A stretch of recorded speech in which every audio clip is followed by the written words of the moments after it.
Good morning, everybody.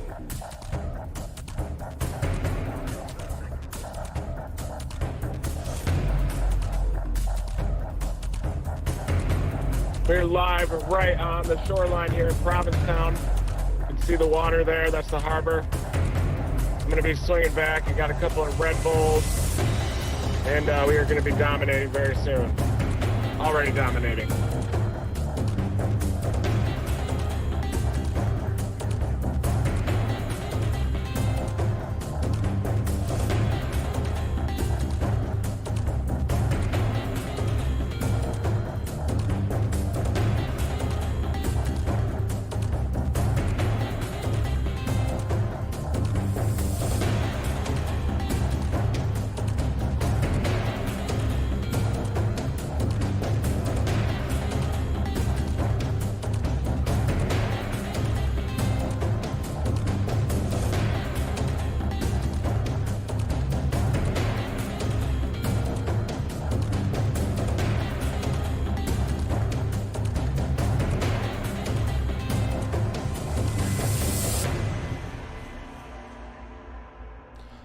Morning to you.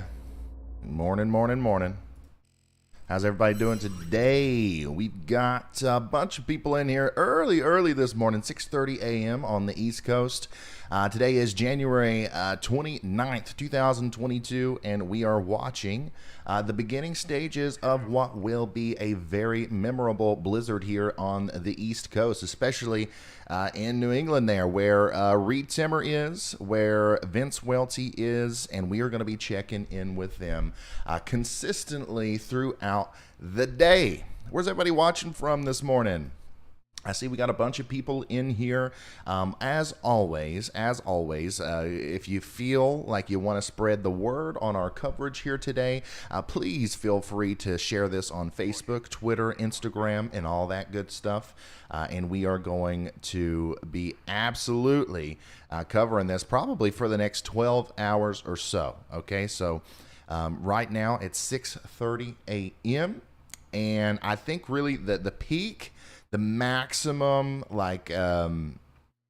effects of this storm are not going to be felt until probably around 10, 11, and then maybe even as late as noon today. So, we've got an early start. I wanted to, go ahead and get on here so we could, let you guys see what's going on in New Jersey, let you see what's going on in Long Island. But really the main portion of this storm that we're going to be focused on, and like the big blizzard that we're talking about, is going to be happening mostly in Rhode Island, Massachusetts, over here in Cape Cod, and on the eastern side of Long Island.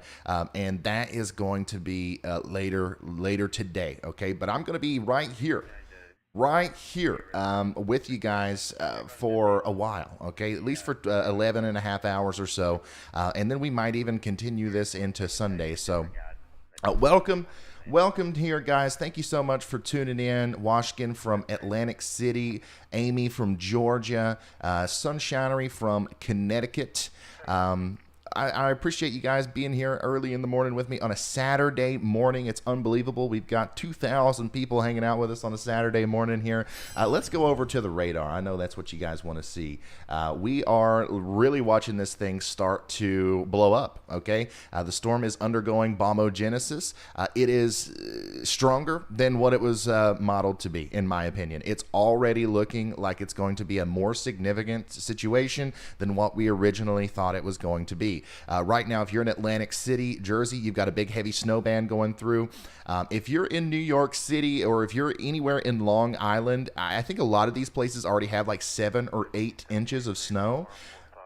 But there's a lot more to come, okay? And then also up here into Connecticut, Rhode Island, and Massachusetts, this thing is winding up, okay? And all this moisture is accumulating, and that big the deformation band is going to literally slide right over this area and dump, once again, what I believe will more than likely be the heaviest snowfall rates you've ever seen in your life in portions of Connecticut, Rhode Island, and eastern Massachusetts, maybe even southeastern New Hampshire as well. So we are watching this thing unfold. A little bit of mesoanalysis for you. We can see temperatures on here, but we can also see our trough. We've been talking a lot about troughs on this channel, and we are finally negatively tilted. Okay, remember, whenever our trough is pointed to the south and east, that's a negative tilt, and that's going to allow for this storm, once again, to rapidly deepen. And once again, it's going to explode, quite literally, like a bomb over the next several hours. And we are going to watch that happen live here on the YouTube channel. Ryan Hall, y'all, here on YouTube. And obviously, it's not just me. We've got some help out there. We've got all kinds of great storm chasers on the ground feeding us live feeds. We've got Vince Waelti up there in Massachusetts. We've got Reed Timmer up there in literally on the far, edge of the arm there on Cape Cod. And then we've got Nicholas Isabella, who is in Long Island. Okay, so he's sitting there near Plainview in Long Island. And this is what his camera looks like. So you can see the plows are out there on the road. He's in a parking lot. He's waiting for daylight, which is smart of him. Once the sun starts to come out there around 7 a.m., we'll see Nicholas start to move around a little bit. And we're also going to check in with him via voice. We do have all of our storm chasers connected up with our nationwide push-to-talk system. Something you can only find here on the Ryan Hall, y'all, YouTube channel. But look, the snow's coming down good. Okay, you can see that the wind's already blowing good there in Long Island. Also, Vince Waelti, he is also driving around down there in Massachusetts. Now, here's the thing. It already looks pretty daggone rough out there in Massachusetts where Vince is. And this is not even the beginning. Like, we still have so much more to go here where Vince is. And I'll show you a little bit better of an idea. I'll give you a better idea of where exactly he is here in a second for you locals. So he is literally going down the road there, Highway 6, getting ready to go by the Bourne Public Works Department, going by the Cape Cod Canal there. Okay, so that's where Vince Waelti is right now. You can see his live beacon moving down the road there, exactly in coordination with his location. And once again, we're going to be keeping up with him all day long, as well as Reed Timmer, the famous, the great storm chaser of our time. Reed Timmer down here, once again, on the far edge of Cape Cod, over here near Provincetown. He's literally right on the beach area there on Point Street and Commercial Street in Provincetown. So, once again, yeah, we've got a lot of eyes on the ground today. We're going to have reports coming in from all over the place. We even have a New York City, an NYPD police officer who's going to be joining us a little bit later today, giving us reports and, everything that's going on down there in Long Island. So we've got you covered here. I don't think that that we can have any more eyes on this thing, because we also have 4,000 of you all watching right now, and I invite every single one of you to head over to Twitter, okay, and go follow me over there. Give me just a second. I had the Twitter thing wrong. Let me see here. How am I going to fix this?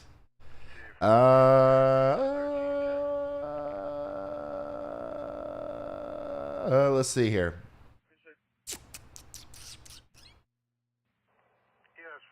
Okay, give me just a second. Once again, live production ongoing right now. You don't get this on the Weather Channel. You don't get it on the Weather Channel. I can promise you that. Okay, there we go. All right, so here's my Twitter.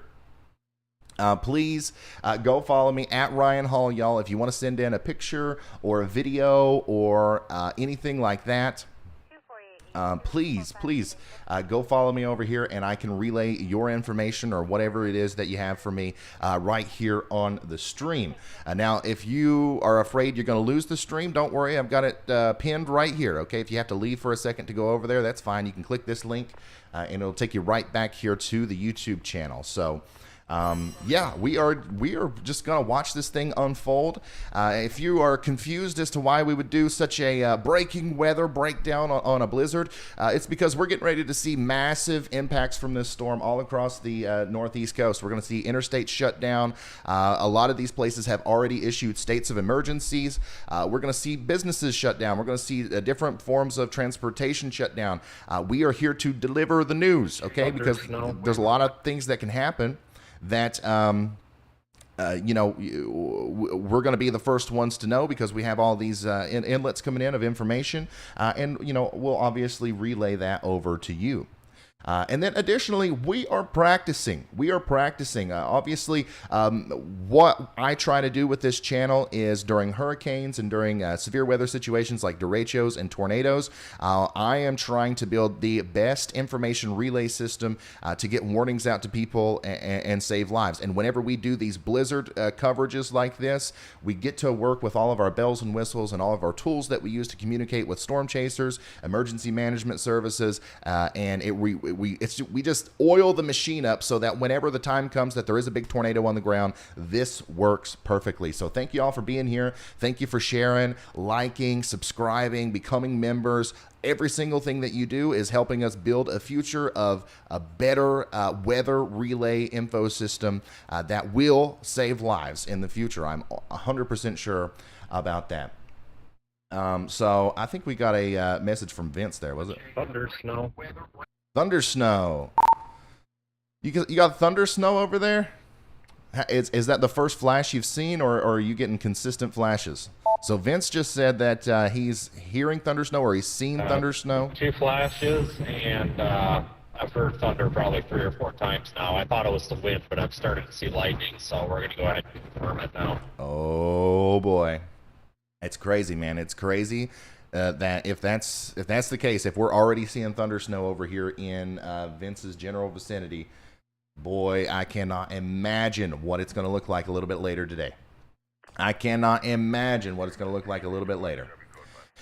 come over here to Nicholas. Oh, look at here. He's got a big plow in front of him.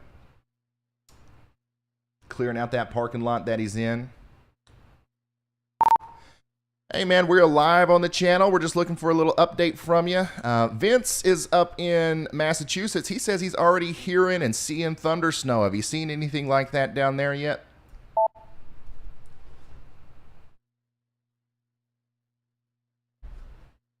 Once again, this is professional storm chaser Nicholas Isabella right there in the middle of Long Island.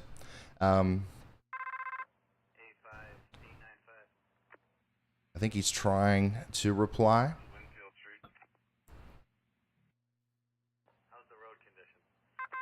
I don't know. We'll give him a second.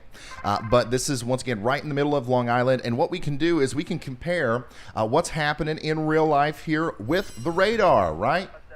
That is one of the most important things we're going to be doing today. We're going to be nowcasting. We are going to be nowcasting today, and that is incredibly important because you can only tell so much from storm reports. You can only tell so much from radar.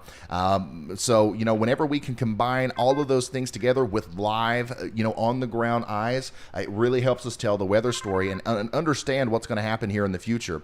So this storm is just now really coming together. Okay, if you're in Long Island right now and you're like, dang, this is actually really happening. I've got a lot of snow out here. I thought that the weatherman was wrong once again.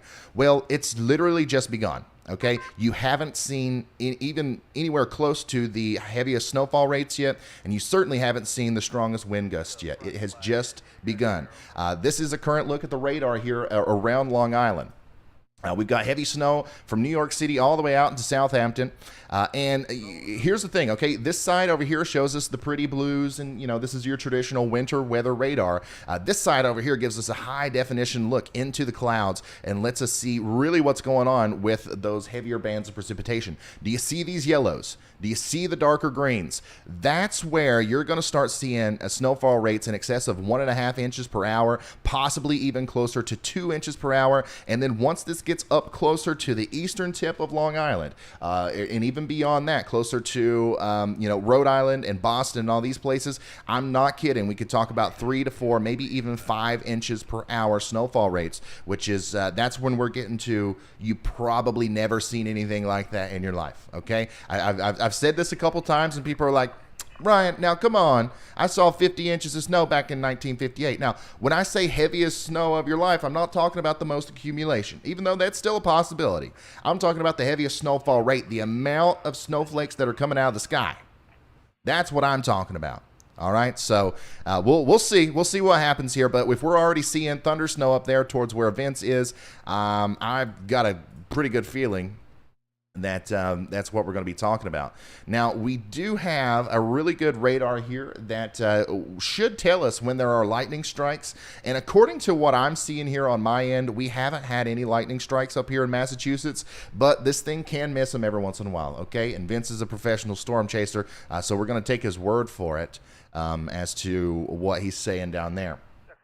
So every once in a while, we got to refresh our high-def radar because it kind of lags behind a little bit on the information. But let's see here. Excellent. We still haven't got a reply from Nicholas. We're going to give him a second. Let's tune back in with Vince here and see what it's looking like. Once again, he is in. Hey, you guys there? What did he say? Hey, you guys there? Yeah, we've got you loud and clear, Reed. How's it looking down there? Okay, that was Reed. It's good. It was hard to sleep last night. The building was rocking in the winds. We're gusting over 45 here now, right at the tip of Cape Cod in Provincetown. Just starting to get some light in, and I just drove around town and saw a blue flash off in the distance. I wasn't sure if it was a power flash or a lightning strike. Sounds like Vince, though, confirmed that thunder snow, so it's possible I was seeing some of that lightning back toward the mainland, looking back west from Provincetown. But we're about to go mobile here. We've already had the power flickering a few times here in Provincetown, but definitely conditions deteriorating rapidly. What's the surface temperature where you are, Reed? Dominator 4 is measuring 34 degrees here, all snow, no mix with rain whatsoever. So with just a little bit above freezing, definitely accumulating on the roads. I saw about 3 plows that just went by on the main drag up in Provincetown, and we're about to head to the northern tip, that beach right in the northern tip of Cape Cod, unimpeded wind off of the Gulf of Maine, probably going to be ripping 60, 70 miles an hour later on today. All right, sounds good. Keep us updating. Keep us updated and keep dominating. And once again, he's saying that we've got stop dominating. We've got 34 degree temperatures down here. I always like to check with our storm chasers and see what the actual surface temperature is out there and compare that to what our radars are showing and stuff. But we can confirm that the surface temperature where Reed is 34 degrees. Now over here where Vince is, it's 30 degrees. All right, so that's why there's quite a bit of a difference. Vince and Reed are very close together, right? They are actually incredibly close together as far as like their geo location goes. But their live feeds are looking quite a bit different, okay? 34 degrees up here, and it's 29 degrees down here where Vince is. So that's why Vince is seeing a little bit more of that stickage happening right now. But I'm telling you guys, these temperatures are going to drop rapidly. They are going to drop rapidly no matter where you are in, Massachusetts or Rhode Island. Now, unless you're actually way out there on the arm of the Cape Cod, we might have some trouble out there with the temperatures, but anywhere to the north and to the west of that, we're going to have no problems at all, and that's going to make our snowfall rates incredibly high. And one of the reasons why some of you guys are probably going to end up with 3 feet of snow from this. So let's come over here to the radar. You can see what I'm talking about already. As our big storm down here undergoes bombogenesis, it's going to pull down cold air, right? It's already 10 degrees up here in New York. It's 19 degrees in New York City. It's 23 in Boston, 25 on the southern side. That cold air is going to continue to sink down this way as that storm pulls the cold air down. And if it gets below So the way that we measure snowfall rates is through snowfall ratios. Usually, if the temperature is like 28 to 33 degrees, somewhere in there, usually we consider that a 10 to 1 snowfall ratio, meaning that if you get 1 inch of rain or 1 inch of liquid equivalent, you will get 10 inches of snow. That's what it means when you hear the 10 to 1 ratio. Now, if it gets below 28 degrees, let's say that it's 20 to 28 degrees, I always consider that a 15 to 1 liquid equivalent ratio. So that means, once again, if you get 1 inch of moisture liquid equivalent, you get 15 inches of snow. Now, a lot of you guys, especially up here in Connecticut and Rhode Island and from the Boston area, in this like sweet spot right here, a lot of you guys are going to be right around 20 degrees or maybe even in the teens as the heaviest snow is hitting today. And that's going to put you closer to the 20 to 1 snowfall ratios. Okay, so, 1 inch of rain is 20 inches of snow. So that is going to drastically increase your snow totals the further back north and west you go. Now, the problem is also the further back north and west you go, the less intense the snowfall is, okay? Because obviously those heavier snowfall bands are going to be closer to the central area of low pressure. So there's a lot of stuff going on out here, and we will be keeping up with it all day long. Let's get an update on everybody else. Man, we saw some really heavy snow all night last night in Delaware, in the coastal areas of Jersey. It's still snowing very hard down here in Atlantic City, all the way up into Toms River, New Jersey. I'm excited to see how much snow you guys have. It's not over, by the way. It is not over. It's going to continue to snow for a little while longer, and actually, you're probably going to continue to see heavier snow, especially if you're in Atlantic City. We got a big area of stronger snowfall bands heading towards you right now. That also applies for Brick and Rumson. This part of the storm here, this is eventually going to be associated with a big band of snow that's on the back northwest side of this low pressure system that is going to slide across Long Island as well and continue to drop close to 2 feet of snow up there. So if you guys live down here in Delaware, if you live in Jersey, South Jersey, in the Philadelphia region even, and you have snow and you've measured snow, please send that report to me over on Twitter, and we will start looking at all that right now. We do have a camera out there. Here is a live view from Anthony Quintano in Jersey. Okay, so he's really close to Philadelphia. He's in Mount Laurel, New Jersey, and this is a live view of what it looks like out there. Obviously, we can't tell how much snow they have, but you can see it's still snowing very heavily, and those winds are ripping up right now, okay? We can see winds are probably gusting around 20, 30, maybe even 40 mile an hour right here in Jersey. That's another thing that's going to increase as the day goes on, is our winds are going to continue to go up and up and up. So let me see here. Let me get my chasers in the map again. Hold on, give me just a second. All right, so that's what we're looking at now, and I'm going to check Twitter, and let's see all of your pictures and videos, guys. I'm excited to see it. If you can do so safely, send me your pictures and your videos. Oh, and the first one, okay, obviously we have professional storm chasers out there. We're going to do something fun today. The first one that can send me a picture, not a picture, but a video of thunder snow today. Okay, if you can actually get a video of the flash followed by the rumble of thunder with some sort of proof that you're watching right now, and this isn't an old video from 2013, I'm going to buy you pizza. Okay, I'm going to literally order pizza and have it delivered to your house. Now, obviously, it might not get there today. Pizza delivery driver shouldn't be out there, but I'm going to order you pizza, literally, all right? It's going to be on me. I'll DM you, get your address, and you're going to have pizza on me as soon as the snow melts, all right? Because I am dying to see some thunder snow out here, and I'm literally willing to pay for it. So let's go through Twitter here a little bit. Thank you guys for sending in your stuff. This is in Jasper, Georgia, by the way. We had some big snow squalls go through Georgia and Alabama and Tennessee last night. We had a little mini blizzard over here in portions of Georgia near Atlanta. Had a couple inches of snowfall, incredibly heavy snowfall rates, and that was associated with those snoper cells that I was talking about last night, or the snow squalls that kind of looked like supercells. they made it all the way down into Georgia, which is absolutely insane. So I'm happy for you guys. Some of these places haven't seen snow in a very long time, and then all of a sudden, almost unexpectedly, they get a giant mini blizzard out of this thing. So that's just another way that proves that this deepening low pressure system is overperforming, because it's slung that energy way down into Georgia when it was only supposed to kind of get wrung out against the Appalachian Mountains there. So here is Bronx, New York. About an hour ago, it's snowing harder now. Thank you, Veronica. Thank you, Veronica, for sending that in. So once again, that's in the Bronx, New York area. Man, I can't imagine how much snow you already have way out there on Long Island. If it's that much there, way out on the tip of Long Island, I'm betting that it's even crazier. Man, am I seeing stuff, or is that somebody driving on the wrong side of the road? Okay, this is a big highway.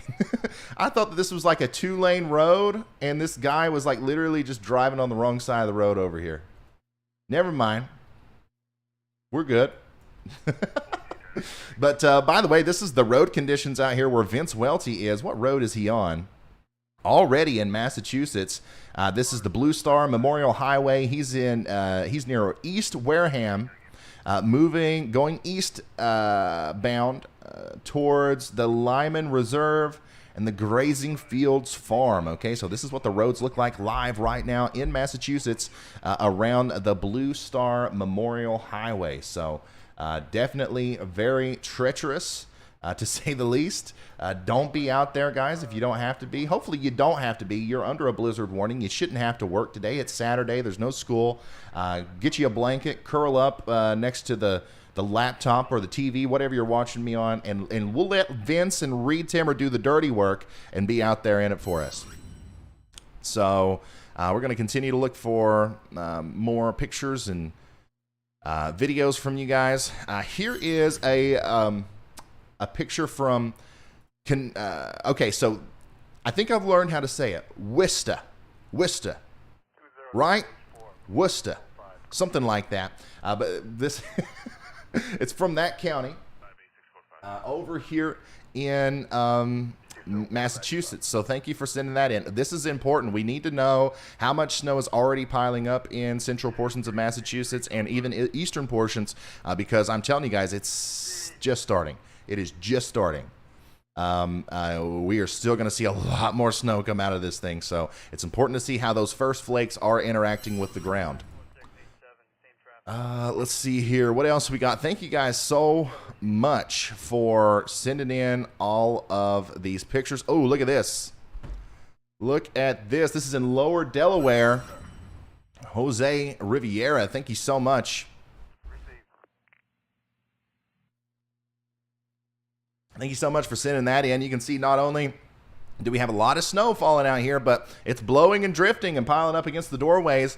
We're going to see some pictures like this where the snow's up to here, I believe, especially the further north and east you go, maybe even higher than that as we go later on through the day. This is not a baby blizzard, guys. This is a big boy blizzard. Thank you, Jose, for sending that in. Let's see here. Oh, here's a look at Brooklyn. Getting wild and crazy out there in Brooklyn. Thank you for sending that in. Kelly, thank you for sending that in, Kelly. You can see that the wind's already blowing pretty good. And one thing that's actually going to happen with this stuff is the wind blowing the snow is going to make it really hard for you to measure. Right? We always ask, like, oh, how much snow do you have? Do you have, 5 inches of snow or whatever? It's going to be tough to measure, especially once we get over a foot of this dry, powdery snow that's been blown by the wind, because you're going to find some spots that have 3 feet of snow. You're going to find some spots that have 6 inches, and they could be right next to each other because the wind is just like blowing everything around. And also wind blowing has an effect on the ability for snow to stick. Usually you get the most impressive looking accumulations when that snow falls directly down to the ground.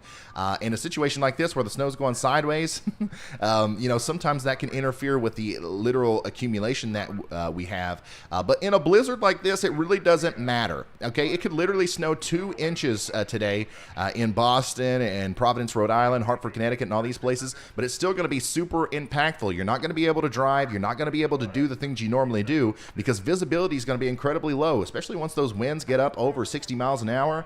It is going to be extremely dangerous, unnecessarily dangerous to be outside of your home during this thing, no matter how much snow actually piles up on the ground.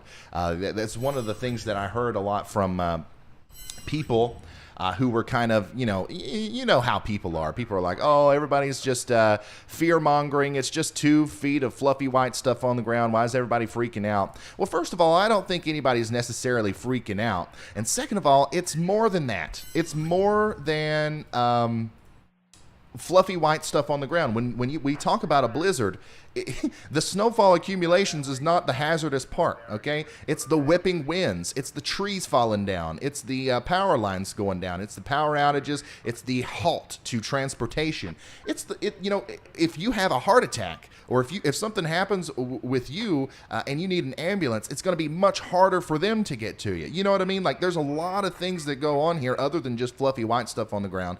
And that's why we issue blizzard warnings and we try to get the warning out and stuff to make sure people take it seriously, because it's not just a regular snowstorm. And it's important that beforehand people prepare for this kind of stuff.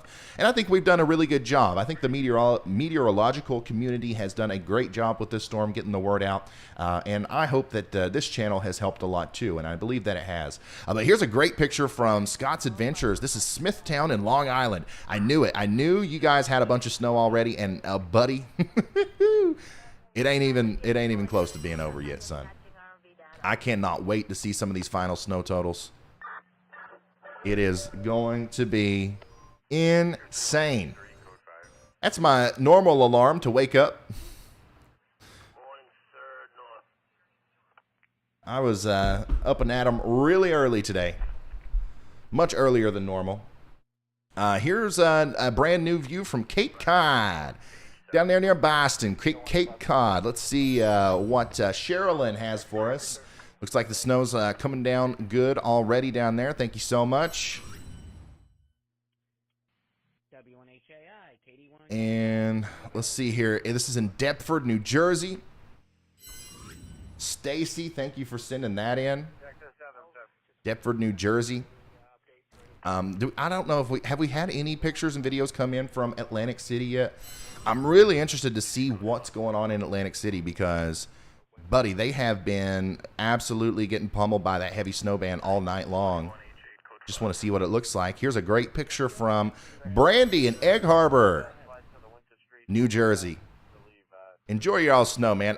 I'm telling you, this is a conspiracy. It really is. The whole reason I do this, the whole reason I provide this coverage and do all the work that goes into producing it is just so I can live vicariously through you guys when you all send me your pictures and videos of the snow. I'm imagining I'm there. I feel like I'm there right now in Snowtown, baby. I know some of you hate snow, but I personally don't know why. I was born this way. I love it. Here is some more pictures of the snow in Dover, Delaware. We've got about 9 inches of snow down here. Very good. Thank you so much, Christina, for this. Dover, Delaware, 9 inches. So that's interesting. Let's analyze this on the high definition radar. I don't know how much more you're going to get, so I'm going to try to do some nowcasting for you and let you know. So obviously some of the heavier bands, this is Dover, Delaware. Some of the heaviest bands of snow have moved off to your east, okay? Some of that really heavy snow that you saw last night, it's currently happening over here in Atlantic City. But it is still snowing, all right? So here's what I want you guys to understand. Once the main extremely heavy snow band gets past you today, if you're in places like Delaware, Salisbury, Maryland, Philadelphia, and eventually in Atlantic City, the same thing's going to happen there, all the way up into New York City and all this stuff. Even though the really heavy band of snow has moved beyond yet, doesn't mean that this snowstorm's over, okay? As this low pressure system deepens, we are more than likely going to see this kind of retrograde back a little bit. Now, it's not going to make it all the way to Dover, but it is going to come back a little bit. And additionally, the colder air is going to continue to sink in this way, so that even though, your snowfall rate isn't as high there in Dover and Vineland and Salisbury, Maryland right now, the amount of snow that's going to stick is incredibly higher, okay? So you don't need the heavy snow to add to your total. So if you're in Dover, you're still going to see several inches on top of what you already got down there right now, which tells me that this is an overperforming storm. We forecasted about 9 or 10 inches for Dover. If they end up with a foot or 13 inches, that is more than what they were expected to get. Atlantic City, once again, I'm excited to see some stuff from Atlantic City. Let's come over here and check on our storm chasers again. Get a live action view of everybody here. Nicholas, I don't know if we've lost him on our comms or what, but he's driving now. Daylight out there in Long Island. Once again, this is Nicholas Isabella in Long Island. Testing 1 2 3. Just making sure you can hear me, ma'am.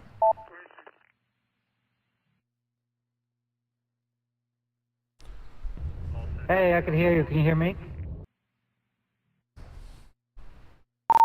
Yeah, I can hear you. We're watching you live now on the stream. If you can do so, just give us a quick update on what's going on. What are you seeing?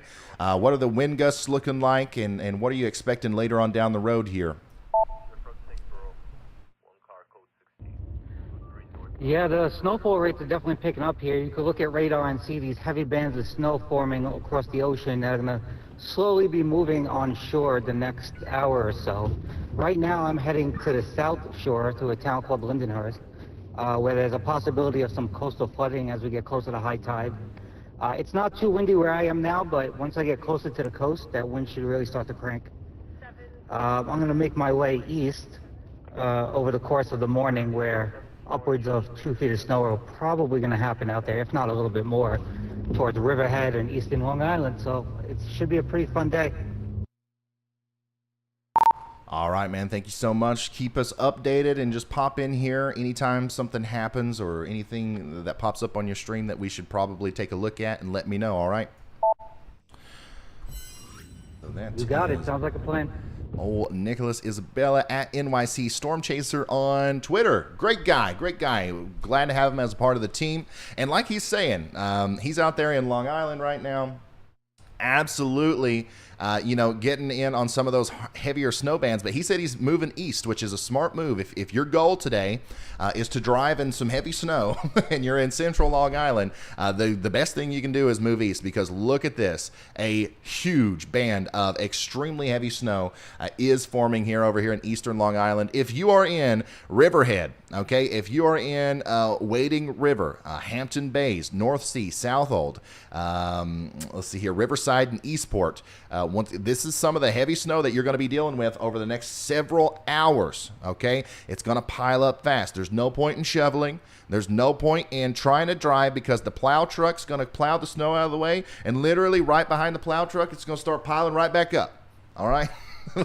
Like, this is going to be extremely heavy snow. Stay home.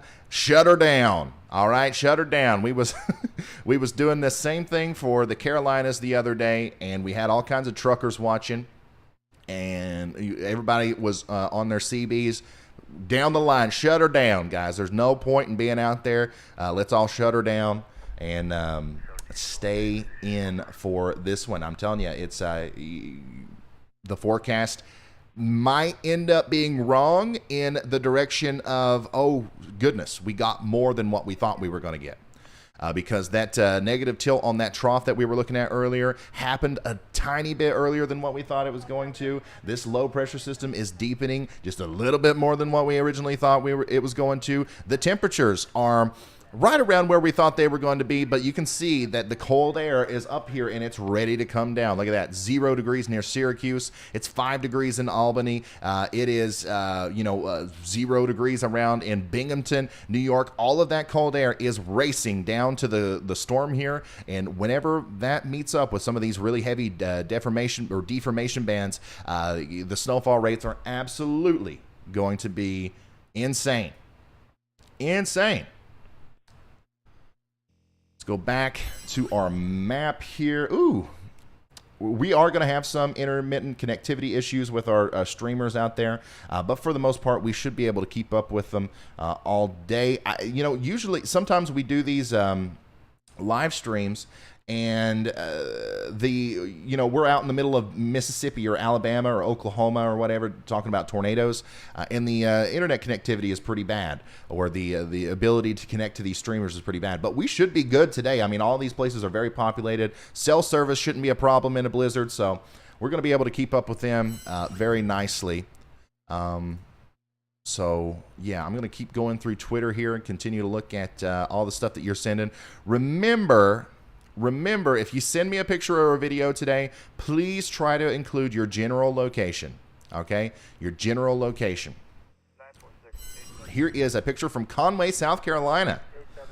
What a widespread storm, man. This is just affecting people all over the East Coast. Thank you for that from South Carolina. Also, a huge shout out to Leona for the very generous super chat, and David Stansberry with the big 20 bomb. He says, I'm just outside of Princeton, New Jersey.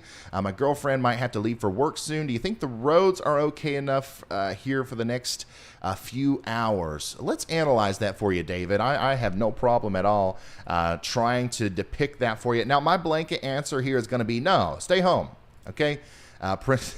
In Princeton, New Jersey. However, I do believe you're in an area that's a little bit better off as far as, some of these other places. Let me make sure I'm looking at the right place here. Give me just a second. Yeah, so you're north and east of Philadelphia. So if the roads are okay right now in Princeton, like if you can look outside and see that the roads are treated fine and they're plowed fine, they are only going to get about 20% worse for over the next couple of hours. So take that as you will. I'm not going to say whether or not you should go to work. I'm not that person, okay? But look at the roads right now. They're going to be 20% worse in an hour and a half. You make the decision now. That's the best I can do, because obviously some of the heavier snow has moved off to your south and east, but the cold temperatures are going to continue to come down into the area, and these lighter snow bands are going to stick to the roads. And eventually we're going to be down in the 20s and teens, and that brine and that salt doesn't do as good of a job on the roads whenever the temperature gets below a certain point. So take that as you will. Look at that heavy snow band building up there in Toms River near Atlantic City. We got anybody in the in this vicinity here, the Harvey Cedars area, Ship Bottom. If anybody knows anybody out here, send this in a text message to them and be like, hey, this guy wants you to point your phone out the window, take a video, and tweet it to him. He's weird, man. He loves seeing snow. He'll buy you pizza if you got a lightning strike in that video.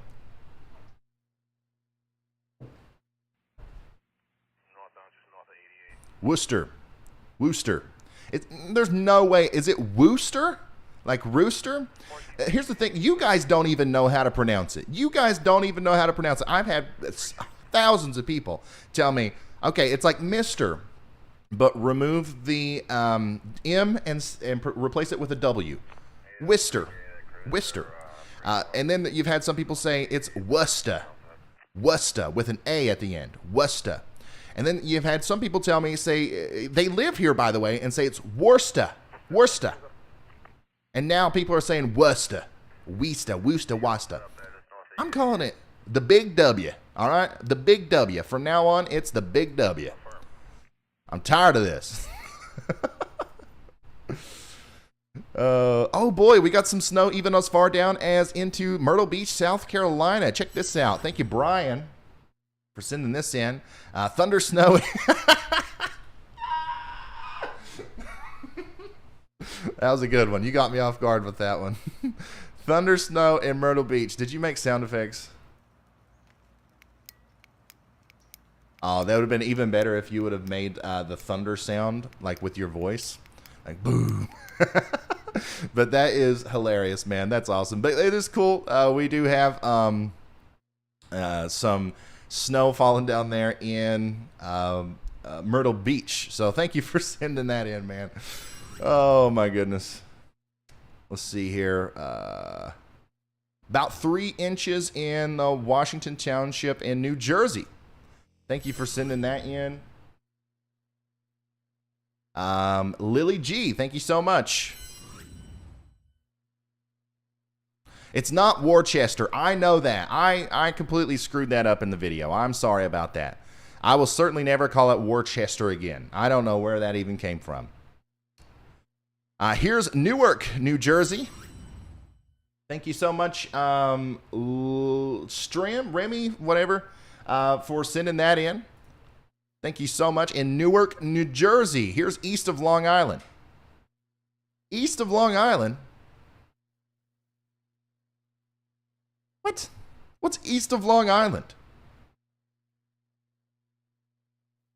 Or are you on the eastern end of Long Island? I'm confused here a little bit.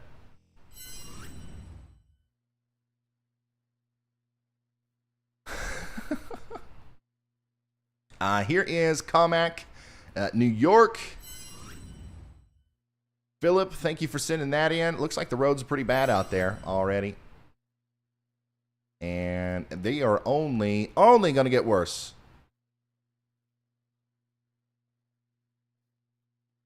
Only going to get worse out there. So here's a great video from Roy Pieria. I don't know where he's at, though. You see, this is what I imagine Atlantic City looking like. Is that a snow-nado? Oh, my goodness. That was a snow-nado. Look at that. Roy, where are you at, man? Is this, where is this? Thanks for sending that in, though. Good morning, sir. Sanchez 3707, cruiser 1247. Here is Taunton. Am I saying that right? Taunton, Massachusetts. 3064. Looks like the winds are already starting to rip up there as well, so.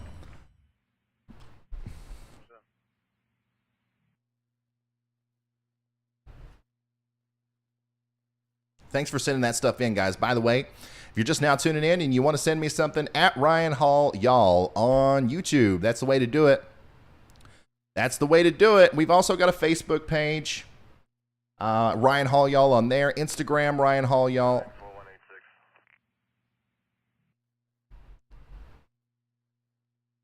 Anywhere you want to send in that stuff, I'm cool with it. Yeah, let's get an update from our Storm Chasers. Looks like, did we lose Reed's stream here? It's going to be sitting there for a bit so they figure out what to do. Oh, yeah, I think he had to restart. I think he had to restart his stream. I'm going to pull him back up right here in a second. But we do have Nicholas Isabella, Vince, and Reed Timmer out there. 941, you're going to be on top of the places. They make that Live, giving us a live view of everything that's going on. Nope, Reed is just having some internet problems out there. I guess that there's just not as good of a connection exactly where Reed is versus where Vince is. But you can see, if you're curious, if you're just now tuning in, I know a lot of people live out here in Provincetown that may be watching. Reed Timmer is literally right up there facing the ocean. He's got subsonic sensors, installed out here. Reed is not only providing live video footage for us today and getting all kinds of videos, and it's going to be fun watching him out there in the snow hurricane, but he's doing literal science experiments. He is advancing meteorology today out here, getting some information on gravity waves that are going to form from this bomb cyclone as it ejects off to the north and east. So we love Reed Timmer out there. Vince looks like he's on his way to him. Vince is heading down the road here. He is on, looks like he's getting onto the Bourne Rotary Highway North. and we're going to see him. I don't know if he's going to go out on the Cape or not, but we're going to keep up with him because I think things are going to get pretty gnarly as he gets a little bit further out to the south and east there. But remember, the further south and east that he does go, the more... the warmer it gets, okay? So the roads look a little bit clearer here. The things are going to look a little bit more clear. But even though it's getting warmer, those winds are going to be a lot more intense. So look at that. Even right now, you can see that those winds are really whipping around pretty intensely already where he is. And guys, I'm telling you, we're not even close to the maximum portion of the winds on this event. It is currently 7:17 a.m.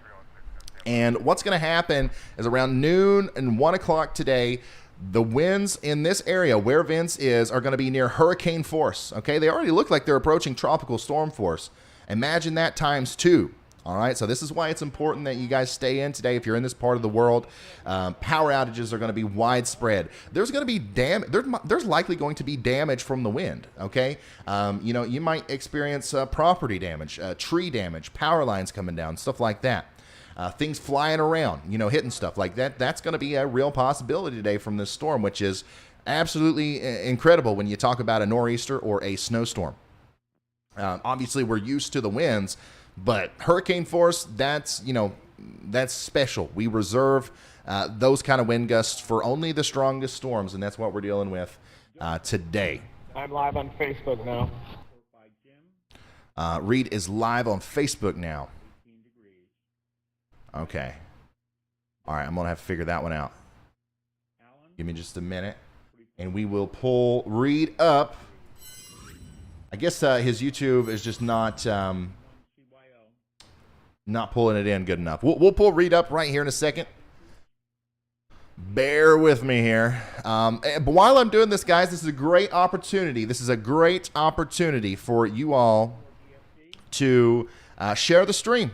Share the stream. Let's get this out there to as many people as possible. Obviously, we've got 9,000 people watching early at 7:19 a.m. on this Saturday morning.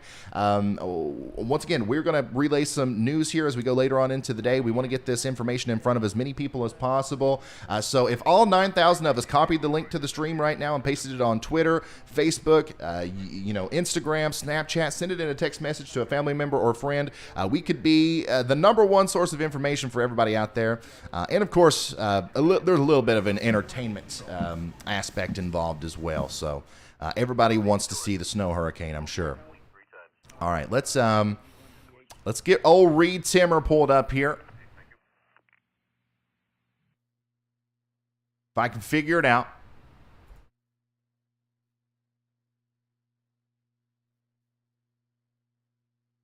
Embed. There we go. All right, copy and code. I'm live producing once again. Live producing here. We're going to figure this one out. All right, so Reed is on live 2. I'm going to open up live. Yeah, live 2 here. And give me just a minute. Yeah, I'm assuming that more than likely what's happening out there is the internet connectivity or the internet signal is just not as good way out there on the Cape. So we're gonna have to keep up with Reed and go back and forth more than likely with everything that's going on with him between YouTube and Facebook. Now Vince and Vince has a consistent server that he streams to us with, and we're eventually going to get Reed set up on that as well, and all of our storm chasers, so we don't have to chase them around on Facebook and stuff. But hey, it's no big deal. It's no big deal. Very good, Rob. I'll talk to you sometime during the day. W1JGI. All right, that should work. There we go. Now we got Reed up as well. Try to consolidate things a little bit. So feel free to call. We should be here. KD1CY. If you're just now tuning in, hopefully we've had a bunch of people share this on social media. Hopefully you just saw this on Facebook and you're like, whoa, what's up? What's going on?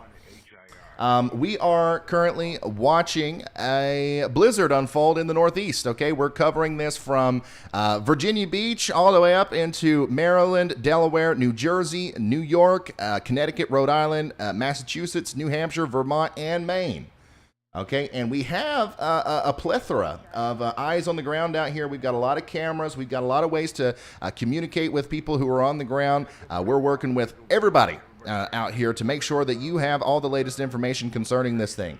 As you can see right now, we got Reed Timmer up there on the in the Provincetown area of Cape Cod. We have professional storm chaser Vince Waelti approaching the Cape there in southeastern Massachusetts, and then we have storm chaser Nicholas Isabella in Long Island. He's on the bottom right down there as far as the camera goes, and you can see his exact location as we continue to watch all these streams here. Now, additionally, we have some other cameras as well. We have, this is a live view from Mount Laurel in New Jersey. This is thanks to Anthony Quintano out of New Jersey. And then we also have this camera here in Sagamore Beach, Massachusetts. Okay, and this is really cool. This is provided to us from our partners Radar Omega, a very good radar app. Yeah, this is one of the cyclone ports out there. And not only do we get to see the pictures of what's going on out there, but we also are getting a live view of the temperature, the surface temperature, the humidity, the pressure in millibars, which is going to be really important later, and then the sustained and wind gusts that we are seeing out there. So huge shout out to Radar Omega for hooking us up with that. Once again, eyes everywhere today. We ain't gonna miss nothing. Ain't nothing getting by the Ryan Hall Y'all YouTube channel here as we continue to watch this potentially historic blizzard unfold on the East Coast. Here's the latest radar, okay? Some analysis for you. Let's put that meso-analysis back on. Here's a look at our trough, okay? This is the really important part of what we're looking at today. This is that baseball bat swing, okay? I don't know if you guys watched it the other day, but I did a little explainer on why this storm's going to be such a big deal, and this is literally coming to life almost exactly how I explained it 6 days ago. This trough is swinging down like a baseball bat. It started over here, and now it's coming this way, and it's going to continue to move in this direction, and it's going to kind of imagine the baseballs over here in Boston to New York, and it's going to hit a home run essentially by providing a lot of lift ahead of this low pressure system, and more lift equals more snow. Okay, and literally this is coming together exactly like we thought it would. In fact, it's a little bit more intense. It's a little bit stronger than what we thought it was going to be, and we still have hours and hours of heavy snow to go and deepening of this low pressure system before this thing is over. So it's really impressive to me that a lot of you guys, especially out there in eastern Long Island, a lot of you guys are reporting, you know, a lot of snow already, you know, close to a foot in some places. We're already seeing, you know, several inches in portions of, you know, Massachusetts, Rhode Island, and Connecticut. This is just the appetizer round, okay? The heavy snow is still on its way. That central area of low pressure down here is going to throw, as it undergoes bombogenesis, it's going to throw some literal thunderstorms at you.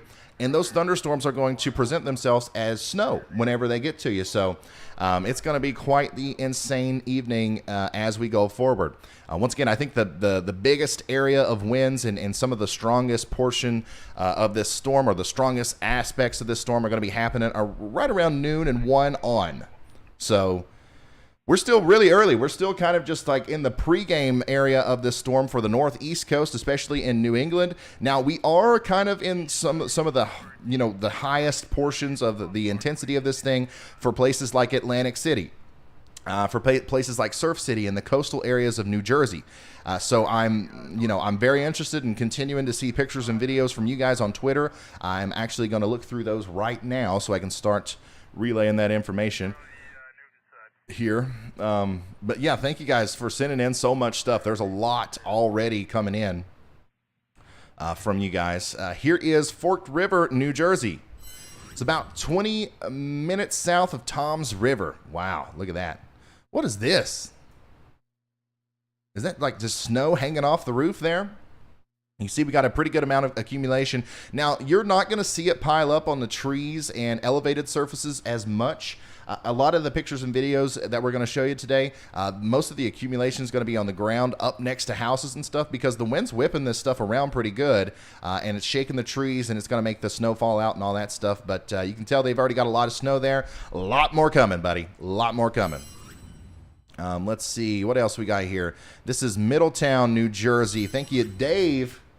Thank you, Dave, for sending in this video from Middletown, New Jersey, right by Raritan Bay in the Atlantic Ocean. So thank you for that. Let's see here. Snow drifts are getting huge in East Northport, New York. Wow, look at that. I'm seriously like, it's going to be insane how much snow you guys end up with there in the eastern half of Long Island. If this is what you've already got, yeah, it's going to get pretty insane out there.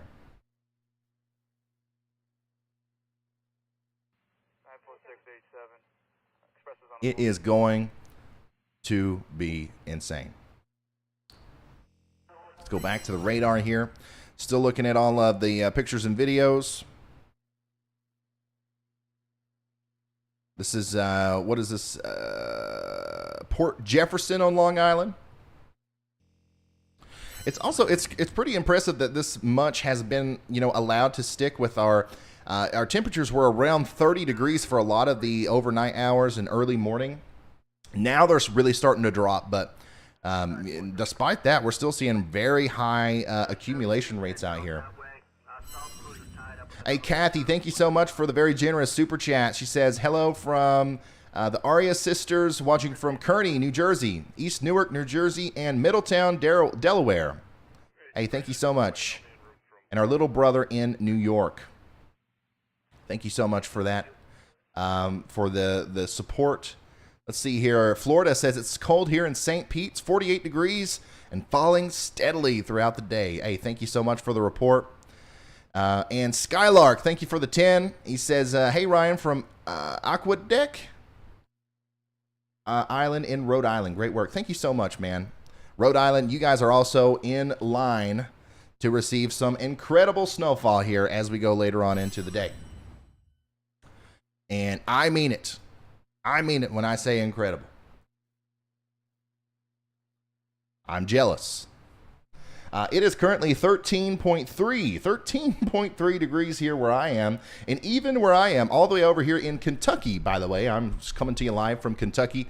Winds are gusting at around 13, 14 miles an hour. And that is associated with our big trough that's digging through my area right now. And it's feeding our storm, which is causing, it looks like big problems already here where Vince is in Massachusetts. He is obviously positioning himself right in the middle of some of the more intense, aspects of this storm. If we see hurricane force winds today, we are going to literally see them through Vince's and Reed's cameras because they are literally purposefully lining themselves up with the strongest part of the storm. So also take that as, kind of like a heads up if you live Hey, Ryan, just out give here me a where heads they up. are. I'm heading east now to get under that heavy band on the east end of Long Island. That was really impressive on radar. Nicholas Isabella in New York. We'll hit him back up here in a second. But if you live out here where Reed and Vince are, hey, there's a reason they're there, all right? Don't be out on the roads. Let them do it for you. So Nicholas, he is down here in Long Island. He is approaching an incredibly heavy snow shower there in Long Island. Let's go ahead and get a better view of exactly where he is on the map because I obviously want you guys to see it as well. If you live down here, oops. So he is driving down the road there. Where's our buddy Nick? So he's on the Southern State Parkway heading east. You can see his beacon there. He's heading east on the Southern State Parkway. To give us a better idea of exactly where that is, he is pretty much exactly in dead center in Long Island heading east. So let's pull his camera up full here and let's see what that looks like on our high-def radar. We're going to really analyze this big snow band that he's getting ready to go into, and buddy, that is going to be incredibly impressive. So here it is.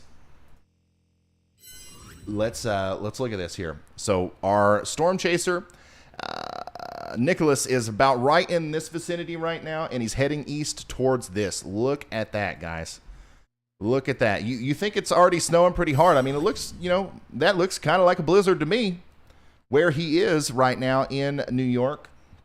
However, this is nothing. This is nothing compared to what he's getting ready to get himself into as he heads over here into the eastern half of Long Island. Once again, near Riverhead, Riverside, Hampton Bays, Southold. All these places are absolutely going to pile on the snow in the next couple of hours, and we're going to see Nicholas go right into that. It's a dangerous situation. All of our storm chasers, they've been doing this for a long time, okay? Vince, Reed, Nicholas, I don't get these guys on if they're just like, hey, that sounds cool, I want to help you out. These guys know what th're doing. Reed and Vince, they have literal survival gear. They're chasing this just like it's a hurricane. So we're going to let these guys be the ones that are out on the road today, and you should absolutely stay home. You should absolutely stay home.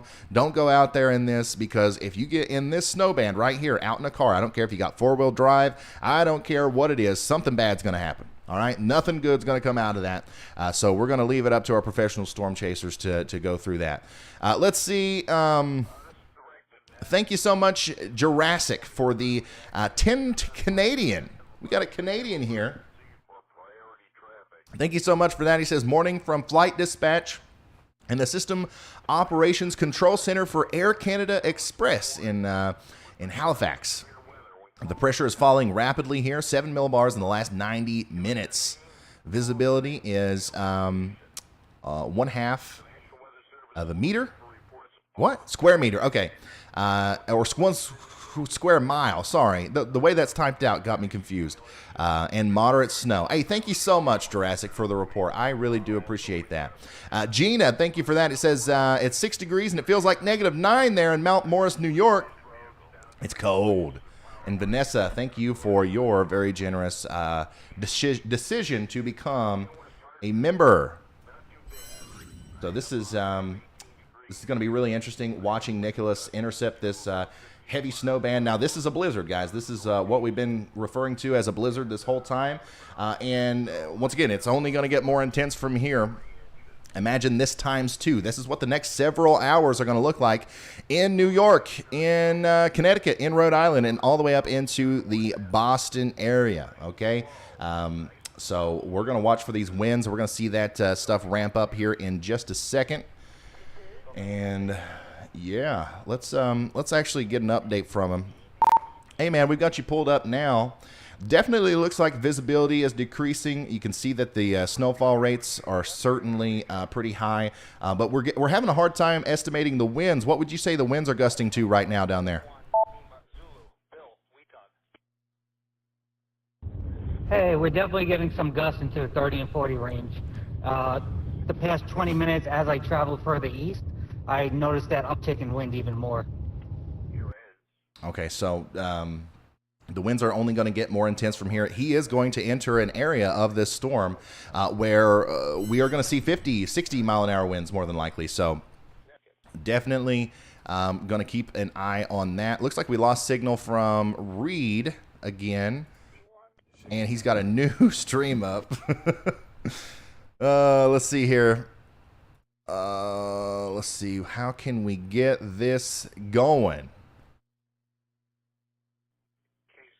Give me just a second, guys. We're going to get Reed pulled back up here in just a second. He's back on the road, by the way. Come back over here to the radar while I get this figured out.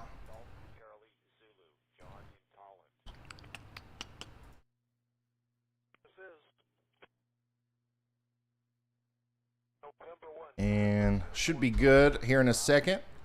By the way, guys, although I mentioned this during every stream, but I just want to make sure I reiterate this.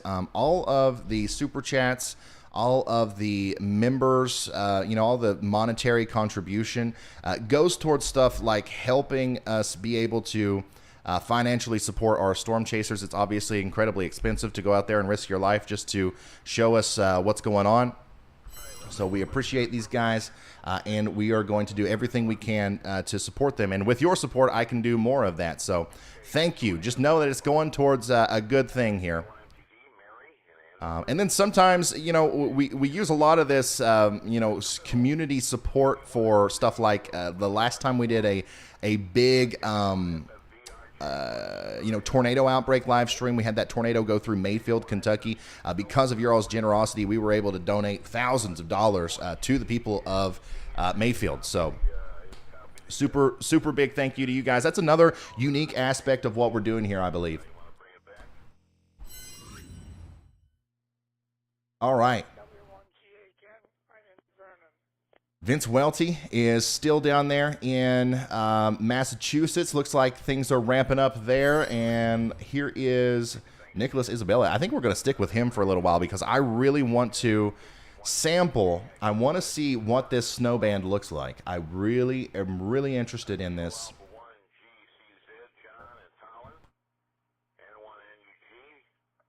So we're going to stick with him here as he is now going, let's see, where is he at here? North. He's going north on a parkway that I can't pronounce, but he's near the Sky Zone Trampoline Park. If you guys live down here, the Suffolk County Community College, you know where he's at. If you live down here, you know all about this stuff. Things are already getting rough out there. Roads are obviously being treated. We've seen a lot of snow plows go by. We've seen a lot of stuff like that, but it doesn't matter whenever you get into some of these really heavy snow bands. It does not matter at all. You are going to have white roads and slick conditions and all that stuff.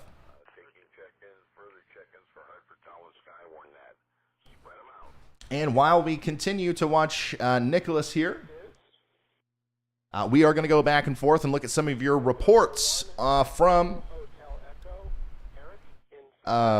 Twitter, at Ryan Hall, y'all over there, by the way. Look at this. Here's another picture from New Jersey, about 10 or 11 inches down there. That white, fluffy stuff. Thank you so much. Joe. Thank you, Joe, for sending that to me. Oops. Hit the wrong button. Thank you, Joe, for sending that over. Really appreciate it.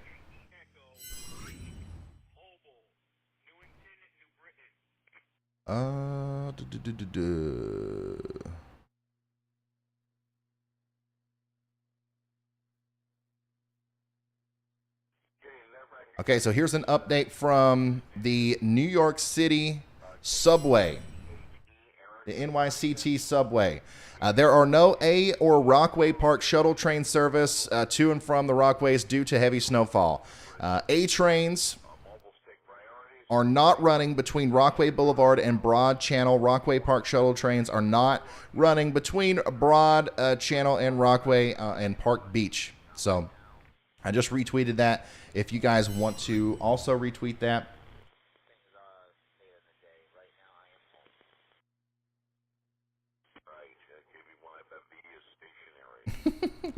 Here is a picture from Moon's Path. It says maybe after this, he'll put the tree away. I don't know why. It looks great. I'm glad it wasn't put away yet. We'd love to see it there. It looks great. Man, it is absolutely coming down out there with our storm chaser who is in Long Island. Getting ready to get on I-495 East there in Long Island.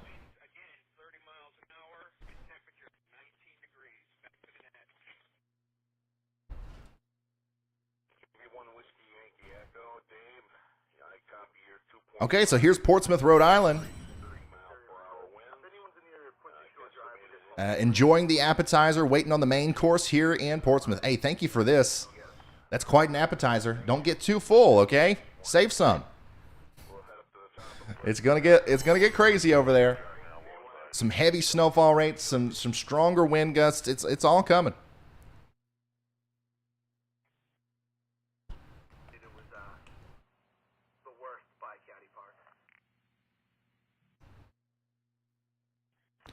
Here's on the end of South Fork in Long Island. Thank you to Hold That Down for sending me this. Looks different in every single part of Long Island. Like the snowfall, like rates, the consistency of the snow. It looks different whether you're on the eastern side or the western side or the northern side or the southern side. It's really incredible what kind of like a little microclimate you got going on down there.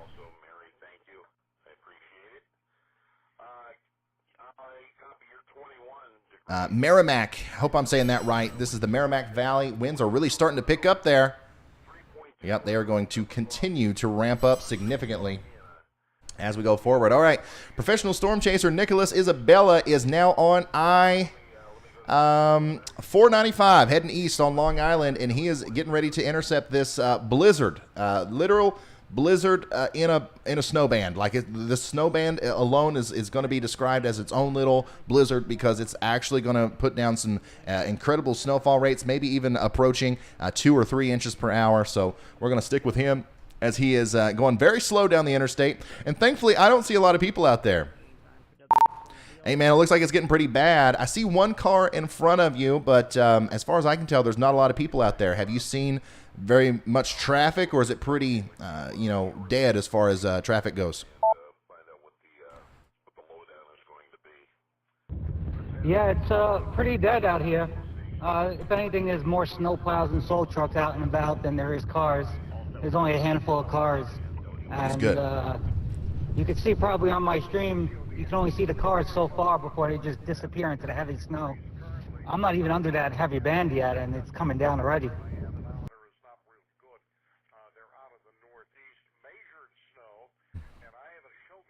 Yeah, we're keeping up with you here, and according to what I'm seeing on radar, like the further east you go, probably, I don't know, an hour or so downstream from you, it should be double or even triple what you're seeing right now, which I can't even imagine. So be careful out there, and we're going to be keeping up with you, and anytime you have anything to report, just holler at me. But yeah, that's Nicholas Isabella, and things are getting crazy out there in Long Island. Once again, it's these snow bands that are causing this stuff, okay? This yellow over here, you see that? There's so much of that's going to be happening today because, oh my goodness, look at this. Look down here to the south of Rhode Island, south of Boston, south of, all of these places that are expecting potentially feet of snow. This is your main course. This is your main course. It's bubbling up down here in the warm Atlantic Ocean, sucking up all kinds of moisture, advecting it into the mid-levels of the atmosphere, and it's going to dump on you in the form of white powder here in the next little bit. All right? This is more than likely going to be the area where we see thunder snow. This is going to be where we see, those really strong wind gusts. And once again, maybe even snowfall rates approaching 4 inches per hour in Providence, New Bedford, Brockton, Boston, all the way through Cape Cod as well. So stay tuned, guys. It's still only 7:45 a.m. in the morning. We're not going to be even close to the heaviest portion of this storm until we get closer to noon. So buckle up. We are just getting started on this thing, but really like a good prelude, a good little preview as to what you can expect up there in Rhode Island and in Boston is going to be this snow band that's happening in New York or in Long Island, and we are going to be able to preview that for you here through Nicholas Isabella, who is once again braving the elements out here, driving down I-495 to show us what this looks like. And my goodness, thank goodness there's not a lot of people out there, man. I was really, I was concerned because of the chatter on the internet. Like, there's so many people that are like, I'm not a big baby, I'm going to go to work. I'm a real man, I go to work.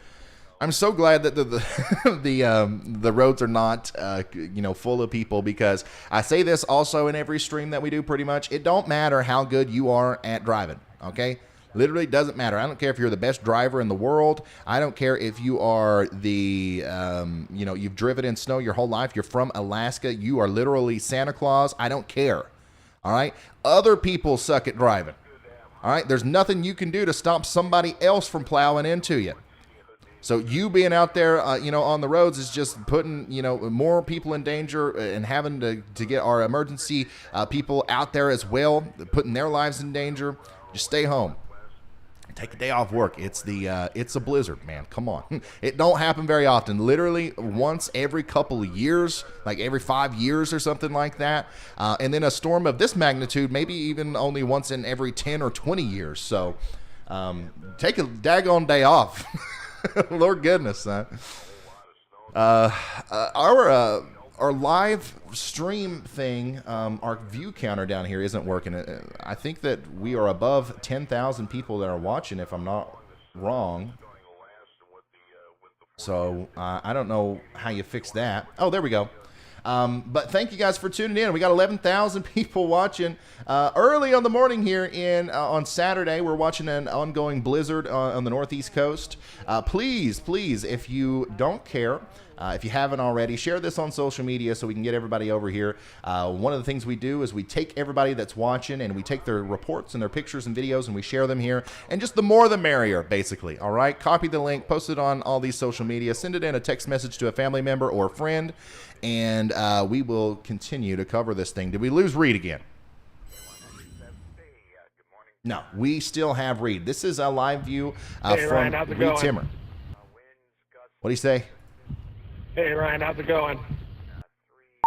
It's going good. We got your live feed pulled up. Looks like things are deteriorating out there. What's the latest from you, man? Yeah, we were just on the tip on the far northern part, standing on top of the dune, and it is a whole different ball game on top of that dune. It actually felt deadly up there, honestly, like you couldn't last very long on top of that dune. Winds are gusting well over 50. Snowfall rates are increasing dramatically. Without the proper gear, it's a very dangerous situation up there in those dunes.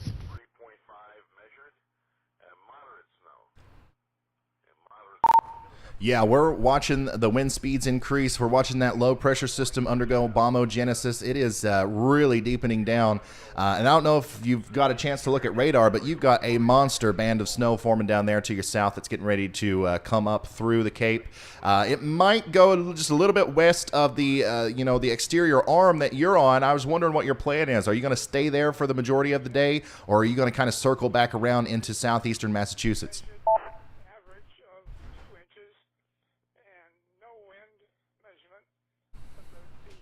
Hey, Michael, thank you so much for becoming a moderate risker. Here and then try to get that wraparound when it comes through and get the sting jet when it moves through the tip out here. We've got the gravitrons that are deployed down near Sandwich. I've heard reports of storm surge in Sandwich and big-time wind as well. But we may make a run for southeastern Mass if that band doesn't pivot back toward this area out near the tip of Cape Cod. But we're out here trying to get those extreme winds with that sting jet when it gets through. I'm going to be standing on top of that dune when that happens. All right, Reed, sound good. We're going to continue to monitor your stream, and anytime anything happens, you want to get our attention, report anything, holler at me over here, all right? Never stop dominating.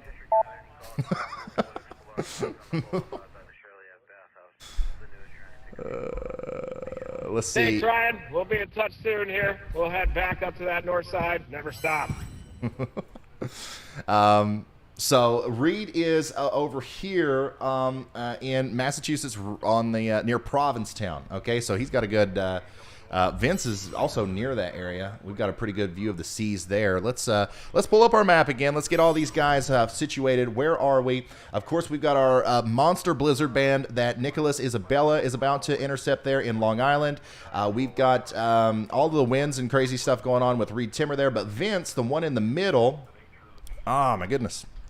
Let's see where he is exactly. He's near Sandwich. Okay, so he's literally on Sagamore Beach. Hopefully I'm saying that right. But yeah, he's right here on the beach looking at the ocean there, and it's getting choppy, man. It is absolutely getting choppy down here. Let's get an update from Vince. Let's ask him what's going on. Hey, man. How are things going out there? What do you think the winds are gusting to right now?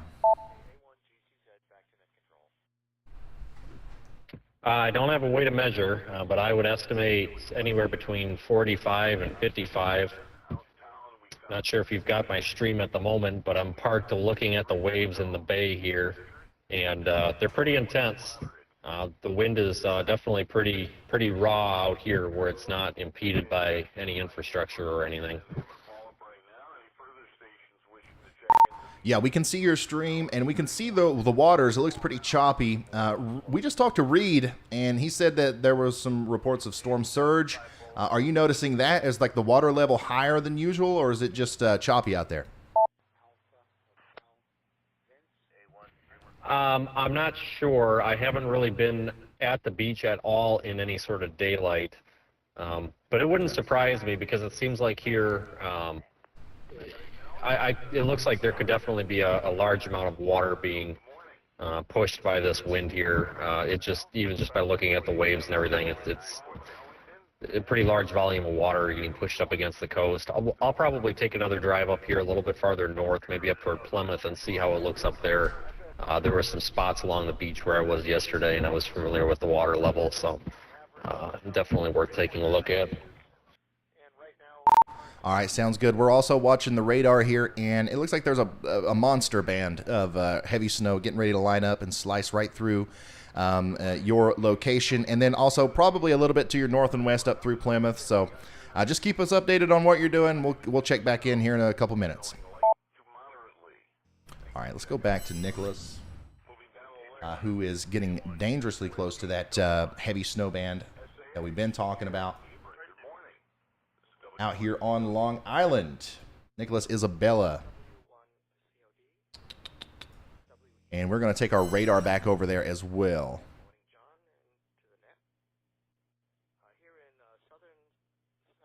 Yeah, so it's definitely getting more and more intense. He is near, let's see here, where is he? I'm going to try to paint y'all a picture of exactly where he is on the radar here. Now, one of the next things that we're going to do here is we are going to actually have this live marker of our chasers on the radar.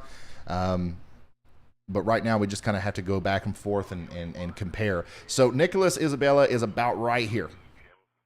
Okay, and he's heading towards this monster snow band, and we're going to see what that looks like as he gets in there. And this is what's getting ready to hit you in Massachusetts. This is getting ready to come up into, it's already in a lot of Connecticut, but it's getting ready to get more intense. It's getting ready to come up into Rhode Island as well. So make sure you are prepared for all of that. Looks like there's more cars out here now, which is not a good sign, but, you know, obviously... You know it's going to happen. You know it's going to happen. So, you know, if for whatever reason you do have to be out there today, go as slow as possible. Do not care about, don't care about, trying to, keep up with the flow of traffic or disrupting anybody. Go as slow as you possibly can. That is the number one way to navigate these situations, especially when the visibility is as low as it is right now. Look at that. You can't see, man. You cannot see if you're driving out there. Let's go back over here to our tweets. Thank you, Dave, for the report from Rocky Point, Long Island with the blizzard of 2022. Hey, thank you so much for sending that in, man. It's gonna get a lot more hairy here over the next little bit. So the winds are already picking up. You've already got a good amount of snow, but there is more coming. Thank you so much for sending that in, for real. Thanks for checking in this morning. W1COD, moving down the list. KB1, Whiskey Yankee Echo. Let's see here. In Norwalk, Connecticut, southwestern Connecticut, there's already 5 inches of snow on the ground. Hey, thank you, Vigilant. Thank you, Vigilant, for sending that in. That is... That's impressive to hear. Once again, already 5 inches of snow down there in southwestern Connecticut. Still some more coming. Some more coming for you guys. So, once again, I'm really happy with the forecast here. I think a lot of people are going to overperform or at least hit their marks on the numbers. Thank you so much for the support, or for the report and the support. Love it.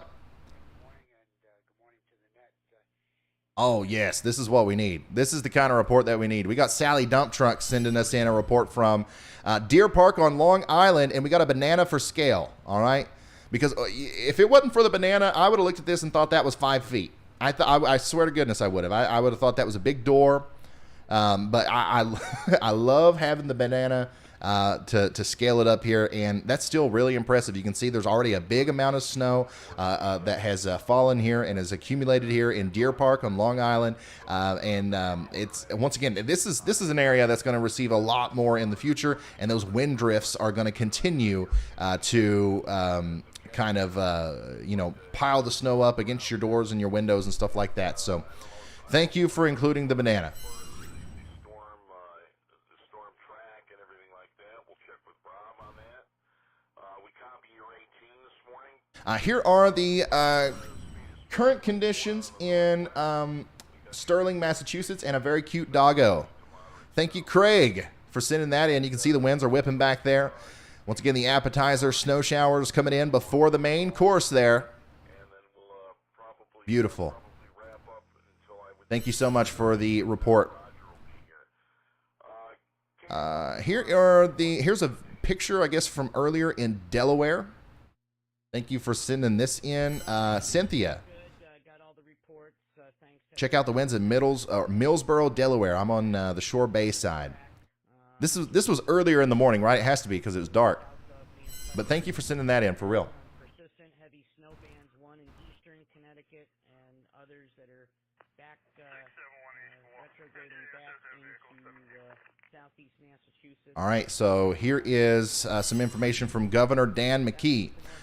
He says, I am implementing a travel ban for motor vehicles on state roadways from 8 a.m. to 8 p.m. and a travel ban for all tractor trailers and motorcycles, except for those carrying emergency supplies from 6 a.m. to 11:59 p.m. On Saturday today. Okay, so roads are in 2 minutes. In 2 minutes, literally, a travel ban is in place there for the state of Rhode Island. And that's coming from Governor Dan McKee.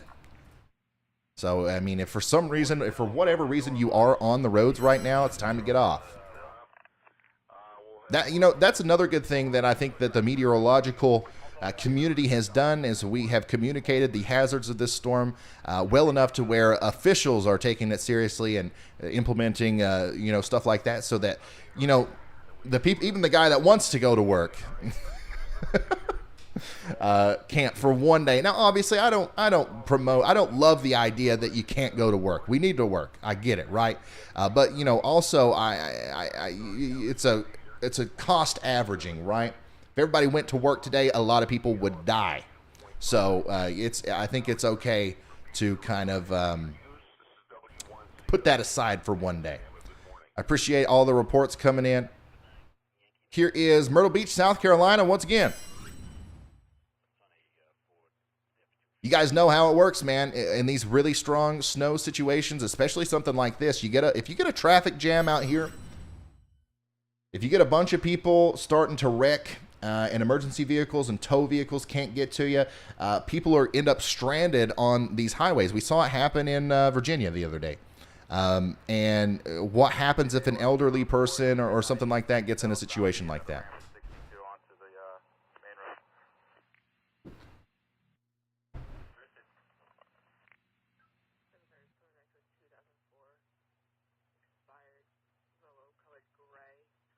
If they close the highways, how does that affect the storm chasers? I believe that they are prepared for that. So Vince and Reed are basically already accepting that they're not going to be able to drive all day today. There will come a time where they will be immobilized, right? Either by literally not being able to drive because the visibility is so low, or because the snow depth is so high, or because there is some sort of law enforcement there telling them they can't go any further. So they are prepared for that. But I don't know what their exact plan is. Reed told me that his plan is to chase this like a hurricane and always be in proximity of a shelter. So, if something does happen where he can't go anywhere else, he will be somewhere where he can take shelter there. So once again, these are pros, guys. All right. Brandon said, if I become a sponsor, can I put my company name instead of my name?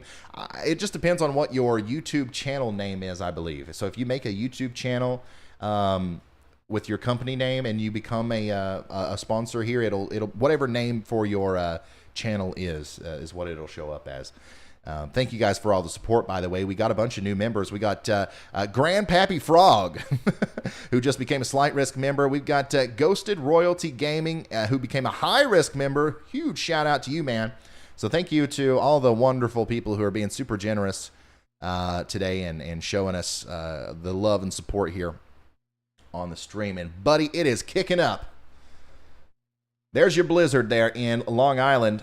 Once again, he's on I-495 heading east.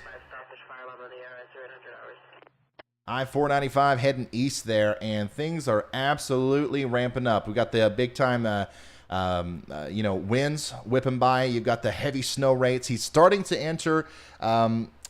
He's not even in that snow band yet. He is not even in the heaviest part of this snow band yet. But the winds are going to be the number one thing that determine the visibility. Obviously, if it snows really hard, that reduces your visibility. But if you've got 8 or 9 inches of snow on the ground and it's dry, powdery snow, and then you throw a 50-mile-an-hour wind gust on top of that, it's like a sandstorm. You know what I mean? It's like a dust storm. And all that snow blows in front of you, and that's a lot of what we're seeing right here. So it's only going to become a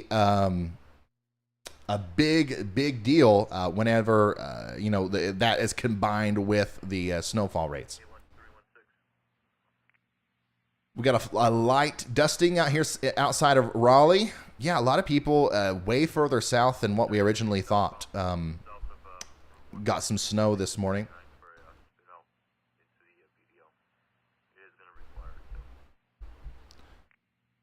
Let's see here. Ooh, here is already in another part of Massachusetts, approaching 7 inches. Look at this. Thank you, Noah, for sending that in. Man, you guys, you are in one of these areas that's likely going to get buried with snow. Buried with it.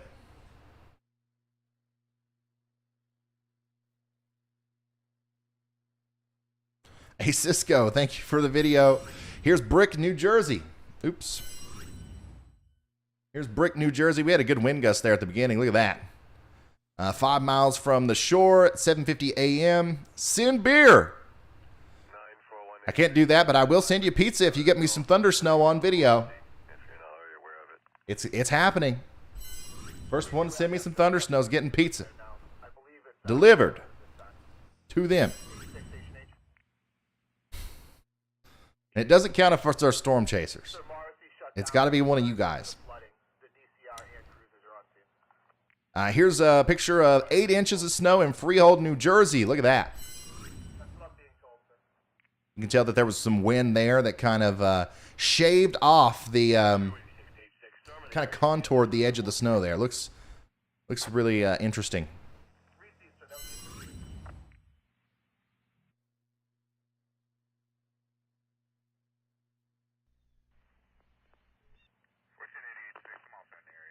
Wow, you guys are... Hey, Ryan, that wind is really picking up now. It's almost complete whiteout conditions on this highway. Very poor visibility. Yeah, we've got you pulled up. It looks, I mean, it's a blizzard out there.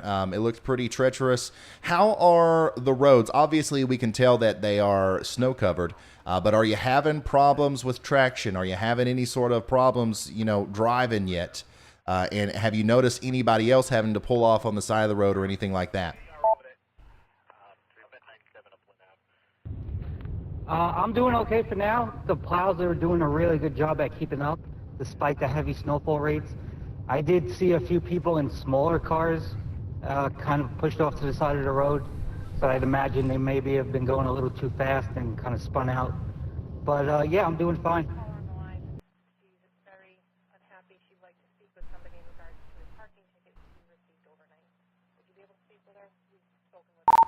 All right, well, as crazy as it looks there, you still haven't completely intercepted the heaviest part of the snow band yet. So it's it looks like it's only going to go downhill from here. So we're going to stay tuned with you and just holler back at me whenever anything interesting happens.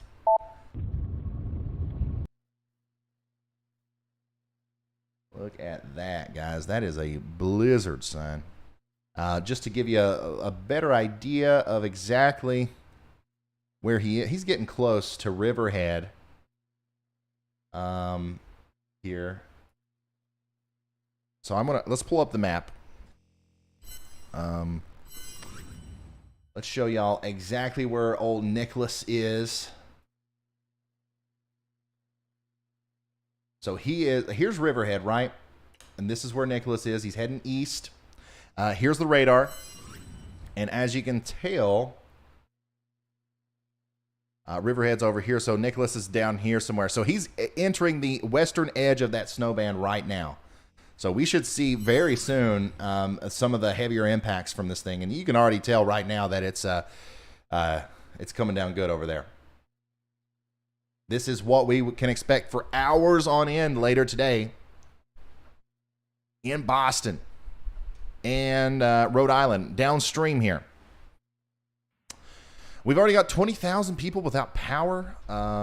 Let's check out power outages real quick. Massachusetts is already, we're already seeing 20,000 people, nearly 20,000 people without power in Massachusetts down here. In Barnstable County, 11,000 people out there. And then in Plymouth County, we've got 6,000 people without power there. So the winds are obviously already starting to rip up. It's 8 a.m. We are 4 hours away from the strongest winds. Okay, so keep that in mind. We've already got 20,000 people without power. It's going to continue to get a lot worse. 99.9% of folks are hunkered down.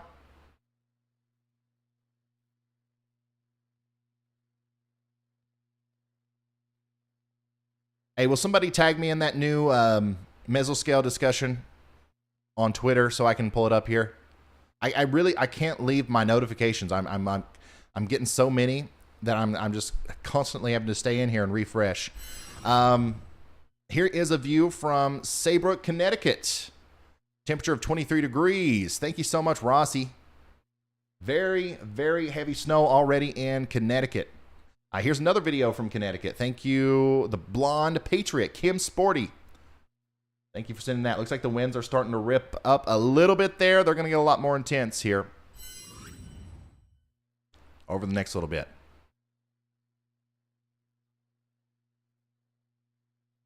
There has been a 63 mile an hour wind gust already reported. Let's pull up our storm reports here.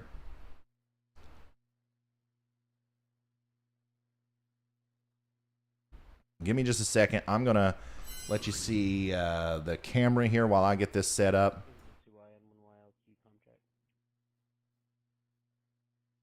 Boop, boop, boop. That's pretty impressive if we are actually already seeing those kind of reports coming in with the wind. Thanks, Rob. I'm going to be in and out for the next couple hours. So I'm not seeing any official reports just yet, but we will continue to look for that. Here's the some of the reports that we do have in. Now, these are actual reports from the National Weather Service that are coming in. 5 inches of snow there near New London, Connecticut. Already 6 inches of snow near Newport, Rhode Island. 10 inches of snow down here in Shirley in New York. So lots and lots of, reports coming in. I don't know if I've got,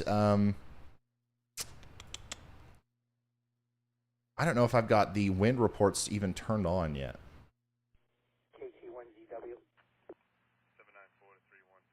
Radar data, full panel precipitation type, plus R. Good morning. We'll figure it out. We'll figure it out here in a second.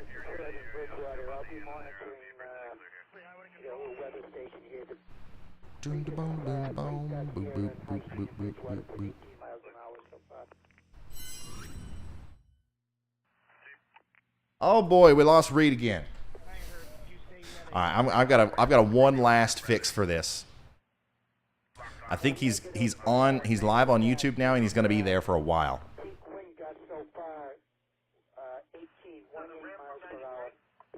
Surely you can't be serious. Oh, wow. Reed's got some crazy winds going on here. Man.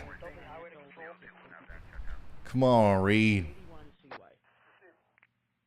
All right, so we're going to open this with a notepad. We're going to Control A, Control C. Bear with me. Open with notepad, Control A, backspace, Control V. I need some like Ryan is currently in the background producing like music. AT&T's about out. What was that? Hey guys, I think AT&T's about out.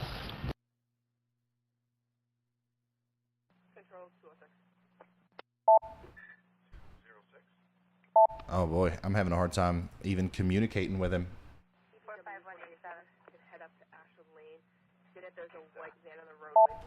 All right, let's get his stream up here. This is a really impressive footage.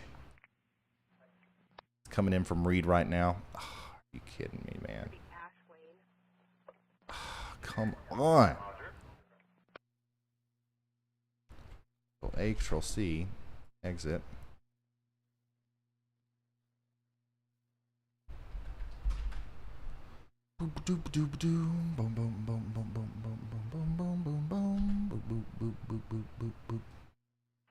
Almost got it.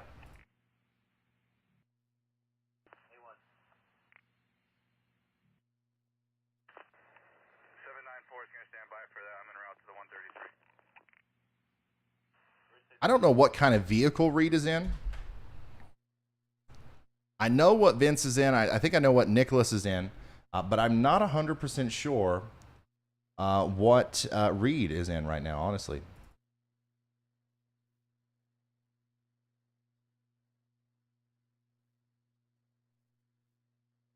Wow, still having a real hard time getting his feed up here on the channel, but that's all right. Let's just pull it up this way here. This is the current conditions where Reed is. Let me show you on the map exactly where Reed Timmer is. Okay, so he's up here in Provincetown, Rhode Island. We're having a hard time communicating with him. He said the last message we got from him was he thinks AT&T's about down, but we still have a stream coming through on YouTube. And I'll show you that now. This is what things are looking like out there. I'll go back in the past just a little bit there. Winds are ripping, obviously, very intensely down here in this portion of Cape Cod. These winds are going to exist in Marshfield, in Plymouth, in Sandwich, in Boston eventually, all the way up to Gloucester, well, whatever you want me to call it. Rockport. Okay, if this is not what you're already seeing, this is what you're going to see here before too long. And let's just see if we can't get through to him now.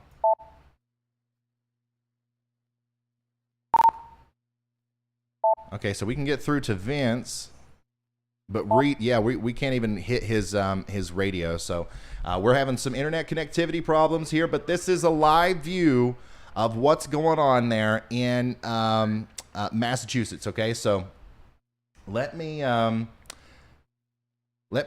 will be right back. Okay, I will be right back. I got to take a very quick break, like literally like 2 seconds. I will be right back though.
I'm here. I'm here. Sorry about that. Duty calls sometimes, especially when you're drinking a whole gallon of water. All right, so once again, this is on the tip of Cape Cod here. We're watching Reed Timmer out here, and we're also watching Nicholas Isabella, who is now entering the heaviest part of that snow band in Long Island. Holy smokes, man. That is some heavy snow. And obviously some big winds ripping down there as well. Let's pull up the map. Okay, now finally, finally, it looks like we have everybody working now on our live stream. So I'm going to continue to monitor Twitter here. I know a lot of you guys are sending me stuff. It's absolutely like, it just keeps blowing up right in my face. But keep sending me all this stuff. I don't know. Did you guys send me the mesoscale discussion? If somebody could send me that in the live info stream on Discord, that would be cool. It's because everybody keeps mentioning this this ominous thing, but I haven't seen it yet. Here is Greenwich, Connecticut. Thank you so much for sending this in. Far southern and western Connecticut. There's about 3 or 4 inches so far. How much more is expected? They're in southwest Connecticut. It really depends on how far west this band of snow goes right here. So obviously, you see this big yellow area? That is this. Okay, so obviously you're going to get a lot of snow underneath that band. However, you're colder over here. So if any of these lighter blues or lighter greens makes it into your general vicinity, which Greenwich is, I don't know exactly where that is. I don't see it. But if it's over here in western Connecticut, you're probably going to see at least another 3 or 4 inches before all is said and done. It could be more than that. Once again, it has to be, we have to nowcast. We have to watch this band and this band and see how quickly or how far to the west they're going to propagate. There are 2 to 3 inch per hour rates currently in these bands right here. So we're going to watch them very, very closely. All right, let's go back to the map view, and I think that this is, I like this. I like being able to look at this and kind of be able to go back and forth between our storm chasers that way. However, I'm going to do some playing around here, and I think what we're going to do is we're also going to have radar.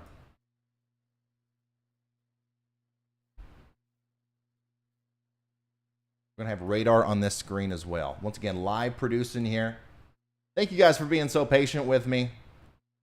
Thank you guys for choosing to tune in to the Ryan Hall Y'all YouTube channel, despite the fact that we don't have a $1 billion production setup. It means a lot, and I'm doing everything I can here to provide the best information possible to you.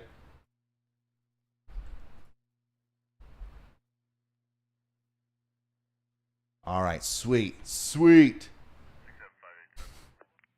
All right, give me just a second. Now we're going to go pull our radar. Simple as this, guys. We're going to go pull our radar over to the map panel.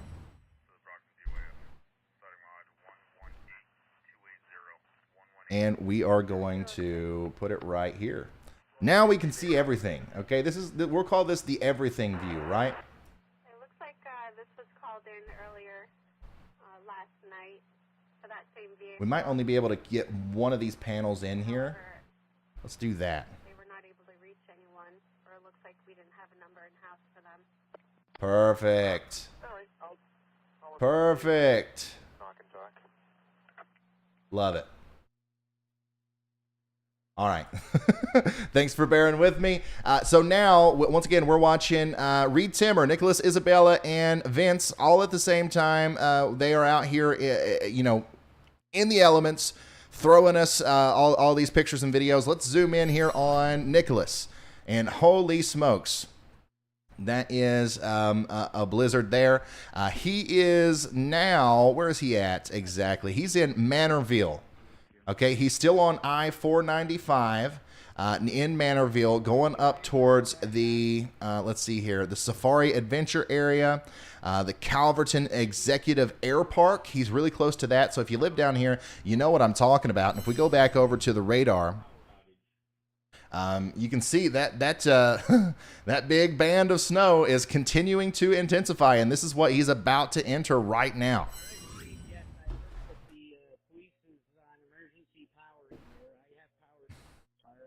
Let's come over here. Oh my goodness.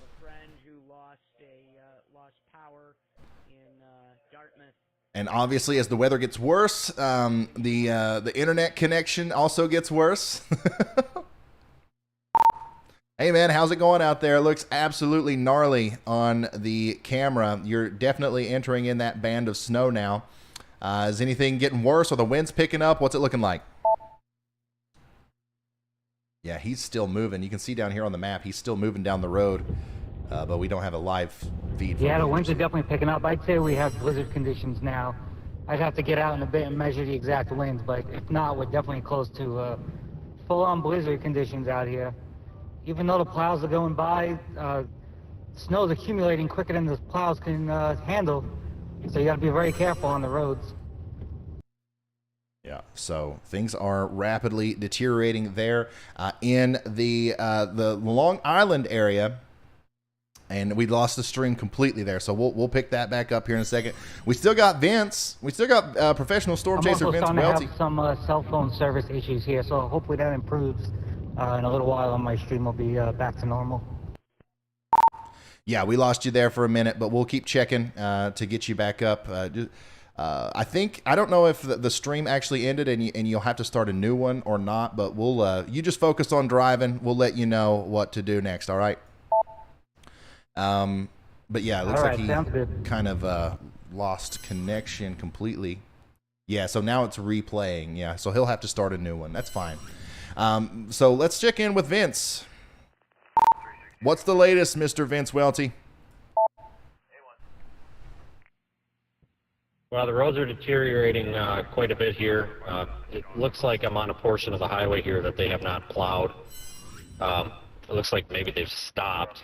It looks like the plows have turned off back there.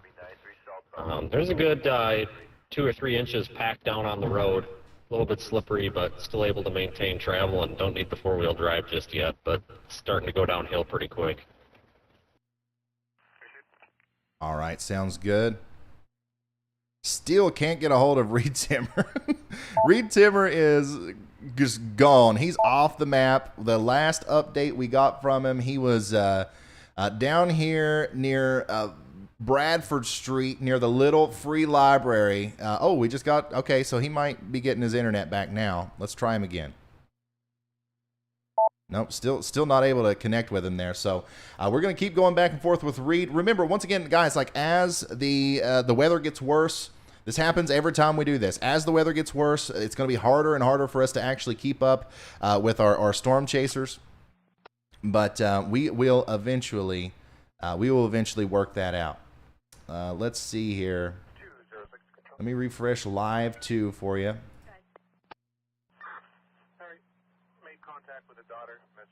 Did Reed start another stream? Or is it still on that same one? Oh, I think it's new. I don't know. We'll pull him up right here in a second. Reed stopped for bananas. That's smart. That is very smart. All right, yeah, so we got him back here. Give me just a second. Hey, thank you, DS2324, for the huge $10 super chat. You guys are being super generous this morning. We do have almost 14,000 people hanging out with us right now on this January 29th at 8:26 a.m. We're watching a potentially historic blizzard unfold before our eyes. And Bob, speaking of eyes, we have a lot of them out there. Sending us reports, sending us videos and live streams. And I really do think that this is going to be the best place for you to keep up with this thing as we go forward. Let's see if we can get Reed back on our map view here.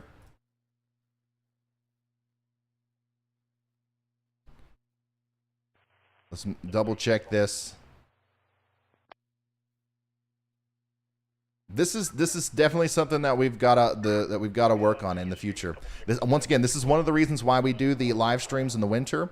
The main purpose of what we're trying to do here is to, relay severe weather and emergency information in situations where it's warranted, and all the little kinks, all the little problems that we have. It's going to be very nice if we're able to work them out before the tornado hits, right? So if we can work these little kinks out during a snowstorm, that's going to be incredibly useful for us.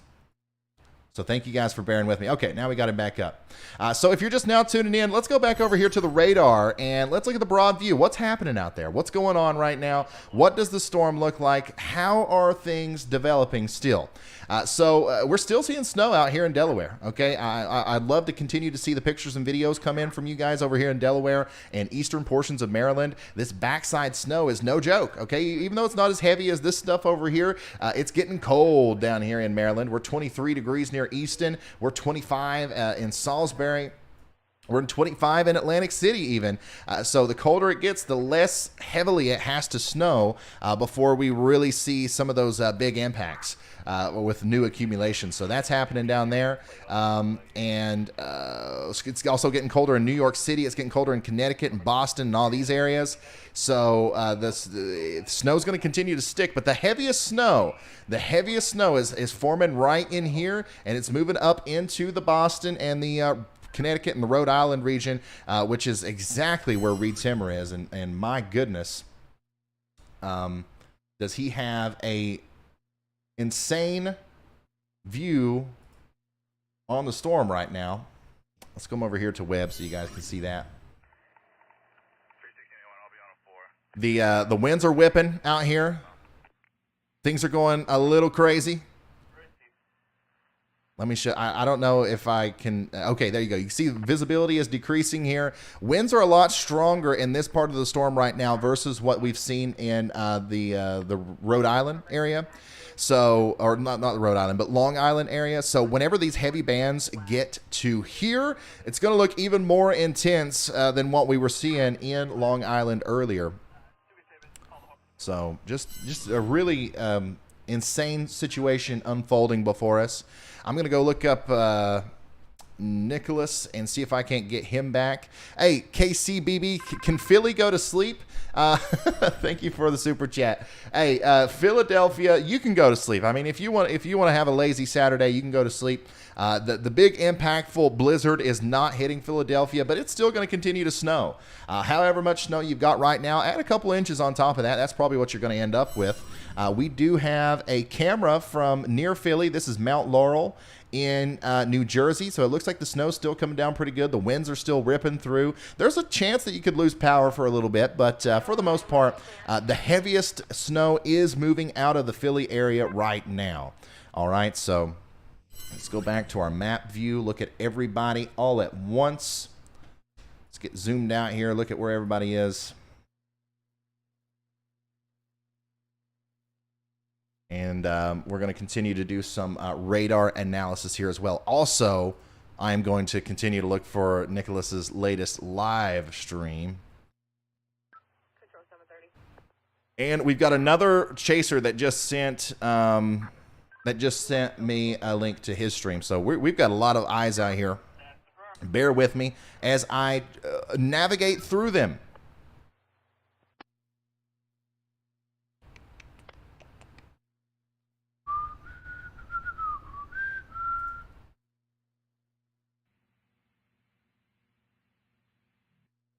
Yeah, so Nicholas is still not live.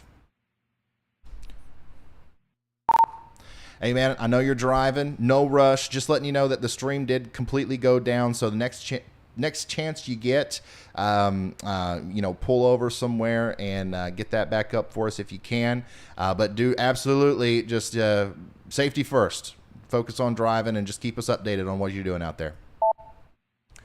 And of course, we are also. Sounds good. I'm about to get off the looking... interstate, and I'll get that stream back up in a few minutes. All right, thank you, I'm Nicholas. almost out under that heavy band of snow as well. It looks really good on radar. Thank you, Nicholas. We are now going to tune into Vince Waelti, who is also in another part of Massachusetts that is experiencing really strong winds right now. Okay, so Reed Timmer's up here on the tip of Cape Cod, and Vince is down here near Plymouth. Okay, he's literally on the road there heading towards Highway 3A that leads down into downtown Plymouth. And this is what it's looking like out here. Strong winds, once again, heavy snowfall rates. Things are really coming together for our blizzard. We are about in prime time here. We are just about in prime time for some of the heaviest precipitation to come through. But we're not quite there yet. So if you think this is bad, it's only going to get about 4 times worse. So hopefully that will keep you from getting out there in the elements here.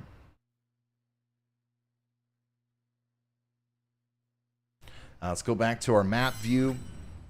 And we got Reed back here.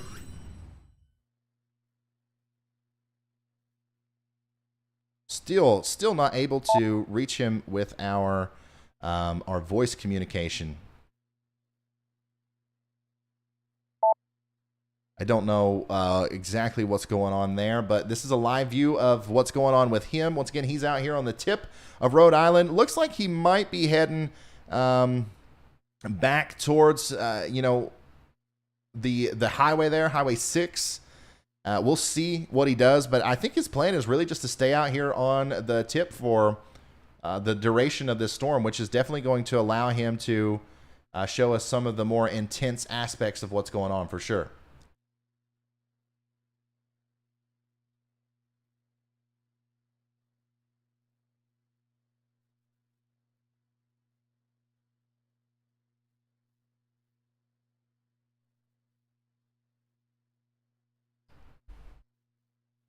Dunder just said, I saw a car spin out in front of my house. Oh, my goodness.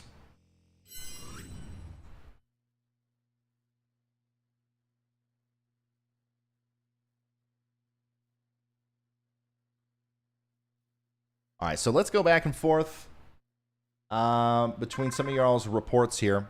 Hey, Purple Planet, man, thank you so much for the very generous super chat. He says, hey, Ryan, I love your stuff. Here's my live stream from Bayside, New York. This is a live stream on my channel. Hope it's useful. Absolutely, man. I am going to pull that up right now. I unfortunately won't be able to make you a little picture and, all the stuff that we've done for our storm chasers, but I will be able to just show it in YouTube if you're cool with that.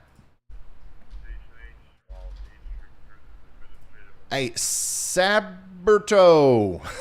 I hope I said your name right. Thank you for the big super chat, man. Really, really appreciate the support, guys. Purple Planet.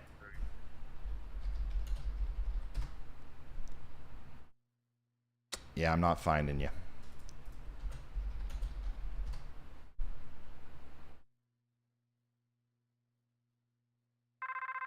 Not finding you, man. Sorry. You'll have to send me a link somehow.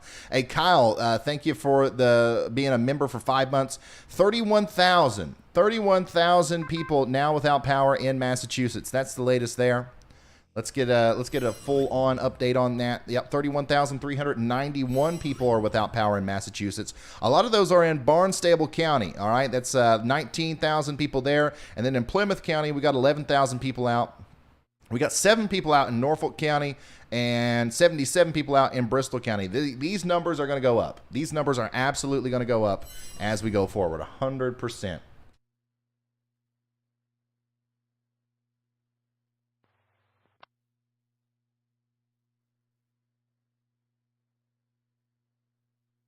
$100.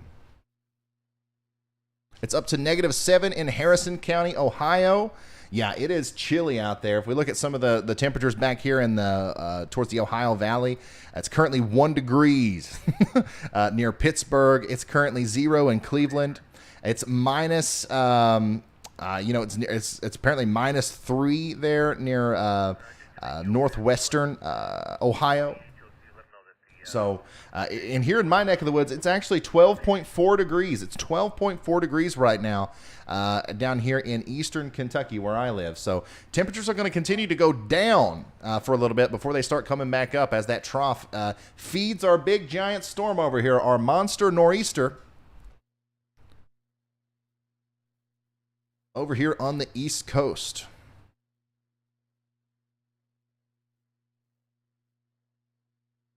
Yes, 100%. I still believe a lot of you guys are going to see 3 feet of snow, if not more, 100%, especially given how much you've already seen accumulate. Now, not everybody's going to see that, obviously, but a couple places will exceed our expectations. It just depends on who gets under that band of snow, man. Like it's a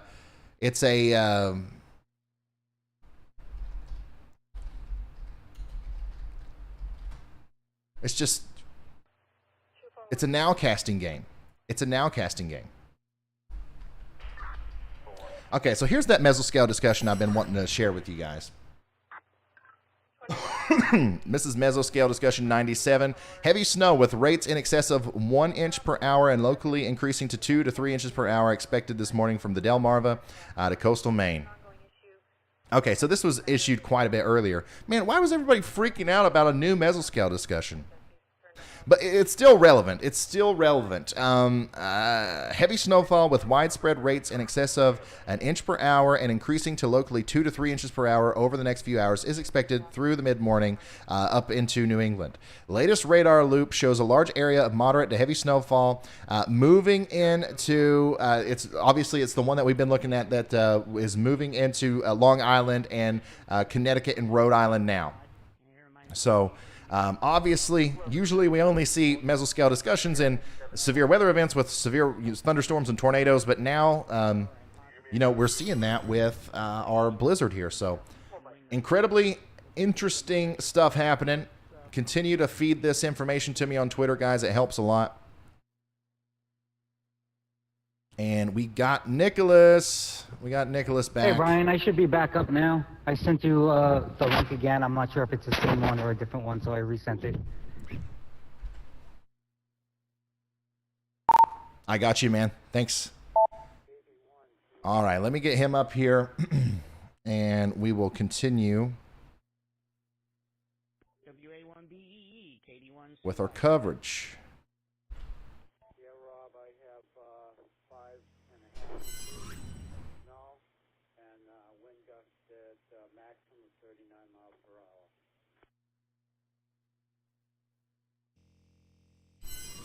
Hey, Knack Lloyd, thank you so much for becoming a member, man. That's super awesome. And 39-mile-an-hour wind gust. That's affirmative. That's pretty water. Very much appreciate that. Okay, received. Keep us advised. KD1CY.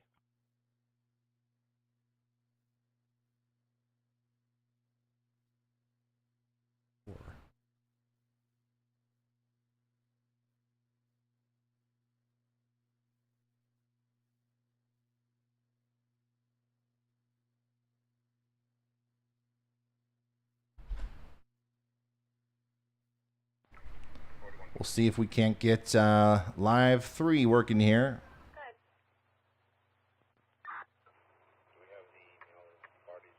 Oh boy. Anyways, Jody, thank you so much for the big 10 there. He says, thank you. The community is great. Yes, it is. We have the best community here. I think the weather community on YouTube is far and beyond anything else I've seen, man. Like, you guys are nice, supportive, not a lot of toxicity out there. Gotta love it. Brandon, thanks for being a member for 11 months. He said, it's cold out there today. Yeah, buddy, it sure is. And then Vanya says, what's the latest on the Jersey region? Let's see here. Here's the full radar view. If you guys want to see the full radar, and this is the South Jersey region. We are still seeing heavy snow down here, okay? But a lot of the heavier bands are, off to your east, and they are going to slide ever so slowly off to the north and east, okay? So the closer you are to the coast, this is why the whole time we have been talking about the coastal areas being the most impacted by this storm. The areas literally right on the beach are going to continue to be grazed by this heavy snow as it comes up to the north and east. So it's absolutely going to continue to come down pretty hard there. Can we talk about what's coming for Ohio next week into Thursday? Because yikes, yes. At some point during this live stream, I promise we're going to look at the forecast models, and unfortunately, I am not ever going to get a break. It seems like. Literally since December 1st, I have been making daily videos talking about unbelievably severe weather. I don't know what is happening. We are on a streak of just incredible weather here for the past several months. And I thought that after this storm, I'd be able to take a break. But no, literally directly after this live stream, I'm going to have to start putting together videos and content concerning another storm that could be pretty significant, actually, for the Midwest into the Ohio Valley. And I don't want to talk too much about it just yet. I know people get excited, but I promise I will look at those forecast models during this live stream at some point, okay? Just bear with me here. Minus, maybe that's what I'm missing here. Hey, Roy, thank you. He says, thank you for what you do, Ryan. I'm watching from Dallas, Texas. Can't wait for the freeze next week. Yeah, that's another thing we got to talk about. Is there is a pretty big cold blast coming to Texas. Now, I hate saying that. I hate talking about stuff like that because obviously there are some people who have literally PTSD from the last one, and I don't think it's going to be that bad. But it's certainly going to be something that we have to talk about here on the channel as we go forward.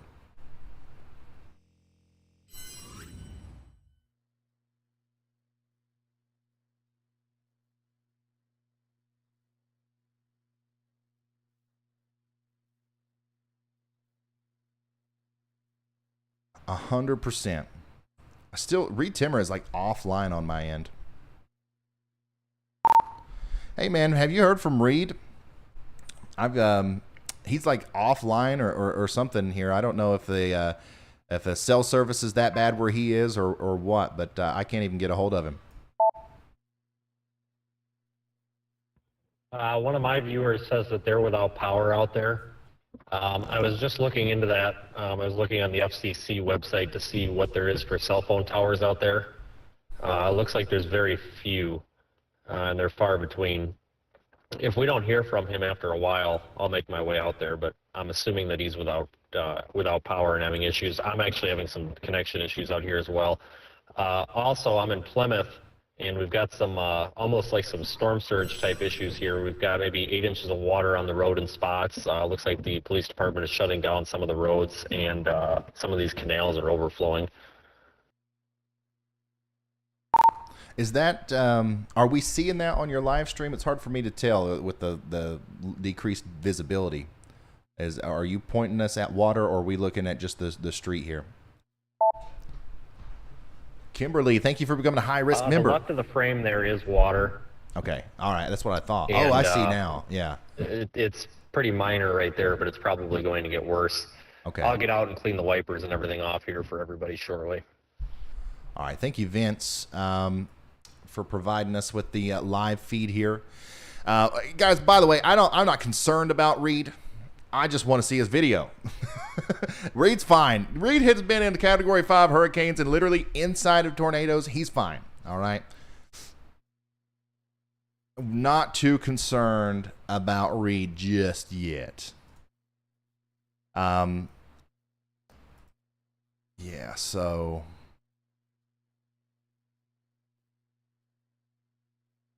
I'm trying to figure out what I'm going to do here. Hey, Nicholas, we're having a hard time getting your stream up on our end. It's not your fault. It's on my end. But just give us a quick update on what you're seeing and how everything's looking out there, and what your plan is from here on as far as your how you're going to approach the storm as we go later on into the morning.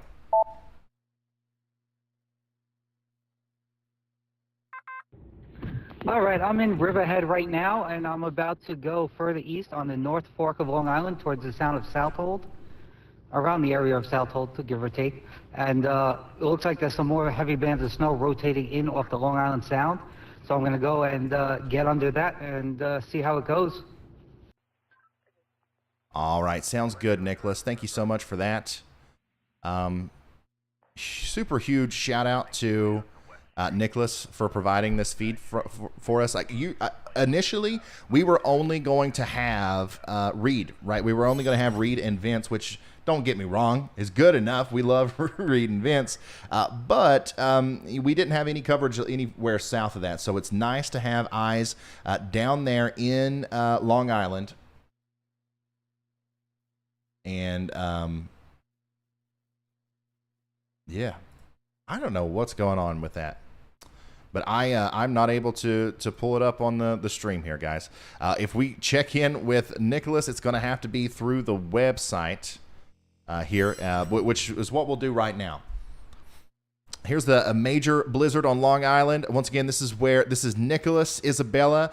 He's currently inside of one of those really heavy snow bands. We're seeing those wind speeds really start to rip up. We're seeing the snowfall continue to come down. A lot of these places are already over a foot of snow, and a lot more is coming. A lot more snow is coming. If you're down here in Long Island and you're looking out your window right now and you see this and you're like, wow, could it get any worse? The answer is yes. Okay, it's actually going to get quite a bit worse as these winds are going to continue to increase. The snowfall rates are going to continue to increase as we approach the noontime hour.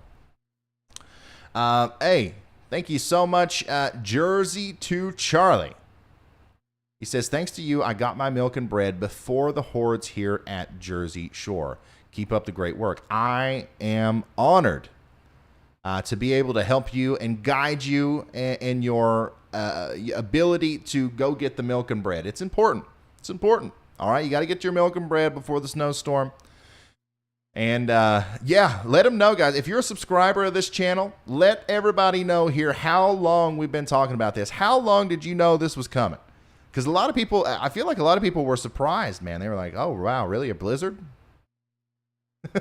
But we've been talking. I feel like we've been talking about this forever. Like I am ready for it to be over and move on to the next one.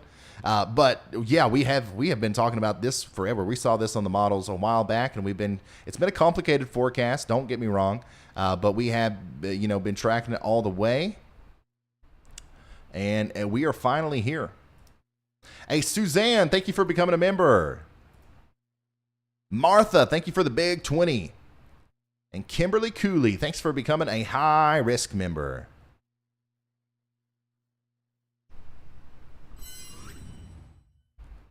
Y'all are real ones.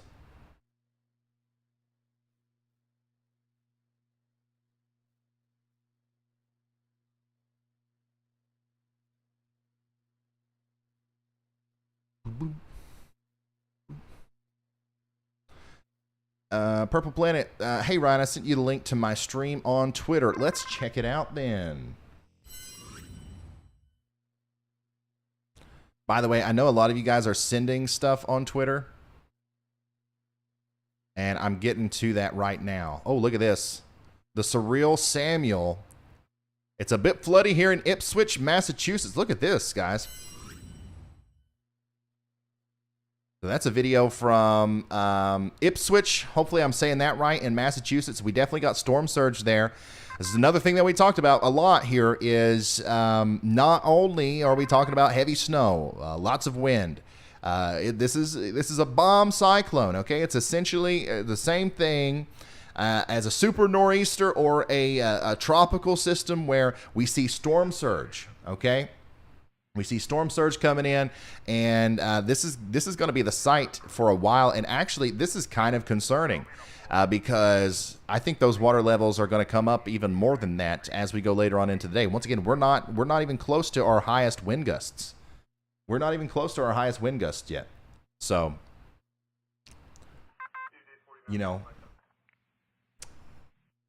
take that as you will.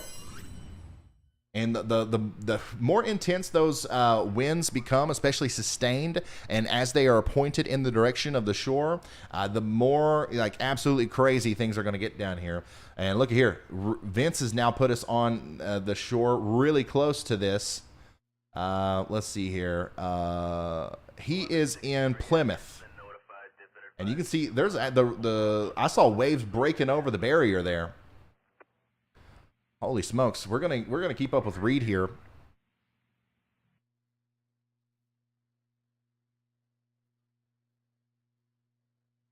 Because that looks pretty intense. You got to think, obviously it's salt water, so we don't have to worry too much about it, but just imagine it's about to be 20 degrees out here, blizzard conditions, and then flooding waters coming onto the roadways. Just an absolute nightmare of a situation to be in if you don't want to be in it. Thankfully, Vince wants to be in it for whatever reason. We got some crazy people out there, but we love them. Hey, Grandma, thanks for becoming a member. Britt, thanks for the support. Still here. Thank you so much for your support. Says, thank you for what you do. I'm in Delaware, and I shared you with my family and friends in New Jersey and Long Island. You are awesome. No, you are awesome. Timothy, thank you so much for becoming a member as well. I'm trying to work out our technical difficulties here with Reed in the background. It's tough, but, you know, bear with me. We ain't in no big hurry here. Continue to share the stream. Continue to just have a positive outlook there in the chat. We love the fact that we have a positive community here.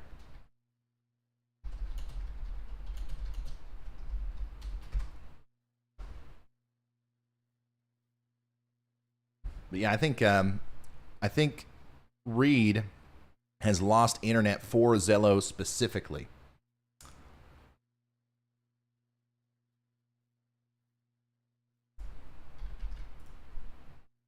But we might be able to pull him up on Facebook.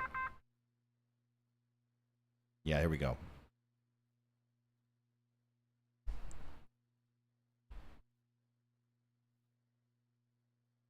It's absolutely crazy where he is, though. Right now, it's absolutely crazy. And we are going to continue to lose, connection with him.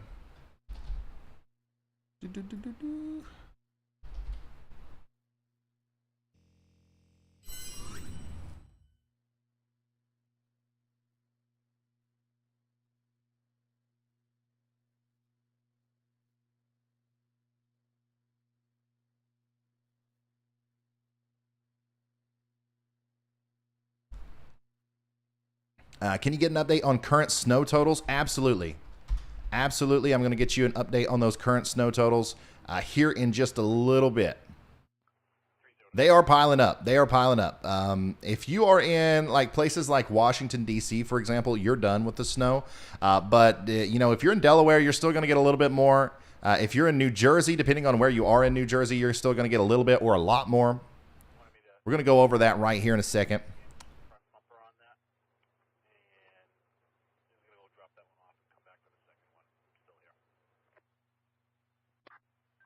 All right, so we got an updated feed from Reed Timmer there. Hey, Nicholas, if you're not driving, again, if you could kind of check your settings on that live stream. I don't know if maybe the thing is turned on still where it's not able to embed or what, but I'm not able to get it up on my end. We're still able to keep up with you back and forth on looking at you through the web browser. But if you just get a chance here in the next little bit, maybe start a new one and send me another link if you don't care. Thank you. You got it. Sounds like a plan. Just give me a minute. Yeah, so internet is a huge problem out here. Vince has got it figured out, though. Vince has got it figured out. He's got a really like foolproof system to be able to continue a stream. And I think that our plan in the future, one of the kinks that we have to work out for our storm chasers is like we're going to have to put the equipment and all of the stuff that Vince has in everybody's car. So we'll have it in the Dom 4 there with Reed. We'll have it in Nicholas's car. We'll have it in Brandon Kopic's car. We'll have all that stuff. That way we don't have to worry about Facebook and YouTube and if this cell phone service doesn't work and this one doesn't, we are figuring that out. And thankfully, thanks to your all support, that'll be a reality before storm season, I believe. Thank you, JD. Thank you so much, man. I appreciate it.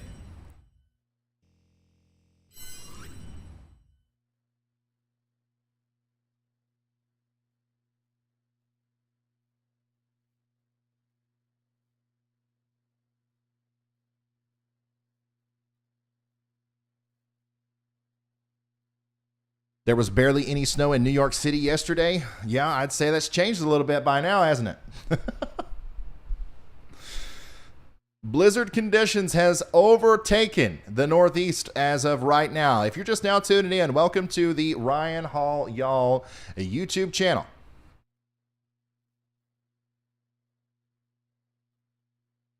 We are currently looking at an ongoing blizzard in the Northeast.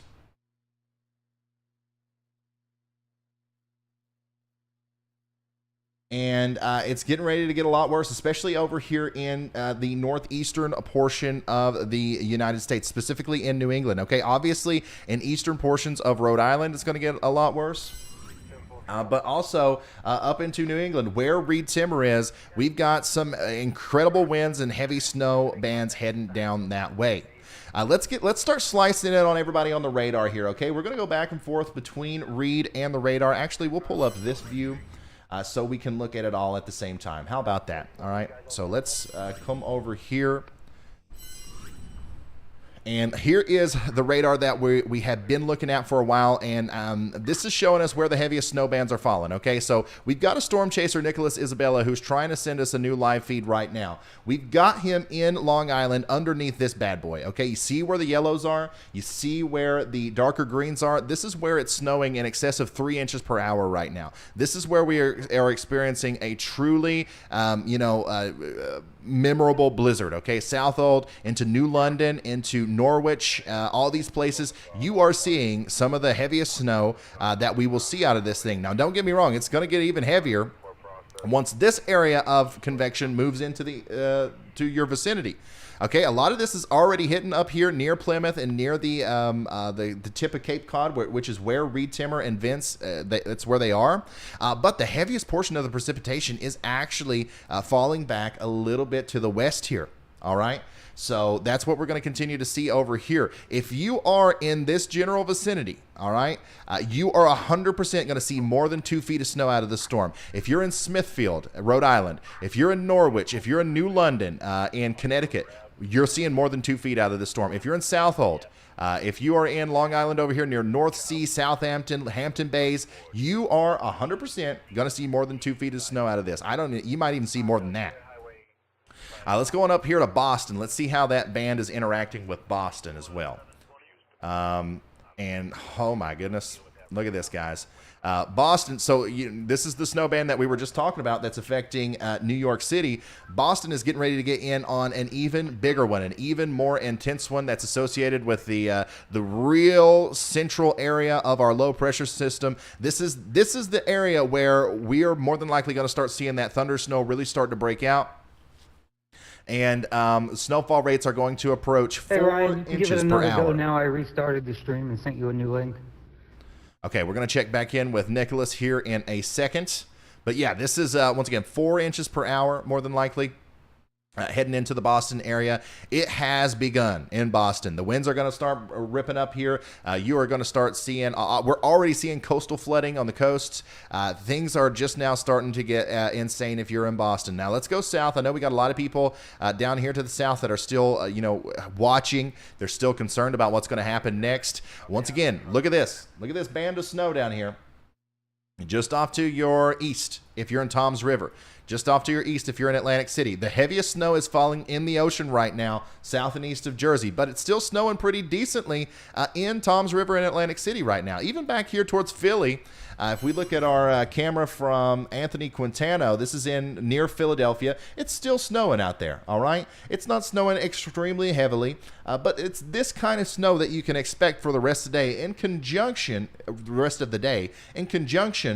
with some really strong wind gusts, okay? A lot of you guys have already got 8, 9, 10, 11, 12 inches of snow back here, especially on the southern side of Jersey. You're going to see a couple more inches before this is all said and done, but it's now casting. Once again, we have to continue to watch this. If this budges a little bit further to the west, which it might do, Tom's River is going to get another 6 inches on top of what you already have. But if it continues to kind of slowly progress off to the east and to the northeast, Tom's River, you're more than likely only going to get, maybe 3 or 4 inches on top of what you already have right now. Let's come back over here to Boston. Let's put our radar on Boston. I think that's the area that we really want to keep up with. And we'll do the broad overview of everything over here on this radar. What's Reed up to? Obviously, visibility is extremely low out here on the tip of Cape Cod where Reed is, but you can see those winds are absolutely ripping, man. They're absolutely ripping. And he is, oh my goodness. Yeah, the windshield wipers are annoying, but I mean, what do you want him to do? Not see? Stick his phone out in the blizzard and have it ruin in 5 seconds? There's definitely 60-mile-an-hour winds ripping through right there.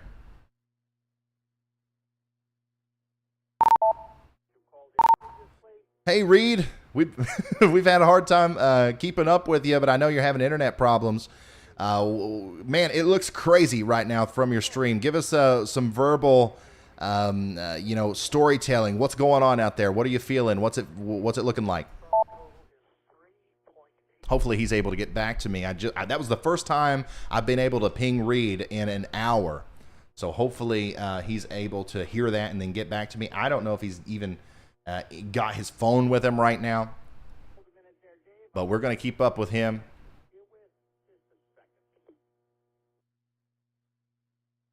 And we are going to also keep up with Nicholas Isabella, who has sent us a new live stream. Hopefully this one works.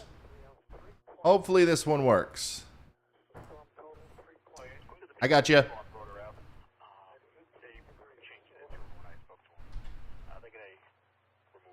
All right, we're going to try this again for our boy down here in Long Island.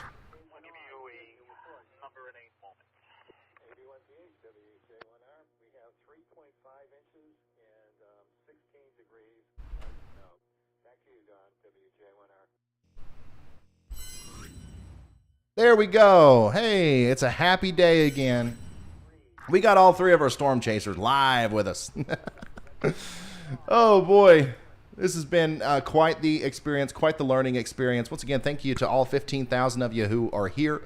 Please keep sharing this on social media if you haven't already, and please keep sending me your reports, man.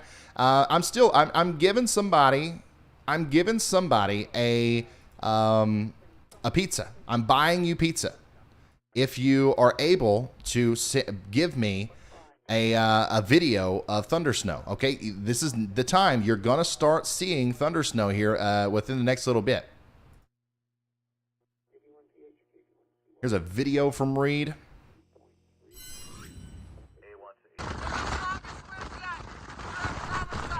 What's up, Brian? I'm up at the ranger station. I am live on Facebook. AT&T has gone down, it seems like, except on top of this dune. But man, winds are cranking over 60 miles an hour up here. Whiteout conditions. I'm at the ranger station at the tip, right at Provincetown at the tip of the Race Beach, Race Point. Oh my goodness. So as you can tell, literally, this is what I was talking about earlier. This is literally testing, a hurricane. 1, 2, 3, testing. 1, 2, 3, bomb cyclone. I got you loud and clear, Reed. Keep sending us those video clips too. You can do that through Twitter, but be careful out there. Once again, we're having a hard time seeing through your windshield wipers on the stream, but it's no problem. Just stay safe out there and keep sending us video clips. Copy that. I am on foot right now. Went right up that hill to the top of the dune at the ranger station, and we are getting blasted right now. Big time northerlies. The harbor also was starting to invade a little bit of the road there right at high tide, but really the story out here is the wind and the whiteout conditions. Vince was just telling me moments ago that they are having some storm surge problems over there near Sandwich and Plymouth. We do have water coming up into the roadways in some areas, so I would say that's probably also going to happen, if it's not already happening in a big way in your area as well, as that low pressure still deepening and it's getting closer, and the winds are coming out of the north and east there. So keep us updated, and we'll check back in with you every 5 minutes or so for the next little bit as this continues to rapidly deteriorate. He is absolutely getting whipped by this storm right now. Reed got out of his vehicle and ran out in front of it. Let's keep him up here. Oh my goodness, guys, this is 100% a snow hurricane in every sense of the word. 100%. Let's also check in with Vince as well. Looks like the seas are still pretty choppy there. You can see how the water's coming over the barrier every once in a while. This is only going to get worse. This is only going to continue to go downhill as we get closer to this thing. Because I'm telling you guys, it's 9:07 a.m. We won't see the apex, the maxima of the effects here until probably noon, or they're a little bit after. So unbelievable what's happening with our bomb cyclone here. Also, we got to check back in on Nicholas Isabella, who is in Long Island. The winds don't seem to be as intense there, but they're still pretty intense. But the snowfall rate, that's what is really impressing me here with Nicholas. Hey, man, we've got you pulled up. We can see everything clearly now. Do you have an estimate on how much snow is on the ground out there? I know it's kind of hard to tell because the wind's kind of blowing everything around, but if you had to guess, what would the accumulation look like in your location?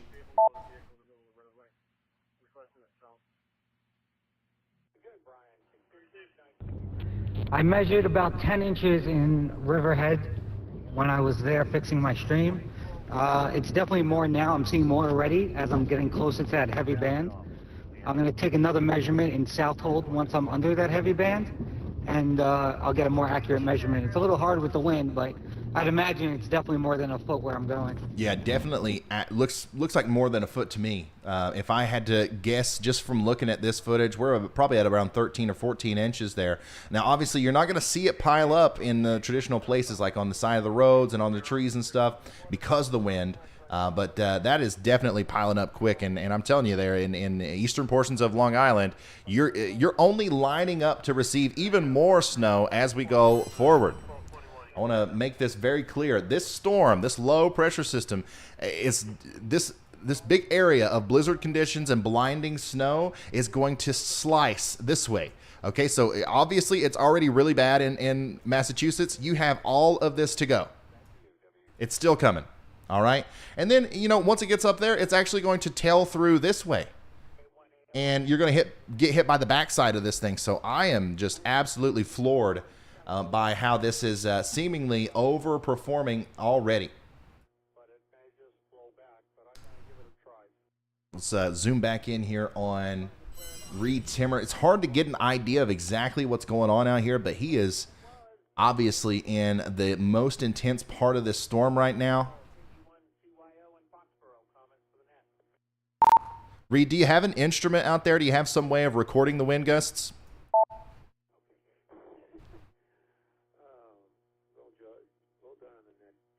If he doesn't, I'm sure he'll give us an estimate of what's going on. But that's definitely intense.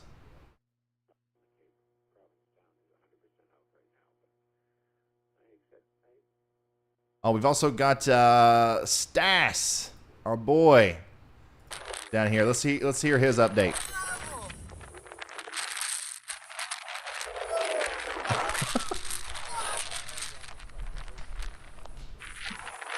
Can't really hear it. Obviously, the audio is going to be bad in a situation like that. But you know, that's what's going on right now, guys, out here in Massachusetts. And conditions are only going to continue to deteriorate. We're going to have these very strong winds. We're going to have the coastal flooding continue. We're going to have the snow continue to pile up. And this is why we called it a bomb cyclone. This is why we compared it to a tropical system with, you know, with snow. This is why there are blizzard warnings and stuff. This is not a normal snowstorm, and we're going to continue to monitor everything as we go forward. Let's get an update on our power outages. We are now up to nearly 80,000 people now without power in Massachusetts, okay? Barnstable County's got 38,000 people without power right now. We have 16,000 people without power in Plymouth. And just like I said earlier, we only had like 20 people without power in Bristol County.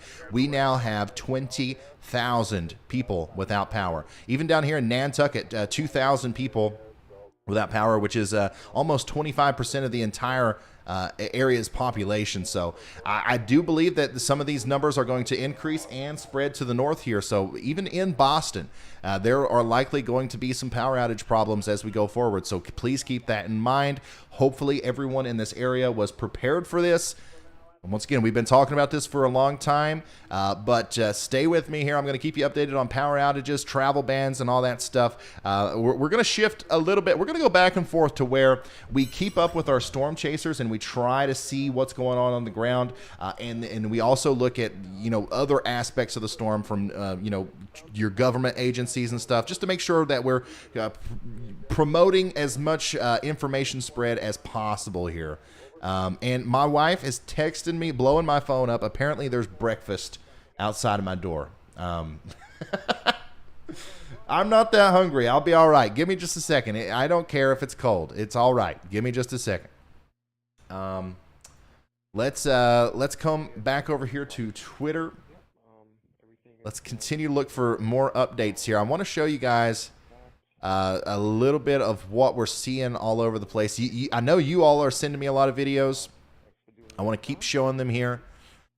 Here's Portsmouth, Rhode Island. Wow, look at that, guys. It's getting bad out here. I'm going to get those croissants or bagels, whatever it is she's got out there for me here in a second. Look at that, whiteout conditions. Remember, if you're new, if you're just now tuning in and you don't know how to send me a video or a picture, the way you do that is by going to Ryan Hall Y'all on YouTube. Follow me there and send me your updates. All right, daggone it. I'll eat. Give me a second. I'll be right back.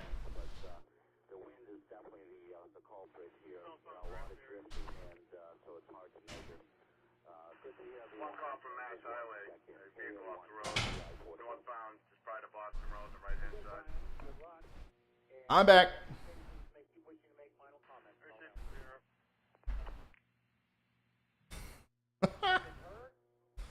Oh, this is hilarious. All right, so give me a second here. I want to show you all what I'm having for breakfast today. This is everybody thank the wonderful weather wife Stephanie for providing some energy, some carbohydrates to fuel the live coverage here that will continue now for likely, you know, 8 to 10 more hours. So thank you so much for that. I'm going to start eating that here in a minute. But I do want to find a couple more reports from you guys, because I know you guys, every time I mention it on here, you guys start sending them in like crazy. Tweets, here we go. Steve, this is Northeast New Haven County in Connecticut. Thank you so much for sending that in, man. And let's see here, Freeport, New York on Long Island. And this is a really cool satellite view of the storm now. That is, as the sun rises, we're getting a really good visible view of it. All right, if Reed was out in his vehicle, we would cut to him. But he is not. But oh my goodness, look at that. Let's actually let's pull him up. Let's pull him up with audio, and then I will I'll try to eat real quick. this is a good opportunity for you to share the stream. If you haven't already, put it out there on Facebook. Send it in a text message to a family member or friend so we can get this information out to as many people as possible. And trust me, the information is about to really start flowing in. Because we're going to see those power outages spread. We're going to see the coastal flooding become more of a problem.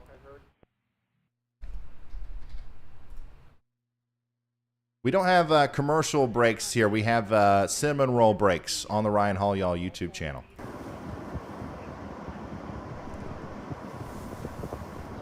Oh, are you guys the reason she fed me? I mean, obviously she would have anyway. But like, were you guys giving her a hard time in the chat there?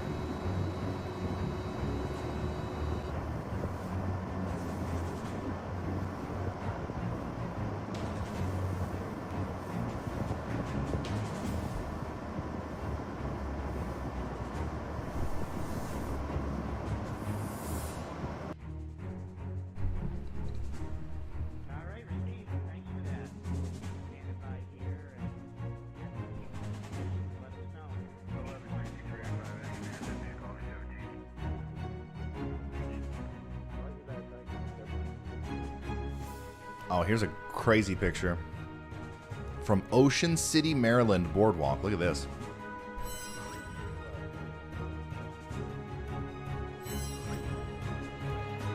Thank you for sending that in.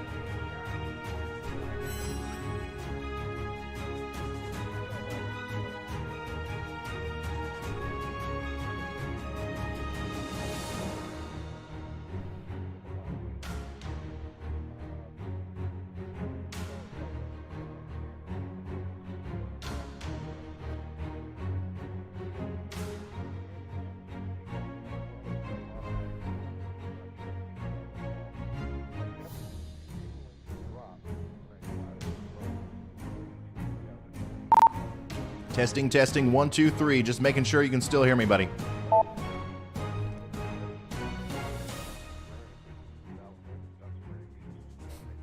I don't know. Reed is out there in the middle of a snow hurricane. I don't know if he can even hear me coming through on the radio here. I measured about 10. So we're going to bear with him here. He will get back to us as soon as he can. But he's out there on the dune doing his thing.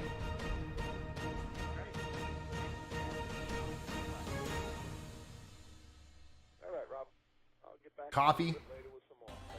I don't do coffee, but I do Red Bull. Kathy, do we have Kathy Sullivan in here? She literally mailed me a box of Red Bull just for this stream. I'm not going to drink a box, but I might have one here in a little bit.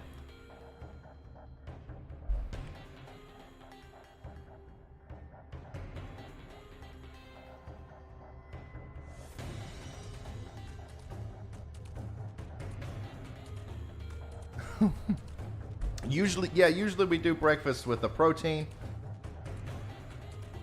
but I don't mind the cinnamon roll.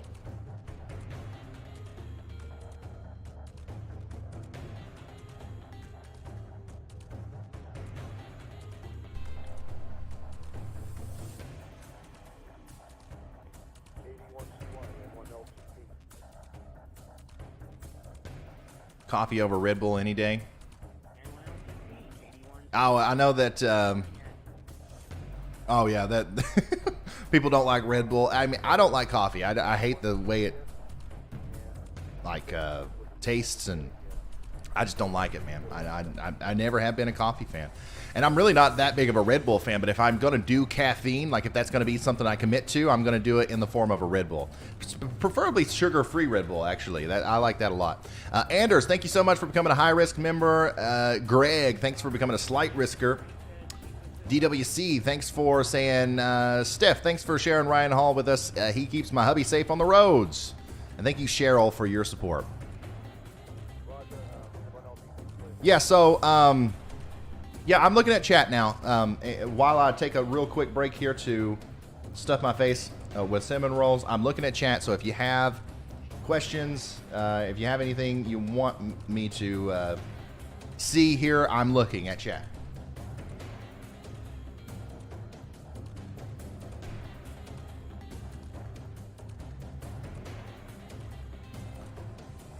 Hey, William Lee with the big super dono. He says, keep up the great work and thanks again for all that you do. Guys, you don't have to say thanks to me. You don't have to say thanks to me. I love this.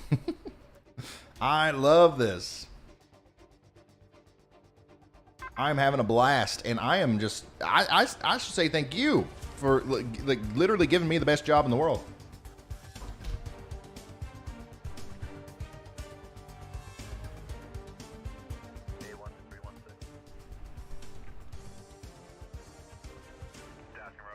Ooh.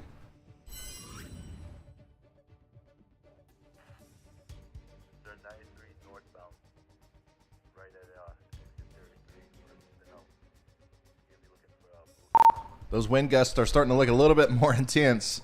What would you estimate now that we're gusting up to? Are we seeing any 60s? Or are we still in the 50 region? Update the buoy just updated. It's hard to tell right now. 'Cause I'm inside of a lot of infrastructure again. But when I was up on the highway, I wouldn't be surprised if it was close to 60. Because when there was a gust of wind broadside to the truck, it would actually push me and I would slide on the snow. It's probably definitely safe to say if they're not 60, they're pretty close. It's unbelievable how Vince is able to stay so calm driving around in this. Even if Vince was out on the sand dune like Reed is, in the middle of it and all that stuff, I believe that he would maintain his level of calmness. I've never seen him ever get super excited or freak out about anything.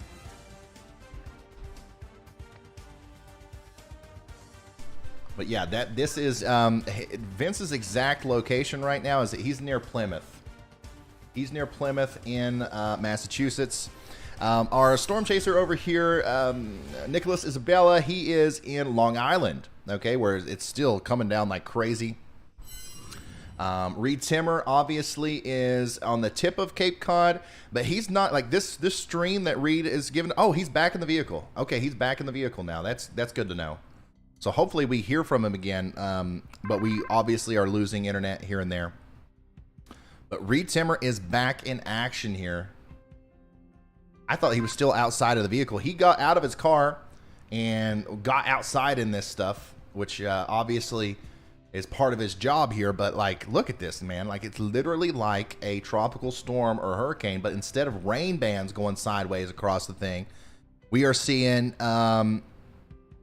we're seeing the snow. It's absolutely incredible look at what's going on here from Reed Timmer, Vince Waelti, and our storm chaser Nicholas in New York. Yeah, somebody said only 6,000 likes and we have 14,000 watching. What the heck's up with that, guys? Smash that like button so that the YouTube algorithm promotes the stream more.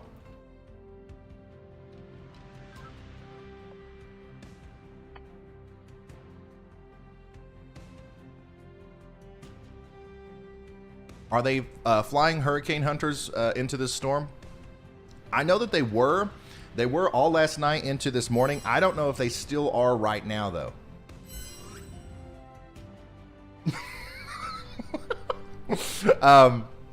We'll check on that, though. I can go look and see if there are aircraft reconnaissance data points coming in right now. And I will tell you for sure. But I know for sure that they were in there last night. Now, the vast majority of the reason why they would do this is to go into the storm to help the weather models predict the future outcome, right? So, like, we really don't need that anymore. We have radar, we have satellite, we know what's happening in the present. We don't need the hurricane to go out there, hunters to go out there inside of the storm as of right now.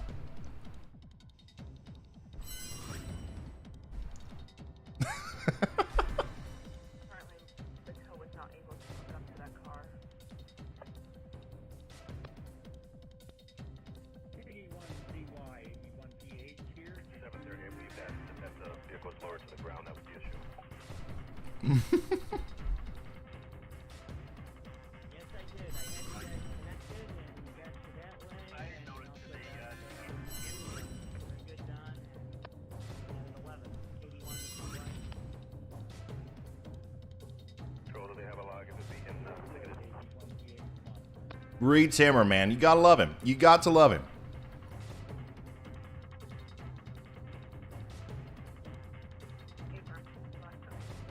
Nicholas Isabella, let's see. He's up here near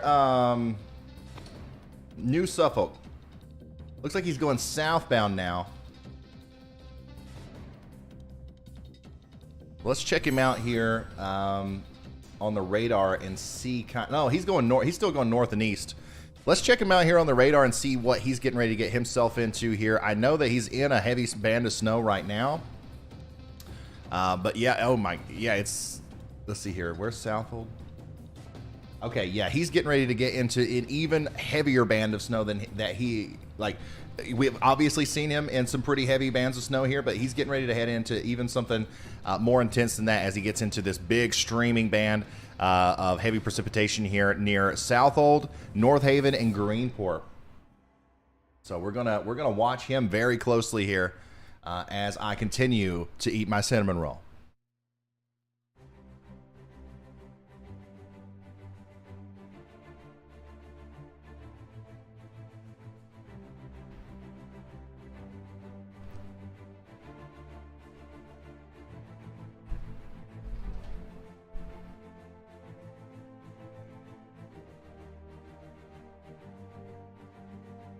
Looks like we lost his live feed again.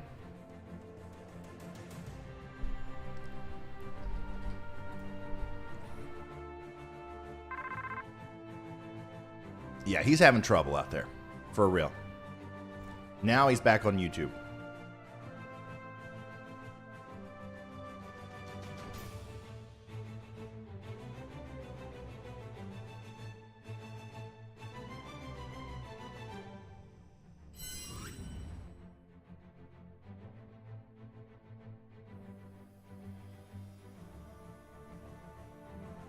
Yep.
We'll see if we can't get Reed back up here in a second.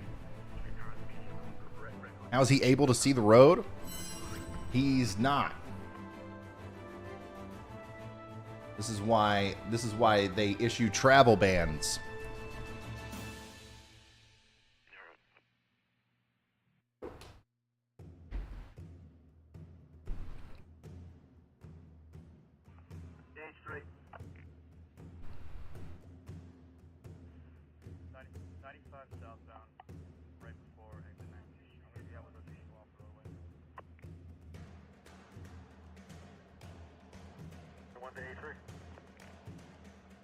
Hey, by the way, Reed Simmer hit 500,000 subscribers on YouTube. Huge shout out to our good friend Reed Simmer there. That's awesome.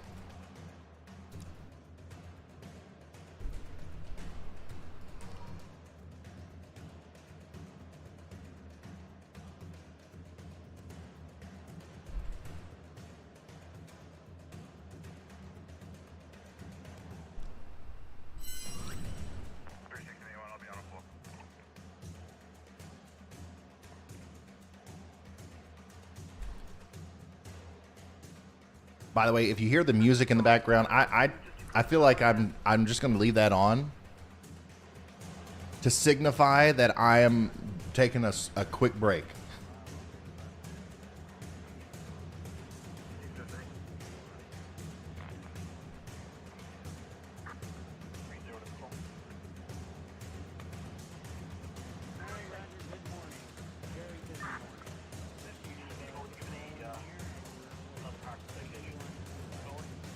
Still think it's unbelievable that we have 15,000 people watching right now at 9:30 a.m.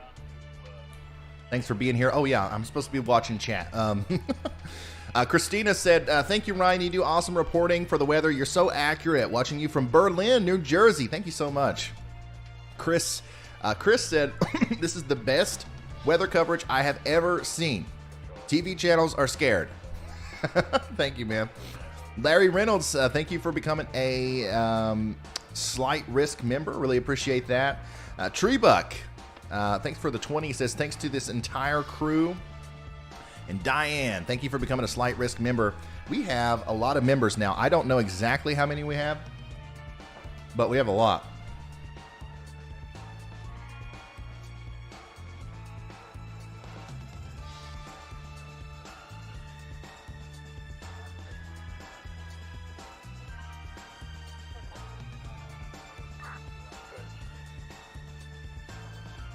There's our answer. We have 1,275 members of the channel. That's insane. Thank you so much, guys.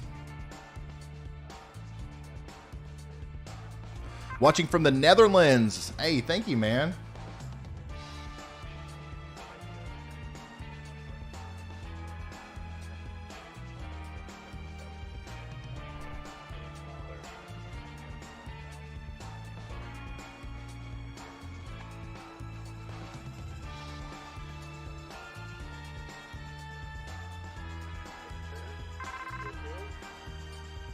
Cassandra said,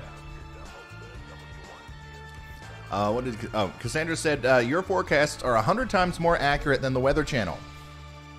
We have been watching you for a few months now, and I refuse to listen to the Weather Channel.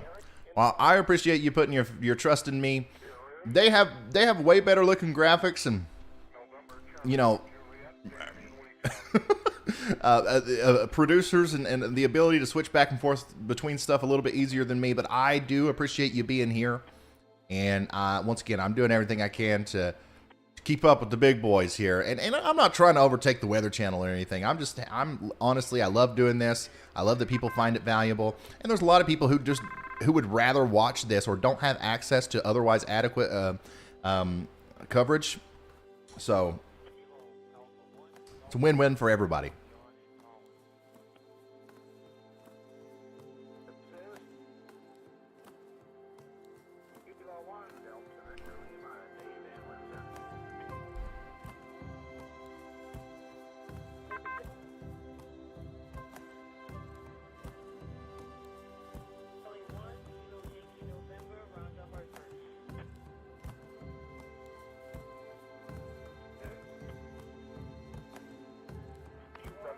Thank you, guys. Thank you for all the kind words, really. I appreciate it. I'm done with my cinnamon rolls now, so we'll get back to business here.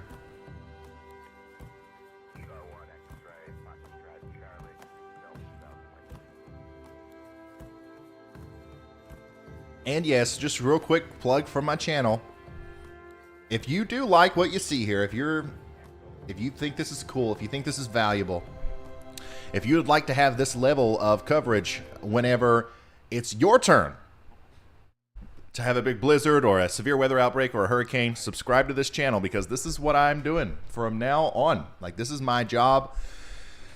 There's no, I'm never going to go work for a TV company. I'm never going to go join another network. This is it. The Ryan Hall YouTube channel is it, and I'm going to be here for as long as you guys come and watch. So if you enjoy it, please hit that subscribe button. It's free, and you'll get notifications every time I post a video, which I do almost daily forecast videos, by the way. Okay, that's enough of that. Let's go over to the radar. Let's get an update on what's going on here with the broad picture. Broad picture, once again, we are starting to see a lot of that heavier precip move off away from Maryland and Delaware now. Okay, so the snow is slowing down for you guys, and it's going to continue to slow down. We're still seeing some pretty heavy snow on the coast of New Jersey, but that is eventually going to wrap up as well. But you still have several hours there if you're actually on the coast. Now back into New Jersey towards Philadelphia. See what it looks like there. It's still pretty windy. It's still pretty snowy right now. This is going to continue. Whatever you're seeing right now in the Philly area and North Jersey, that's going to continue for another hour or so, or maybe even 2 hours before it starts to kind of taper down a little bit, okay? So keep sending in me. If you're in this part of the world right here, please continue to send me your pictures and videos and reports of how much snow you have on the ground. Let me go back. If you're in that red box there, please send me all of your reports so that I can kind of get an idea of how the forecast went in this area and how much more we can expect up here to the north and east. Now, we are watching an incredibly heavy snow band go over Long Island. We have storm chaser Nicholas Isabella in the middle of this, and he is literally getting pummeled by snow right now. Heavy winds, all kinds of, crazy stuff out here. And additionally, he has over a foot of snow on the ground, so things are getting serious in Long Island. They are going to continue to be that way because if we come back over here, you can see that this snow band, this is the one that's producing all the problems over here. It's not moving. It's literally sitting in the same exact place. Like, it is not moving at all. And the general, motion of this storm as we go into the future is going to be to the north and to the east. So, man, this is going to slice right through there. If you're in southeastern Connecticut, if you are in Rhode Island, pretty much anywhere in Rhode Island, all the way up into eastern areas of Massachusetts, from Boston to Plymouth to the Cape Cod area, the next several hours you're just going to get dumped on by snow, and an incredible amount. Some people will see 3 feet of snow actually from this. So the winds are also going to continue to pick up. We're seeing a lot of power outages out there already. We're seeing a lot of problems with the winds already, and coastal flooding. That is going to continue to be a problem as we go forward. Here's a view from Vince that he is near Plymouth. Yeah, he's in Plymouth right now. He's near the Plymouth Splash Pad, if you know where that is. Oh my goodness.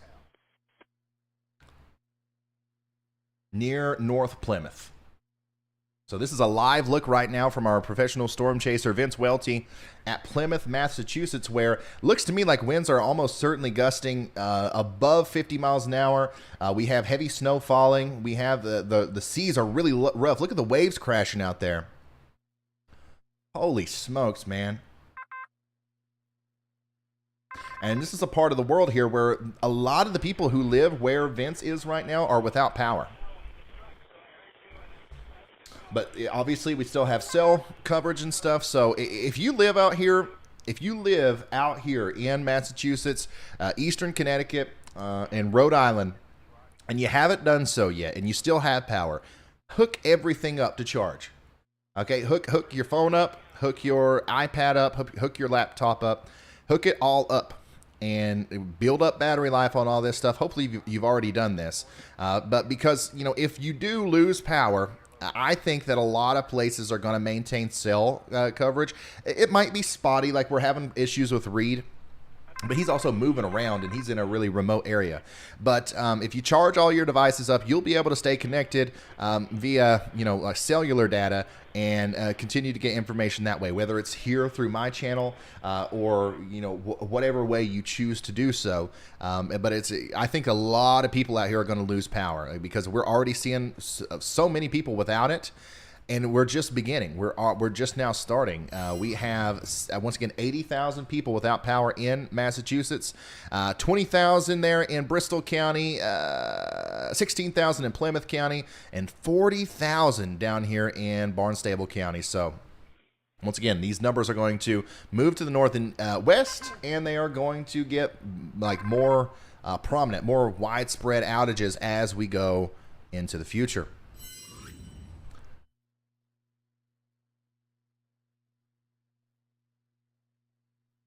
Plumb wild.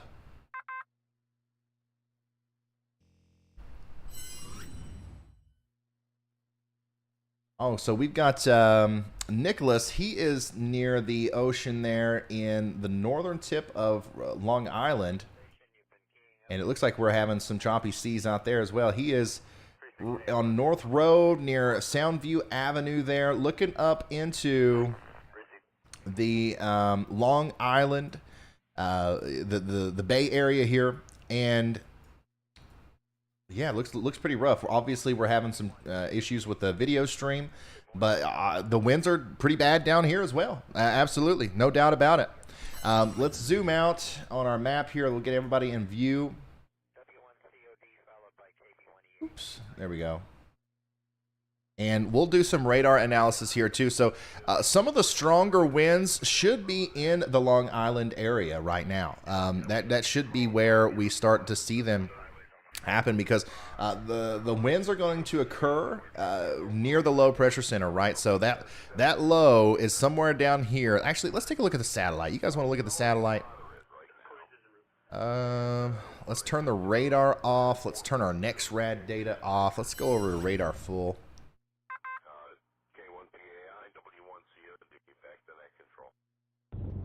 I measured. Okay, all right. And then we will turn on our satellite here. Wow. Okay, yeah, so that low pressure center is digging up down somewhere in this general vicinity. So New York, Long Island, you guys are actually closer to that central area of low pressure, so maybe even right here, than Boston is, okay? So, but there's a lot of, flow heading up this way. But you guys should start seeing those really strong wind gusts here within the next little bit. If you're not already seeing winds in excess of 50 or 60 miles an hour, especially on the tip of Long Island there, it's going to happen sooner than later. But wow, look at that monster, guys. This is a huge cyclone. Look at the size of this thing. This is Earth. This is the whole Earth, right? And this thing takes up, look, it goes all the way back towards Cuba, all the way up into Canada here. That is monstrous, man. We really did dodge a bullet, I think. Whereas if this would have happened, if these ingredients would have come together just a little bit further to the west and kind of affected more of an area like this, we would have had another like superstorm situation on our hands. But one of the reasons this has been allowed to get so big and become so powerful is because it's over the anomalously warm Atlantic Ocean right now. So that that wouldn't happen obviously if the low tracked up the inland portion of the coast, but still just a sight to see. A sight to see for sure. I'd like to bring up to the net, but only if there's time. So I'll stand by through the net. Anyway, Roger, back to you. It's only half the diameter of the Earth. No biggie. Yeah. Yeah, no big deal. So that gives you another little a way to see it versus just looking at the radar here, which actually kind of makes it look a little bit less impressive than what it actually is. Okay, we got 2 streams down, so we're going to pull up Vince.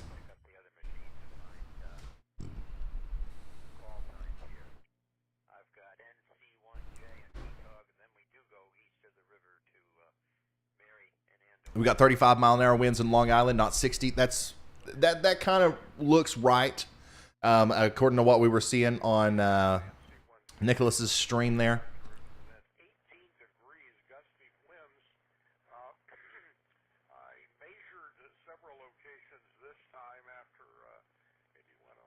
ABLZ's report earlier. I have 3 inches average front yard to backyard off my snow gauge. Let's see here. We got some other super chats I want to read. Hey, Malia, thank you for the huge $50 super chat. You didn't have to do that. Thank you. Christina said, this is the best weather coverage ever from New Hampshire. Thank you. I appreciate that. Jennifer Cook's a moderate risk member. And Danny Cobb sent us a victory super sticker. Thank you so much for that.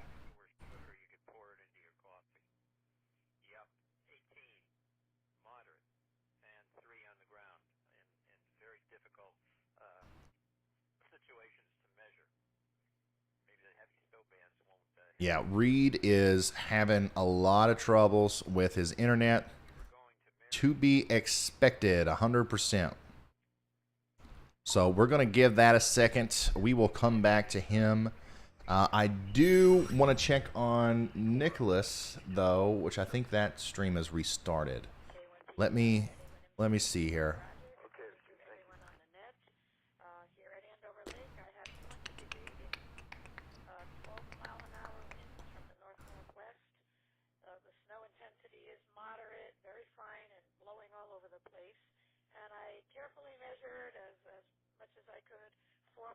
No, that's live. That's live. Okay, cool.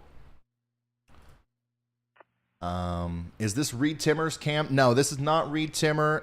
We are currently looking at the only one that we really have a good connection with right now is professional storm chaser Vince Waelti. He has kept a solid connection the whole time, and he is currently in Plymouth, Massachusetts. Really close to where Reed Timmer is, but not quite.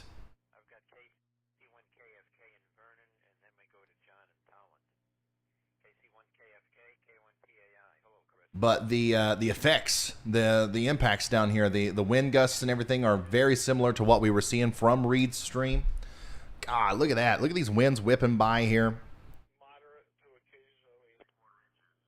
Bomb cyclone, man. Anytime you get a central area of low pressure that's forecasted to be under 970 millibars, you got to take that seriously. You got to take that seriously.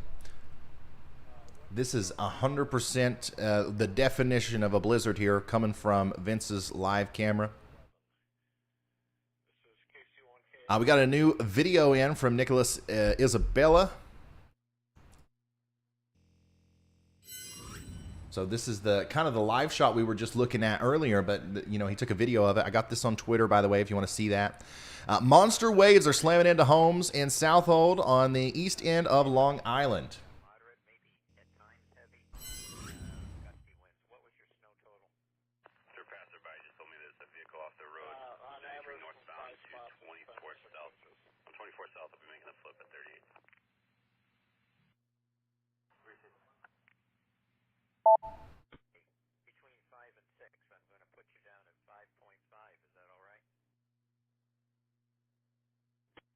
I retweeted that.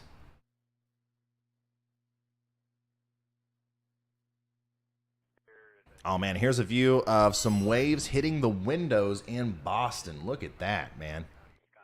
Oh, my goodness. That's insane. This is the kind of storm surge that we're seeing. This is in Boston. Holy smokes. Hey, John, thank you for that. Good morning, Roger, and good morning to the net. Out here in Holland, temperature is 19 degrees. The snowfall is heavy, and the measured average snow on the ground is 4.0. This is KA1GCZ, back to net control.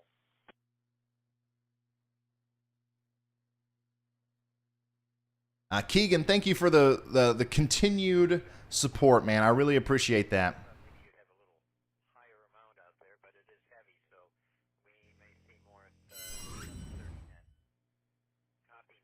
That video I've retweeted on Twitter, by the way, if you guys want to see that up close. Holy smokes. Yeah, that's serious stuff right there. There's another one. Man, that would freak me out. Listen to the sound.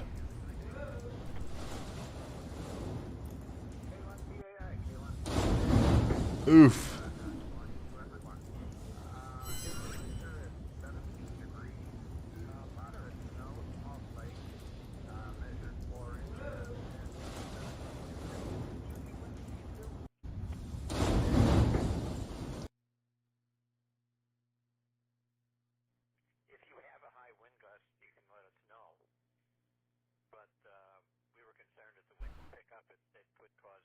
Yeah, 100%.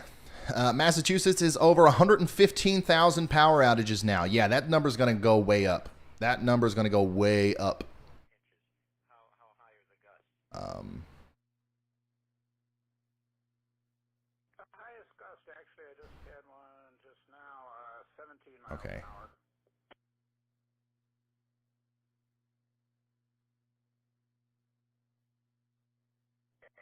I think that they're probably going to be All right, I'm just making sure I've got the current up-to-date view of Reed Timmer over there, and I do. 40 and stronger, of course, down along the coast. And Got everybody pulled up now.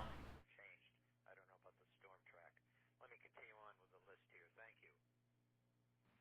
Good morning. Still not able to reach him on our comms. Go back out to Vernon.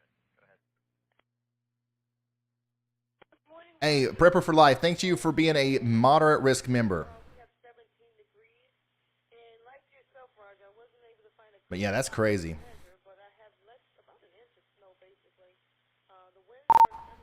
Hey, if you get a chance, if you pull over again, check out that video I just retweeted from up near Boston. Some of the storm surge and the waves hitting the windows of buildings up there.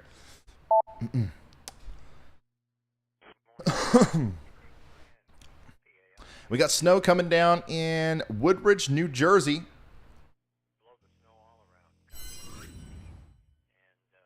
And they're watching Ryan Hall, y'all, in the background. There's no better way to experience a snowstorm, man. You're in it. You can see it out the window, and then you can see it out everybody else's window by turning on the TV there. W1GHN,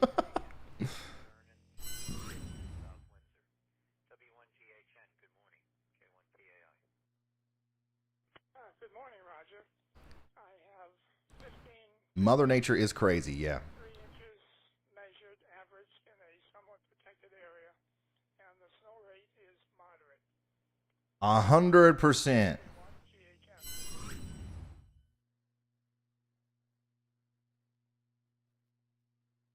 Okay, so Nicholas had to restart. We'll get him set back up here. 3 inches. Moderate in intensity. Let me double check with Rob before he times out, if he times out.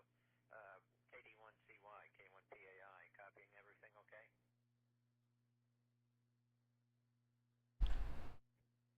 Yeah, so I might need a couple fills. I got Chris K&K's report of 6 inches. I believe it was Ellington. They had 4 inches. All right, we're good to go. Hey, thank you so much, man. Not man. Let's see here. Denise, thank you for the super sticker. And I got Vernon.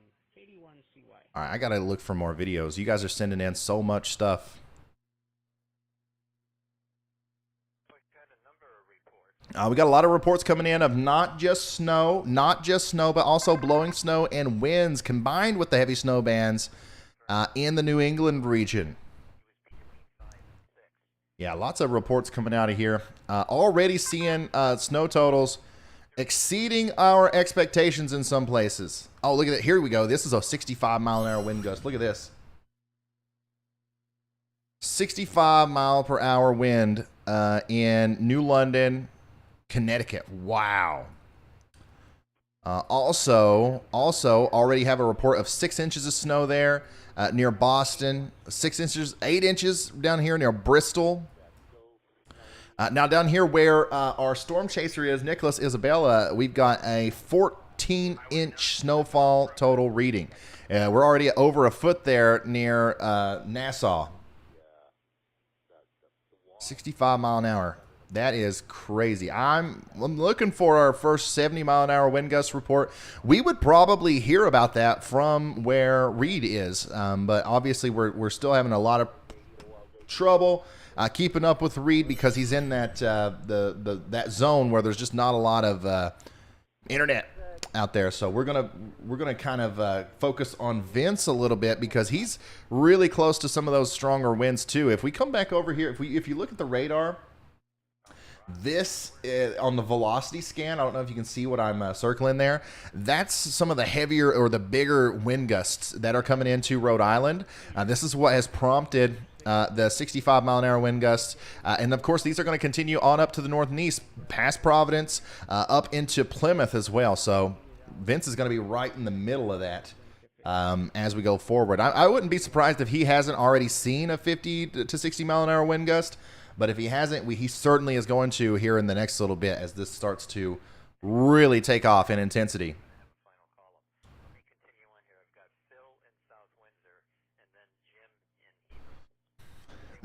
And this is another crazy thing. If you look at the radar over here, that big band of heavy snow that's been sitting over here on the eastern tip of Long Island is still there, and it's not going anywhere. And look at this.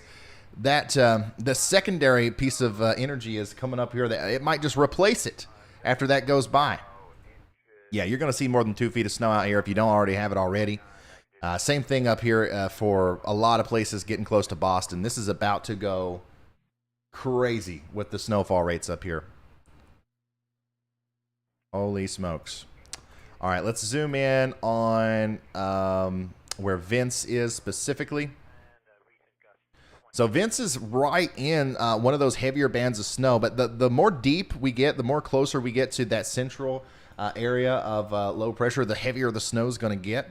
And also the more cold air we get coming down on the top northeast side of this, the heavier or the more intense the snowfall ratios will become. So we're going to keep a very close eye on Vince's stream. Looks like there's a power, like a electric company truck out in front of him there. Definitely glad those guys are out and about. We certainly need them.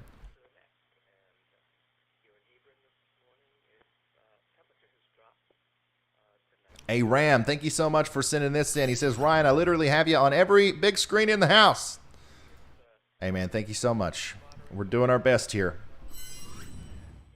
to keep you updated. And yeah, I said yins. I know half of y'all are from places where you probably don't say yins and y'all that much, but I'm down here in good old Kentucky. It's just how we roll.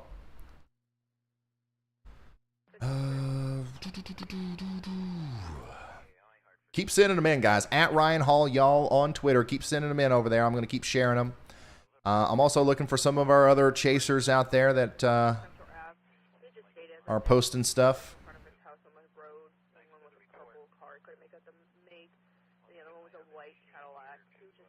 Good old-fashioned blizzard, man. There's nothing better.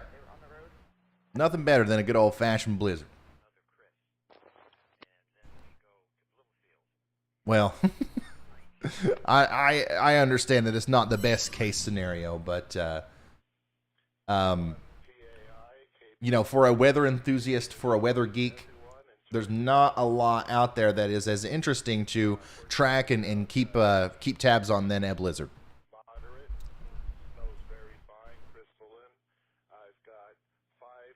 Where's Brandon Kopic? He's not with us today. I believe he had prior stuff that he had to take care of. But yeah, this is some of the storm surge that's coming into the Boston area. I have retweeted this on Twitter.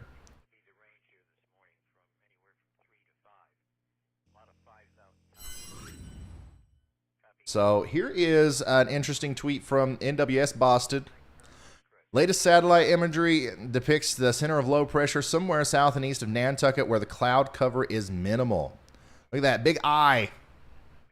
Big eye of the storm, pretty much. So my estimation of where that central area of low pressure was a little off. I was expecting to see that a little bit further to the south and west. I guess I was kind of looking more at the upper level low, but according to this, if this is true, if that's the exact placement of where the low is, then this next big band that comes up into Boston and into Cape Cod, that's going to be it. That's going to be the strongest one. Let's come back over here to the radar. 100%. That's going to be the strongest. This right here, when this comes up into the Boston area, this is where you're going to find your 60 to 70 mile an hour wind gusts. This is where you're going to find your heaviest snowfall rates, and we're going to see this kind of stall out and, you know, kind of pivot as that the low pressure system goes off to the north and east, and that's where we're going to see all of the snowfall. Once again, possibly measuring it in feet over here before things are all said and done.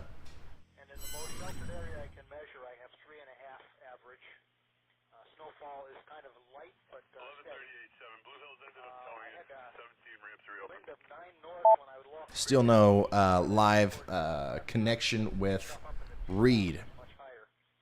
I just had a whiteout in the backyard from stuff coming down from the trees. AB1LZ, back to net. 574 to 1130. Go ahead, sir. Sir, can you check one off the road from the ramp 93 north? On the right side. Really hard to find a good spot. Yep. It's full on blizzard bowl. Blowing snow. Here is the Delaware Water Gap in northeastern Pennsylvania. That's west of the Connecticut River bed. That's a pretty good amount of snow for y'all. What this thing is going to do.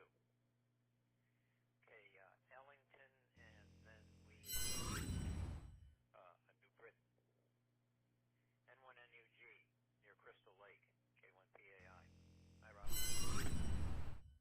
Yuns from the north side of Pittsburgh. Everyone, right now I've got a temperature of 17 degrees.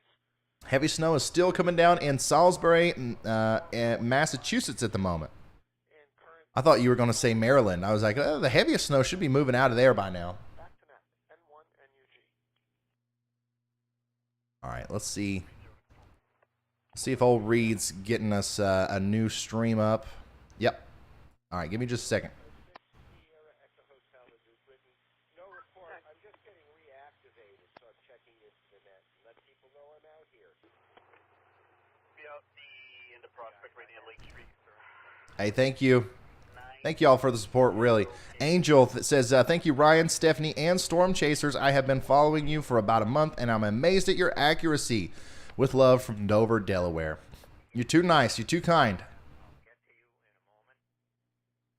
This storm in particular has been a collaborative effort.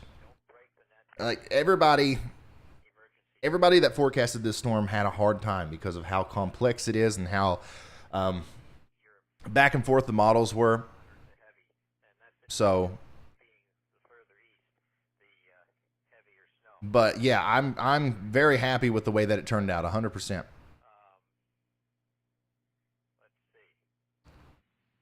Okay, I think. Yeah, this is still the updated live feed here from Reed. I'm not 100% sure what's going on here.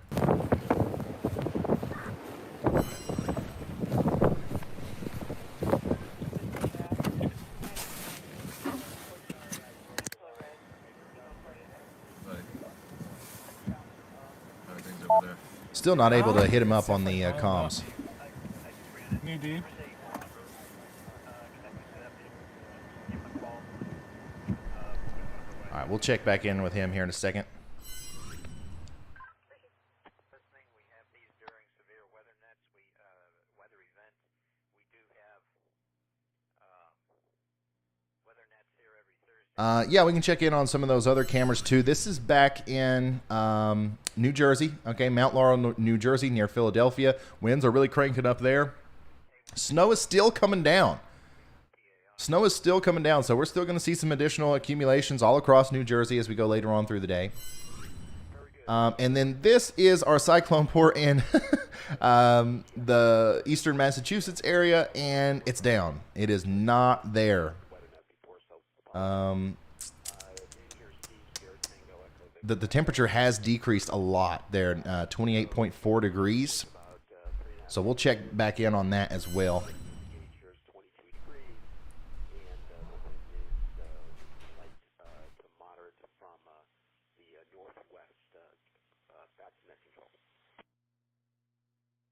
Hey, John, he says, I've been following you for a month.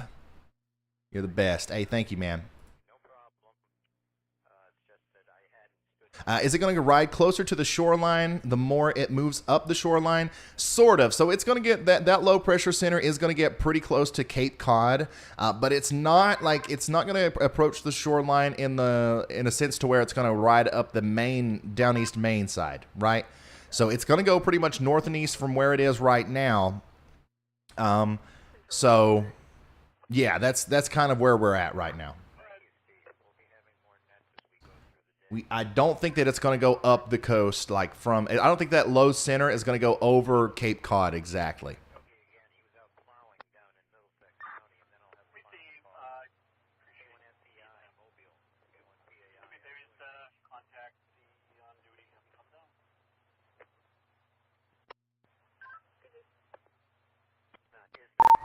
Hey, Nicholas, been a second since we've heard from you. We've got your feet up. We can see it's getting, once again, it's pretty hairy out there, but let's hear it from you. What's going on out there? What's the latest?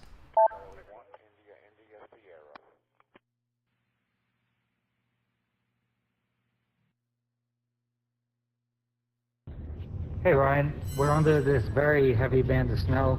This is definitely the heaviest I've seen all day. A little while ago I measured 25 sustained winds, and I had gusts upwards of 46, 47, something like that, in that ballpark. So it's definitely blizzard conditions out here for sure. Wow. All right, keep us updated on those wind gusts. For some reason, there's not a lot of reports coming in, like official reports coming in from that where you are. So it's interesting to be able to know what the exact wind gusts are. Man, it is literally like I can't see anything. Is the visibility as low as what it looks like on your camera? Holy smokes! You got it. I'll keep you updated. Did you see that? You couldn't see anything there. That was a big blast of wind that came through. But yeah, some of those stronger wind gusts, once again, he's saying up near 47 miles an hour going through Long Island. Out there, that's where Nicholas is. And we'll keep checking back in with him as well. What about Vince? What's Vince up to?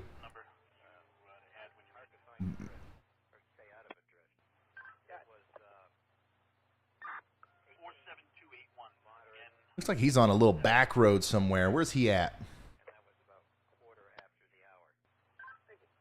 Okay, so he's in this little connecting road between Warren Avenue and Plymouth Plantation Highway. Pretty close to Warren Cove there, if you know what I'm talking about, down here in Plymouth. And wind's still whipping, snow's still coming down pretty hard. That real intense heavy snow band that he was in just moments ago is lifting off to his north and west, and he's kind of in a little bit of a dry slot, similarly to what Reed was talking about in his last update to us.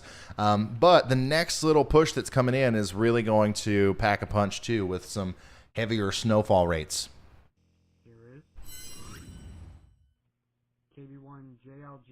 And if we come down here to Reed's live footage, you can see that they are technically in a dry slot right now down here on the tip of Cape Cod.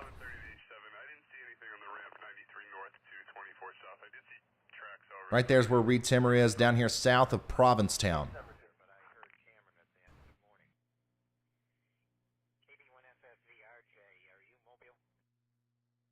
Hey, Tina, thank you for becoming a Slight Risk member.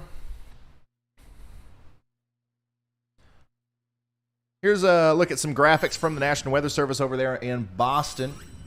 We're still looking at 24 to 30 inches of snow.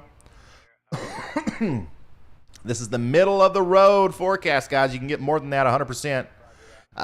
We're still looking at, possibly 18 to 24 down here in Rhode Island. You can get more than that. Plymouth, 18 to 24. You will likely get more than that. I'm even thinking that down here in Connecticut, east of Hartford, I think you guys are going to end up with more than your forecasted 18 to 24. I think that that 24 to 30 is probably going to be pretty accurate down here in extreme southeastern Connecticut. Now, the closer you get to Hartford, the more likely it is you'll be dealing with that 18 to 24, because there is a very sharp cutoff here. As this low ejects off to the north and east, this heavy area of snow is going to hit a wall, technically, and it's not going to go any further east. Okay, we're going to have little smaller showers come out over here, but this shield of precipitation is going to kind of stay in the same spot for several hours and just dump feet of snow down here while Springfield gets a bunch of nothing. But, the good thing is, or if you want snow, the good thing is it's much colder back here. So any snow that does fall is going to stick way more than what we're seeing down here a little bit to the south and to the east.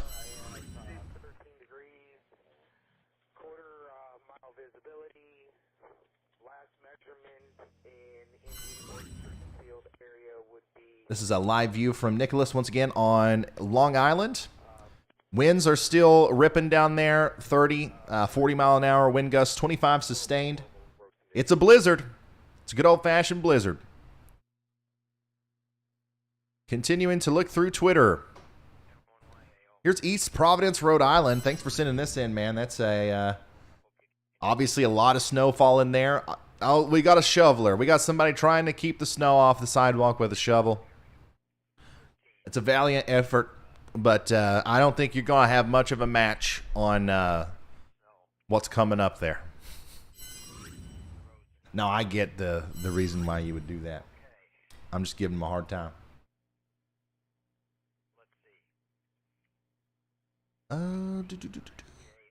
Here's the front yard view in Standish, Maine. All right, so we're seeing some of those winds and stronger snow showers make it all the way up into Maine now. Thanks for sending that in, Christopher.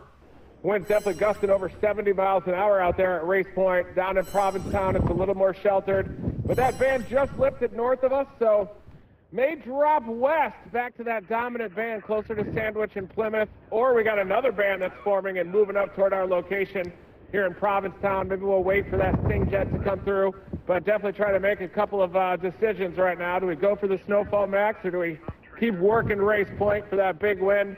Definitely out of power throughout town here in Provincetown. Hey, Ryan, how's it going? We are back in Provincetown. Okay, and that band just I'm getting all of his messages at once. It was dumping some big race. Okay. All right, so yeah, we have so we got a little bit of a connection there from Reed.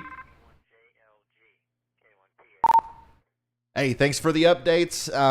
We are watching you here on the stream. We do have about 40,000 people without power in the county that you're in right now. And, yeah, just keep us updated on what you're deciding to do. Are you going to go back west or stay where you are? I definitely think that even if you go west, not only will you kind of be in that maximum snow area, but, you know, a lot of those winds are still affecting those areas pretty intensely as well. If you look at some of the tweets that I've been retweeting, we got big storm surge and everything over there. So, yeah, just keep us updated, man. All right, so here's the latest on that power outage map. 81,000. Let me refer. Yeah, 81,000 according to this. Almost the entire island. Probably dropped back toward Dennis, Yarmouth area, and eventually closer to Sandwich. We deployed some gravitron sensors out here right at the point, too. We probably won't be able to get back to them for like 4 or 5 days. But I think we're leaning toward headed back southwest. But this other band is moving in right now. As I'm updating you, I'm starting to see big flake sizes come in, and I'm looking off to the north. Looks like we're getting that heavy squall coming back in here. Heavier snowfall rates coming in from the south in Provincetown. But very likely we're going to be repositioning as well to the southwest, further down Cape Cod.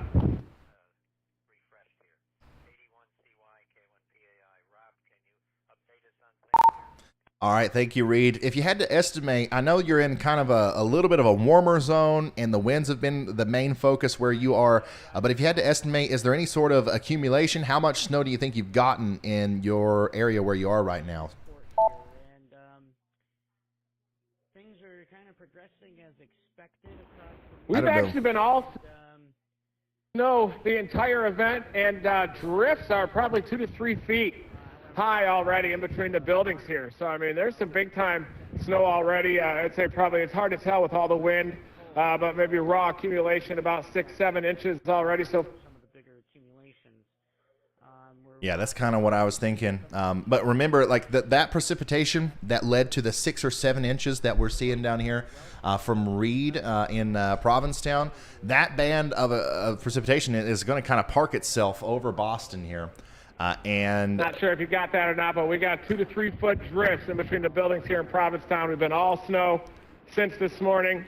And that's going to drop even more snow here because the rates are higher. It's starting to pivot back in this area. Never stop chasing. So, like, you know, all this precipitation, all this heavy snow that we were seeing down here near Plymouth and Provincetown where Reed is, that is, I don't know how to really draw this picture to you and explain this to you without getting too technical. But basically, what we're seeing now is we're seeing the pivot point. We're seeing the pivot point of this low pressure system, right? This shield of precipitation is eventually going to find its westernmost area that it wants to be, and then it's going to start pivoting, right? So, welcome to your new reality for the next several hours there in Boston. This band of snow is going to be over you for several hours, dropping incredible snow rates and, the big wind and all that stuff, because this is not going anywhere. That low is continuing to move to the north and east. This shield, this backside is locking in place, and it's just going to kind of sit there and just kind of pivot as that low goes off to the north and east. Eventually, it will move this way, but you've got to wait until the whole thing literally rotates to where this side of the shield is down here, and then it's going to go off to your north and east.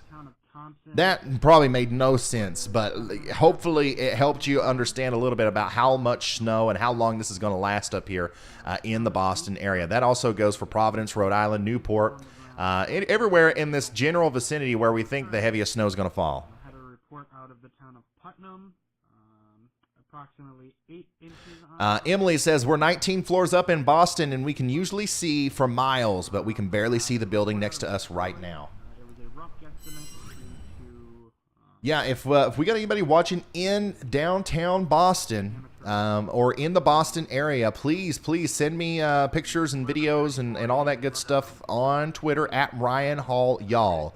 At Ryan Hall Y'all. 2 to 3 feet deep in between the homes in Provincetown, so it's been all snow since this morning. Looks like another band is moving in, or that main dominant band is starting to pivot back into the area. But I would say at least, it's hard to tell with all the wind, but probably 6 to 8 inches, and those drifts definitely 2 to 3 feet deep, dominating. And then I had a secondary. So we're still having a little bit of a hard time getting his live stream coming through.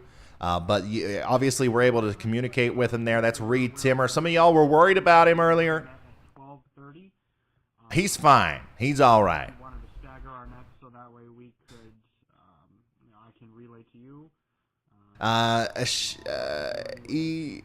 I don't know how to say your name, but thank you for the 50. He says, can you explain latent heat and its effect on dynamic cooling?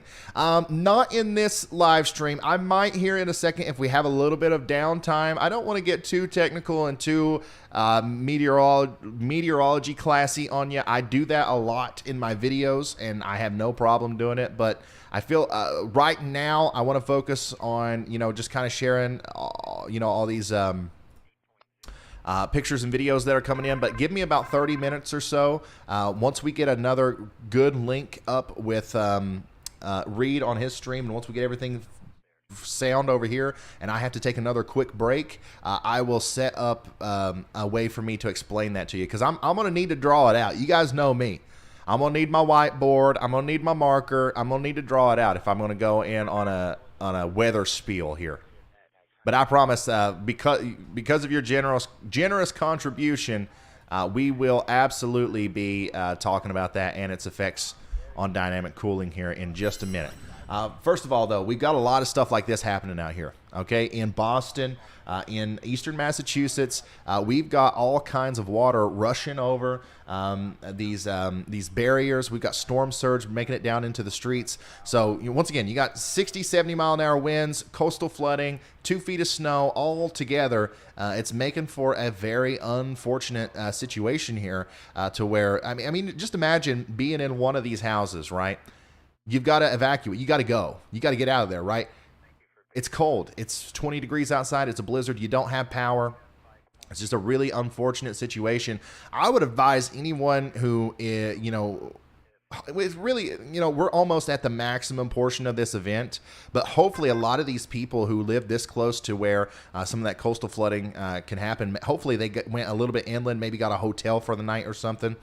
Because that could make a really sticky situation. Obviously, these guys are not strangers to coastal flooding. This happens around here, but in a blizzard, in an emergency situation like this, it only makes matters worse down there. So let's go back to the radar. Let's watch that big, beautiful band of heavy snow work into Boston. Still looking for your tweets on Twitter at Ryan Hall, y'all. Here is Chloe and Heather watching the live stream here. Thanks for sending that in. Appreciate it.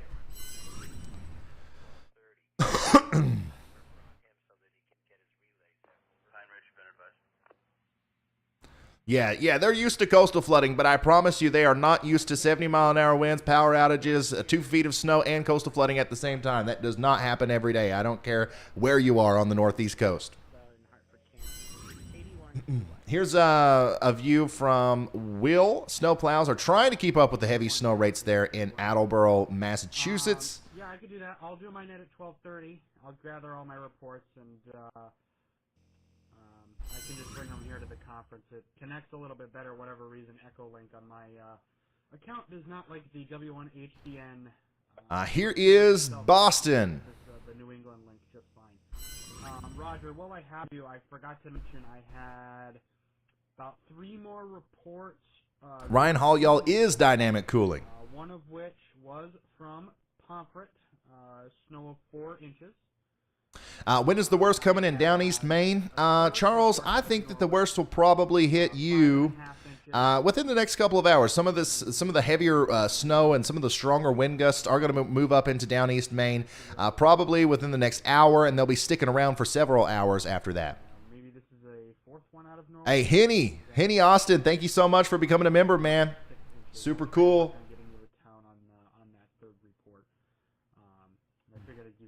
Yeah, we can work around the 12:30 net. That's totally fine with me. Okay, cool.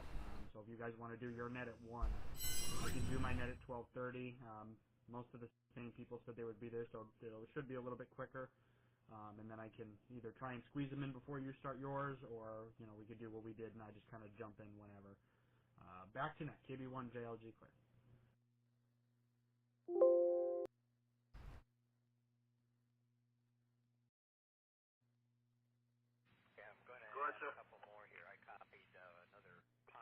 I'm off with a vehicle northbound, Friday 495. When they need to watch out. And not sure this other report 6 inches clear to Norwich. So those 3 additionals. Rob, do you want to stay with Hey, Coffee, thank you so much. Here's Weymouth, Massachusetts. Wow.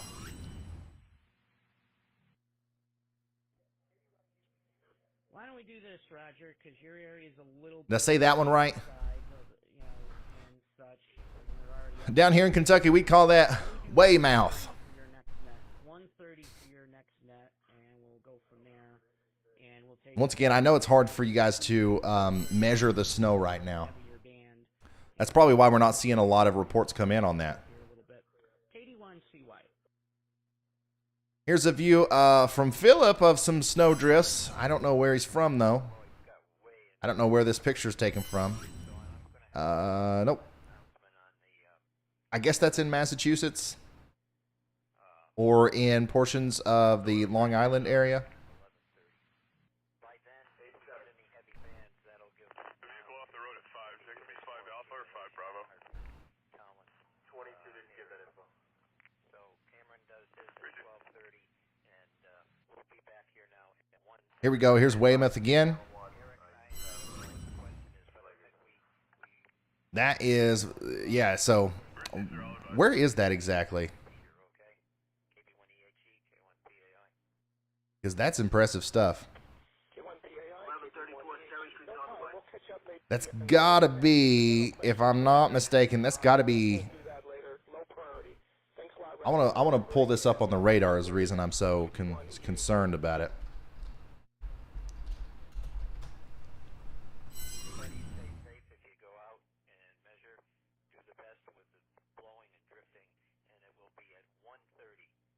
Okay, yeah, that makes a lot of sense. It's down here south of Boston. So that's basically what you see here.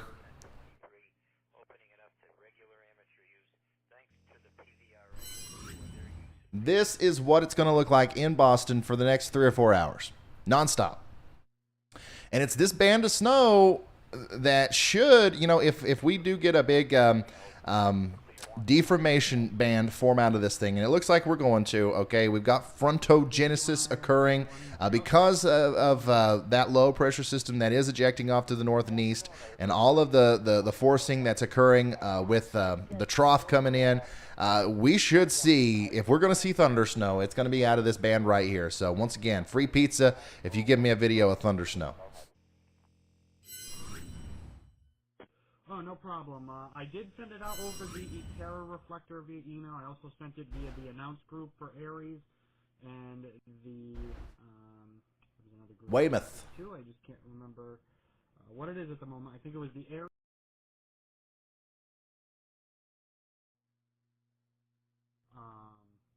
But yeah, we're still doing it on the. Oh my goodness. So we'll be doing another one at 12:30. Can you hear the snow slamming into your vehicle, man? It looks like a daggone tropical storm or hurricane out there. With Roger on the W1HDN, or you checking the K1MJ or both, whatever works for you. Yeah, it's starting to get pretty ridiculous out here. That is, once again, very strong winds. Don't know the exact wind speeds there. But once again, I'm assuming that's definitely, gusting over 40 miles an hour for sure. Probably 50 or so. The snow on the ground,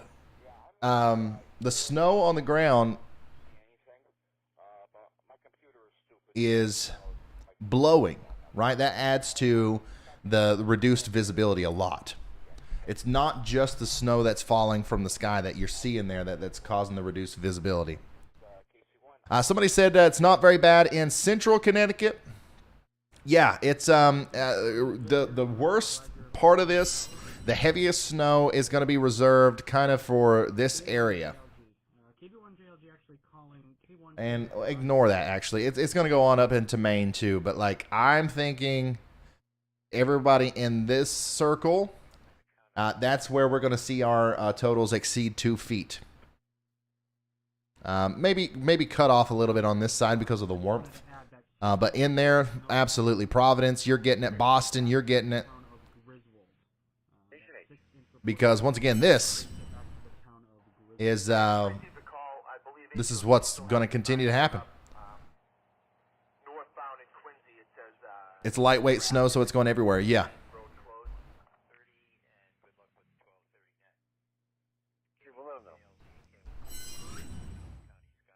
We've lost 2 streams now. We're down to 1. All right, Roger. I'll probably. Still got Nicholas out there in Long Island, where it's still coming down really good. Let's go check on Long Island, by the way, on the radar. Let's check on all of the places. Still got that real heavy band here on the eastern side. But look at this. There's more. There's another one forming down here. That might slide up through. Dang. And, of course, a lot of the heaviest snow is now moving completely out of New Jersey. It's not quite over yet. You're going to continue to see some snow. Don't get me wrong. But the heaviest is definitely moving out. This is what it looks like on radar right here around Philadelphia. This is what it looks like in real life. Winds are blowing and the snow is still coming down, but obviously it's not coming down extremely hard. That's not what we're seeing right now. We are still seeing most of the heaviest snow is out to sea. Like it's snowing really hard for the fish out here south of Long Island. But a lot of this is going to kind of go up into Long Island once again still.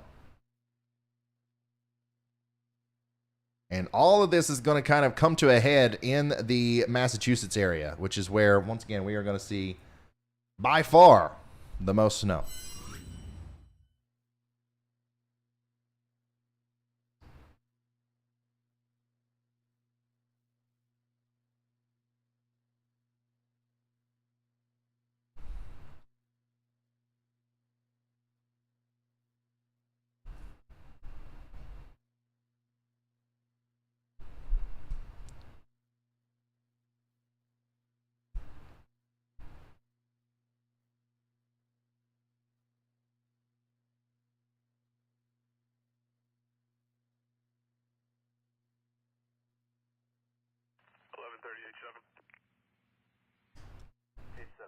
It's snowing harder in Philadelphia. Here's Fall River, Massachusetts. Hey, thank you, Jay. Thank you for sending that in. Look at that. They've already got a bunch of snow piled up. It's still coming down good. You got those winds ripping through. Here is, I don't know where this is. Michael, thank you so much for sending this in.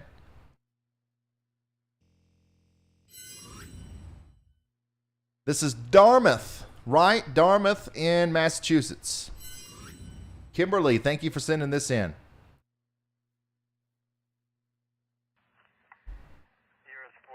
There's stuff out there somewhere.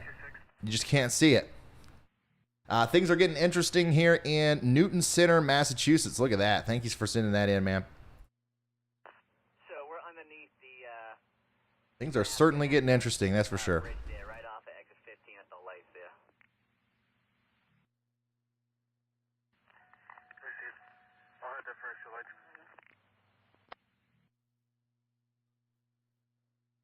Columbia Road, possibly tonight. Tony said it's snowing pretty heavy in Maine, but it's not going to be the record predicted.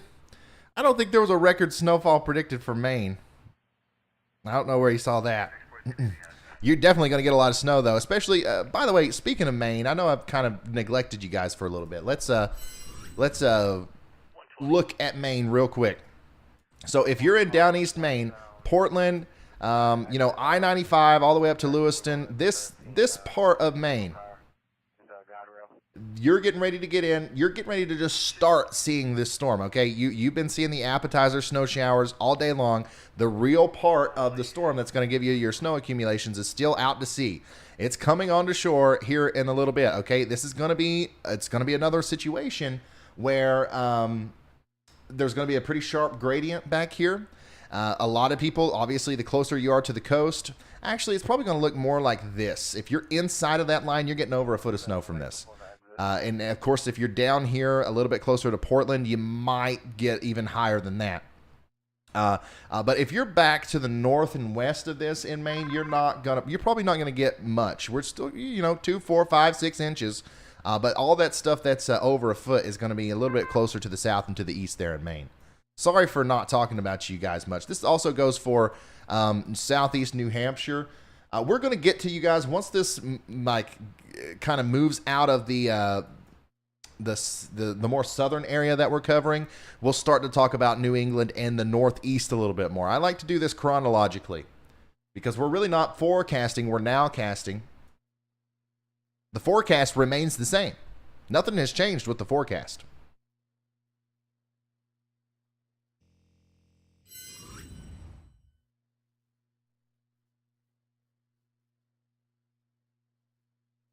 Where is Vince now? He's still in Plymouth.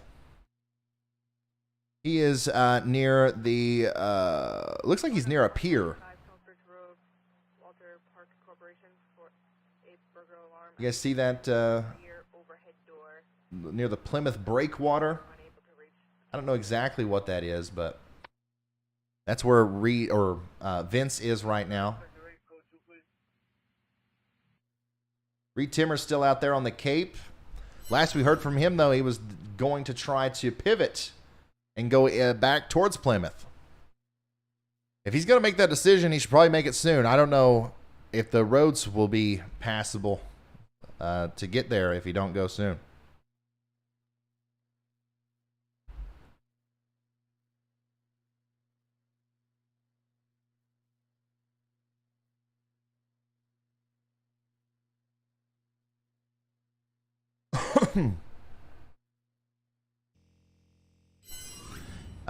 John said, I thought this storm was supposed to bomb out. It is bombing out, quite literally. The process known as bombogenesis is happening currently as the central area of low pressure is deepening more and more.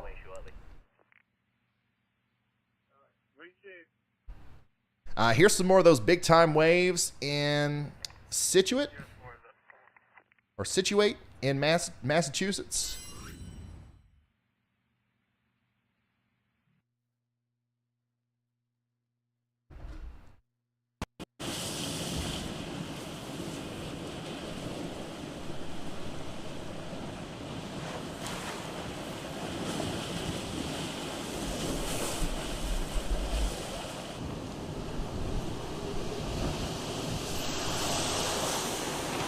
And then I believe we got an update from Reed just now.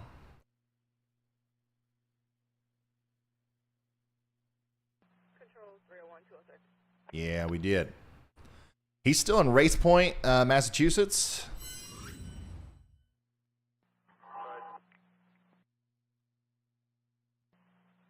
Company called back stating they wish to cancel.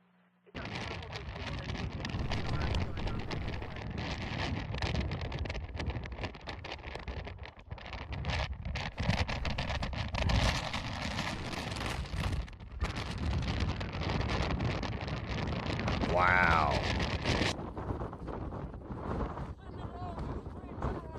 Cannot hear a word he's saying.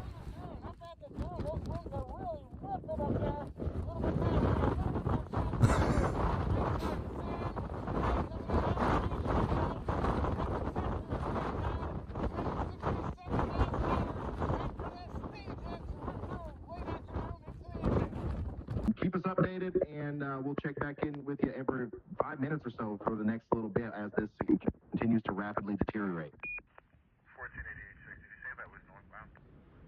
My audio from my my walkie made it into his video.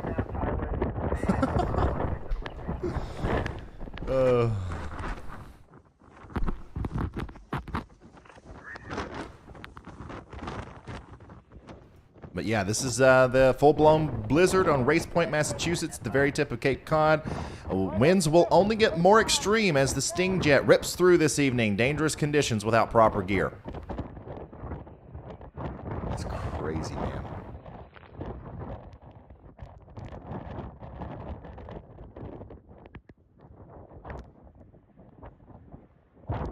Reed did it.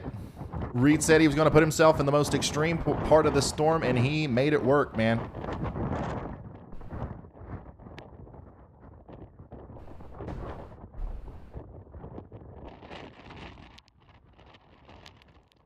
That's crazy. Literally, it reminds you of the kind of footage you would see Reed take when he's out there intercepting a tropical storm or a hurricane.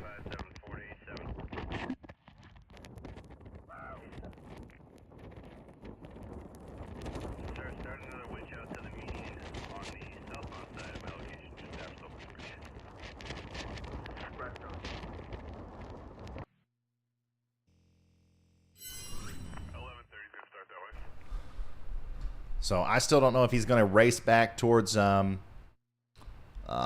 Plymouth or what, but we'll see.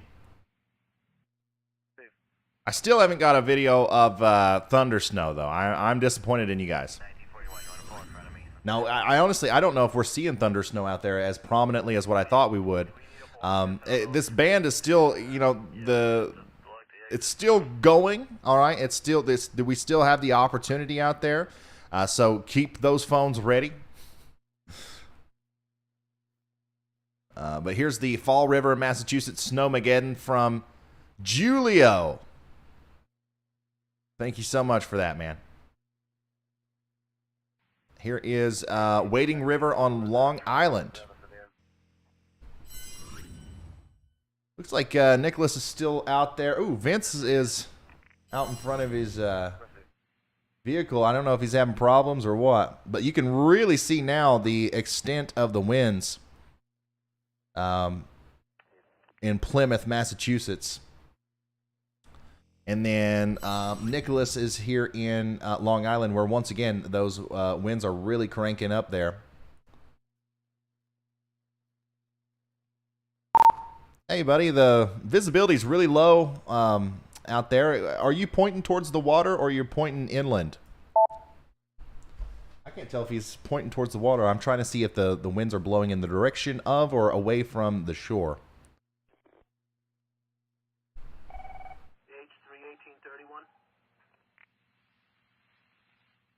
You mean that snowcane that Reed Timmer doesn't apply? Right now I'm on a narrow stretch of road that has the Long Island Sound on one side and the bay on the other side. So it's really exposed and the winds are just cranking right now. Definitely blizzard conditions.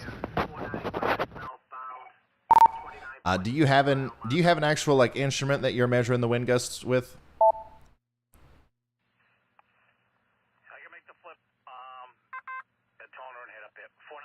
Delta 29. Affirmative. Sounds like a wind shot. I'll be sending out Starry Street. Yeah, I have a Kestrel meter. I'm about to go outside in a second and get a new reading. Check that in a couple minutes. All right, make sure you get in front of the camera like you're Jim Cantori out there. Face the wind.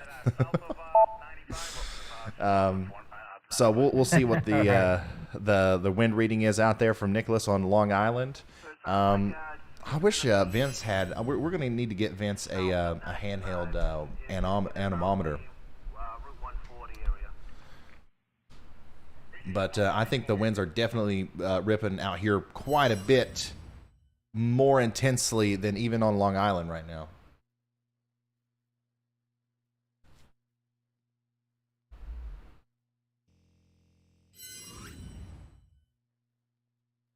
Nice. Did you see that?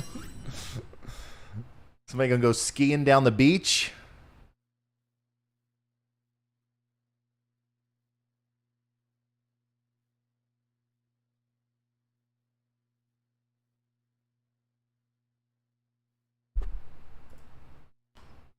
What is Miss Y'all making for lunch? I don't know. What is Miss Y'all making for lunch?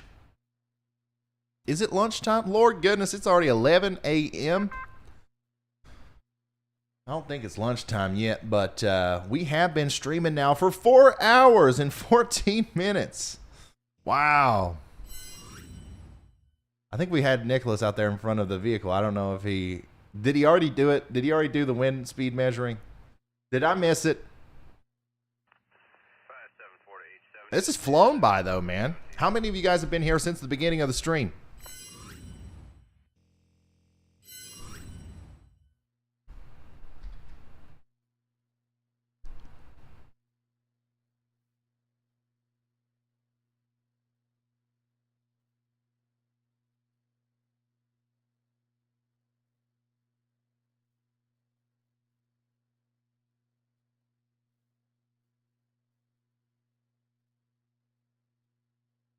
I'm still running on the cinnamon rolls. Yeah, that stuff, I mean, that really gives you the energy that you need to do a weather live stream. Some carbohydrates, man. Sometimes they're bad. Sometimes you don't need them. But when you're doing a 12-hour-long marathon weather live stream, you got to have some cinnamon rolls in the background, doing the work. All right? Your mind, your brain runs off of carbohydrates. I just measured a 52-mile-an-hour gust. That's the highest gust I've measured all day. Dang, 52 mile an hour. So there you have it. 52 mile an hour wind gusts coming from our storm chaser down here in Long Island. Wow. That's crazy, man. A true blizzard. A true blizzard out here.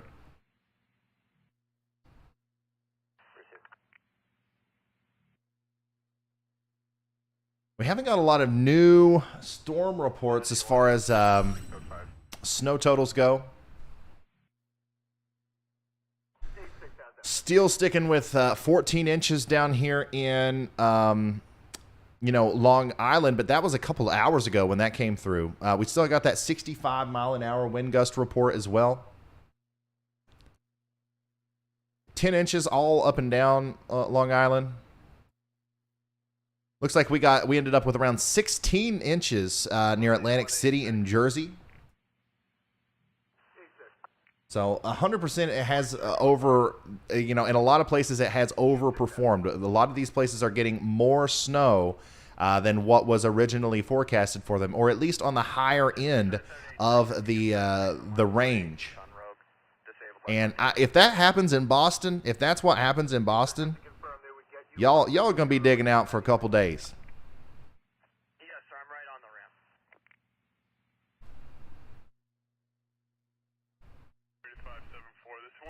ramp. And from the looks of the radar, that might actually happen.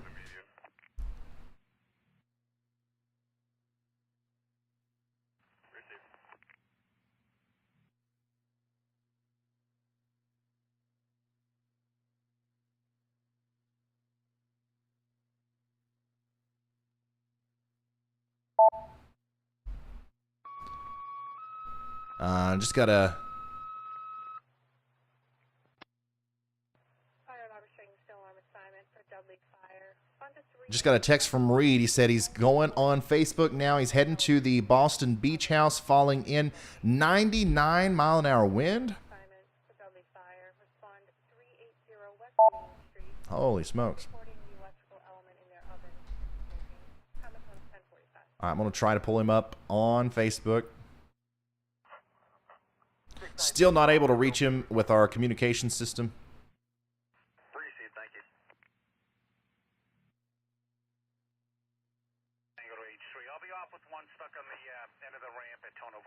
We'll get him up here in a second.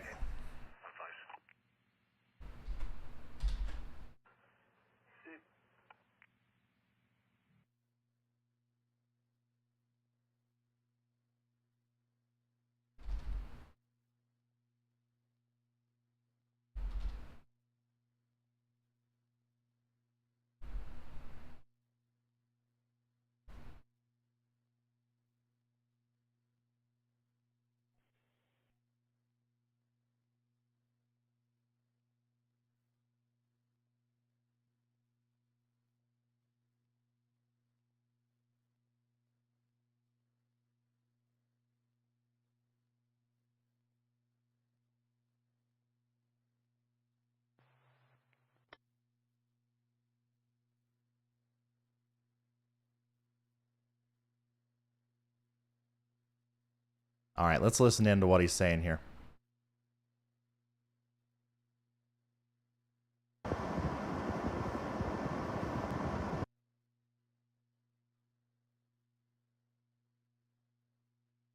On top of the dunes out there at Race Point, and could barely stand. The wind was gusting. So Snowfall Max, we're windbag chasers, and Team Dominator, we like to chase kinematics, not just raw snow, right?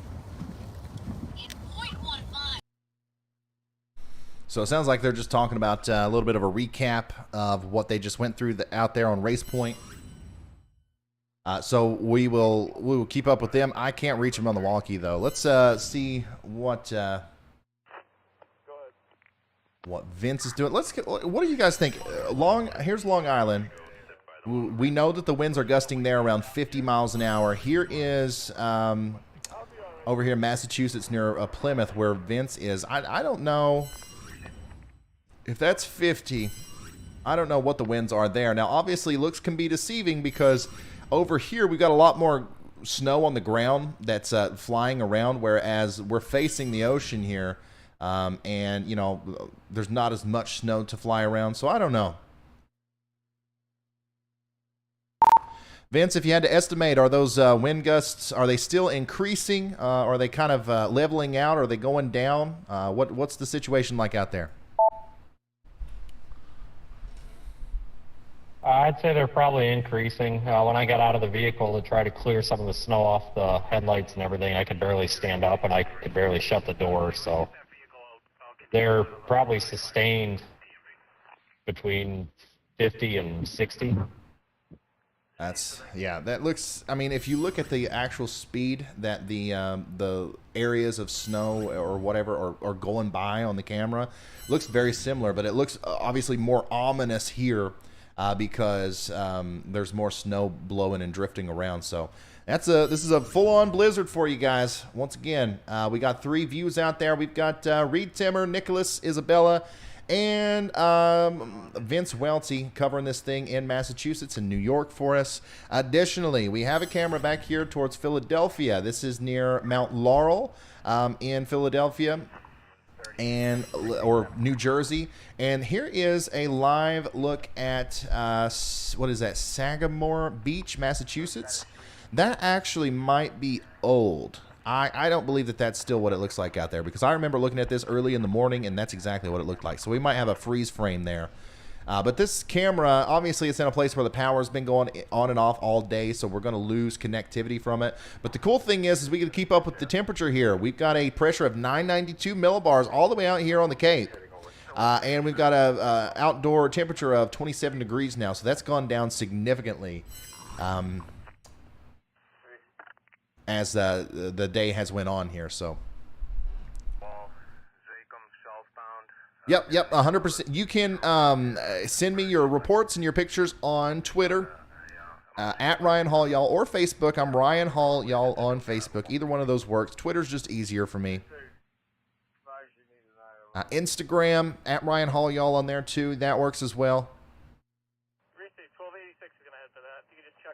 Hey, here's Yacht Me. He says there's a commercial truck ban today. Shut her down, buddy. Shut her down. Thanks for sending that in. Here's a look at Brockton, Massachusetts. You can see the snow drifts are already, piling up against cars out here. Be careful, it's slick up there. Here's Code 3 News. It says, Ryan, even the ducks aren't enjoying the weather. That's awesome, man. This is southeastern Connecticut, 2 miles east of New London. We estimate that there is 12 to 14 inches of snow with drifts of 3 to 5 feet. This is exactly what I was looking for. Thank you so much, Carrie, for sending that in. This is exactly what I thought it would look like down here in southeastern portions of Connecticut, and that just goes to it proves my theory that we are still at this point, overperforming with our snow totals. Let's say you have 14 inches, you have a lot more than that still on the way, I believe. So keep us posted. Keep us posted on the total snow that you get, and obviously the winds are really starting to get strong down there as well. So thank you for sending that in.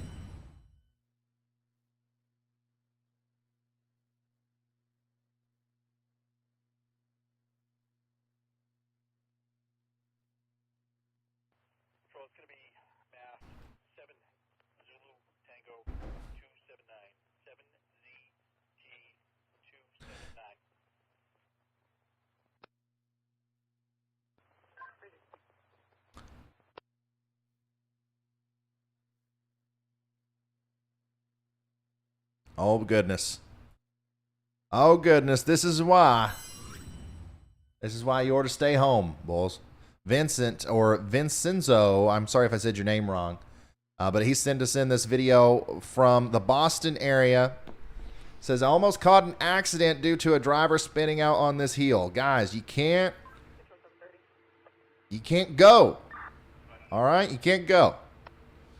I know you forgot to get the milk and the bread, but the stores are closed anyways. Where are you going? Where are you going? Where are you going spinning out in the middle of the road like this? Nobody needs to be out in a blizzard. Obviously, road crews are not able to keep up with this. You can have 1 million plow trucks out there, 1 million pounds of salt and brine, whatever. It doesn't matter, okay? The snowfall rates are too intense for you to be out and about. And anywhere, really, in eastern Massachusetts or the entire state of Rhode Island.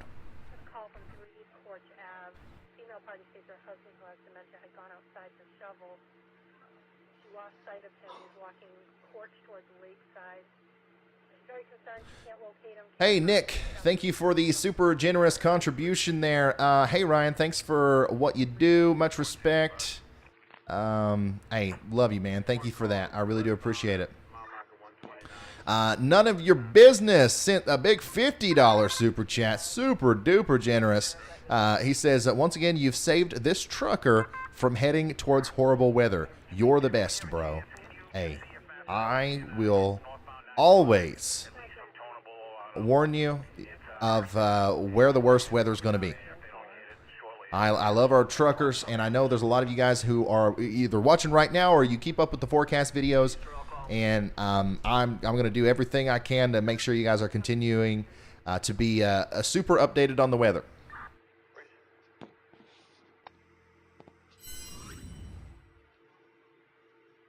All right, looks like we got our live feedback from Reed, but we have lost our comms still. Let's see here. Is he moving any? Is he off of the... No, he's still... Once he gets a little bit closer to wherever Vince is, we should be able to keep a little bit better of a connection with him.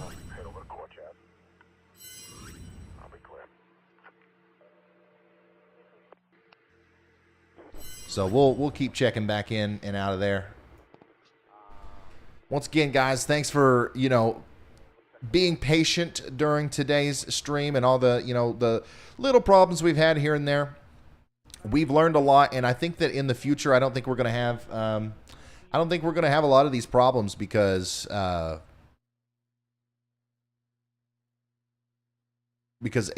this stream, I'll be able to fix a lot of the things that went wrong today. Yeah, you're okay. Just give Here is my street from Boston.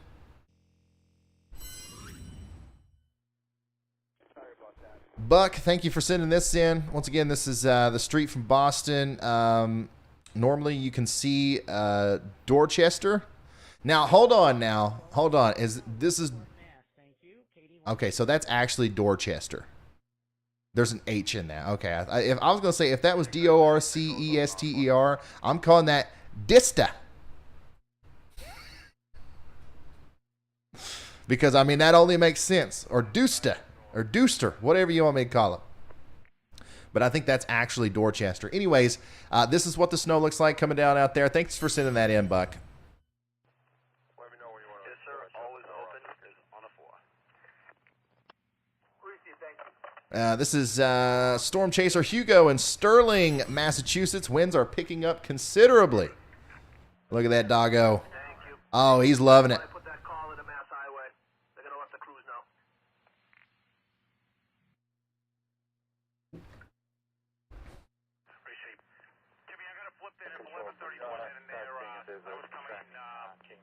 Northbound and southbound, I saw someone looks like they were disabled on the other side of, so I'll swing around. Oh man, I'm probably bugging the crap out of you guys that live over here. I'm mostly kidding.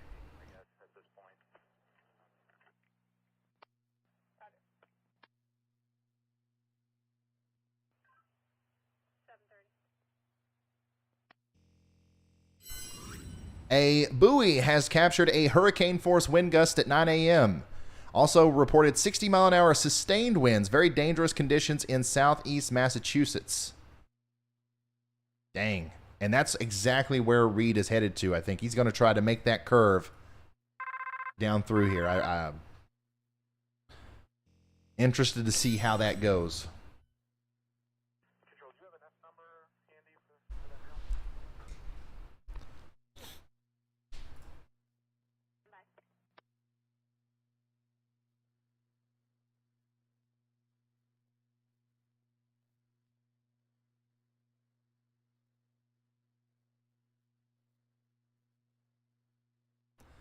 Out my front door and window in Selden, New York, and Long Island. Whoa. Look at that. Now that's a bunch of snow in Long Island.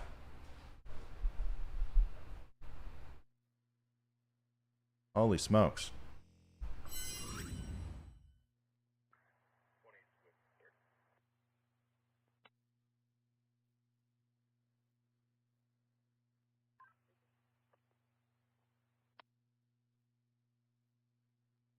Seriously, thank you guys for sending me all this stuff. If it wasn't for you, we wouldn't have a lot to, when we lose our communication with reading them, we wouldn't have a whole lot to talk about here. So here's Nicholas. Looks like he's going to try to get another wind gust recording, or he's just going out there a little bit further out to kind of get a view.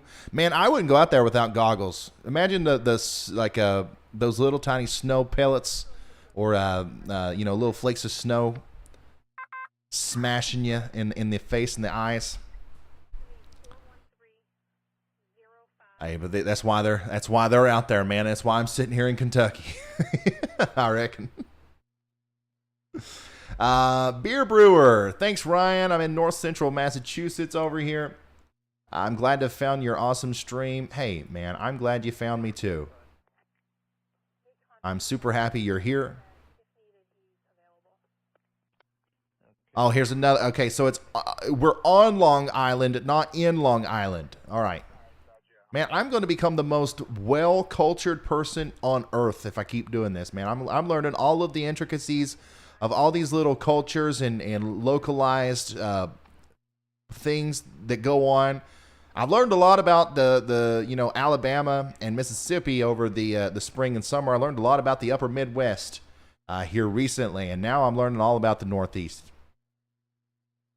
This is home now. Okay, I'm pretty much from Worcester. I'm a local. Okay, and Long Island. Okay, we're not in Long Island. We're on Long Island. Get it right, guys. Hey, Paul, thank you so much for becoming a moderate risk member. Control, I'm in the area. Good, that perfection here as well. Receive, sir. 1704 Tango's off of them. 545, I'll be coming down. I'm at Nicholas Four Corners right now, but I'll be coming down Mason Road from the building arch. I'm gonna start saying that about where I live. I don't live in the Appalachian Mountains. I live on the Appalachian Mountains, guys. Let's see here. Snow is still coming down heavy on Long Island. Oh, this guy, he's in Long Island. Oh, okay, I see. In Massapequa on Long Island. I got you. Okay. I thought I was gonna pull one over on you. But y'all know what you're talking about. You live out here. Anyways, Rogo, thank you so much for sending this in. About 11 inches there right now. Sounds good. And currently the barometer is now down to 29.33. So I'm kind of keeping track of that as well. Oh boy. Here we go. It's a balmy 46 degrees in Orlando, Florida, with wind gusts at 28 miles an hour. You know what? It's crazy after everything we've looked at. 46 degrees looks like a vacation right now. That sounds really good to me. How's it sound to you guys? Still though, abnormally cold for Florida. Tonight into tomorrow morning, that's when you guys are going to have the iguanas falling out of trees. And no, I'm not kidding about that. If you don't know what I'm talking about, throw me a question mark and I'll show you. We do have a falling iguana watch tomorrow morning. Wow, this is so cool. Okay, so here is a before and after view of Attleboro, Massachusetts. Well, I have an idea if you have the time, Wayne. If you can call So this was, I guess this was yesterday, and this is like here, like right now. I can do that. I'll get set up and we'll go for it. I'll get that. That is pretty cool, man. Thanks for sending that in.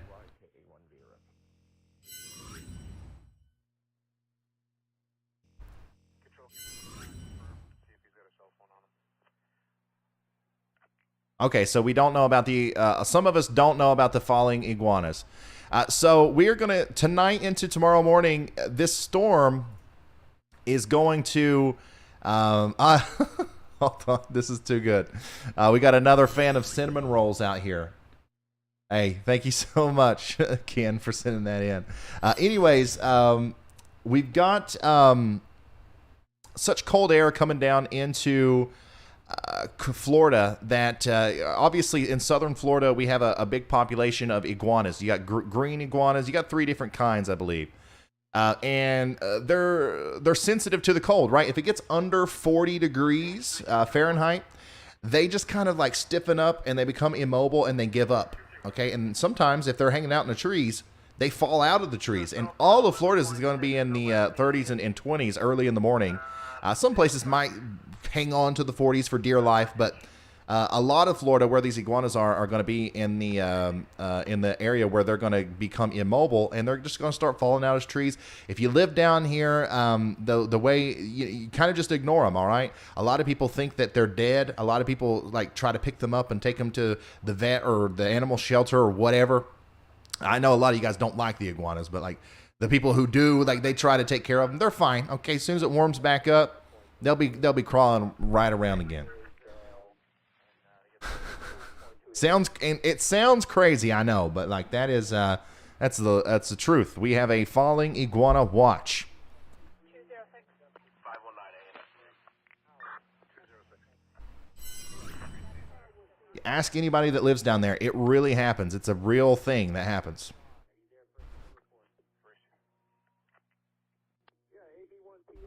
But how deep will those iguanas get? I don't know. We could see 2 or 3 feet of iguanas down there in in Florida. Let's see here. Here is Lowell, Massachusetts, and they said, "Hey, man, is there any signs of it getting any worse over here?" Let me try to figure out where that is. Once again, I'm becoming a local. I'm going to know this state by the back of my hand by the end of this stream. Lowell. Okay, so that's north and west of Boston. Okay, you're in an interesting spot. You are in a very interesting spot. So let me show you where that is. Obviously, it's right in front of my face. I could have just looked over here at the radar. But you are right on the edge of that shield, right? So right now in Boston down through Providence, this is where that big, heavy snow band is. This is the one. This is the one that is going to put down the feet of snow down through this region. It's looking to me like it's not wanting to progress much further west. Okay, so if it doesn't get past the Boston Metro, which I think that it will, you're probably not going to see a whole lot more than what you have right now. I don't know. What do you have right now? Let me know that.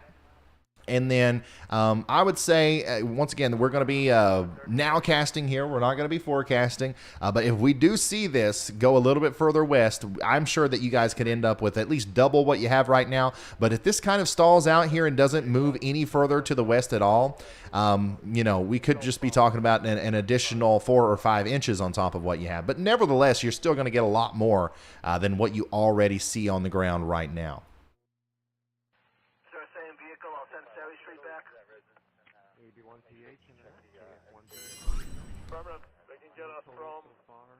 Hey, Hoosier, thank you so much for the big 50.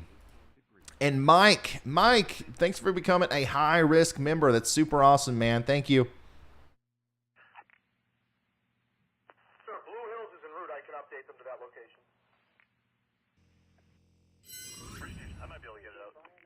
Where is Reed? 686 patrols. I need another cruiser ahead. Okay, so Reed is now on the road. He is on, what is that, Highway 6? Yep, he's going down the road there on, what do you call that? The Grand Army of the Republic Highway. So that's where Reed is right now. We'll leave him up for a second because this is where we're getting some of those really strong winds too.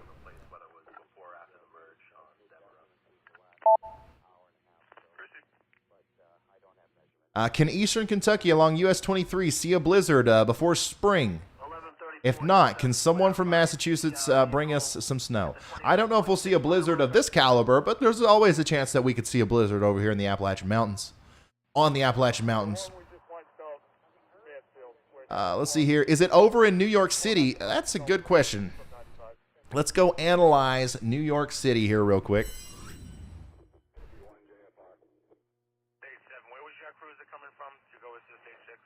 So if you are in New York City, obviously all of the heaviest snow, all of the really heavy blizzard-like conditions and snow bands are over here to your east, and it's probably going to stay that way. However, temperatures are rapidly falling, right? Let's see here. What is the temperature in New York? It's 16 degrees right now. So, even these lighter snow showers that are coming down in New York City are going to attribute, quite a bit more to your snow totals than what you might think. Even though it looks like the snow's coming down kind of lightly and all that stuff, the snow is going to pile up pretty quick out here. So, it's definitely not over in New York City, but as far as like the blinding snow and, the heavy snowfall rates like we're seeing in Long Island, this part of the storm that we're having in Long Island right now, this is over. But you're not done seeing the snow pile up just yet. 1831 H3. Timmy, can you start me a record? I'm 95 southbound, just north of the rest area there, north of Attleboro. Mass Matt McKee says there's 14,000 people watching. Let's get those likes up. Yeah, if you haven't hit it yet, hit that like button if you enjoy the stuff that we're doing here, if you think it's valuable. Hey, looky here. Joseph with an awesome video of some heavy snow. Look at, okay, this is interesting. So this is obviously some really heavy snow coming down. He didn't send a location. I don't know where that's from. Brockton, I believe. That's where it says. So that's interesting. You would think that either one of two things is happening here. Either the snow is just coming down so hard that it's accumulating in these trees in between the wind gusts, or the winds are just not really strong in this part of Massachusetts yet. Because the fact that we still see so much snow in the tree there, and in some of the background as well, it's kind of confusing to me. But also, this could be kind of sheltered from the house that he's in, because you can definitely see that there are some big snow drifts out there, and there's no snow back in there. So that's an interesting video. Thank you, Joseph. I definitely think that you guys are going to see a lot more snow, and the winds are going to continue to ramp up as we go forward.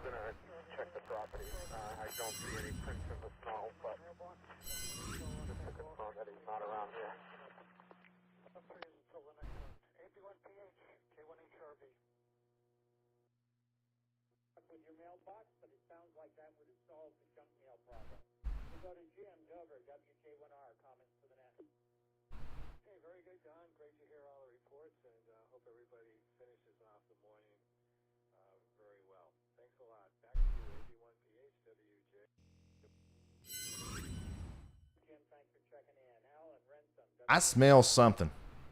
The weather wife, Miss Y'all, is cooking something, and it smells good. I don't know what it is. Oh, I hear it. Oh, wow. Speak of the devil. It might be lunchtime.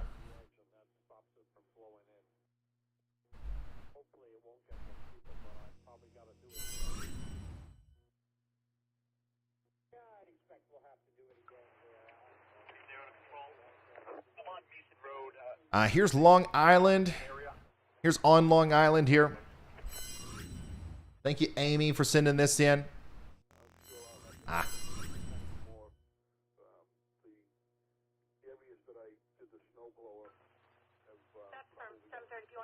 Here's a live look at Boston. This is kind of what I figured it looked like down there. The wind is wild right now. Thank you so much, Tower of Longfellow. What a name. Thanks for sending that in. Big, wild, blizzard-like conditions in Boston right now.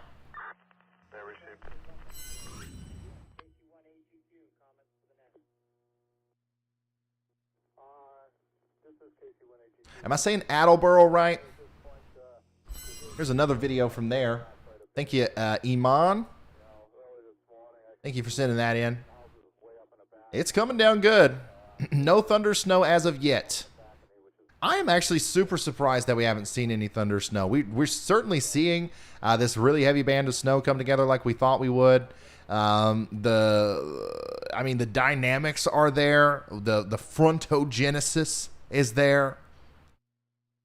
Everything is there. I don't know. I'll have to do a little bit of a case study after this to see why we didn't have any thunder snow. If you guys are interested in that, let me know. I'll do it. But it's not over yet. We could still see thunder snow as this thing comes up to the north and east. There's still a lot to go here. This is not even close to being over.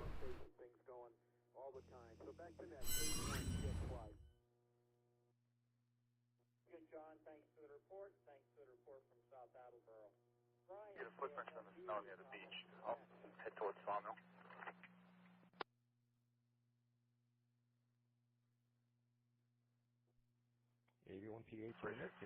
Hey, thank you so much. JD sent us a cool live stream. This is coming from Woonsocket, Rhode Island. I don't know if I'm saying that right. But thanks for throwing this feed, man. That's a lot of snow there in Rhode Island. Looks like it's still coming down pretty good, and the winds are the winds don't look too strong right now, but that big heavy band of snow that we've been tracking is dumping the snow on you.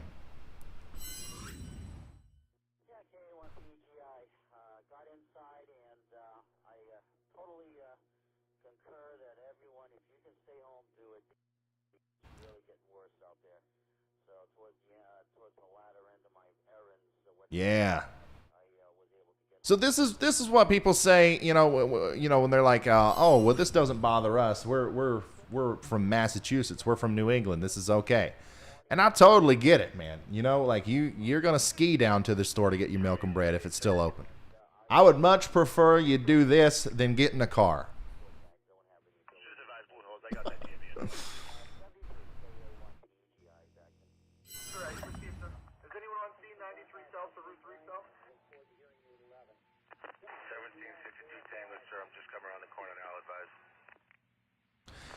Somebody said, what's the red blob off the coast on the radar? Great question. So this radar over here shows us the precipitation depiction, and it kind of shows us, the white and the blues is snow, and the greens and stuff, that's going to be rain. But down here, where those greens and blues meet, there's a little area of freezing rain or sleet, and that's going to show up as orange there on this radar.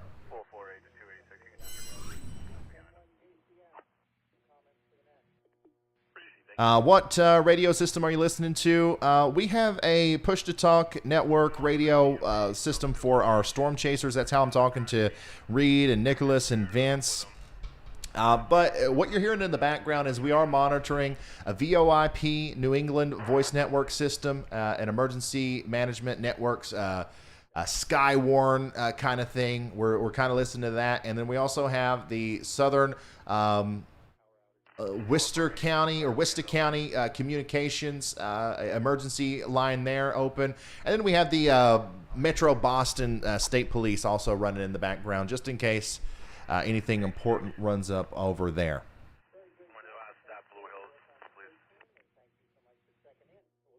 We don't have any amateur radio feeds pulled up today. Not a lot to choose from out here, at least not from what I'm finding.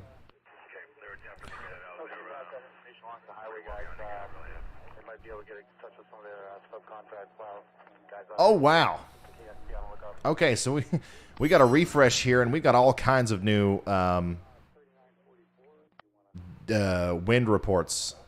Here's a 60-mile-an-hour wind gust there near Duxbury, 65 miles an hour. There's that 60-mile-an-hour in 2 miles north of Orleans. 65 in Nantucket.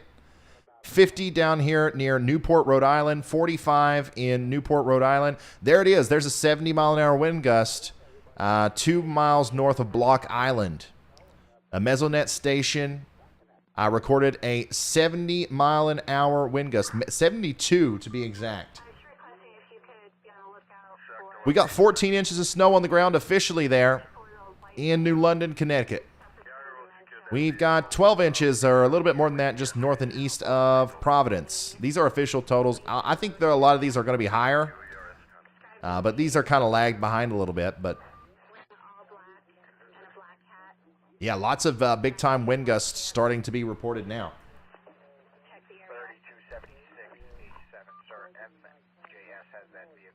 You're going to get one last big, mean push of heavy snow here on the eastern side of Long Island. So I'm just going to go ahead and say you're going to probably add at least another 6, 7, or maybe even 8 inches of snow on top of what you already have. Worst case scenario, or like the lower end, maybe 4 inches. It really just depends on how quickly that back edge moves off to the east. But Long Island, if this ball of convective energy works over you, or even if this big band of snow works into the area, you guys are probably going to end up with much more than what you thought that you were going to get.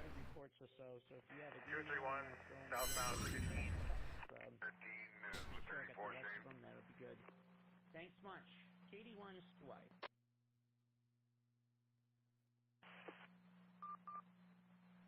Hey, did you get a transmission from the police about that elbow email, all that? All right. Ooh, that's a good video.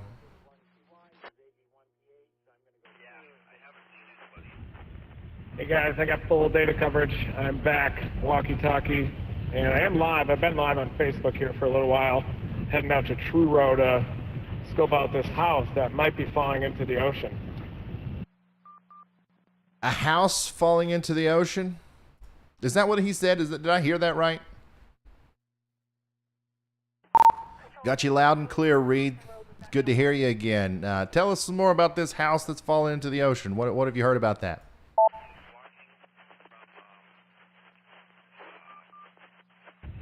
Well, it's out near the beach. So a house. Beach, and it's been happening for a couple of years, and I guess it's really been in the news here leading up to this bomb cyclone because half of it is hanging out over the water, it looks like, or at least a corner of it. Definitely a little bit more coastal erosion. That thing's probably going to fall into the ocean. So we're headed down here to check it out. High tide is at 9 p.m. tonight, so that's when the peak of that coastal erosion is going to be happening. And you know, we're going to be heading down here to check it out, and we'll head back down there tomorrow morning as well to scope it out. But it's been a pretty hairy drive out here on the Cape, but road crews do a pretty good job out here of keeping these road surfaces clean. But definitely if we didn't have four-wheel drive, we might have gotten stuck a few different times. Yeah, so Reed is on his way down the Cape. He's going to circle around the Cape Cod there, head up towards where Vince is, and sounds to me like they're going to go try to look at some of the coastal problems that we're having with our storm surge and stuff. So we've got Reed back on the comms. Let's see if we got Vince on here. What's he up to? Hey, Vince. Reed just told me he's coming around the Cape towards, what did he say, Sandwich or Plymouth? It was one of those areas. He said there's a house getting ready to fall into the ocean. Have you heard anything about this? 57487, Lynch's has that vehicle 17. Have you heard anything about this house falling into the ocean? I haven't heard anything about it. Reed said it was on the news or something.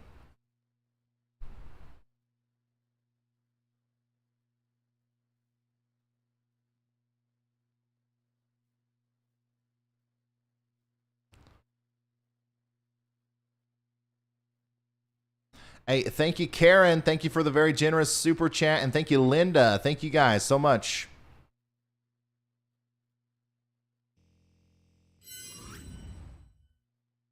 Oh, looks like we got down trees on Reed's stream.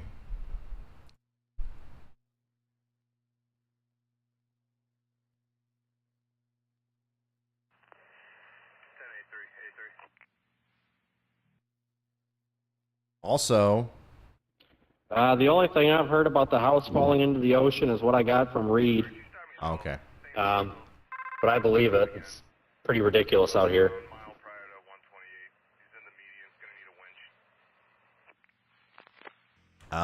Also, new mesoscale discussion out here.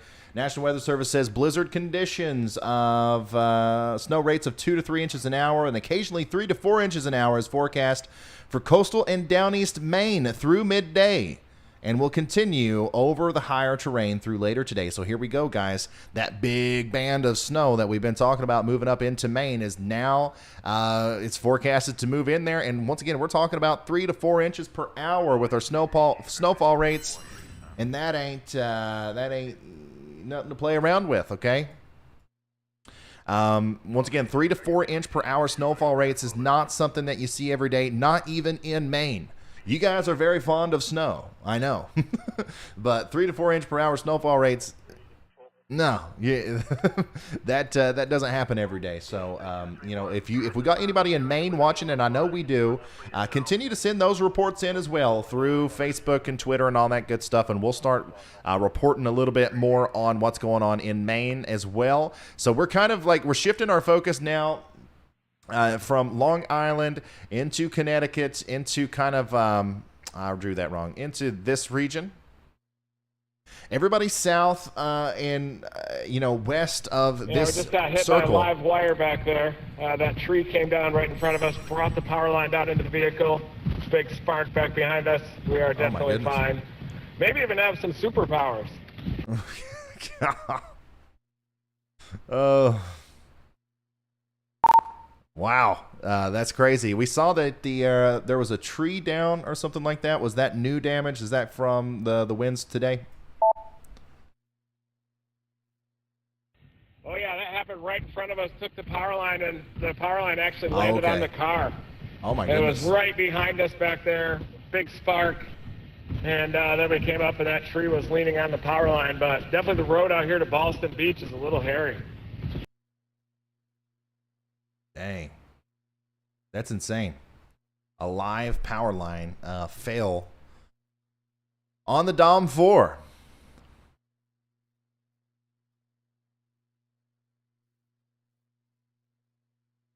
Okay, so here is a picture of the house that's falling into the ocean that we are very invested in.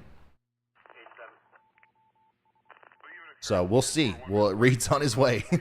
I don't know. Is this a house that somebody lives in? I don't want to joke too much about this. If this is like a terrible thing, it looks like it's all boarded up. It looks like it's not been inhabited for a while. I don't know. But we'll see.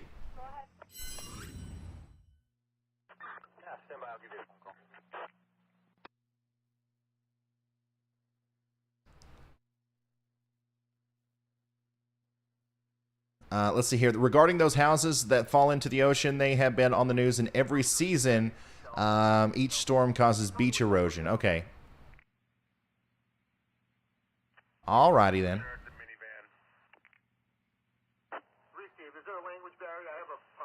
So here's another view of that. This was last week, apparently. Wow. Yeah, you can see how this is eroded out. Maybe somebody does live there, or they did not too long ago. That's affirmative, sir. It was being relayed through 8787, updating the son of the location now. Well, if Reed has superpowers now from getting electrocuted, maybe he can get under that and keep it from falling in. Hey, let's see here. Yacht Me? I think so. It's a good day of chilling and watching the best weather guy on YouTube. That deserves a big like right there. Thank you so much for the kind words, man. Oh, okay, you got... man, I'm just out of the loop on these houses falling into the ocean. Thanks for sending me all these articles.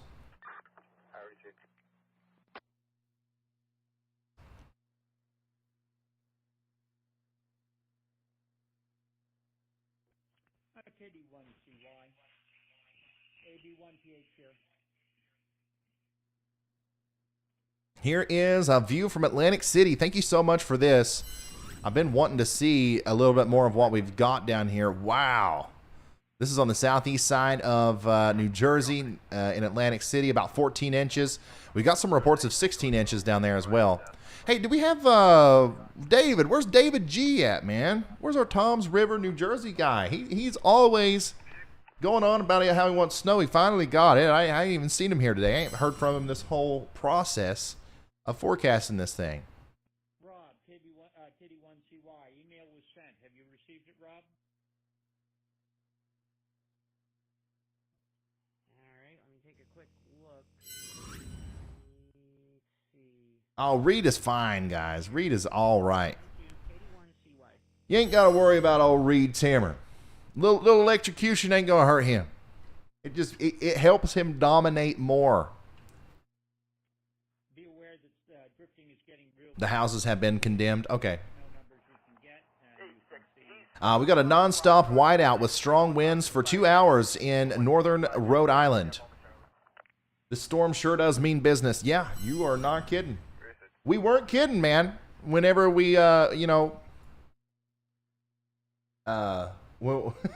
whenever we were kind of ringing the bells for it a couple of days ago, I always get called a clickbait sensationalist before these things. I don't post YouTube videos when there's not going to be a big storm. Otherwise, I might have to resort to clickbaiting. I don't know, but like You know, whenever I say there's a bomb cyclone coming and a monster blizzard and all this stuff, it's not clickbait. It's real. Look at it. It's happening right now. Here in Auburn, Maine,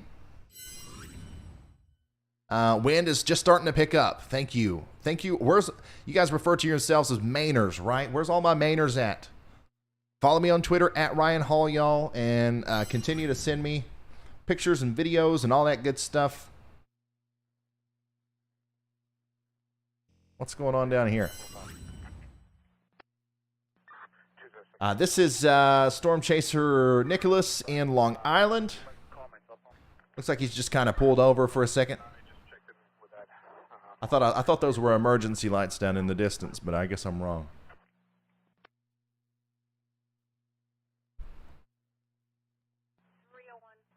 Someone from fire department can give you a call in regards to that. Appreciate 206 to stand by on that call.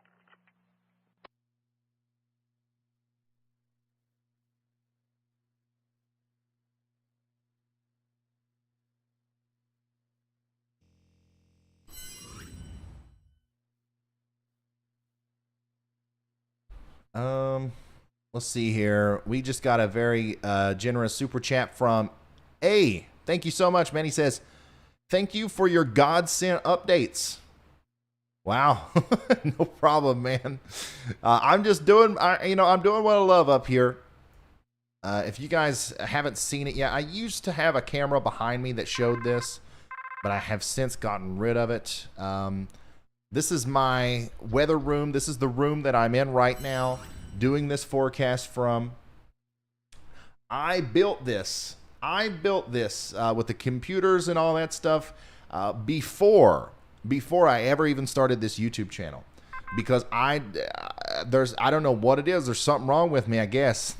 I have always been super interested in tracking the weather. I've always wanted to be a meteorologist and work in front of the radars and issue the warnings and all that stuff.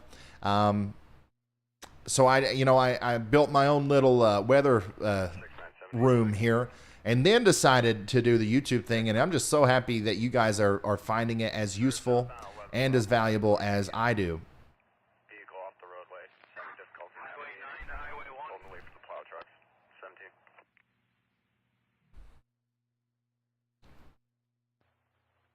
Highway 9, go. Down to about a quarter tank of fuel. There. Thank you.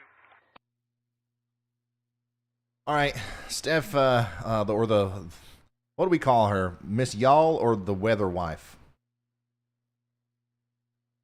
Anyways, she has prepared lunch for me, so she's gonna get mad if I don't go eat it. So give me just a second. Let me go grab it.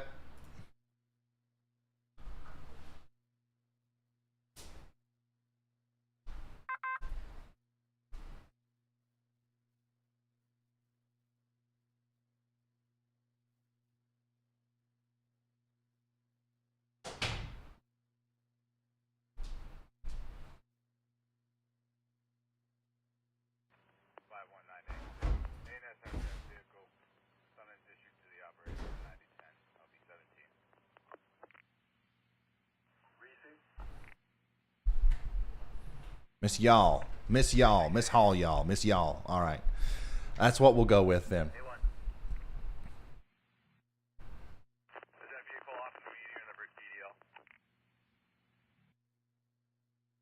Okay, so I'm going to take this time to actually take a small little break off of camera.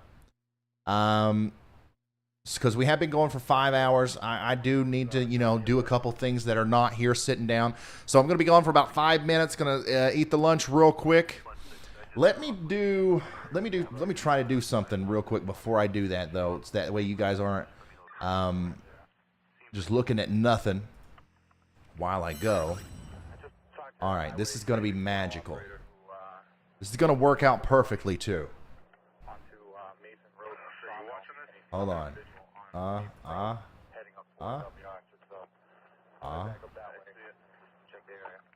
Ooh, give me just a second, y'all. Hey, roger that. I'm on Mason Road now. Checked all the side streets. Nothing showing. I think it's chance, give my cell a call. Roger. Ooh. Boom. All right. I will be right back.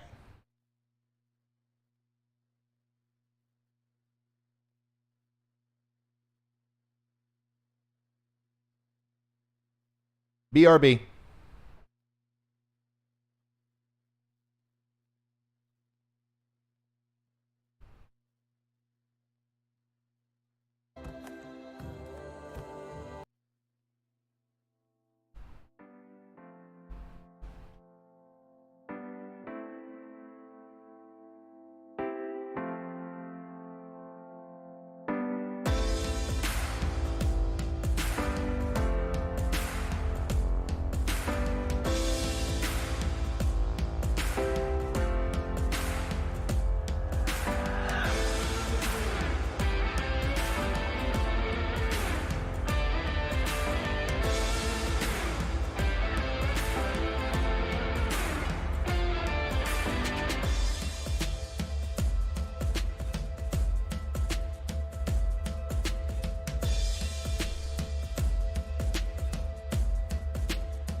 Can they come up Route 3? Either one.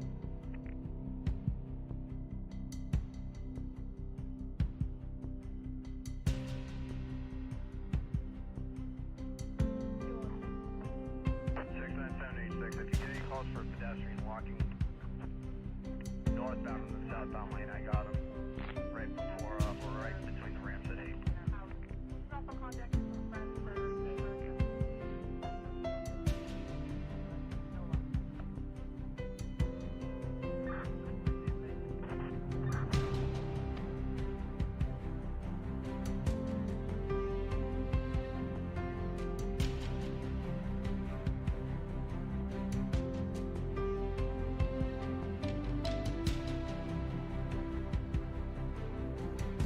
Hello, hello.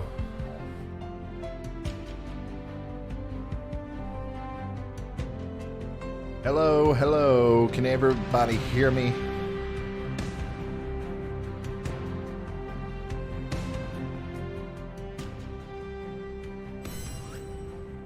And now, can you see me?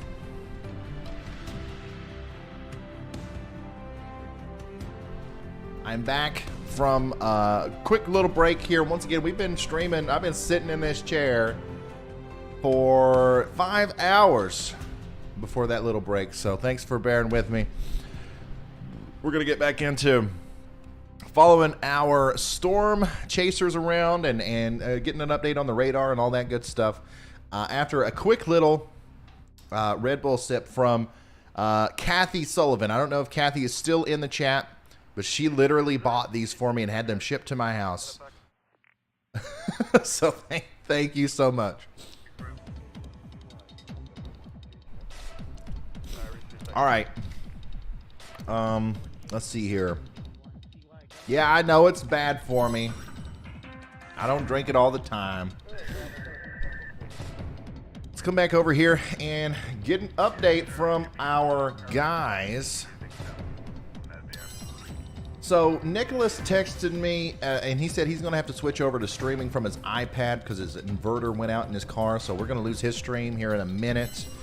Vince is going down the road, and buddy, it's coming down pretty good there. Let's look at his exact location, and then let's compare that to the radar. So there's Vince. You can see his camera down there as well. He's heading west. He's going away from Plymouth, and he's heading west, going around Boston. He might swing up 44 there towards Boston. We'll see. We'll see, but let's throw the radar up and get a up close and personal view of what kind of snow he's getting himself into here. What? Oh, okay. I see what's happening. Here. So Vince was over here near Plymouth, and he's noticing something. He's noticing that this big, crazy heavy band of snow is kind of staying off to the west of him. So he's chasing it, man. That's what a storm chaser does, right? They chase the storm.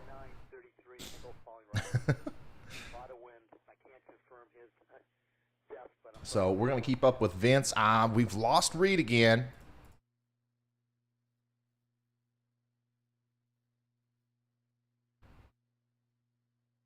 All right, very good. Thanks for the update.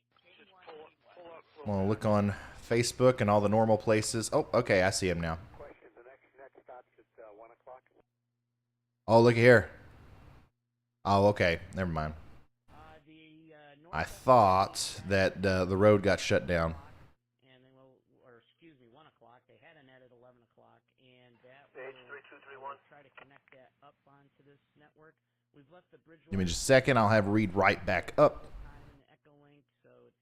Northbound 495 at 140. Sir, in your travels, could you check for a DMV somewhere in that area? There was a female caller reporting herself as 495 northbound at the All right. 0.6. She was waiting on AAA for a windshield wiper issue. But she also said she was trying to get home to Boston, 95 north. There we go. Got Reed back now.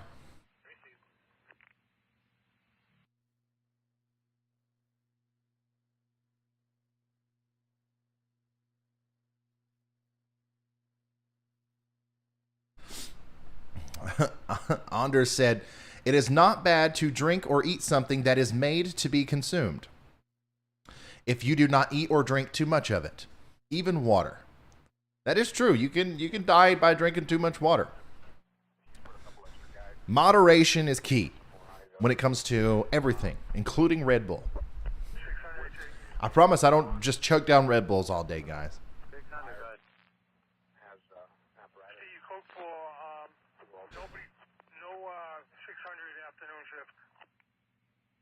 Hey, look here. We got John. John is watching.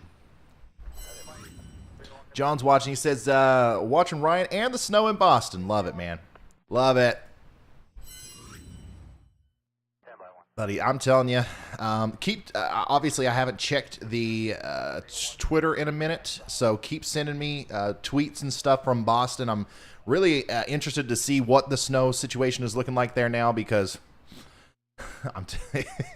it's like whatever you've got now, it's I'm saying times that by 3 at least. That's what we're going to end up with. Here's an interesting graphic from National Weather Service in Boston. I'm retweeting this if you want to see that up close and personal. So here we've had a 76 mile an hour wind gust there near Provincetown. We've been around 66 here near Plymouth where Vince is.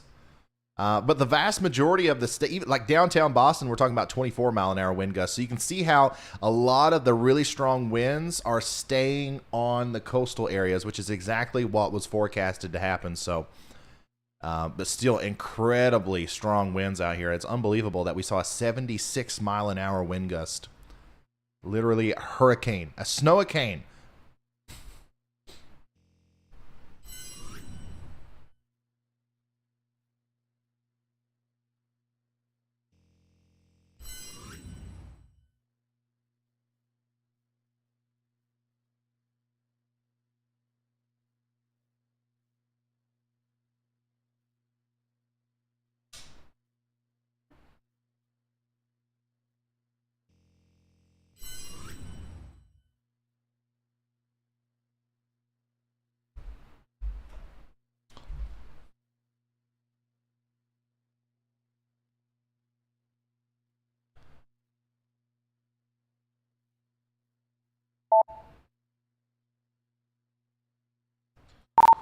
Hey, Vince, I see you're heading west. What's the plan? What's the game plan?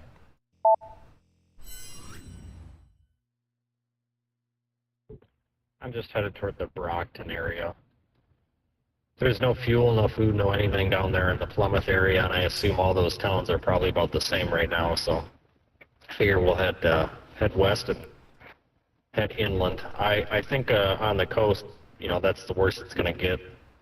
So if I don't make it back out there, I don't feel too bad. So I guess we'll go closer inland and see what the snow is like over this way.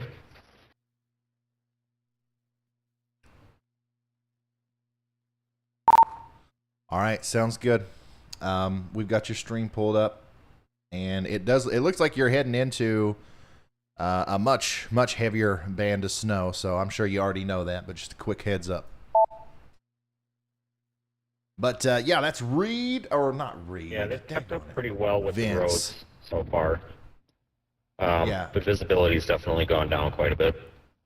Yeah, so that's something I've noticed too. Like, obviously, he's not quite to Boston yet. He's not in this heavy snow band, but he's in an area that has received an incredible amount of snow, and the roads still look decent. They're not great, obviously, but they're also not terrible per se. So, very good job from the locals down there, or the road crew down there, keeping everything under control as much as possible. Now, once he gets a little bit further to the north and west, that is not going to be the case. These snowfall rates that are coming down in in Brockton specifically are going to be a little bit too much to handle.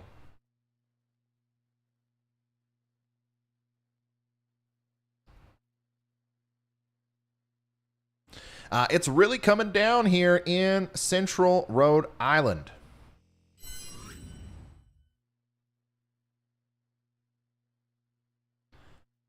Central Rhode Island. Thank you, Brandon. Rather, thank you so much for sending that. Look at that, man. The wind's blowing, the snow's coming down. I wish I was there. I wish I was there. I really do. Look at this. What's Jim Cantor yapping at me for? What is this? Oh, okay. Okay. Somebody tagged me in a post, and Jim is yapping at them. Oh, boy. Weather Tracker posted this model run. I'm going to show you this for 3 seconds. All right, I'm going to show you this for 3 seconds. Take a mental snapshot, because this is real, and we are going to talk about this in the future, but I don't want to focus too much on it right now. 1, 2, 3.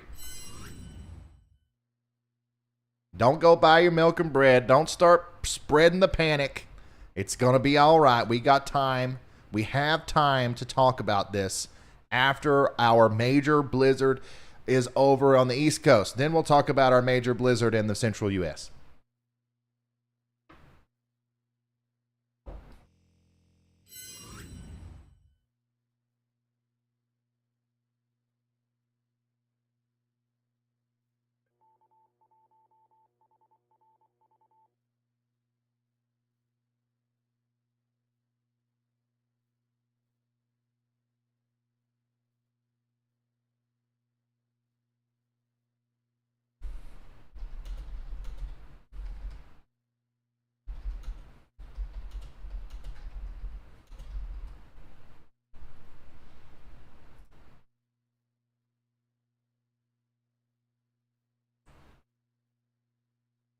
And I didn't want to I don't want to confuse you too much. I promise you we are going to talk about the intricacies and the details of this next system today, okay? But I don't want to get into it right now. We literally are in the middle of a blizzard. It can still shift. Yeah, that one's still going to change quite a bit.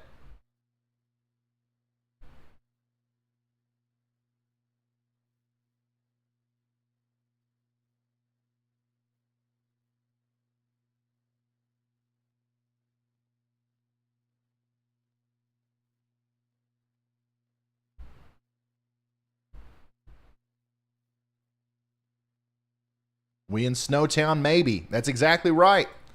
Snowtown, maybe. From Texas into Oklahoma, all the way up into the Great Lakes region, really. I think even a lot of Indiana and Illinois are under the gun for this next one. But I haven't got to look at the model data much at all. I really haven't.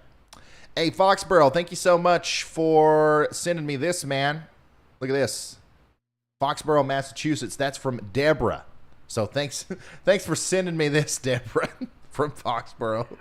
Woo, buddy. It's been a long day. Anyone? Sir, just took a call from Mass Highway of a car into the woods.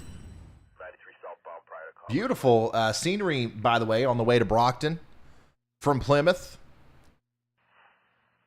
You can really tell the further away from the coast that he gets, the less windy it is, and you can tell because those trees are holding a lot of snow. Whereas if there was 50-mile-an-hour wind gusts going on, there would be no snow holding on those.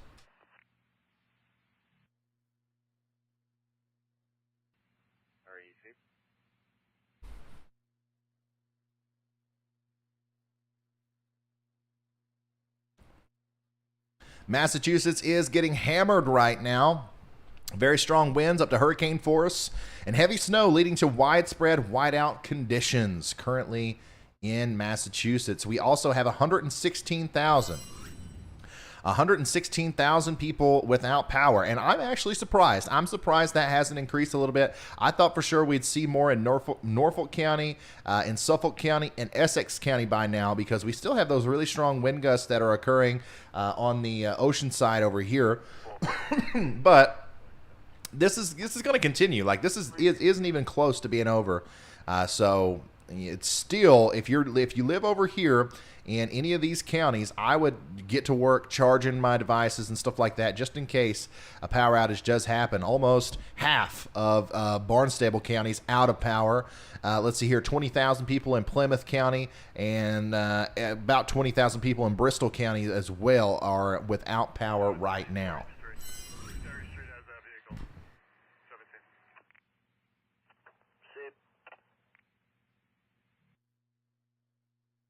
Hey, we got a super generous super chat from Lynn Mitchell. Says, you're the best, Ryan. My best friend is in Holbrook, Massachusetts. I can't reach him on the phone, but probably out snowblowing. Hey, Ryan, thanks for all you do. Hang in there. Hey, thank you so much, Lynn. That's super nice. How many more hours? Somebody in the chat said, how many more hours? I don't know what you're talking about. If I had a little bit better of an inkling as to what you were saying, I would be able to answer your question. Let's see here. Awesome. We still have 12,000 people watching the stream here, guys. It's been an interesting day. We've been going for about 6 hours or so.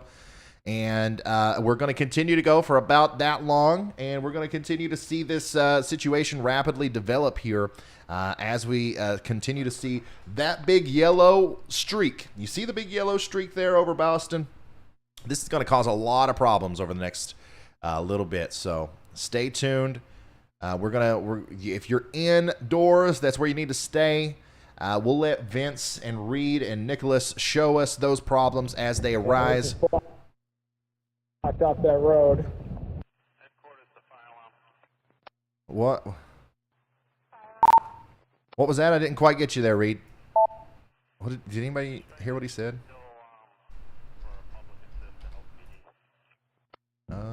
Yeah, they did just close down this road down to Boston Beach because of that tree going down. So we are considering a reposition right now. Don't have very much data though, but down there at Boston Beach was insane. Sand, snow, spray, everything caked on, everything, trees coming down. That house, you could barely see the edge of it that was falling in to the water, but that coastal erosion is going to maximize at about 9 p.m. tonight over high tide. But officially, highest wind gusts 99 miles an hour right here in Truro. 99 miles an hour. Holy smokes. How many times have I said holy smokes today?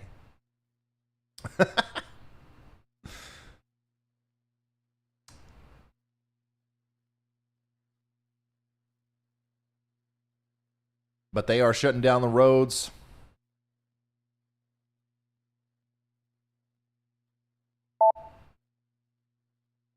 Gah. It's just so intermittent with Reed at being able to reach him. I can't wait until he gets a little bit further down the Cape.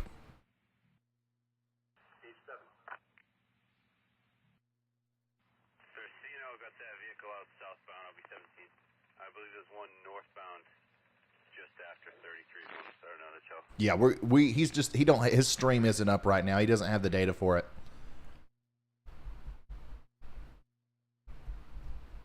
Yeah, here's another look at that fantasy snowstorm coming up next week. I'm teasing it. I'm turning into the Weather Channel. Stay tuned. And at the top of the hour, around 3 p.m., we will cover the next big snowstorm coming up to the Central Plains into Texas, Oklahoma, and Illinois, Indiana, and Michigan.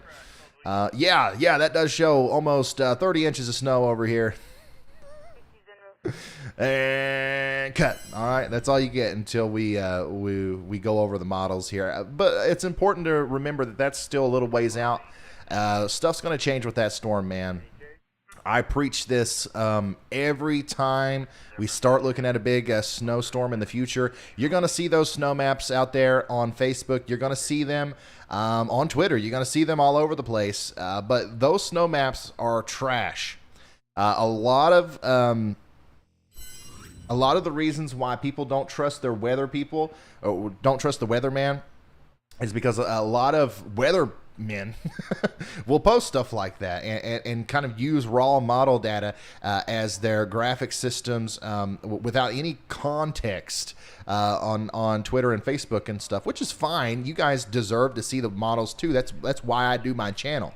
But it's important that you constantly talk about how wrong these models are most of the time while you're showing them.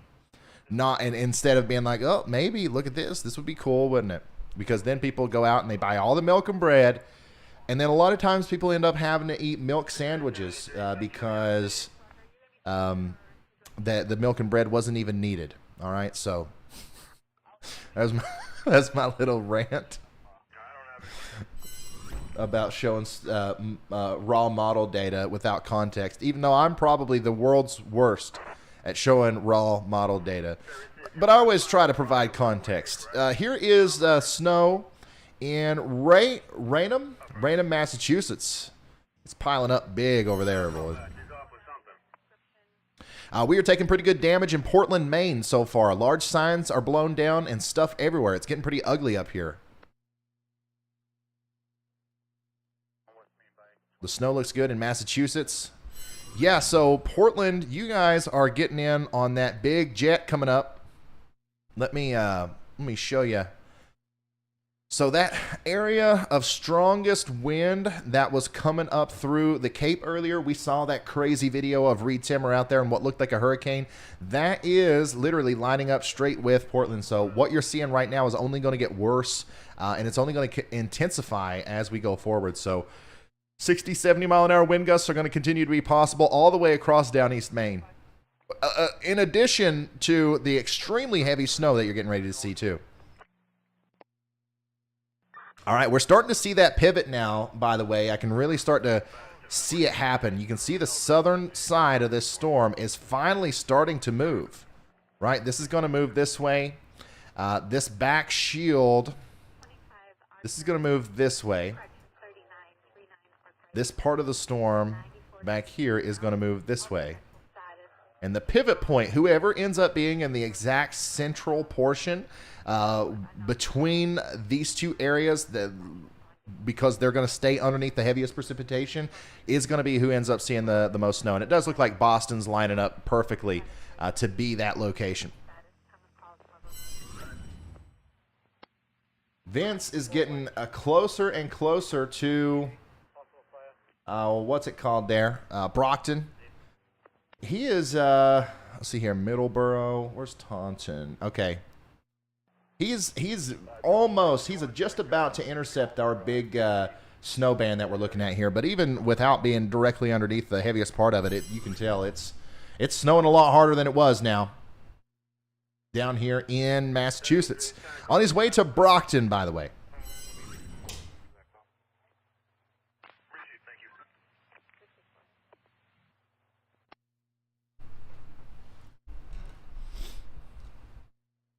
Is the band over Boston moving east? No, the band over Boston isn't moving. This is why we believed, and why we continue to believe, that Boston will end up with feet of snow, because this heavy snow band is not going anywhere.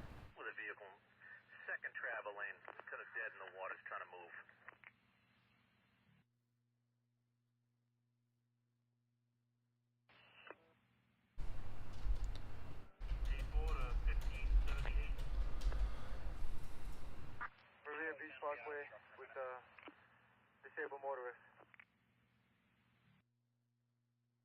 Received. 84 to 720.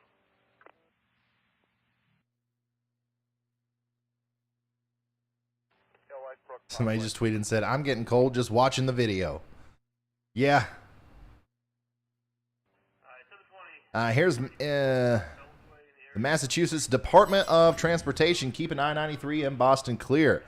That is the work that needs to be done to keep the interstate clear in these kind of conditions.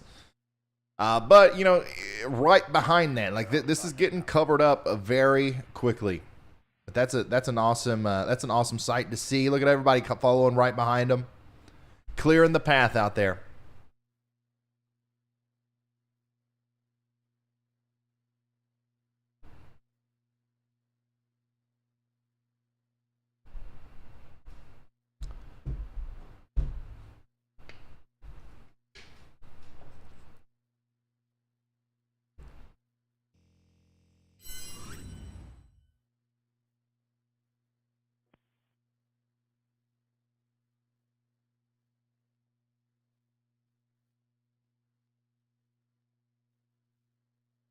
We still don't have a live feed from Reed just yet.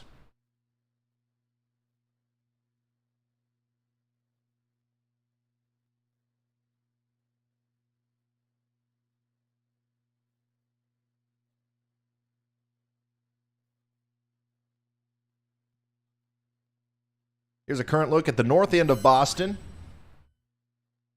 Thank you, Austin. Austin from Boston. Thanks for sending that in.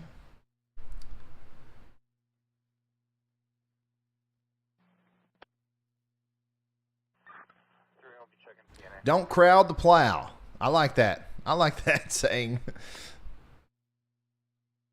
It's Snowtown. It is absolutely Snowtown in Boston right now. 100%. If there's ever been a Snowtown, it's Boston.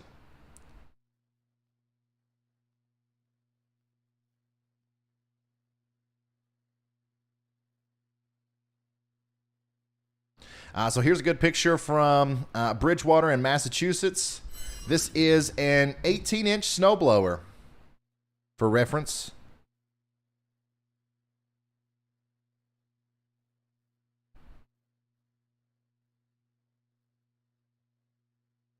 Thanks for sending that in.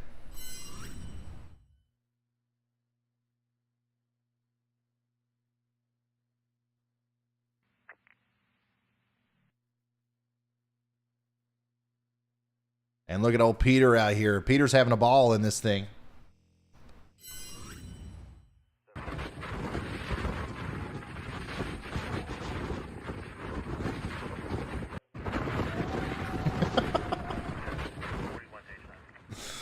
Oh, man. I retweeted this if you guys want to go retweet that for yourselves. Michael says, thoughts on the rest of the day for Long Island? Estimated snow stops time. Yeah, let's go check on Rhode Island again.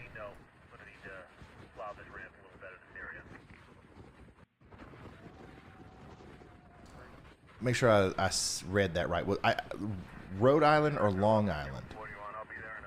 I think you said Long Island. Anyways, this is Long Island. Okay, let's go over to the radar. So really, if you're closer to New York City, it's almost over, okay? You're going to continue to see snow showers, moderate snow showers, pretty much for the rest of the day. But the big, heavy, like blinding snow is over for you. Now, if you are between Levittown and Brookhaven, you've got another couple of hours before this is completely out of your hair. And then if you are east of Brookhaven, okay, so if you're in Manorville, West Hampton, Riverhead, Hampton Bay, Southold, all the way over to Montauk, obviously, this is still the several hours left of heavy, blinding snow with incredible accumulation rates. It will, once it starts moving out, though, it's going to move out fast. So, once again, we're not necessarily forecasting right now. We are now casting, and I will check back down here periodically to give y'all an update on this. Let's also check in on Maine, up here around Portland. So, that, yeah, so if you think it's snowing heavy right now in Portland, just wait about 5 minutes. That big band right there is going to pack a punch with not only the strong winds, but blinding snowfall rates in excess of 3 to 4 inches per hour. It's going to come down quick. Now, in Portland, it's going to be interesting to see what happens here. If this band of snow gets locked over top of you like's happening in Boston, you're probably going to end up with way more than a foot of snow. But we'll see. I don't know exactly whether or not that's going to happen just yet. And then we'll switch back down to Boston.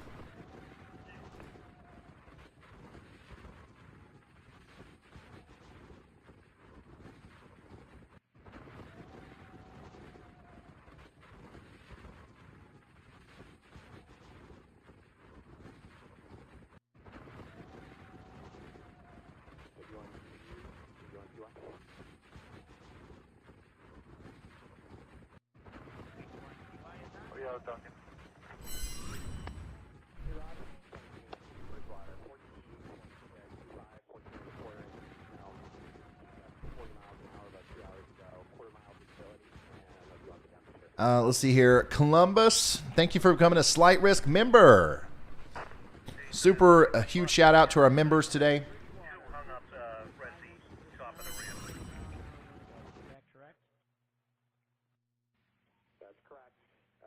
Our new ones. We just had a cool little members-only live stream. I think it was the day before yesterday, and that went really well. We're going to start doing more of those.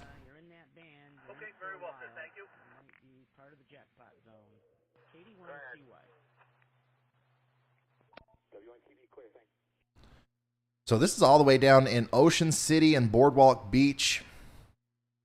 This is, I guess, in Maryland. Yeah, this is in Maryland. Check this out. This was only about an hour ago, and it still looks like blizzard conditions down there. So this is all the way back in Maryland. So thank you, Tim Grooms, for sending that in.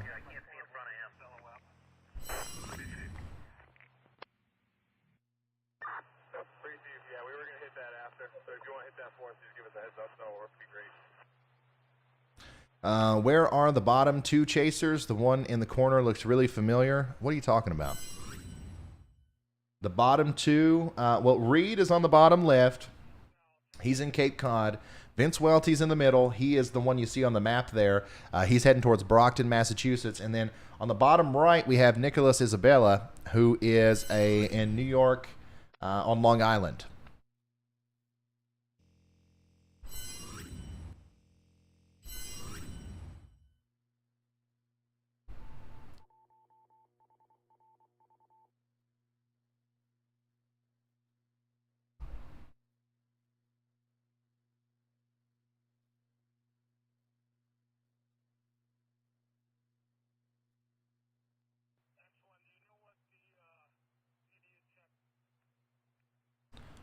Looking for an update from Reed. I still don't see a feed from him.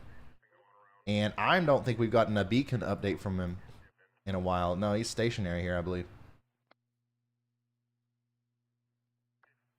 No, he's moving.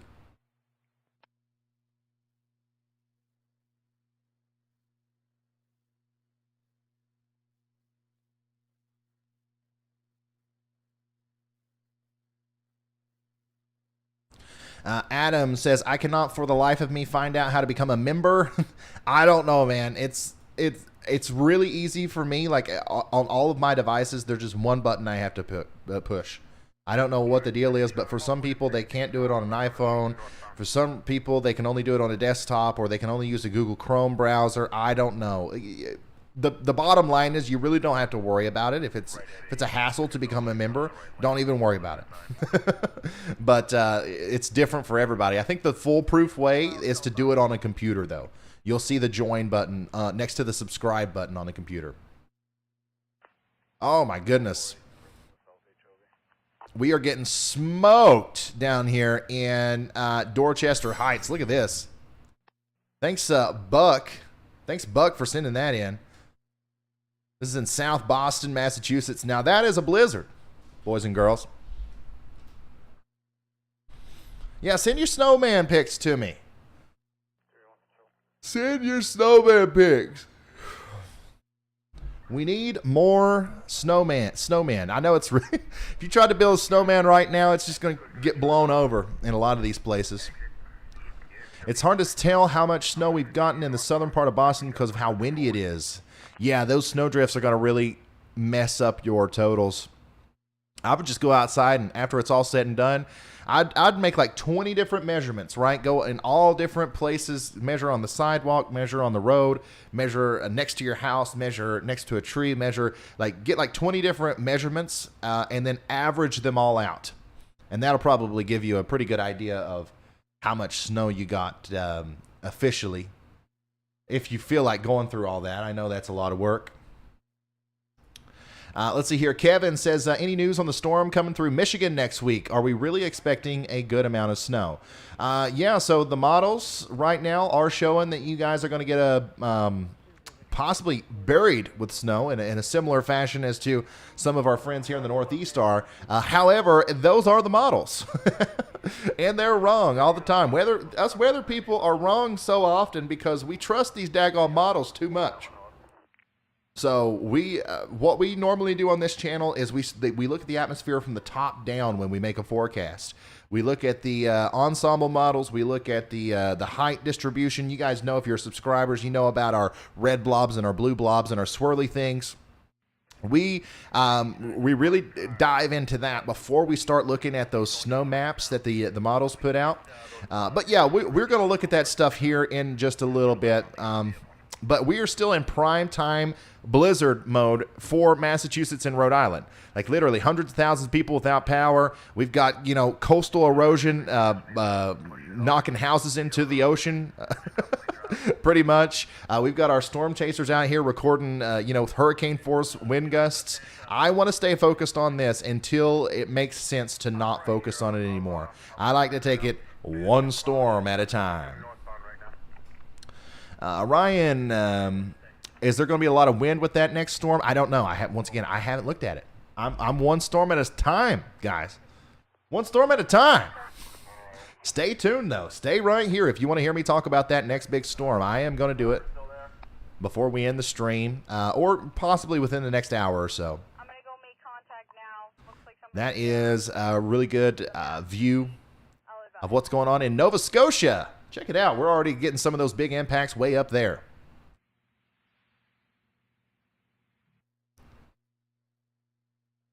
Thank you so much for sending me that.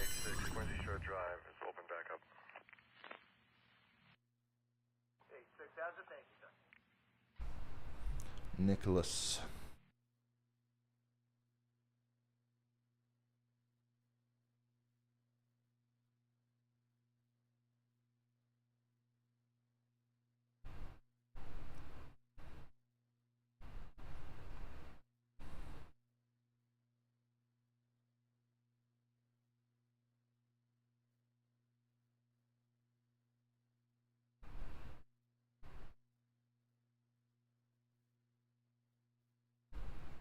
So it does look like our storm chaser, Nicholas, in Long Island, he's having some technical difficulties. He's not going to be able to keep his camera running for much longer. So we are gonna say goodbye to Nicholas.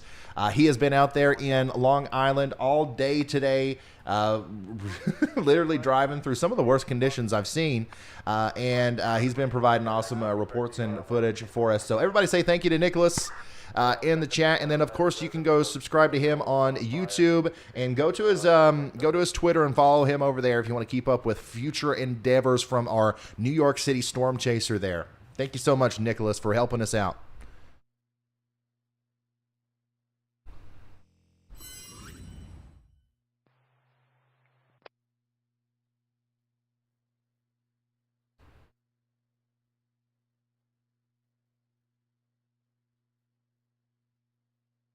L1 or 301. Everybody's just asking about the next storm now. 301, 720 to 84. Start 12 Bates Road. That male party is there. There's a female party on the line. It's been walked for several hours. They took him inside. Sir, can you go again on that EMS 12 Bates Road. You got. Still lost Reed too. Vince has been the MVP today as far as being able to keep a connection. What was the road again? Receive, thank you. 12 Bates Road. 12 Bates Road. Show us response. 2040-74. Just talked to officer over there. I think 1241's off with it. It's going to be probably a Pleasant. There's nothing showing at Route 60 over there at Salem Street. Oh, we got an update from Reed though.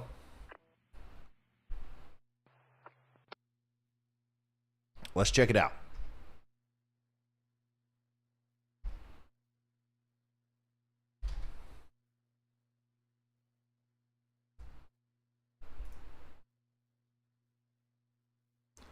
Don't know if we'll be able to hear it again because that seems to be a problem. But here we go, latest.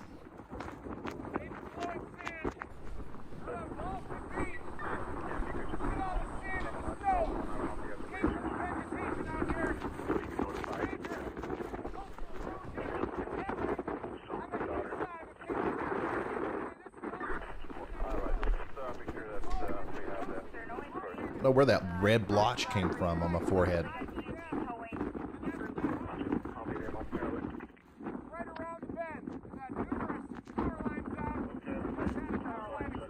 He needs a lapel mic if he's going to be talking. But anyways, he says destructive winds are gusting to nearly 100 miles an hour at the Truro Beach area in Massachusetts, with wild scenes of sand, snow, and spray caked on everything. Oh, okay, sand and snow spray caked on everything. The house here is threatened by coastal erosion.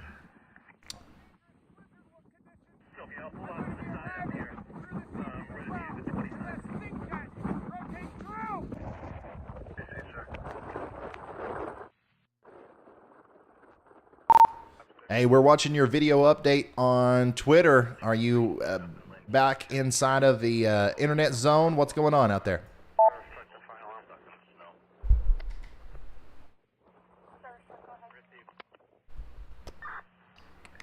There's that video of that tree that went down. And the power line. Yeah, we are back in internet. We are at Truro. Right now, the location of that 99-mile-an-hour wind gust.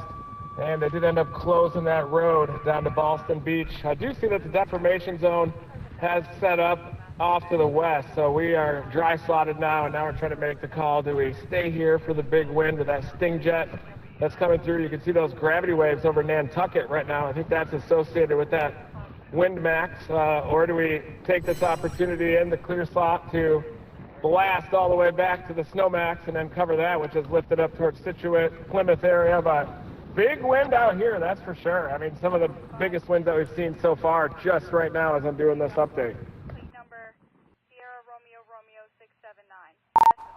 Do you have a stream anywhere right now?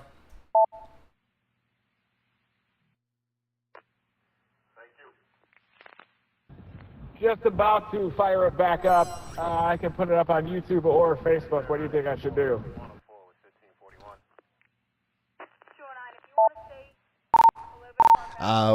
We vote for YouTube over here.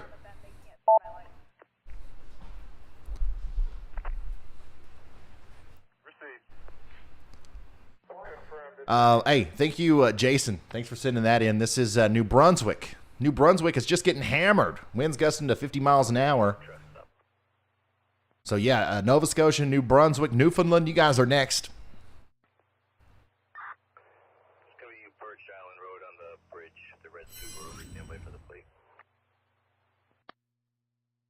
This is snow in Dighton. Is that right? Dighton? Massachusetts. Big snow. We got her going. They're going to plow the ramp now. Thank you.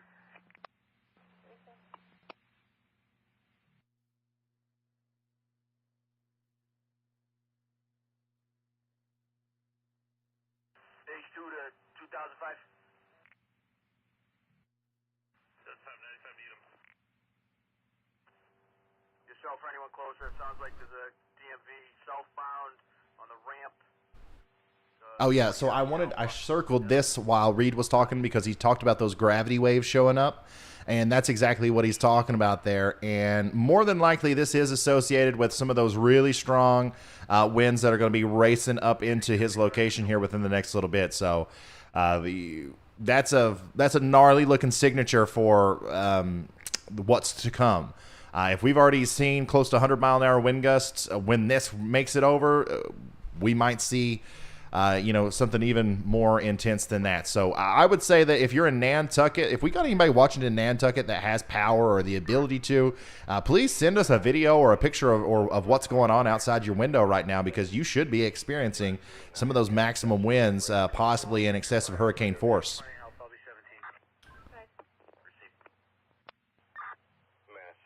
I love how CNN and all these other networks are literally watching, or they're watching my mentions, because every time you guys send me a picture or video, they ask you if they can show it on air.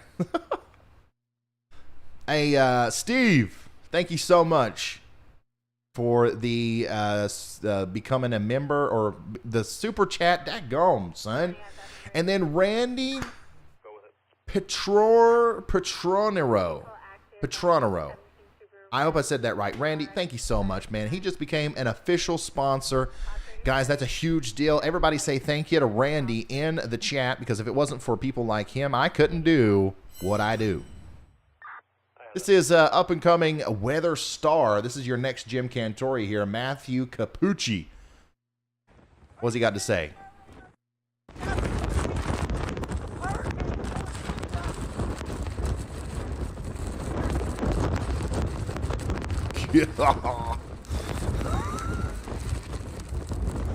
Oh my gosh. That is insane. Once again, that's Matthew. If you guys want to go follow him on Twitter, great one to follow if you ask me. And of course, there's your jackpot. That's it. This is it. Everybody under the yellow right now, you are in the jackpot area for this storm. 100%, no doubt about it.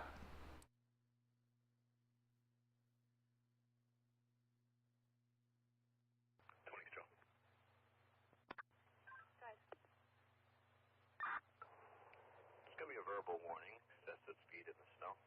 Show me clear.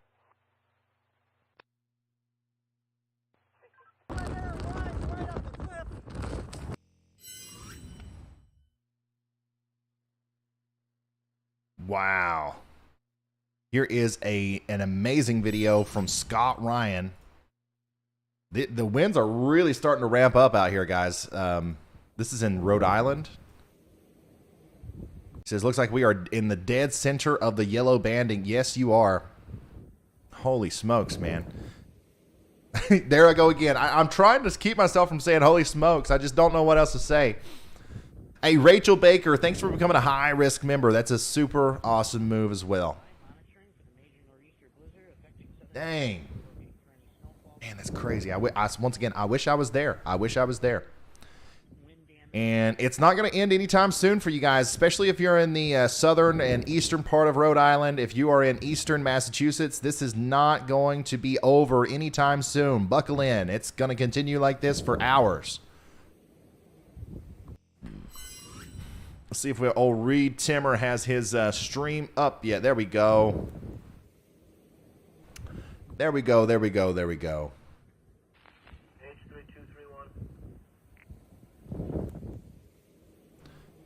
What came through Kentucky last night? We had an area of snow squalls come through Kentucky last night, and some people got like I don't know. Nothing. Like I got like maybe a skiff of snow out here, but a couple miles down the road they could have got way more than that, you know? So there was just a lot of different snow squalls going through, and it was isolated.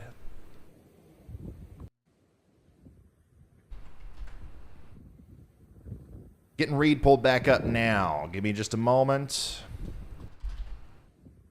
I'm going to have to make a configuration to where I have a Facebook read and a YouTube read next to each other so I don't have to change them. Actually, you know what? No, next time we do this, Reed will have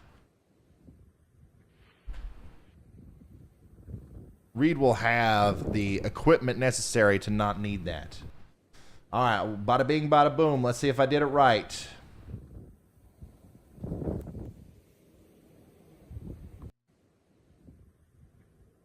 Oh boy.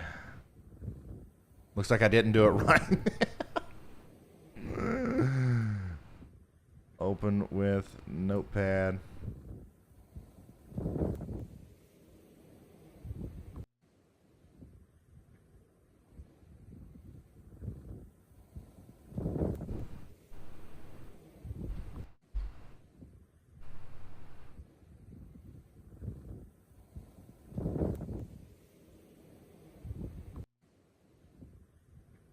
Bear with me here.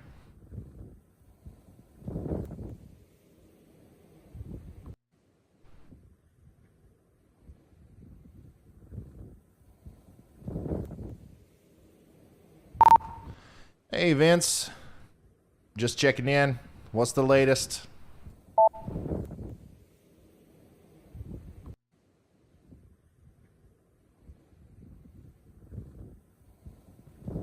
Almost to where I'm headed in Brockton. Once I get up here, maybe we'll drive around a little bit. Either reposition up here or head back to one of the coastal cities. Not sure. Mainly wanted to see how this highway was up here. There's spots that haven't, that are starting to drift shut again, but for the most part, it's in good shape. But there's no other cars out here, which is obviously good. People are heeding the warning, so for the most part, I think everybody's doing okay so far, but long ways from over. Yeah. Yeah, absolutely. Once again, I don't know how often you're looking at the radar, but big time snow band setting up, and it's locking itself in there right in the Brockton area. I think you're going to be in the sweet spot for the biggest totals, 100%. I think we just saw a dog on Reed's stream. Was there a dog in the road? Yeah, I see a couple of reports of 13 and 14 inches on my screen. 1237 will head that way. I'm 95 south of Peabody.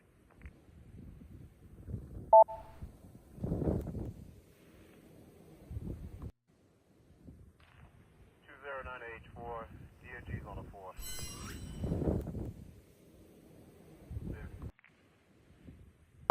Yeah, it wouldn't surprise me if those numbers continue to go up, maybe even double if that band sets up in the way that I think it's going to, as that low pivots off to your south and east.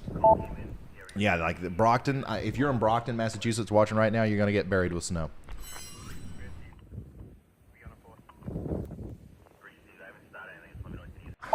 Still can't connect with Reed. River, thank you for the 10. Christine, thank you for the Red Bull, $5. Really appreciate that. And thank you, RA, for becoming a Slight Risk member. It was a coyote. Okay, was that what it was? It was a coyote or something. Do you have those in Massachusetts? We got them here. I didn't know you had them over there.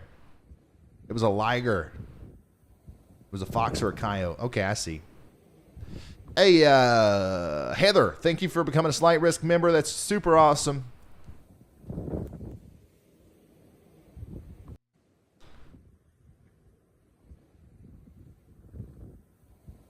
Dominating. Coyote dominating.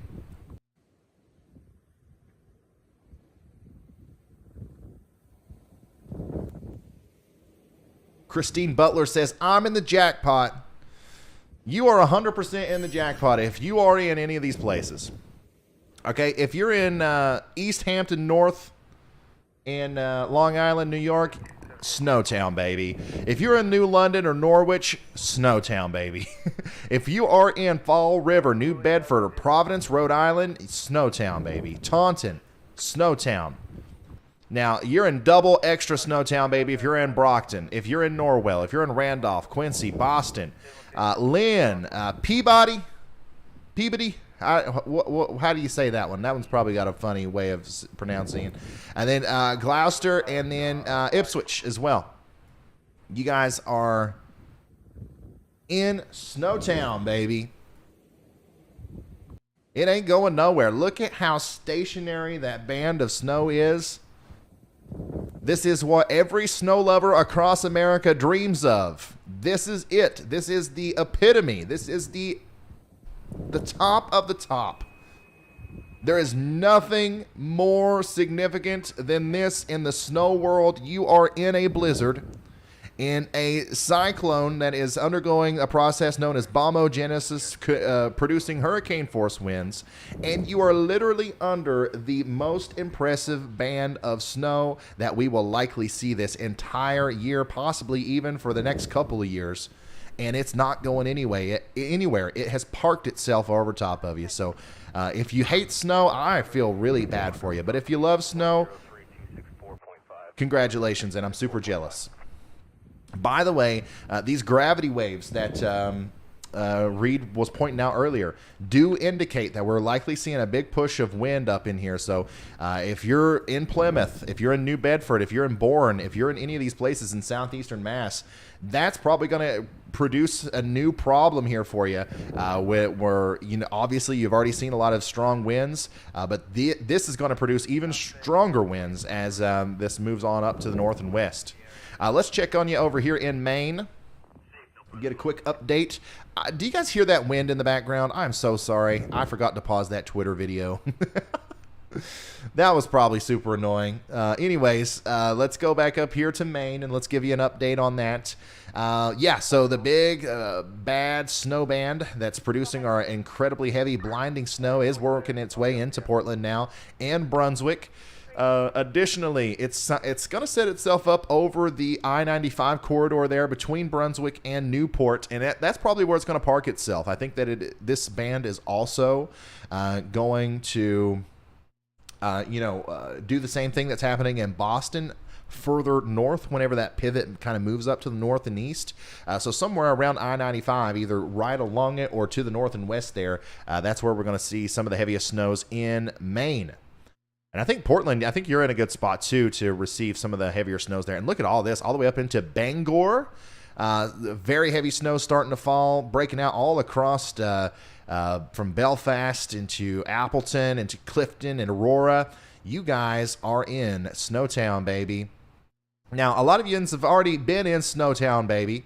Back here in New York, right? So New York City ended up with, what, about 10 inches or 10 inches of snow. A lot of Long Island ended up with about a foot of snow, if not more, but it's not over yet. However, if you live to the west of Levittown or Oyster Bay, if you live over here, you're still going to see another couple of inches of snow on top of what you already have. Now, if you live to the east of that, you're going to see several inches of snow on top of what you already have. Over here in the main eastern tip of Long Island, I think you guys are going to be well over 2 feet if you're not already, because this is just an incredible thing that's happening with these two big monster bands kind of diverging on you there. Those will probably sort of collide, and then under the forcing from the motion of that low going up to the north and west, and our trough continuing, or north and east, and our trough continuing to dig down, you'll have a big deformation band form here, and it's just going to dump snow, man. Like I can't even. I think maybe some of our higher totals will probably come out of this portion of Long Island, as well as into southeast Connecticut and Rhode Island as well. So keep us updated if you're sending pictures and videos in. That is going to be an interesting thing to watch as we go forward. The snow is absolutely still moving out of Jersey. Let's check on that. It's still coming down a little bit in the Philadelphia region, but not much. It's pretty much stopped. It has pretty much stopped. If that camera is still current, which I believe it is. But you're going to see off and on flurries for the rest of the night. And, there's a chance you see an inch or two on top of what you already have. But for the most part, it is over. Still snowing heavily in Toms River, all the way up into Middletown in New Jersey. So, that's going to continue for a little while as well. But for the most part, if you are north and east of that red line there, it is, we're just about done with the majority of this storm, or at least the most significant section of it. Bombogenesis. That is right. You are seeing the perfect storm, quite literally, work out here between Boston and Providence. I can't believe what I'm seeing.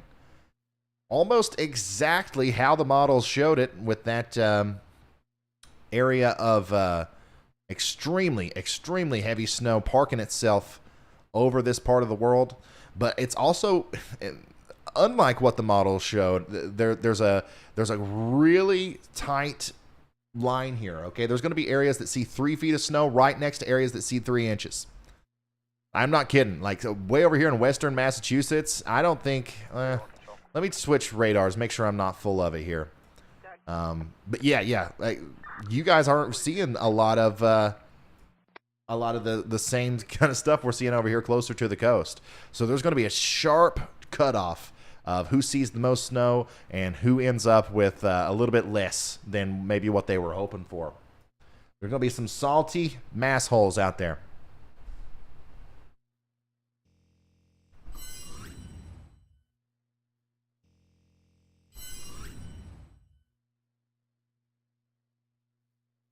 Looks like Vince is in a parking lot, right? Okay, yeah, Vince is in a parking lot. I was like, if those are just natural snow drifts over there, that's insane. But no, that's in. He's in a big parking lot, and then we've got a snow removal guy over here piling our snow up. It takes a village. It literally takes a whole crew of people just to keep one area clean like this when it's snowing at these rates. And man, that is some heavy snow there in Brockton, which is where he is right now, I believe. Yeah, he's in Brockton.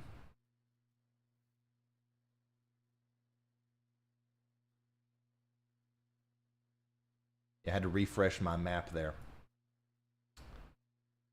Just to the north of Brockton, he is. What parking lot is he in? He's just next to the Brockton Seventh-day Church and the Wow Workout World of Brockton. And the Good Samaritan Medical Center. He's right in that area, and the Walmart across the street from the Good Samaritan Medical Center. Look at those snow piles, man. Man, it's going to be July before you guys have this stuff melt off over here in Boston. It's gonna. You guys are gonna have little piles, little pieces of the snow left in July. That's some insane snow coming down there. Unbelievable.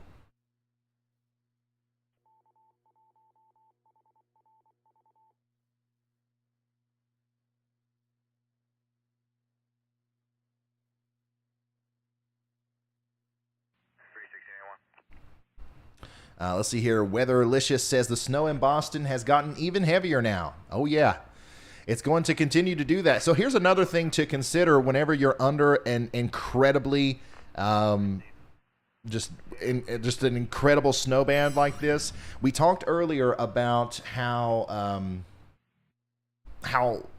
it snows a lot in the clouds, right?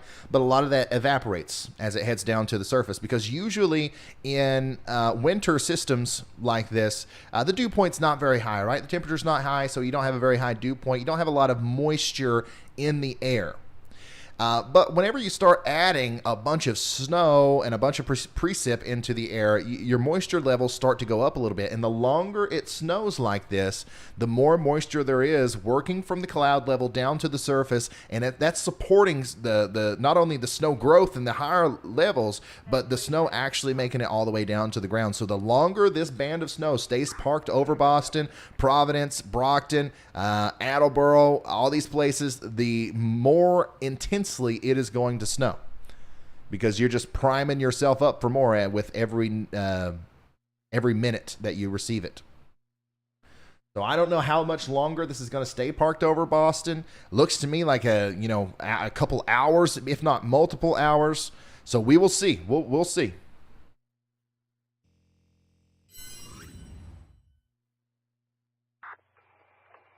Yeah, Bangor. Am I saying that wrong? Bangor and Worcester, or Worcester. Boston is pronounced Snowtown, baby. It's exactly right. 103.267.8. 103.267.8.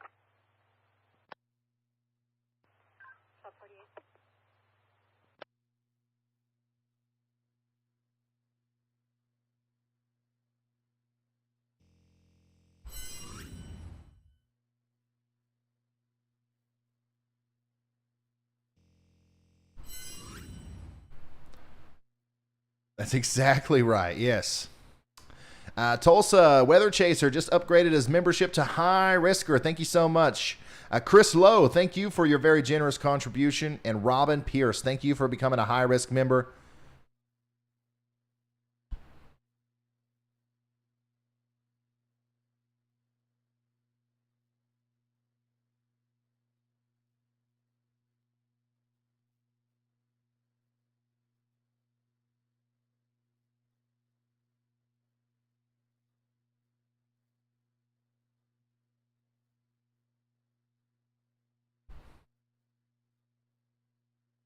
Here is a view from Boston. Snowtown, I should say. Thank you, Mara. Thank you for sending that in. Here's another view. Another view from the city of Boston. It's a whiteout. What else we got here? Let's zoom in again.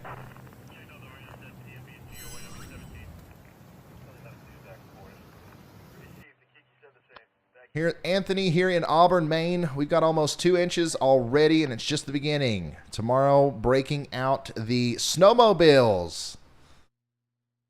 And to answer your question, we do call ourselves Mainers, but it's spelled like Maina.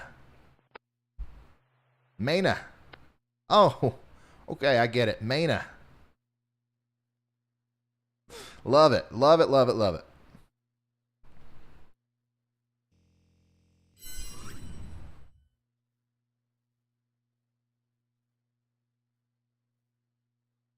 See where Reed is. He's still he's working his way down the Cape, but he's not made a lot of progress. He has not made a lot of progress, unless that's just an old beacon. I don't know for sure what the deal is there.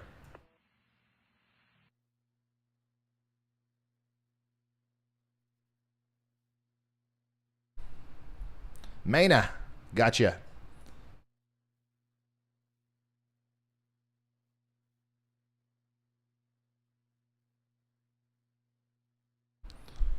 Hey, Ken says he's working on a quilt today, and it's too cold to get out, so he's watching Ryan Hall, y'all. Hey, Ken, thank you so much for tuning in.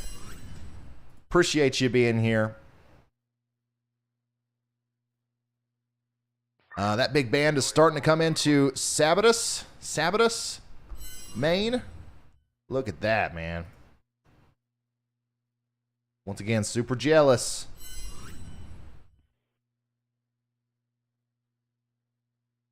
It's crazy out here in Weymouth, in Massachusetts. The dogs love it, though. Highway 4 to Highway 1. There's another view of New Brunswick.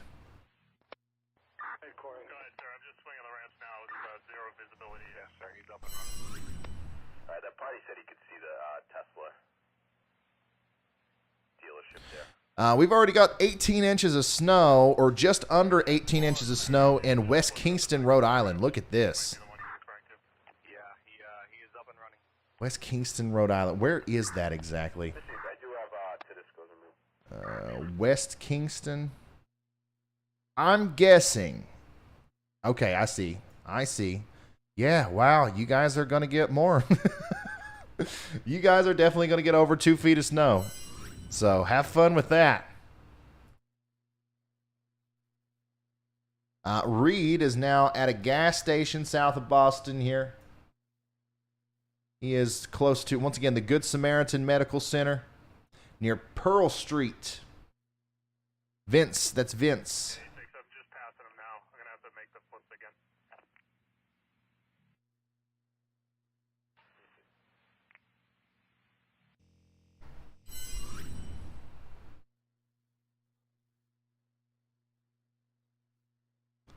H2 to 2005.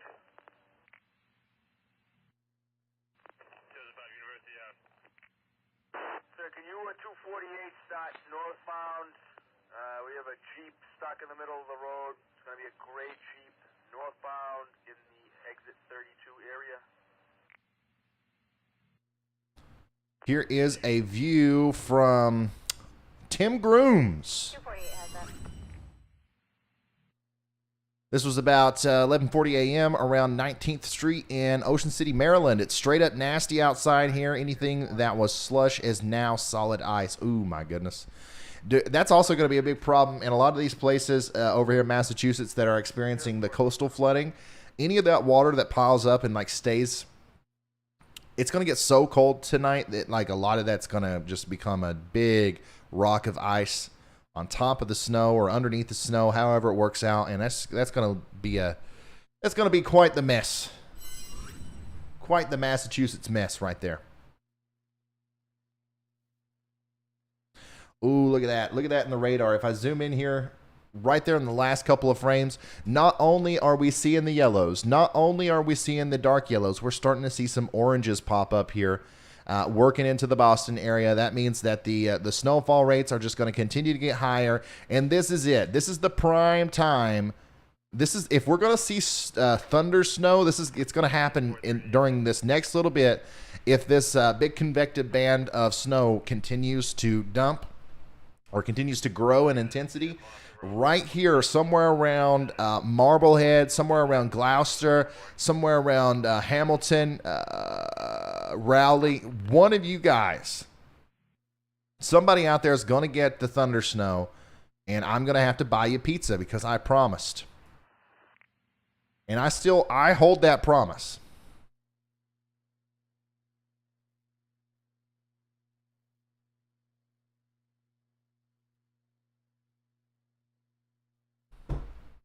Thunder snow. Yeah, thunder snow is when the snow is just literally so intense, it's like a thunderstorm, and there's thunder and lightning and snow.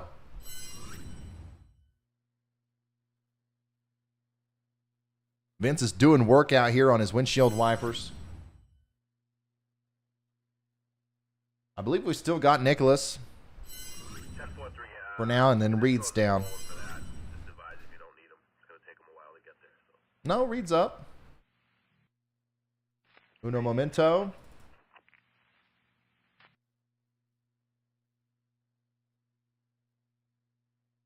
There we go. Got him. Got him.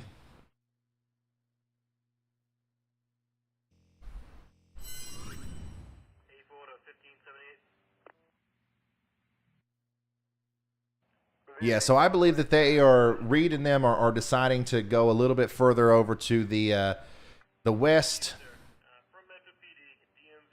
to try to get into that snow maximum rather than worrying about the winds right now. So, but on their way down there, they're going to intercept some of those really big winds, I believe.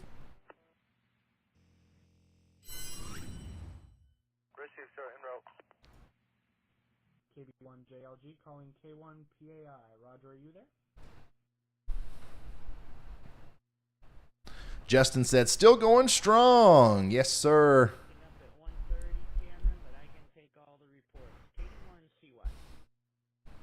This is mainly synoptic, but could there be some sea effect snow mixed in with the cold wind blowing over the unfrozen water, enhancing the snow, enjoying your stream from the sunny sky in western PA? Sort of, yeah, sort of. That kind of effect is happening, but the closer you get to the shoreline there up here, the way that the winds are moving right now, that's not exactly the kind of the situation that we're seeing where you see something that's kind of like lake effect snow, but on the edge of the storm here. The reason that's not as prominent of something that we have to watch out for in a situation like this, it's just because a lot of the energy, a lot of the moisture, a lot of the activity that's happening that's causing these bands of snow to happen is a little bit more elevated. Okay, usually those lake effect snow bands or the sea effect snow showers, they're kind of like they have really low cloud heights. But a lot of the work that's happening here with this giant storm. Remember, it's like it on the scale of the Earth, it takes up like almost a fifth of it. A lot of that's happening a little bit higher, and it completely overrules everything else that's happening there on the surface. So I see what you're saying, and there's absolutely some aspect of this band of snow that is sea enhanced by the moisture from the sea. But I don't think we'll. I hope I answered your question somewhat there. That's a complicated answer, but yeah, the number one thing that is enhancing this storm overall is the warm sea surface temperatures. That low pressure system, the reason it was able to undergo bombogenesis is because of it formed in a part of the Atlantic Ocean that's still above 70 degrees Fahrenheit in the Gulf Stream there. But yeah, thank you so much for the support, man.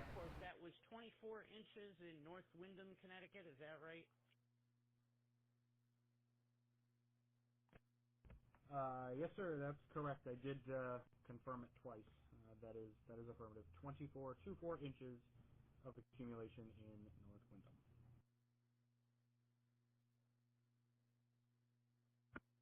All right, received. We'll check on that a bit more, and appreciate that. Appreciate all the reports, all about what I would expect. Although Northern Wyndham, we may double check that a little bit more.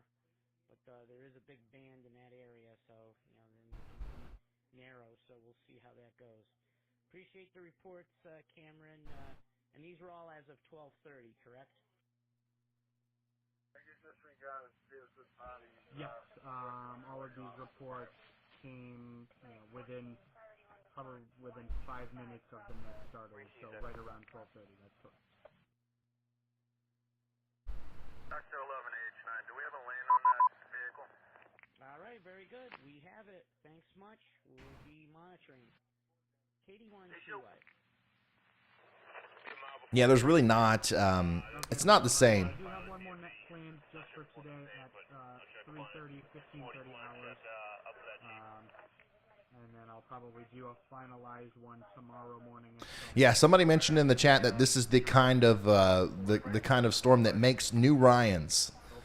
That's exactly true. Right now in Boston, in Quincy, in Providence, in New Bedford, in Gloucester, in Portland, Maine, in all of these places, there are lots of kids. Maybe they're even watching this stream right now who are going to be future meteorologists because of this storm. McGarvey's headed out for one in the median northbound at mile marker 67. I also have 4-star en route for one off the road, one southbound by the Hilltop Steakhouse. Here's Jared. He says, "This is from Quincy and the Death Band." Appreciate it, man. Wow. Pawtucket, Rhode Island. Holy smokes. Look at that. John, thanks for sending that. Those are some big snow drifts.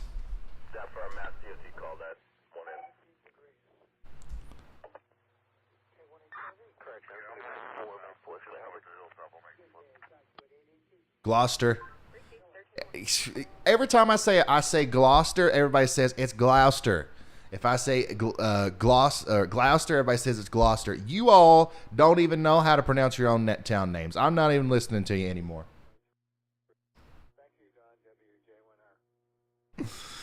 Oh, boy. Hey, Evan, thank you so much for the big $49.99. He says, YouTube's new weatherman. Please don't ever sell out. Be from the people, for the people. That's my plan, man. That is my plan. With your all's generosity, your support, there's nothing we can't do. I'm sticking right here on YouTube, not going anywhere. Hey, Ashley, thanks for hanging out with us. Even my dog likes watching Ryan Hall y'all streams. Love it. Love it.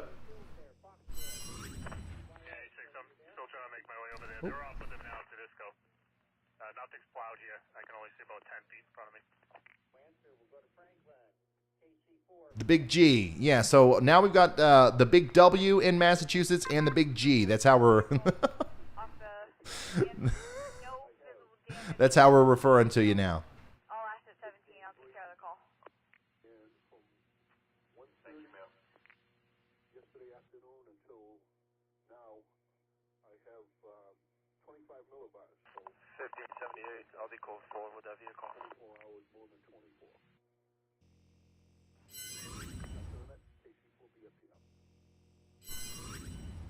Very good, Frank. Good to see we crossed over that line. As long as we're going to have a storm, we should have a good one. I got you 9 inches. What world was that? Thanks so much for the report.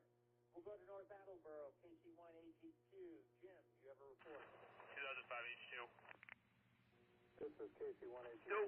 Yes, Here's that secondary band in southeastern Connecticut. Oh, this is interesting. This is the one that's currently impacting portions of Long Island as well, and that is intense.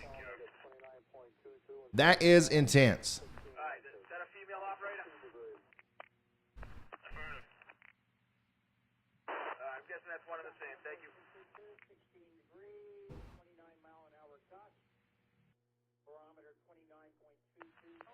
3183.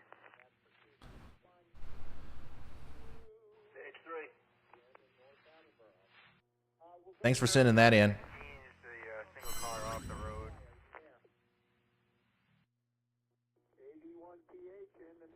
I'll be on the floor with a little vehicle stuff in the snow. Brown circle. We're still 16 degrees, 1/6, and we now have 9 inches of snow. 9 inches. I have a second report from my brother in South Attleboro. Wow. They are at 18 degrees, and they have 8 inches. 18 degrees. Their millifiers are 992.5. And at 10. Yeah, they're going to be digging out for a long time. That's absolutely true. Here's another view of the whiteout conditions in Boston. This is a live webcam from Boston, Massachusetts. The Boston webcam. And this is what you can see down there. Big old bowl of nothing.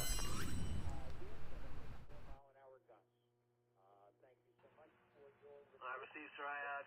Derry Street route, still gonna need his services. Affirm.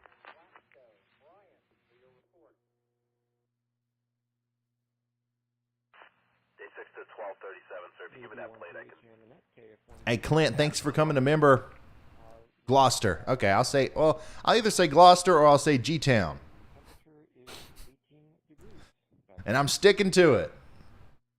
123786.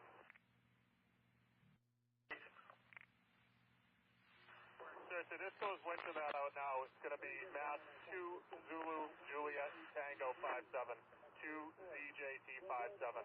The Toyota RAV4.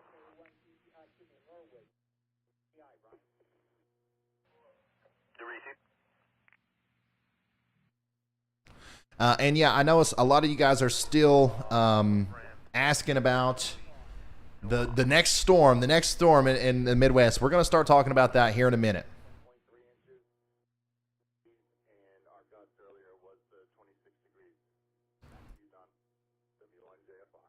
Hey, we got tornado trackers watching. Hey, thanks for the the shout out. Missing my New England roots today. What a storm. I wish we could have made the chase happen, but glad to have Ryan haul y'all's stream as an alternative. Great coverage. Hey, thank you guys. Holy smokes. Is that going to be another thing? We got Nader Juice. Holy smokes. What else we got? Hey, thank you guys seriously for tuning in.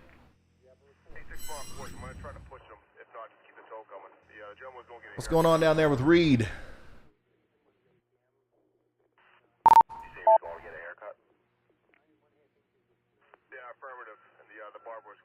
I don't have a connection with him.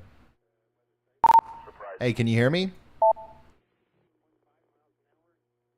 Oh, they're not letting him through. Oh no. Oh no, Reed, no. He's stuck. He's stuck.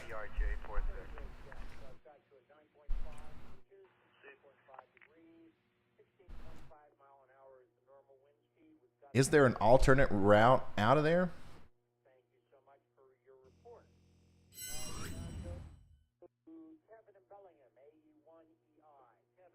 So Reed, I don't think that this is updated in a while. I don't think that's Reed's current location, but he's somewhere down through here.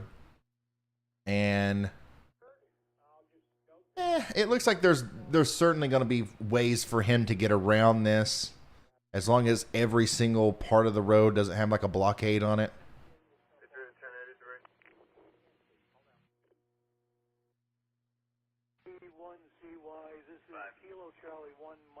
There's more options for him down there for sure.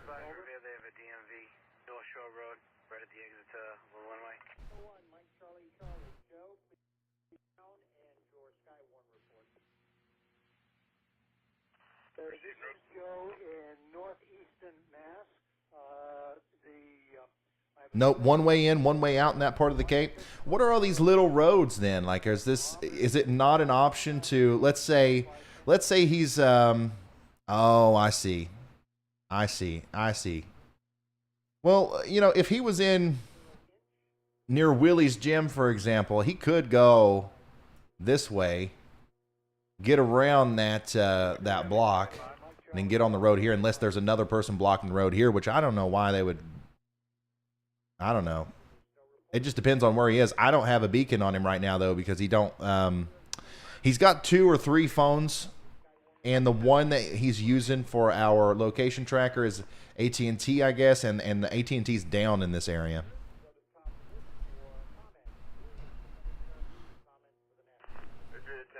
Just another call from State 911. It's a 1-car possible injury. They already started out EMS.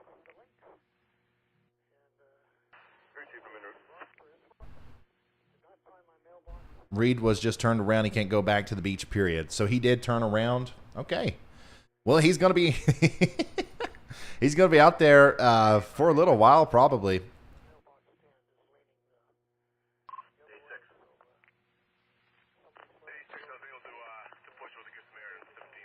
Oh, that's sweet. Hey, Justin, thank you for putting this out there. Trying to teach my 4-year-old son who to put their trust in when it comes to the weather. We got the Red Bull, and we got the, I don't know, Roblox maybe? I don't know. Love it. Thanks, man.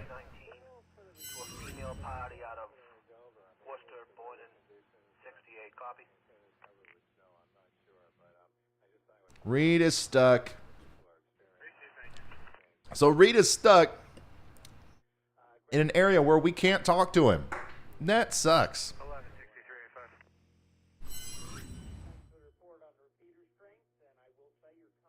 I mean, I can talk to him. We could actually call him on his different phone if we wanted to, if we needed to.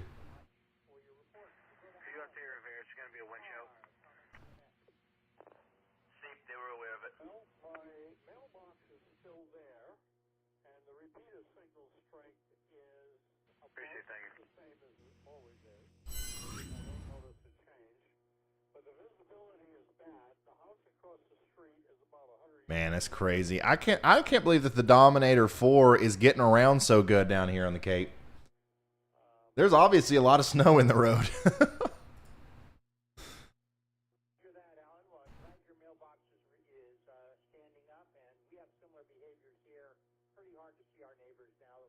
By 5:30 a.m. tomorrow morning, this thing's going to be way up into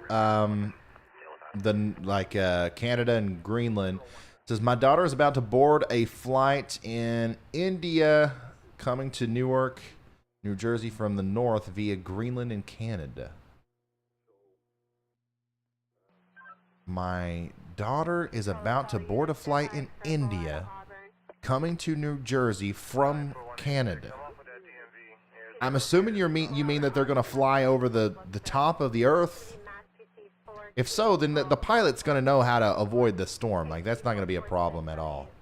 But if there's a connecting flight in Greenland or Canada, there might be a problem there with, like, delays or something like that. I hope I helped you. I'm not trying to be vague. I just don't really understand the question. Reed says he can't call you. Yeah, that's fine.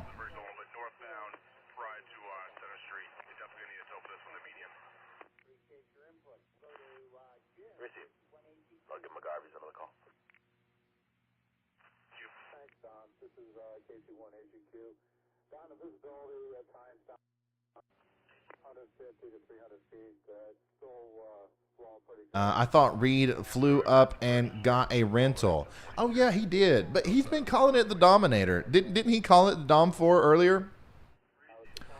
I completely, yeah, he's in a rental, I believe, unless he had the Dominator 4, like, flown out there with him. Somebody, like, towed it out there for him. Had it waiting on him. I don't know. But he said, I'm pretty sure he said the temperature meter in the Dom 4, when I first asked him for the temperature, I thought that's what he said. I could be mistaken, though. But yeah, he's more than likely in some sort of Tahoe or something if he's not in the Dom 4. Looks like the hood doesn't have as many dents on it as you would expect on his normal car.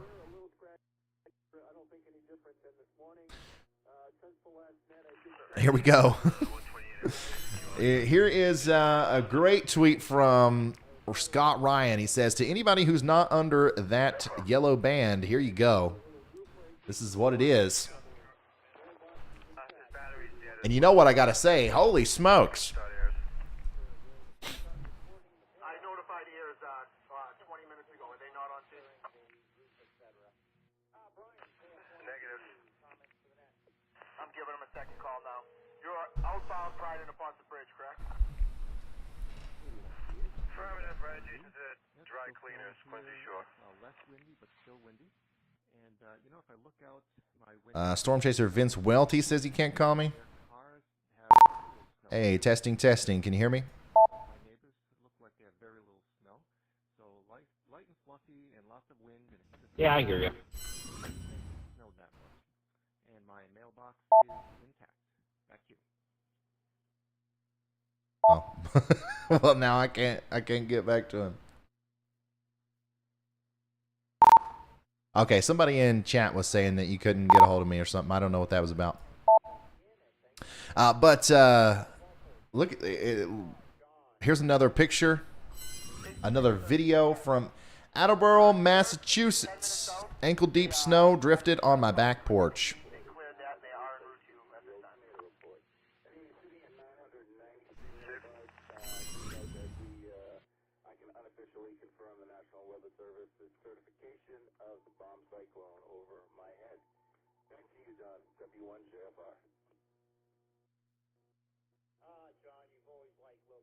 What's Reed doing here?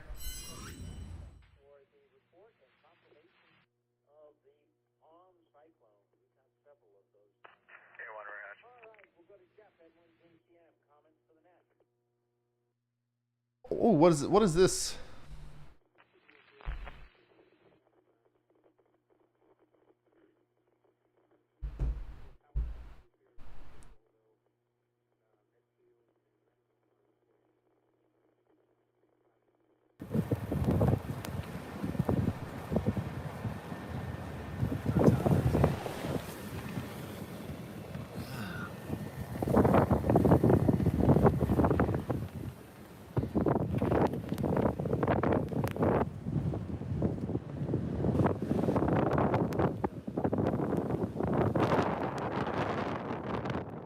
What is this place? Is that of historical significance or something?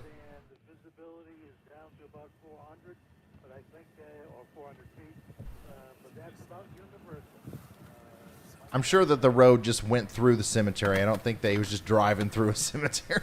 Come on, guys. Come on, y'all.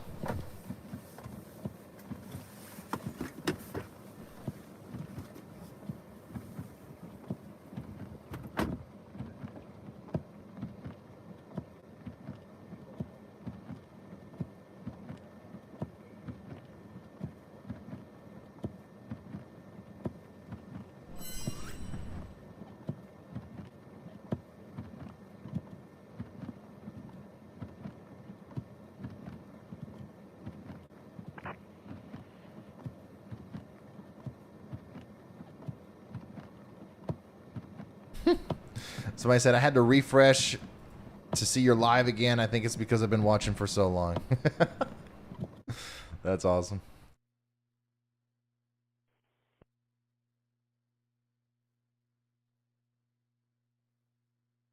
Looks like Vince is heading deeper into Boston. Still in that the yellow band there.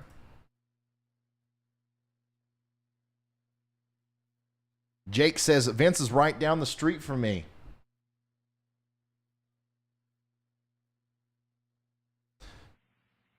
Yeah, Vince is going down the road in Park Street, heading up towards Stoughton High School. Hey, if you live down here, okay, if you live down here near Treetop Adventures, go get a big piece of cardboard and take a Sharpie and be like, and put "I love you, Vince" on it, and then go out by the road and hold up the sign. Hold up a sign that you've written "I love you, Vince" on it. And see, let's see how he reacts. Hey, Jennifer, thank you for the super chat. Says, love what you're doing, Ryan and Storm Chasers. Where do you sign up for a monthly membership? There should be a join button that pops up next to the subscribe button. It's nasty down there in New York City. So this is in New York City here. What was the official snow total in New York City? We'll go look at all the snow totals here in a minute.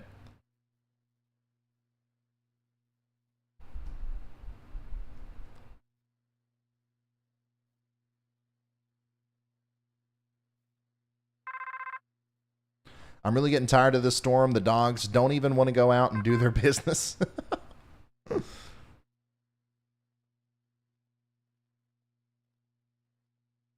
It's crazy how much this is hugging the coast. It really is. It really, truly is remarkable how insanely tight the snow gradient is going to be right here. That's where we are going to see the most significant snow totals.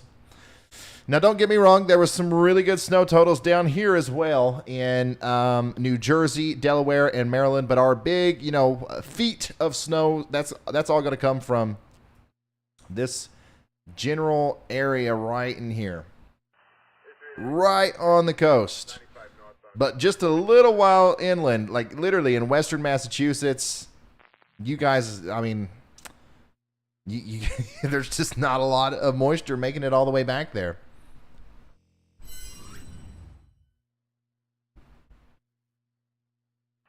You want me to head down there? I'm 495 at Boston Road.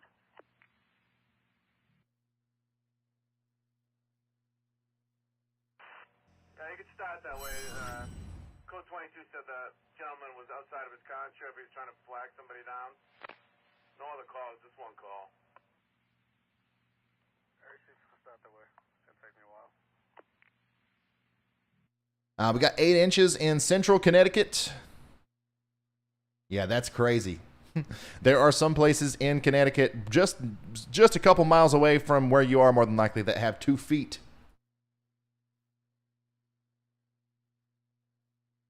Yeah, the gradient is going to be the that's going to be the story with this storm. That's sharp cutoff of the snow totals.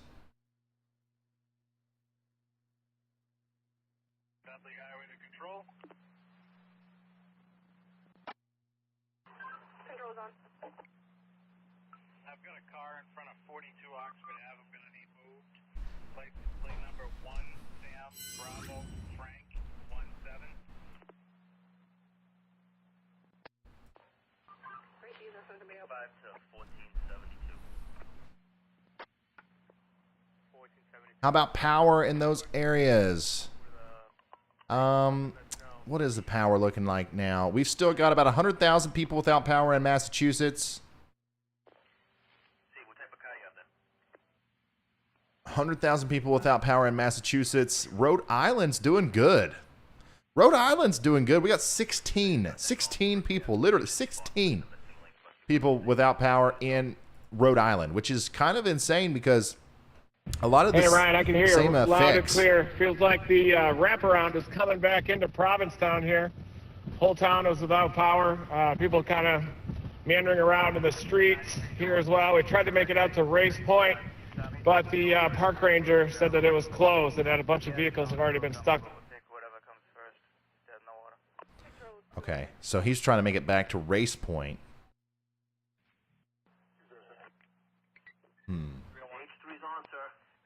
Interesting. Okay, so his locator was pretty right. It wasn't as off as what we were thinking it was. I thought he was way down on the Cape a little bit more, but he was just trying to he was trying to get to Race Point. He was trying to get up through here, and that's where he got stopped. If it's a wagon, it belongs to Melissa Christian. What's the issue? It's While you're over there, can you confirm that no other vehicle is missing link? A-firm. Sorry, if you could just give Missy a call. and tell her she needs to move her car. Here's another view from Portland, Maine. Guys, please keep sending in these reports and stuff from Portland and everywhere in Maine, all of our Mainers. Because we're kind of keeping the radar locked in on the Boston area because we're really watching this band of snow. We're going to move up there eventually, but the best way for us to watch what's happening in Maine is through your all's cameras. So if you can do so safely, keep sending us videos. This is Portland. Big winds coming through, blizzard conditions.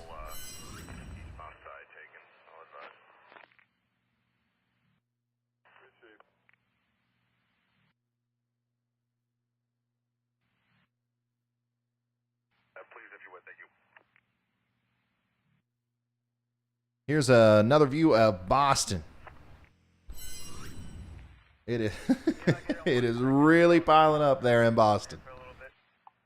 Wow.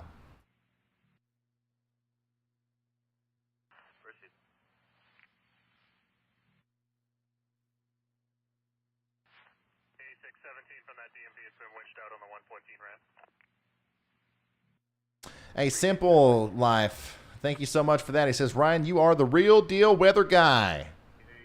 I appreciate that, man. Flags is putting out PC to arrest domestic assault battery, dangerous weapons, a knife. Sierra 35174. Jennifer, if you're not seeing a join button next to the subscribe button, there's just, I don't know. There's problems with some people.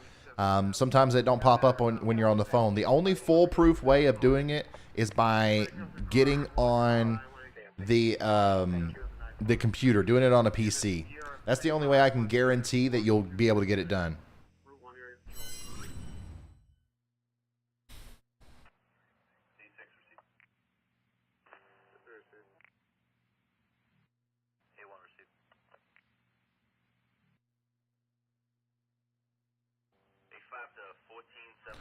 So here's some more footage from Maine. This is Monmouth, Maine. Thank you so much.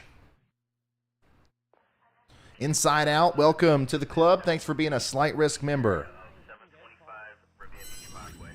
All right. This is, God, man. I thought Massachusetts was bad. This is Kennebunkport,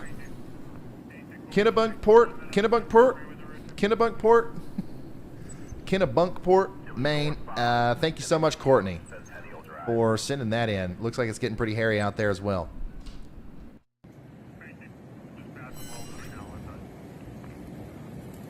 All right, very good. This one was a black Porsche. We'll be monitoring. 81 CY. Sure enough, 73 W106. Graham, thank you for this. He says visibility is under 400 meters and dropping under heavy snow bands in the weather bomb hitting New Brunswick. Thank you so much, Graham. Kennebunkport, gotcha. Once again, I mean, it's home. I'm a local. I might as well pack up and move to New England after this stream.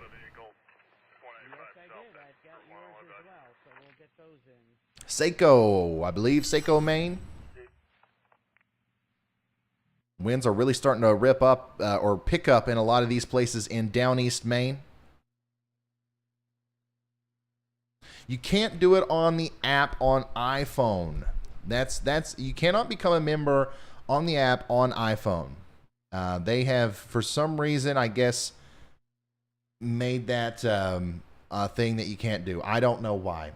W Kirby, hey, W4HKJ, Whiskey 4 Hotel Kilo Juliet. Thank you so much for becoming a Slight Risk member.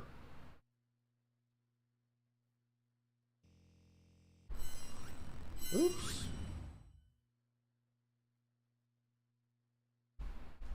What was the last thing Reed said?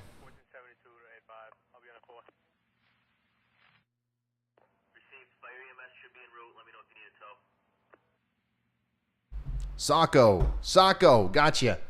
Man, Phew. Saco, Maine. Gotcha. I got it. Yeah, I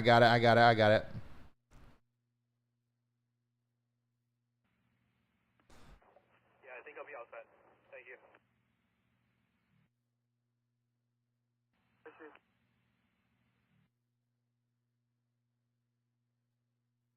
We've got some serious snow drifts in Providence, Rhode Island. Thanks for sending this in, Sarah.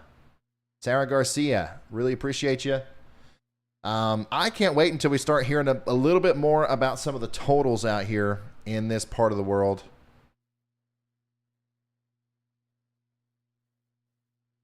Should be pretty interesting.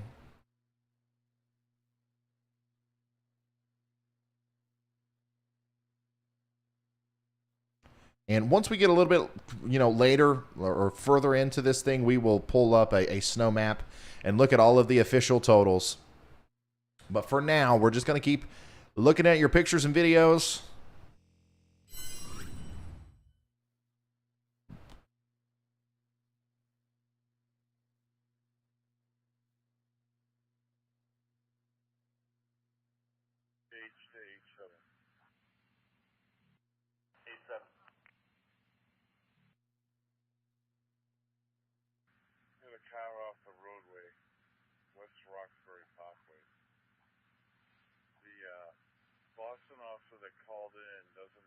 Yeah, by the way, if you want to send in a snow report, if you want to send in a video or a picture or anything like that, the way you do it is by going to Ryan Hall, y'all, on Twitter. That's the #1 way to do it anyways. You can also send me stuff on Facebook. It's just, I check that less because it's harder. It's just not as good as Facebook.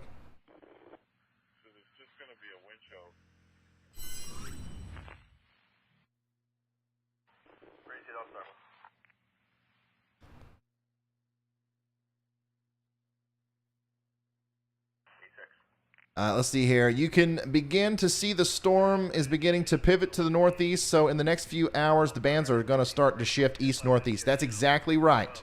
So if we take a look at the whole storm here, let's go back over to radar. Here's another big view of the whole shebang from Jersey all the way up to Maine now. This backside is starting to move this way. Okay, but the thing is this part of the storm is still moving this way.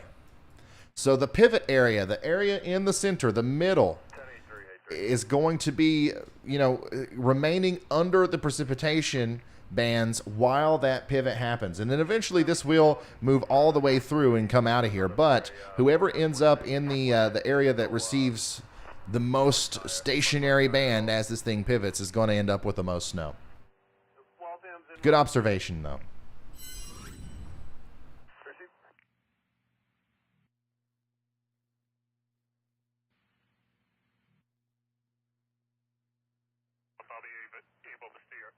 Yeah, it's still coming down incredibly hard in Brockton, which is where Vince is. I cannot wait until he gets out there and starts measuring snow. You got any idea on accumulation down there right now? I know it's tough with the wind, but what's an estimate?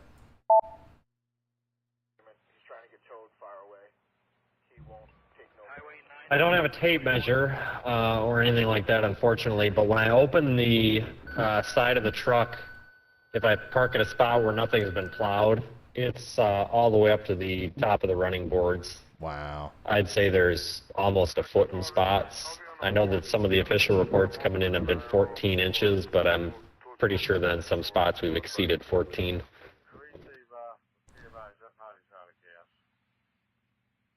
Wow. What kind of truck are you in? Some of the people in chat are wanting to know. It's a Ford Expedition. I had to fight to get a four-wheel drive one. They wanted to give me a rear-wheel drive one, and I'd rather drive a car than a rear-wheel drive SUV in the snow. But finally got what we needed. Wow. From Westwood, 2 DMVs. Well, it looks like it's handling it well out there. Is this guy stuck? Are you seeing a lot of people getting stuck now, or are the roads still in pretty good shape? Gen 2 Gun, thanks for becoming a Slight Risk member.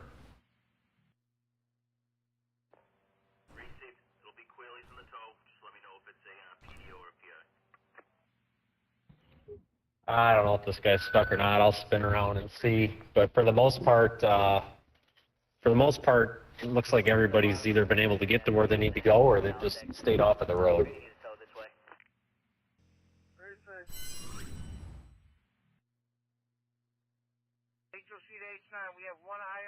This is in West Warwick. Thanks for sending that in. Hey, Matthew, thank you for becoming a Slight Risker. Patricia, thank you so much for becoming members.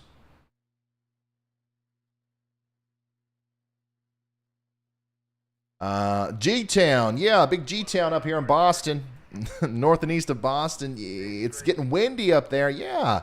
Some of those heavier wind gusts are moving in now. You can see that on the radar with some of these. Once again, those gravity waves have started to move in here. So you're getting ready to get a big burst of wind in Boston and in this general vicinity. And then that's going to head on up into Portland as well. They will be plowing all night. Yes, they will.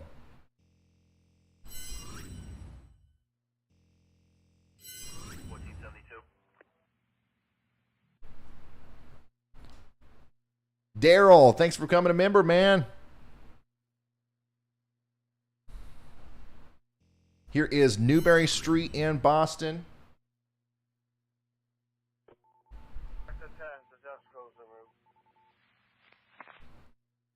Free to see you, sir. Thank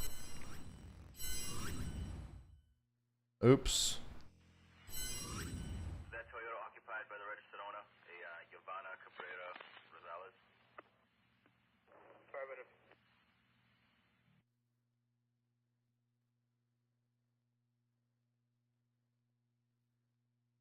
Oh boy.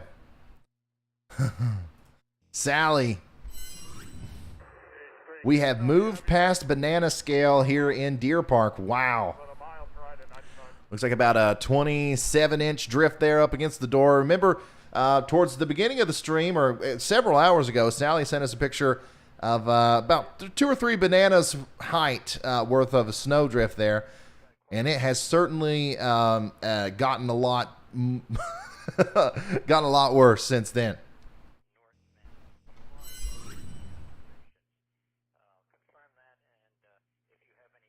Thanks for sending that in.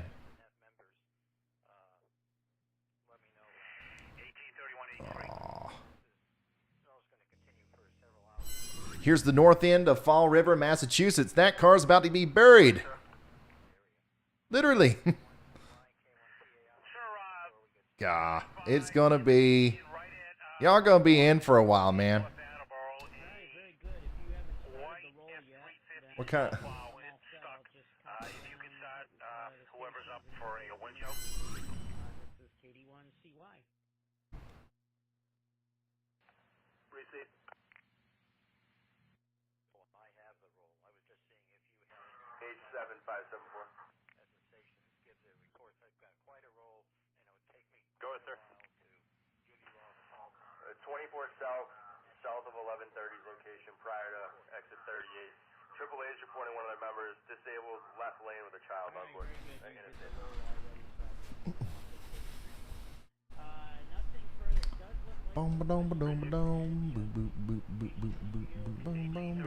I think we're watching a replay down here of Nicholas's stream because I keep seeing the same thing over and over again. Scott says, my kids are asking what we can expect in Manchester, New Hampshire over the next few hours. Absolutely, I can do that. Let's come back over here to the radar. Manchester, best radar is going to be Portland, I believe, for you guys. Let's zoom in here. No, actually, Boston might be better. Yeah, that's way better. Okay, so if you're in Manchester... you're seeing moderate snow right now. The winds are probably starting to pick up. down there, and we're starting to see some of those heavier snow showers try their best to make it over to you. However, our big nasty blizzard band that we've been calling it is almost stationary off to your south and east. So I don't think that you guys are going to be getting in on some of the, absolutely like incredible snowfall rates like a lot of people down to your south and east have. However, there's still going to be a lot of moisture that kind of gets lofted back here and, sticks around with you there in Manchester. You're still going to see a lot more snow. You're going to see, at least probably around 50% to 100% more than what you have right now. So if you have 4 inches on the ground, you'll end up with 6 to 8 more than likely by the time this thing ends. If you already have 6 on the ground, you might end up with a foot. You know what I mean? So it just depends on how long this thing stays put. If this continues to stay in the same spot and you get all the leftover moderate snow from it, then yeah, you're eventually going to go over that foot zone. But what I think is going to happen is that this thing is going to kind of sit here for a little while longer, maybe an hour or two, and then it's going to start moving off to the north and east, and all of this leftover snow that you're getting is going to move away with it. So once again, a very sharp cutoff line. If you go just a couple miles to your south and east, they've already got a foot of snow, if you don't already. And then if you go a couple miles south and east of that, they've got 2 feet of snow almost. So extremely sharp cutoffs for sure.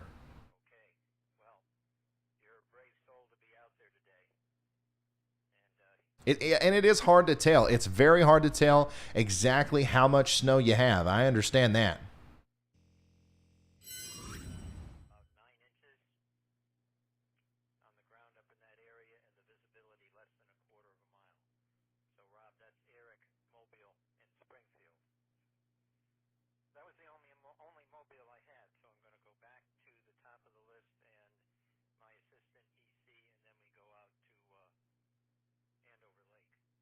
Give me just a second.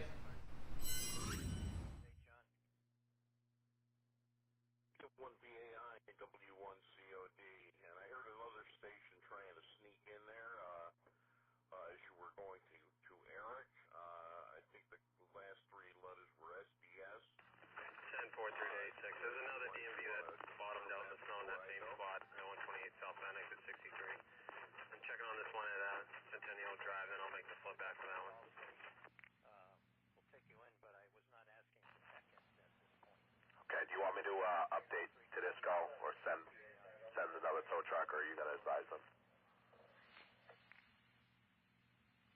Level 1 Florida Delta X-ray, North Middleborough, Massachusetts. Cat 4-3, was that the Crown Vic and the median?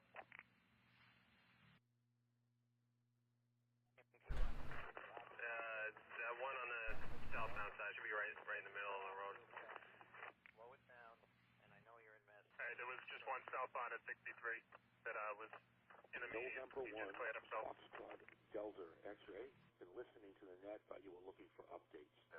I've sent Lynch's Interstate and Express out there to take one of each. Received. En route. But as I say, this net is primarily for Hartford and Talon County and Connecticut. And folks. 586 on my 17 McGrath has that. All right, trying to get another one of our chaser feeds up. Of course, having a little bit of a time getting that to work. We do have still this camera back here in Philly, and this camera is starting to work again.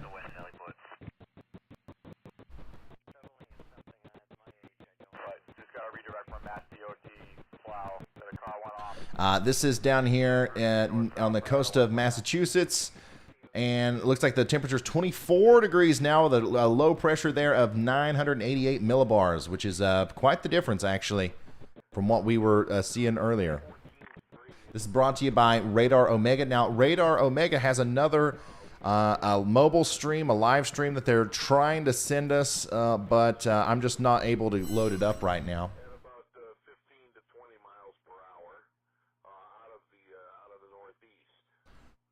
So We might throw a different live stream up.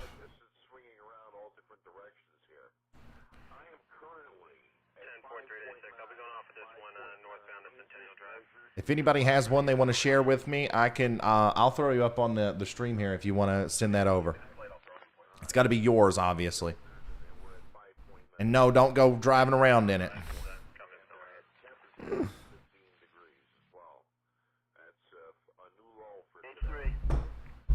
How much longer is this storm expected to be? Well, it depends on where you are. It's going to continue to go for a while. Like this ain't like a severe thunderstorm or something where it happens and then it goes away. This is going to be with us for a while. We can check out the weather models a little bit here. Just to give you an idea of that future radar, what this is going to look like as it moves out of here.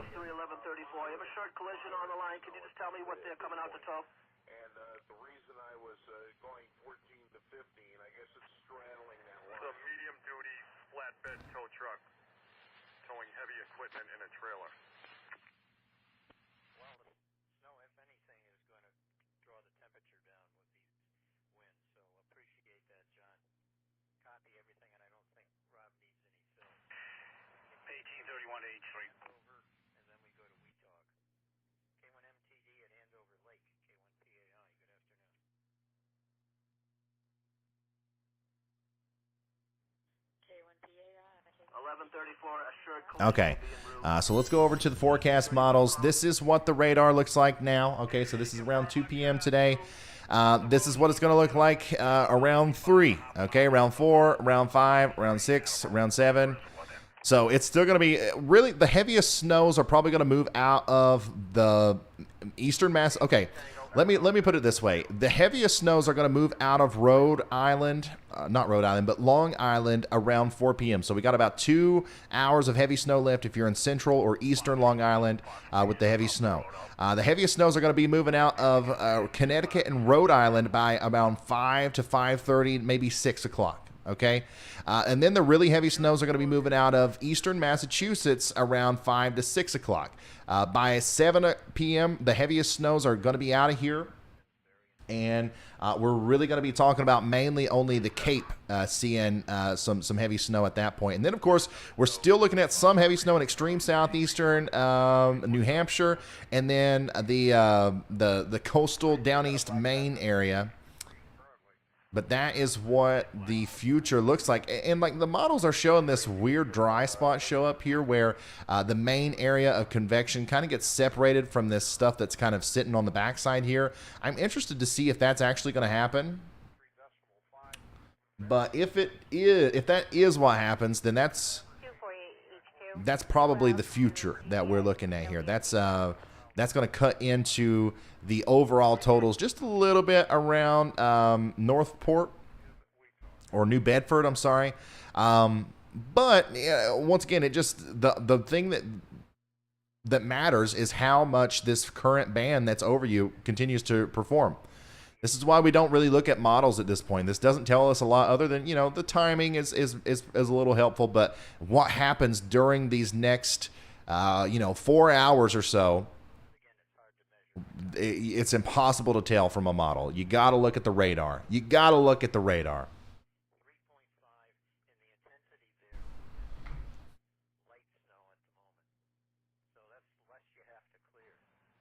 Hey, William, thank you so much for becoming a Slight Risk member. Jason said, awesome stream, Ryan. I watch all your videos. I went to WKU for weather. Awesome, man. Let's see here. Somebody said they tweeted a picture of Hartford, Connecticut. I'll get to that. And thank you for becoming a member. Montine, thanks for being a high-risk member. Bud, thanks for the membership. Man, a lot of people became members. Bug said, keep working hard, Ryan. I am going to do that. Now, another thing that's associated with this storm is the massive area of cold air that's going to come down behind it. Let's switch over to the NAM 3K, and let's look at that cold air that's going to come down behind it. Surface temperature. 2-meter temperatures in degrees Fahrenheit. This is the low temperatures for tonight into tomorrow morning. 7 in Connecticut. 7 in Boston. Negative 10 up here in Vermont, or just right around the border with Canada. Negative 5 in a lot of upstate New York. Negative 4, negative 5, around negative 10 in a lot of Maine. All of down east Maine and the coastal regions are going to be in around 3 or 5 degrees. So it's going to be very cold. Any sort of coastal flooding that's going on right now is going to result in big time freezing. All that water cannot handle all that cold. I don't know what's wrong with our counter down here today, man. But also, we've of course got the very cold temperatures making it all the way down into Florida, causing our falling iguanas. And that's what we got to look forward to. And you know what? All right. We'll look at our next storm. I haven't looked at it at all, so I don't know what I'm looking at. I don't know what to expect here. But let's start with the Euro. Let's look at this bad boy. Of course, we're going to see our current storm exit the East Coast there. That'll be completely out of our hair by 10 a.m. tomorrow morning. We're going to have a quiet day of weather on Sunday tomorrow, thank goodness. And then our next big storm is, let's see here, this is still, wow. So, man, time flies when you're tracking storms. This was like a week away or like several hundred hours away, I feel like yesterday.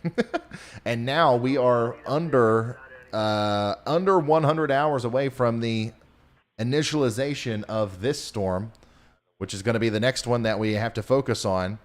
Heavy snow breaks out in Texas, Oklahoma, Missouri, Illinois, Indiana, and southern and southwestern portions of Michigan. And yeah, oh my goodness. I see why the internet is freaking out about that now.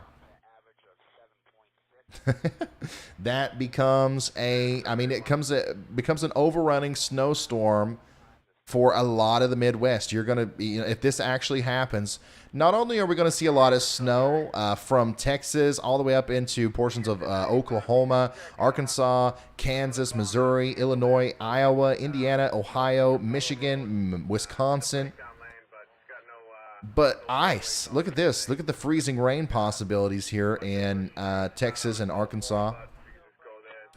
Remember, this is over 100 hours away, so things are certainly going to change, but that's not good.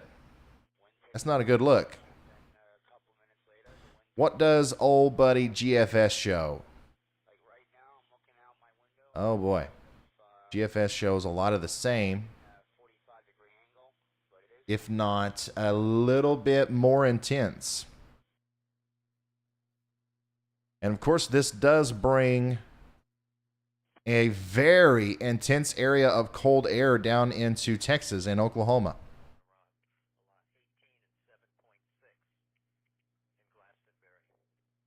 Wow.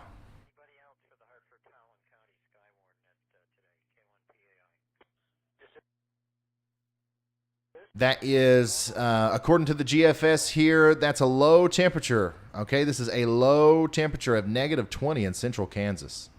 Negative 6 to negative 8 there in Oklahoma. Lots of single-digit temperatures down here in Texas. That's not necessarily as bad as what we saw last year. However, it's quite the stinger in Missouri and Kansas, that's for sure. That'll have to continue to be watched because this bucket of cold air, this can change a lot. This can shift a little bit, right? It can go in any which way as we continue to narrow down the forecast.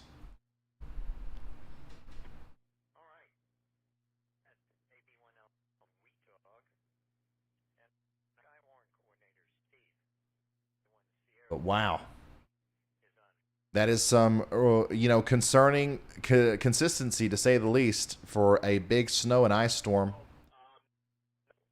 in the central U.S. Not gonna, obviously, we're not ringing the milk and bread bells just yet. This could be completely gone tomorrow. We're not gonna hype it up. We're not gonna freak out about it. But let's just for fun, let's look at that snow map. So this is showing over 10 inches of snow for a lot of Missouri, a lot of Illinois, into Chicago, northwest Indiana, into Michigan. A lot of Kansas, too. That's the GFS. Also freezing rain. Big time freezing rain totals in around the Dallas region up through Oklahoma into Arkansas, Missouri. The darker the pink there, the more freezing rain and ice you would get in that scenario. Once again, that's just one scenario. There are multiple that could play out from this. This is the Euro. Points that a little bit further to the south and to the east. And I'm assuming it's going to do the same thing with the snow. Yeah. And also just overall lighter totals with the snow here for with about 6 to 10 inches or so. And all the purples and the pinks.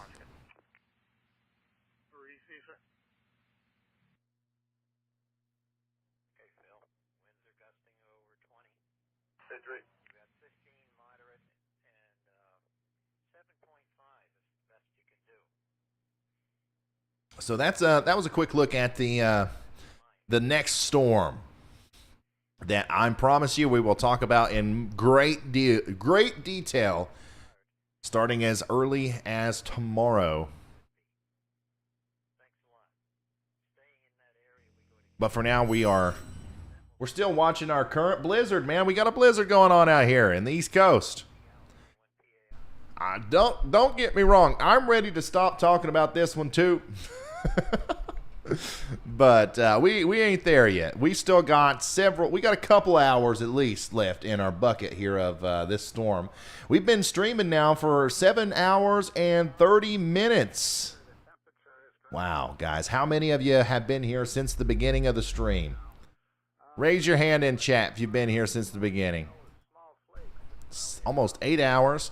Now, it's not uncommon for us to go 10 hours in a stream, but a lot of times it's a tornado or a hurricane or something that will provoke us to stream for that long. So this is definitely going to be the longest stream we've ever done for a snowstorm by far. Menu travels, I have a DMV northbound prior to University Ave. I have a Kikian route.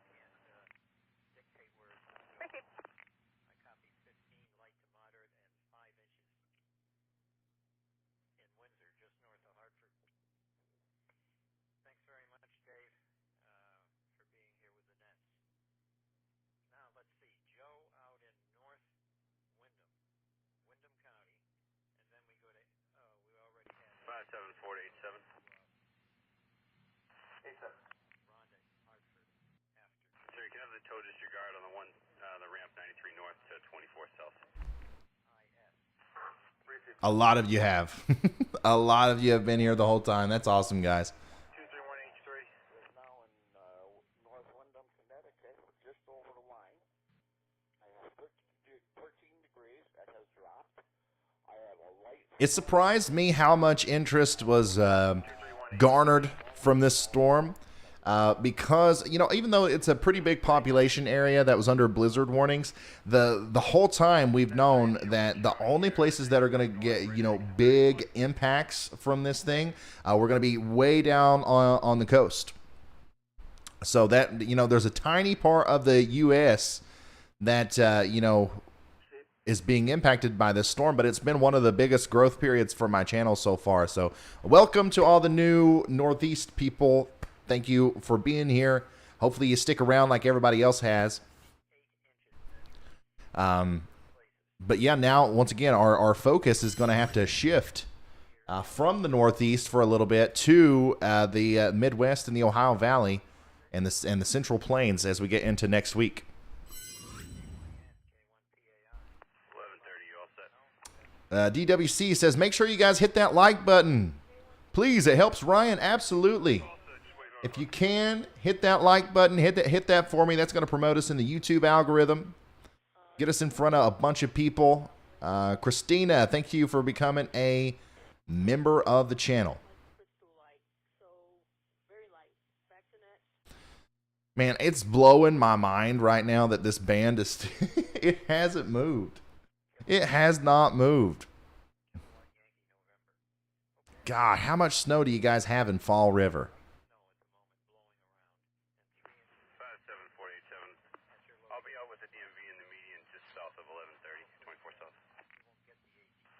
Reese, what kind of vehicle is that one? This one's a gray minivan. Reese, that was the first we got the call on. So between Lynch's Interstate Express, they're all on the way for those three. Somebody said, Brian, when your jug of water, like an hourglass, hits empty, is that your cue to call it for the day? Yeah, I think so. 100%. Yeah, that's how we'll do it from now on. Once I've finished my gallon, that's it. I'm clocking out.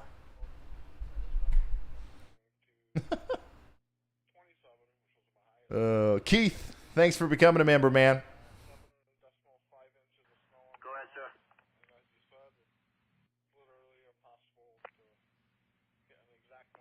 This is going to be a Corolla. He's going to need a winch out. Northbound, just north of the... Bladder of steel. Hey, we've been going 8 hours now. I've taken 2 breaks, 2 bathroom breaks. I think that's all right. Well, I drink a lot of water. And if you drink a gallon of water a day, on average, you get used to that. You don't have to constantly go to the bathroom. I'm not some superhuman over here or nothing. I'm not holding it. Here's a crazy video from Rhode Island today. James Spann posted this. Love James Spann. Front company. Sir, any interest in working the U-ship? Negative. Here we go, Taunton. There we go, 21 inches and counting. So that's the first official total that I've seen over 20 inches. So that's pretty promising. I think that they will certainly get over 30 inches there. If we come over here to the radar and look at where that was taken, this was an hour ago. That was taken an hour ago. They probably already gotten another 3 inches. They're probably already at 2 feet here, and by the time this band moves out, they will more than likely be over 30 inches of snow there in that vicinity around Taunton. Or do y'all say that like Toto or something? I'm kidding.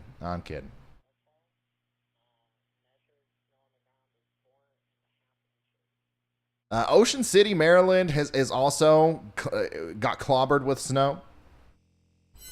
And now it's just becoming a huge mess of like ice, because they also had a lot of blowing, ocean water and stuff. Everything's just getting caked.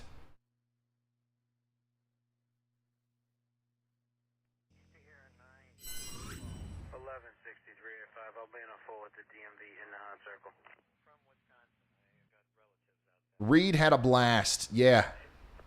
Reed always has a blast. Reed is in his element today.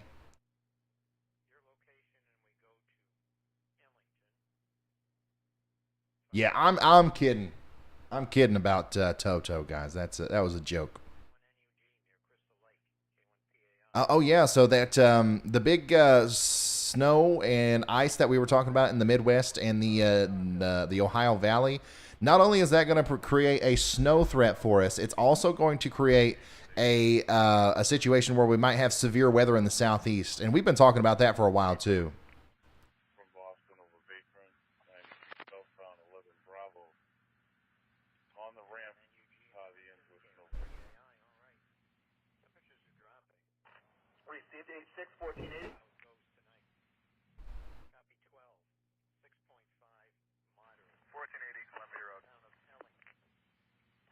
Sir, can you head 93 south, 11 Bravo? Vehicle off the road. I don't know. Is this real? It's going to be snowing this evening into tomorrow. You know the deal. We say the roads are going to be bad. Tell you to stay home. Most of you do. Some of you can't. Some of you like to slide around to pick up snacks at the 7-Eleven. It is what it is.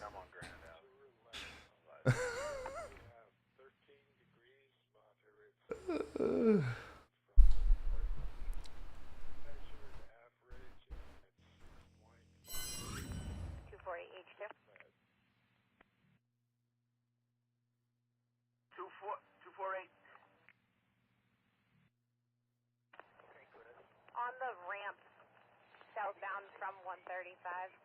There's a DMV. Wasn't able to get over to them.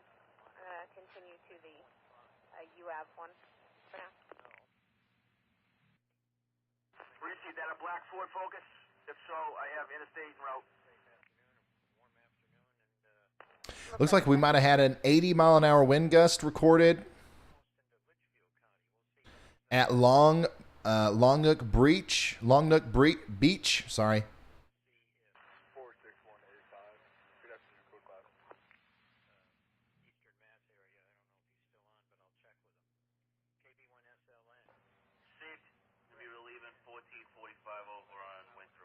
Yeah, here's that graphic for the falling iguanas.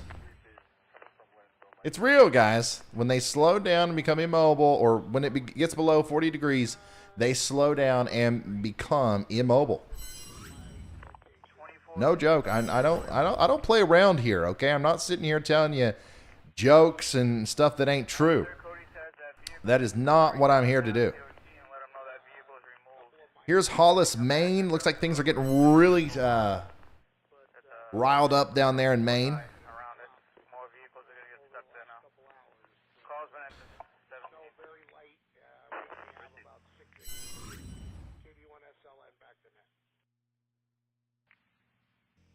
Oh, wow, there's another view from Hollis. That's intense.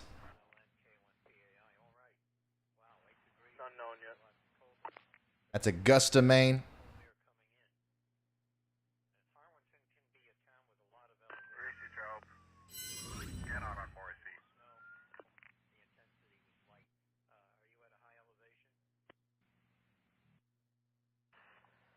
We got a snowdrift that has passed Danny's 7-year-old belly button. Look at that. Man, I wish I was up there playing in the snow with y'all. I ain't got that much snow here. I've got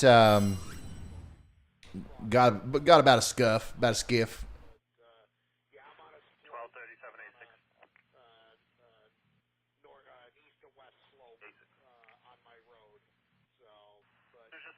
Oh my goodness, look at this. I thought for a moment that we were going to see this band kind of die down and leave Boston alone and Weymouth and all these places. But right at the last second here, last couple of frames, we're filling back in. That's probably going to fill this whole area back in here and continue to dump snow on you.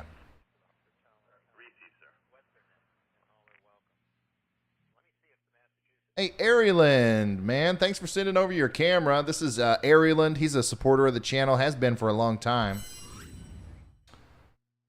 He's got us a view of Bridgeport, Connecticut. So he is a little bit, that's actually really impressive that it's still snowing that good there. Some of the heavier snow bands I figured would have moved off to your north and east by now. Let's check that out a little bit up close on the radar. Okay, there's literally a specific band that's going through Bridgeport right now that's causing that. And man, the heavy snow still dumping on eastern Long Island. It's still snowing heavily all across Long Island, really.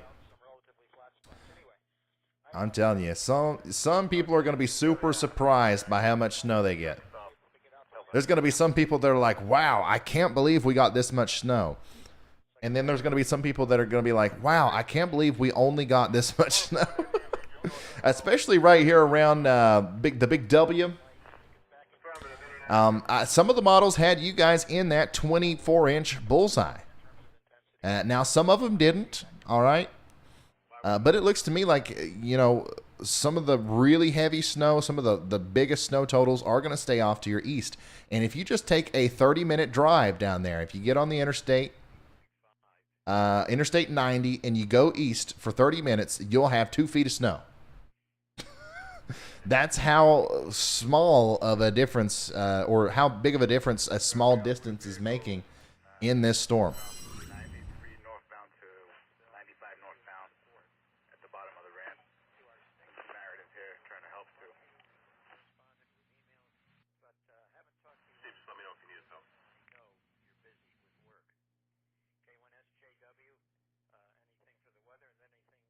pass along because we've got quite a few guys here.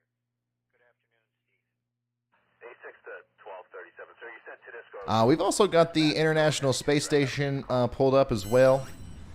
So they are right in here. It'll probably be, what, about 30 minutes or so before they get to the eastern U.S. But I think it'd be interesting to see this thing fly over our storm. So we're going to keep watching the ISS as well. Remind me to check on that again. I'll miss it. We'll go check on it, and it's already in China. It's been between moderate and light snow up here, and I only have 4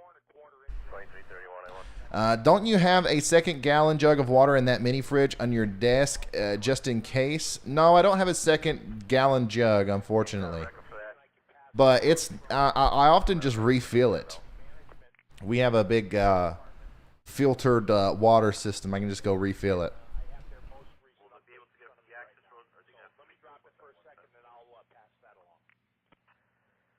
My family in Rhode Island said it's been pretty bad up there for hours. 73-mile-an-hour wind gust, and it's over a foot of snow and coming down very hard. Yeah.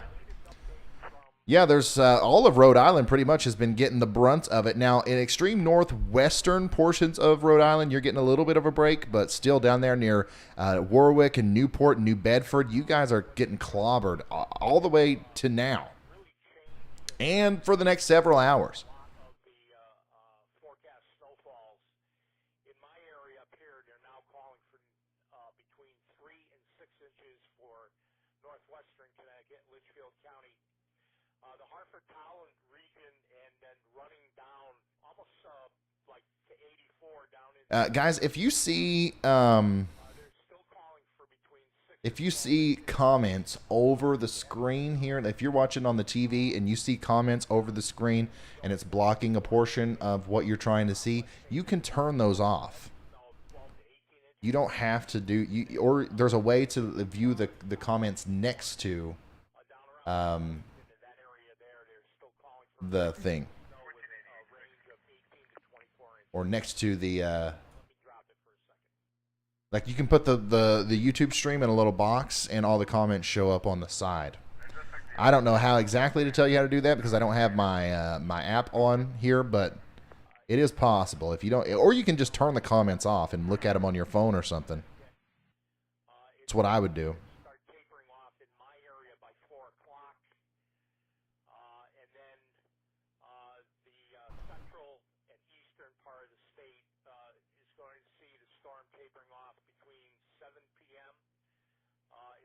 Connecticut, and then around 11 p.m. in eastern Connecticut. Then there's here is West Warwick, Rhode Island.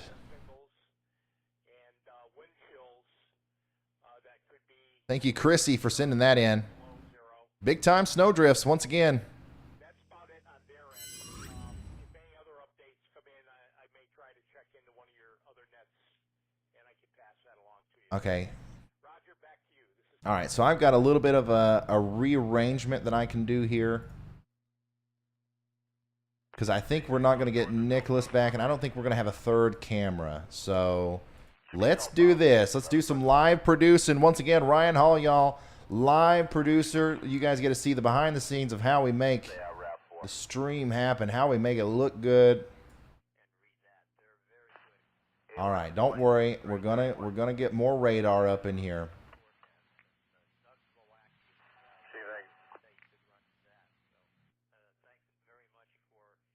That's the most important part. We will cut back a little bit on our map. 248 each. There we go.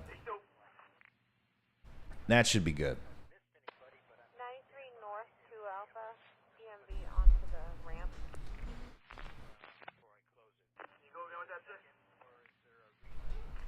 93 north, on ramp to 2 alpha. Can you talk about Cape Cod? Yeah, Cape Cod, a lot of the Cape still is outside of the heaviest snow. You can see that A lot of the really heavy snow bands that are forming off to the north and west are just literally barely missing Provincetown. If you go out on the to what was it called, the race? What is it? Race what? If you go out there and look to the north and west, it's pouring the snow over the ocean. And it's pouring the snow in the Cape as well. But like some of the heavier snow showers or snow downpours, I should say, are over the ocean right now. And this will eventually come back through and sweep through the Cape by when this starts moving out. But we still don't know when that's going to happen. We are still nowcasting.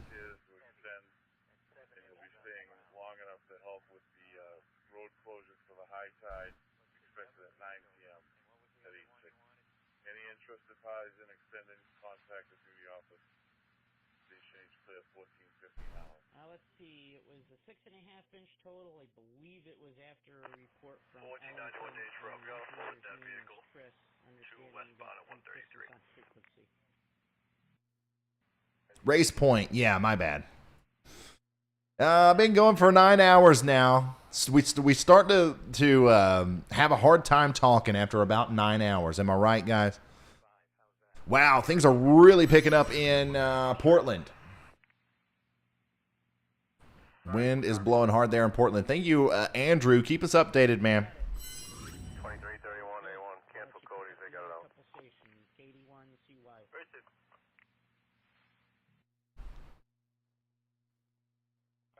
going to confirm SFF, but then I'll take any further stations that had wanted to call in. Sector send to H9. Tedesco secured that vehicle. All cruiser 17. Allie says, I enjoy your cutaway transition and sounds. Thank you very much. I worked very hard on that. All the little details. Worked very hard on. I created what I thought I would like to watch, or what I would like to see, or what wouldn't bother me. Because sometimes some of this stuff can be too much. Let's jump in here to Central Massachusetts. Kayla, thank you for this. Look at this. The winds are whipping up down there. It's really hard to tell how much snow these guys have, though. Because, you know, it's such a dry, powdery snow, and it is absolutely just like it's just drifting around everywhere. It looks like there's an inch on this side of the truck and then 2 feet over here.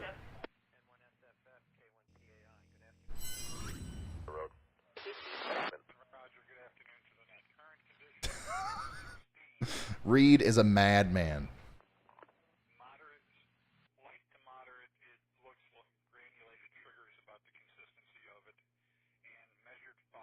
Chrissy says the driveway wasn't plowed.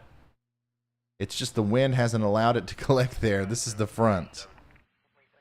Wow. Thanks for sending that.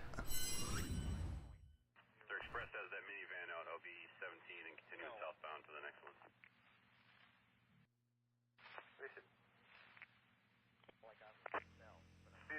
Blue Pathfinder over there.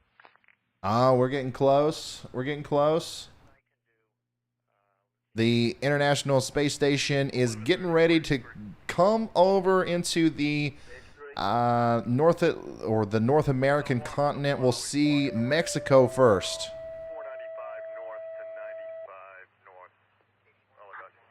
It's crazy how fast this thing goes around the entire Earth.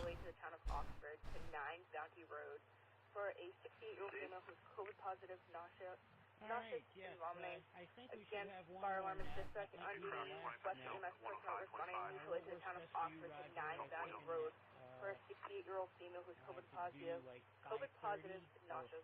Snowfall, 14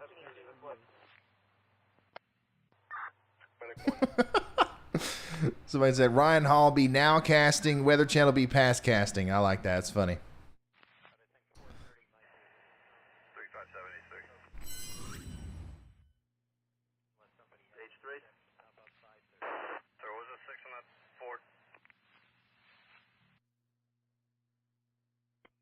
So here's an updated view on that webcam that we were looking at downtown Boston. At one point, we looked at this and all we saw was white, and we were wondering, is this broken? Is this just a white image? Is it frozen? But then we very quickly figured out that it was just complete whiteout conditions. It's still a whiteout, but we can start to see some detail in the distance here. So the snow has just barely slowed down a little bit in downtown Boston, it looks like. And if we compare that to the radar, you can see that makes sense. Some of the heavier snow has kind of moved off to the east a little bit, but it's going to bounce back and forth quite a bit over the next hour or so, especially now that I'm seeing these new bands form over here. That might expand and recover the entire city of Boston again, but don't get me wrong, this is no joke.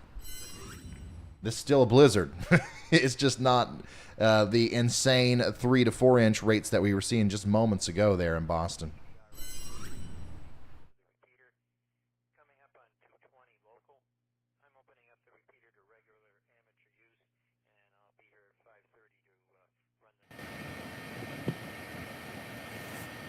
Listen to what Reed has to say. Surface low is out near Nantucket right now. Southeast of Nantucket.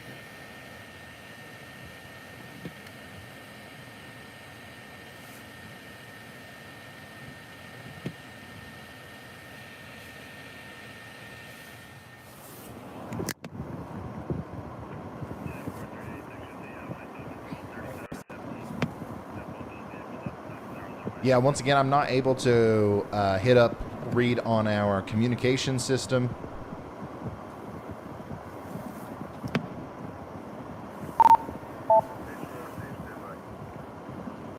Because the cell carrier that he's using for data it's just not it's not up to par in the current area that he's in, and he's stuck there. He's stuck there. He can't get out.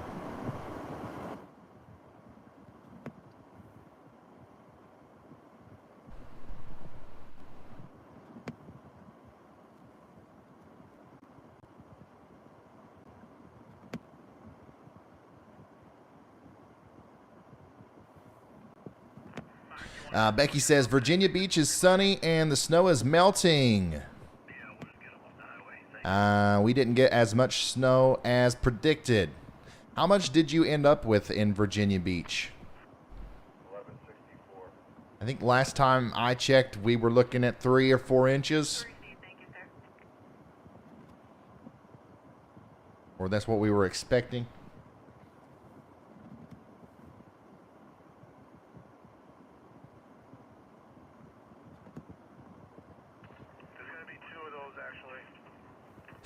It's not very often you get a foot of snow in 5 hours. No, it's not very often that you see a storm like this. A storm like this won't happen again for a while. This has been an anomalous low pressure system. It's been a very weird event. It's been a significant event. And these kind of bomb cyclones, once again, they don't happen very often. Now, the impact that this has had might be a little bit overlooked in the future because of the small area on the coast that is actually feeling the major impacts. All of those hurricane force winds that we're seeing are literally right on the shore. All of our 2 and 3 foot snow totals are going to be happening in a very small area down here in Long Island, parts of Connecticut, Rhode Island, and eastern Massachusetts, and portions of Maine. If this was 60 miles west, if this storm had moved or hit just 60 miles west, like literally millions and millions more people would have felt these impacts. But I mean, it's a good thing that it went a little bit further east.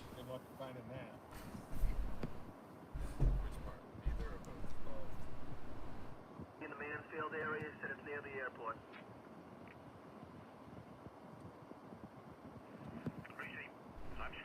Somebody said they're surprised no one is complaining about my southern accent.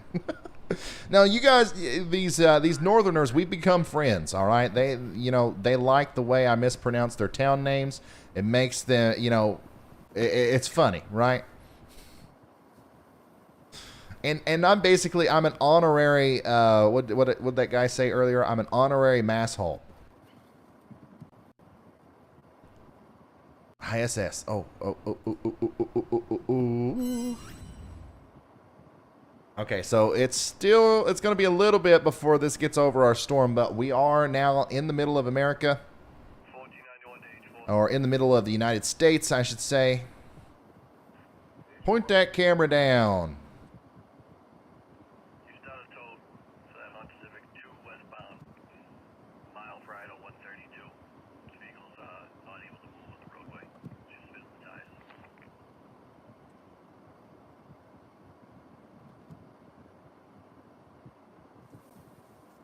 If they don't point the camera down soon, we're going to miss it.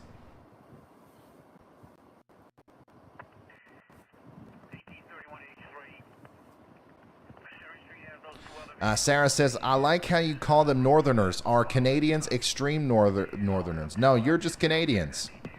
The extreme Northerness is understood when you say Canadian. What are the, like, Northerners to me? What are they considered to Canadians? Southerners?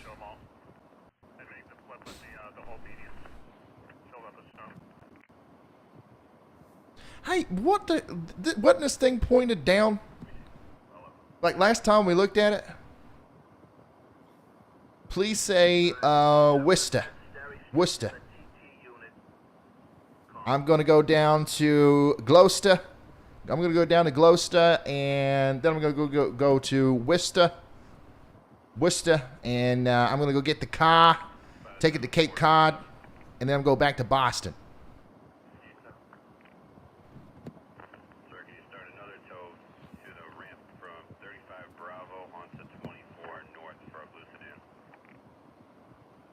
I'm going to go park the car. Oh, this is a recorded video. They have loss of signal. Really? It isn't live? Oh, okay. Well, that was a waste of time. We could take Snail Road, which is a walking trail. I think that's the one next to it. I don't know if I can trust you guys or not. Let me know if that starts pointing down. Hey, I think Reed is trying to get to me. Thank goodness. All right. I'm going to send 1831 there as well as Cherry Street.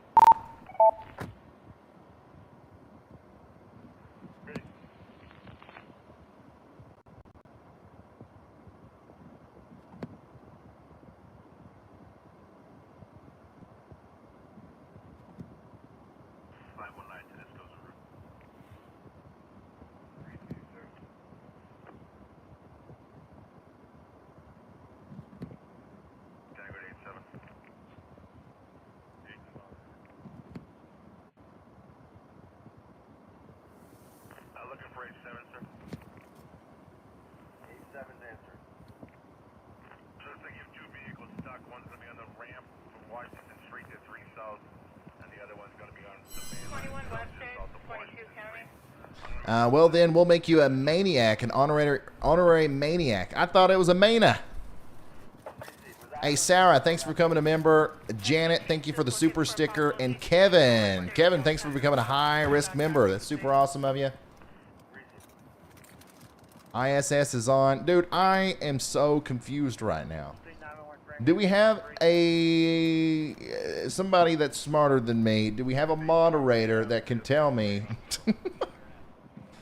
what is going on with this ISS feed? Should I even bother showing it? 295 just off of 95 in the median strip. 295 north of South. Yeah, that's fake. Coming from which ramp? Coming off of 95. Hold on. We're going to investigate this. He was coming 95 south, getting onto 295. We're going to investigate this. Hold on.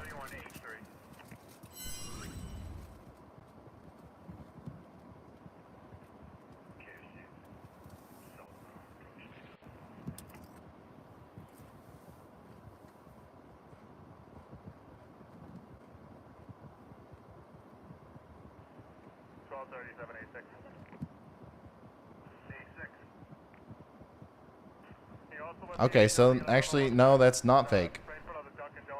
I think that's real. I can't tell, like, if this is, because somebody said that it might be a pre-recorded thing, and because this isn't coming from NASA, I think I might have believed that, but this, I mean, this definitely lines up with the geography of the area it's supposedly in, and then now we've got the clouds coming in.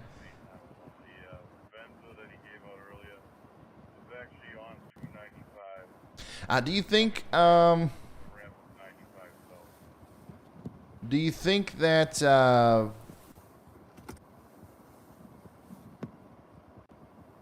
somebody said what? Somebody think that, do you think Ohio will get anything from the next storm? Yeah, Ohio will get something from the next storm. So this part looks like a pre-recorded thing to me. Okay, I don't know why they keep cutting to this, but the part where it's pointing down, that was real. That looks exactly like the satellite that I'm looking at over here, and the mountains in Pennsylvania. That was 100% legit. But this, I don't know what this is, and I don't know why it keeps cutting to that. It's beautiful. If you want to reach us, looks like the 91 southbound.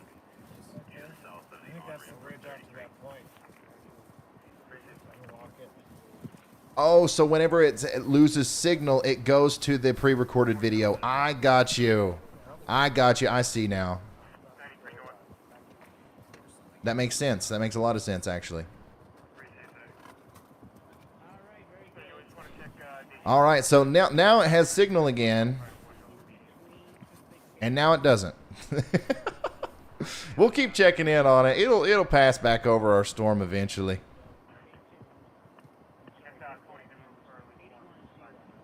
Okay, I see now. I see.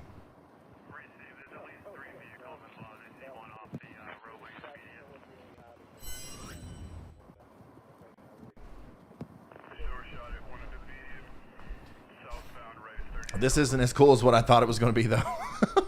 I thought we were going to see it from a little bit further away.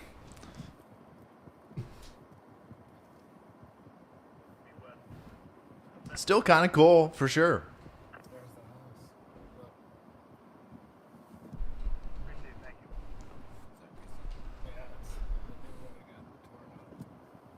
Sir, I was just talking with Cruiser 231 on the phone, just to be sure. That's 95 south, the ramp to 295 south, correct? Hey, guys!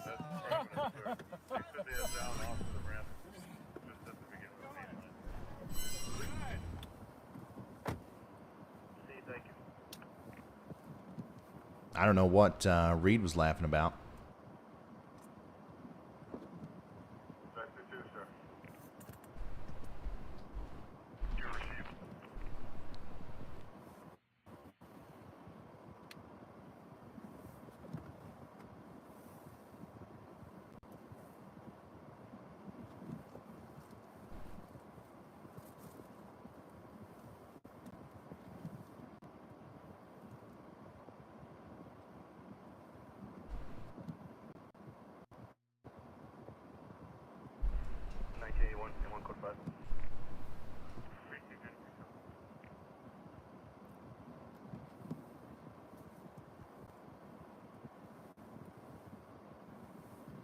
Here's a video from Greg.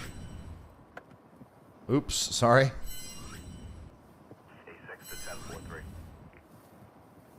That's interesting. He says, we are buried here on LBI.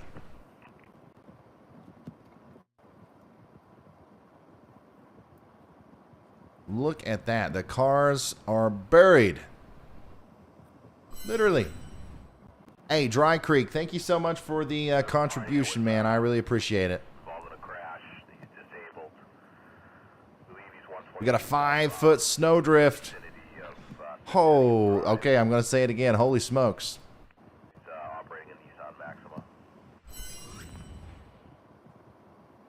Now that is one heck of a snowdrift there, Callan.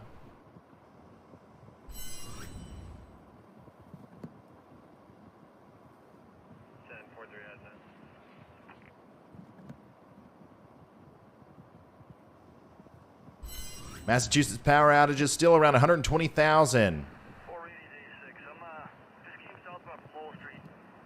119,000 people exactly there without power. Most of them in the Plymouth counties and that other county. What was the name of that? We were looking at it earlier. Barnstable County. Still about 80,000 people in that. About half the people in that whole county there are without power now, unfortunately.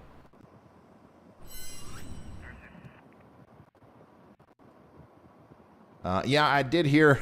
I'm seeing on Twitter that Tom Brady has retired. This isn't weather news, but we got a lot of people in here that probably care about this, I reckon. 432 to 86.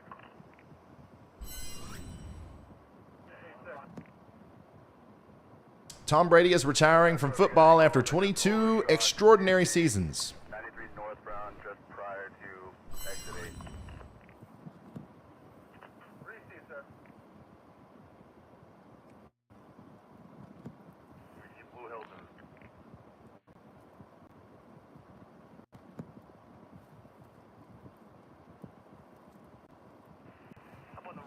No pizza delivery today. That's what it's looking like. I don't think that anybody got any thunder snow. Once again, I'm blown away by that. I'm blown away that we didn't see any today. Once again, there's no reason that we didn't. All of seemingly anyways, like this is certainly, it's not like the storm was less strong than we thought it was going to be. It's not like we didn't see that big band form, the big deformation band. It's not like we didn't see all the forcing and everything that you would normally need to see for that to happen. It just for some reason didn't. It may have, by the way. Vince reported that he saw thunder snow earlier in the day. But it didn't happen on such a wide scale span that like a lot of people reported it in. And that's the way I thought it was going to be. But here's what I've been looking to show you. Okay, here's the latest imagery from the GOES satellite. The hurricane force low pressure off the mid-Atlantic and New England coasts. Primary marine hazards continue this evening and overnight. Hurricane force winds, seas building greater than 30 feet, and light to moderate freezing spray. That sounds terrible.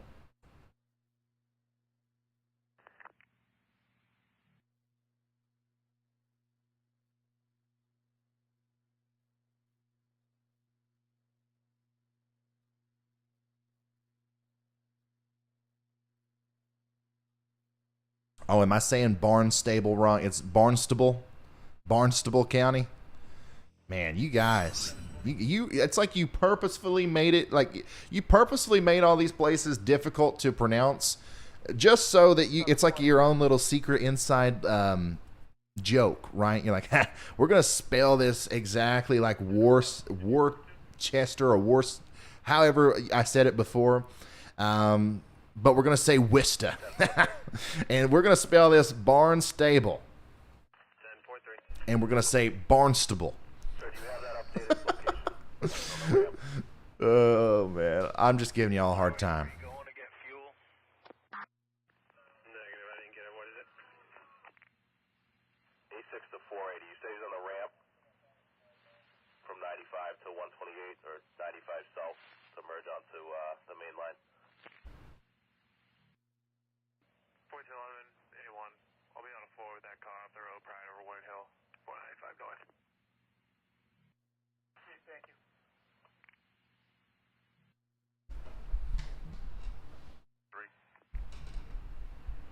My only two cruises are on 24 with other crashes. Okay, here is Milford, Maine, just outside of Bangor. We'll have to make the flip and go back. Thanks for sending that in, Bonita. Sir, can you send me single tow? Here's Kennebunkport. The wind is all over. The snow is still drifting up there in Maine. If we come over here to the radar, the big radar, and we look, it looks to me like some of the more impressive impacts are moving into Maine and New Brunswick now. This is the star of the show as far as a big snow band goes. Now, obviously, it's still very heavily snowing down here in Massachusetts, Rhode Island, into Long Island. But some of these snow rates have got to be really insane up here, especially up in northern Maine. So if we happen to have anybody in, well, I'm guessing there's not a lot of people that live out here. But if you're in Holton along I-95 between Milford and Holton, please take some pictures and videos over the next hour or so and let us see what this big snow band looks like as it's moving on through.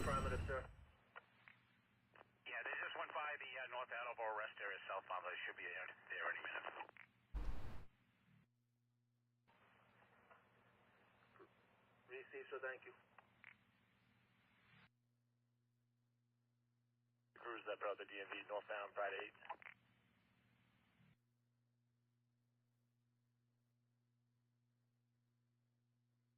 8. Oh, I've seen videos of thunder snow before.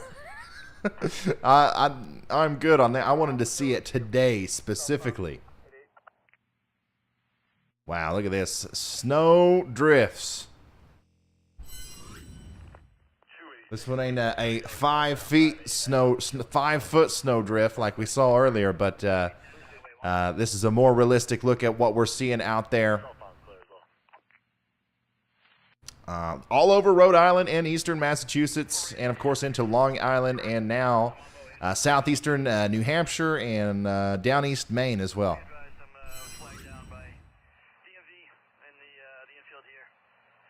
There's hardly anyone in that part of Maine. Yeah, I figured.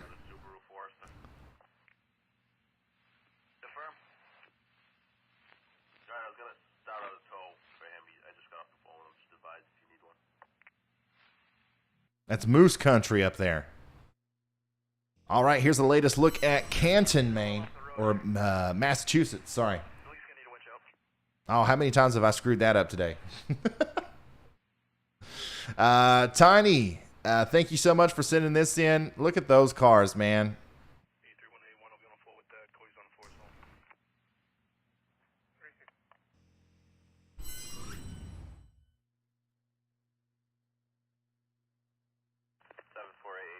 Yeah, we'll go over all the snow totals here in a little bit, guys. We're still in the middle of this thing. I plan on being live for a while, and probably the entire last hour of the stream we're going to dedicate to going over, okay, let's see how much snow totals everybody got. But right now it's still happening. There's no point in looking at the snow totals, I don't think, yet. Here's 5 minutes west of Fall River. Almost at 2 feet. Almost at 2 feet over there. 1976, H6, code 5.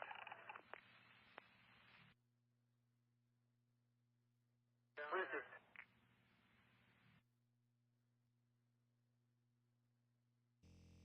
It's kicking up a notch in Orland, Maine. H4, code 5.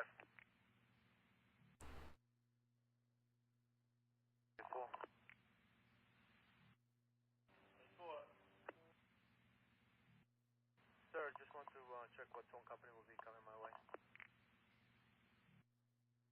City side. Richard, thank you, sir. A3.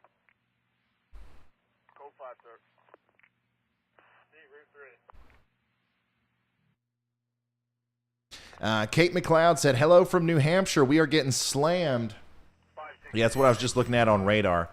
A lot of New Hampshire here, especially extreme southeastern New Hampshire. You guys are just now going to start getting in on your piece of the pie here with this big giant band.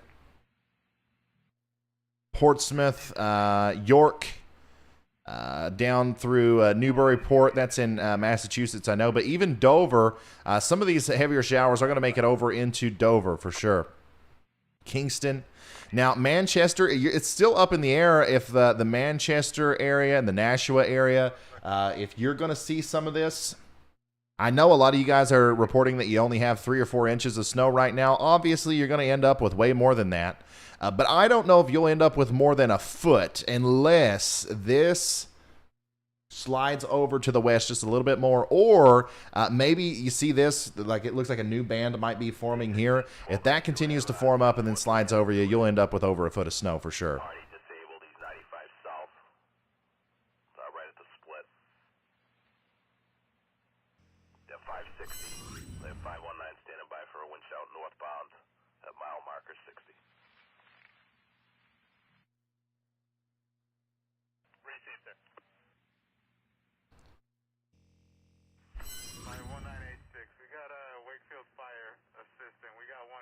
Vince is still south of, or he's in Brockton still.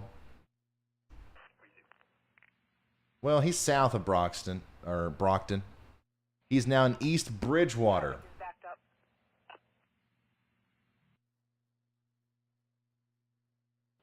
And once again, thankfully, it looks like there's not anybody out there on the roads except for other plow trucks.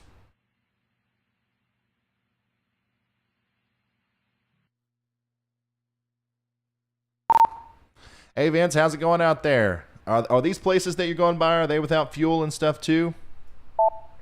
He was mentioning earlier that there were a lot of gas stations that didn't have fuel and everything was closed. I'm not sure. A lot of places are closed. Head northeast towards Central Street, then slight right. Head south on Massachusetts 18 South. Sorry about that. There's a couple of larger... Continue on Massachusetts 18 South for 1 mile. There's a couple of larger places that are open, but most of these places are closed. Some of these snowbanks and the ends of driveways from the plows and such are almost as tall as I am, so these people are going to be digging out of here for a long time.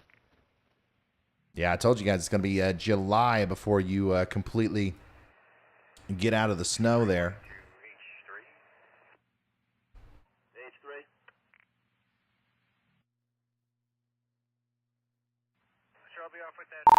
Yeah, it looks like you still have several hours to go of this really heavy snow too. So I'm excited. I'm excited to see what you end up with down there. Make sure whenever you get the chance. I know you don't have any like measurement tools, but when you get the chance, give us another estimate of what you think you've got on the ground if you can find a flat spot.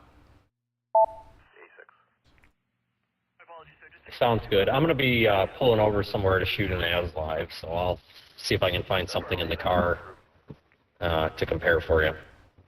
All right, sounds good. And it cruises day shift not being held. Again, the day shift won't be held.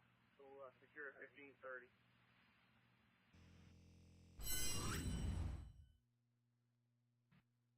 Oh, did we lose Reed?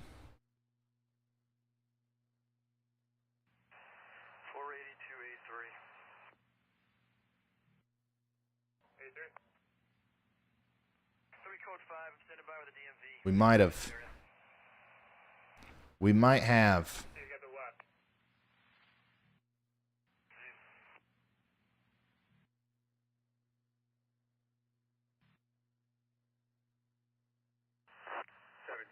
Day 1. A1. Good afternoon, Sophie Code 5. Keep west. Code 5. Okay, he don't have a stream right now. We'll pick him back up here in a minute.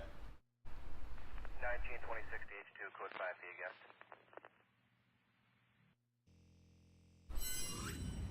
Southbound, just right at 15. Guys, this is going to need to solve this.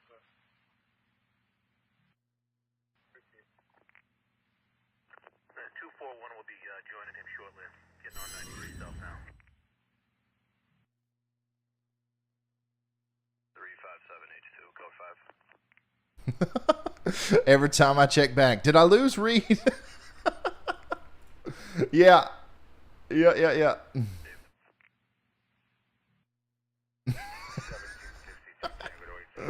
That's funny. Hey, Deb, thank you for becoming a member. I appreciate that. I'm making the flip of that one that went off behind me, but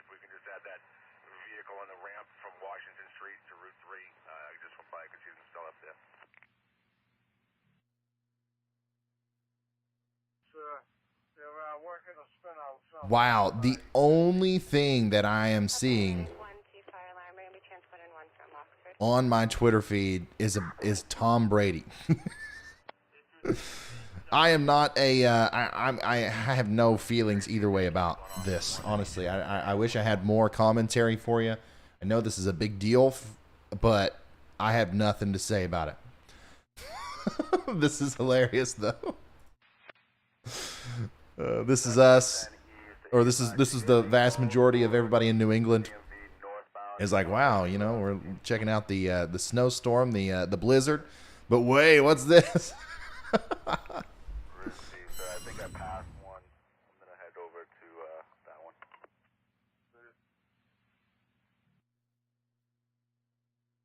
It looks like it's just stuck in the snow. Probably just gonna need a winch out. I'll be making the flip at 123. Could you just confirm Sherry Street's on the way to the lodge record?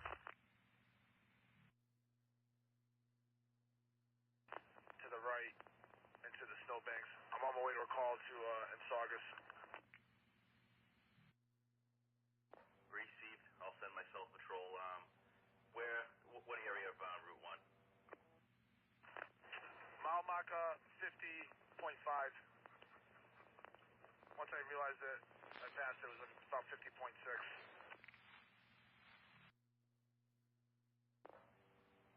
Received. 1472. Can you head up there? Here's another view from Bangor in Maine. Thank you, Ren, for sending this in. Once again, it looks very similar to a lot of the other places that we were seeing. Whenever this first, started getting wild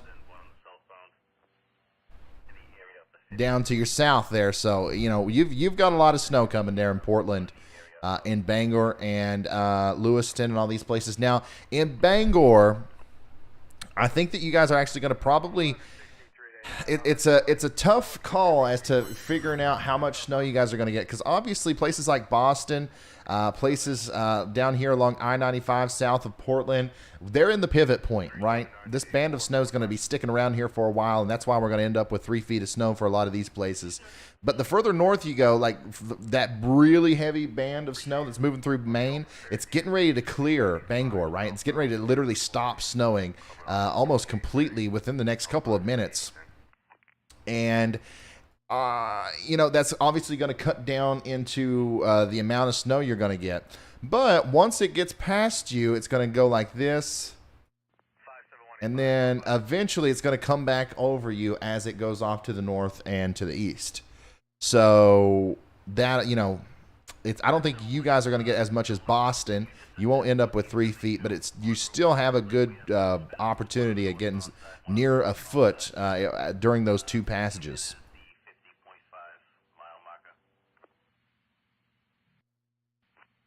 Where is that, sir, on Route 1?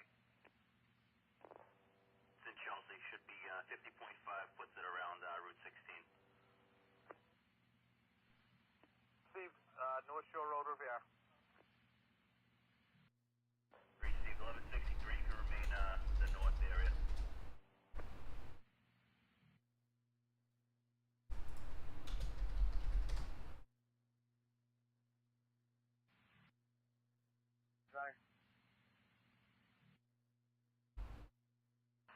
Sir, you show me on a 4 with that plow truck. He said he has a diesel truck en route. Just gonna stand by. Appreciate that. 1926 to H7. H7. Sir, you can disregard. I made the flip and they must have cleared themselves. 317.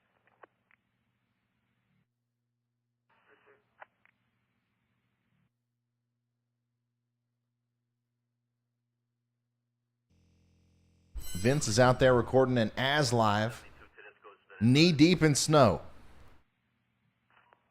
Received, thank you.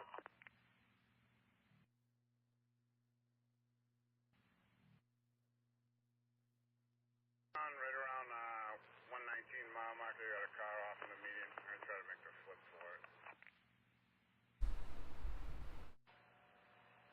Received.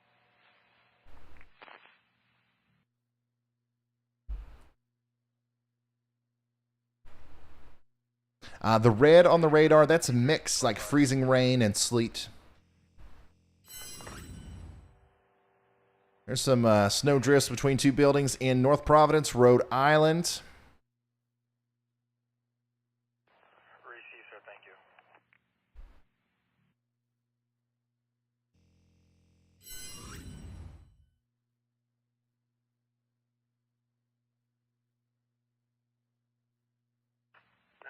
Station 8, code 5, EPS.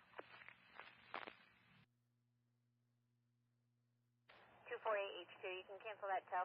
Vehicle's on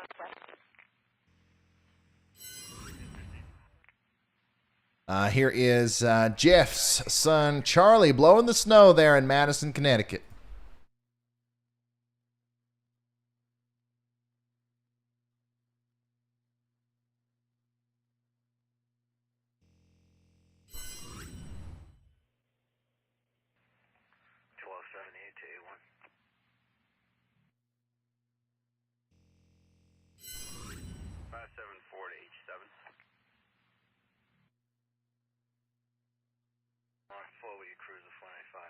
Look at this. Look at this. I'm serious. Look at this. Tom Brady. Tom Brady. Tom Brady. That's all I see. Tom Brady.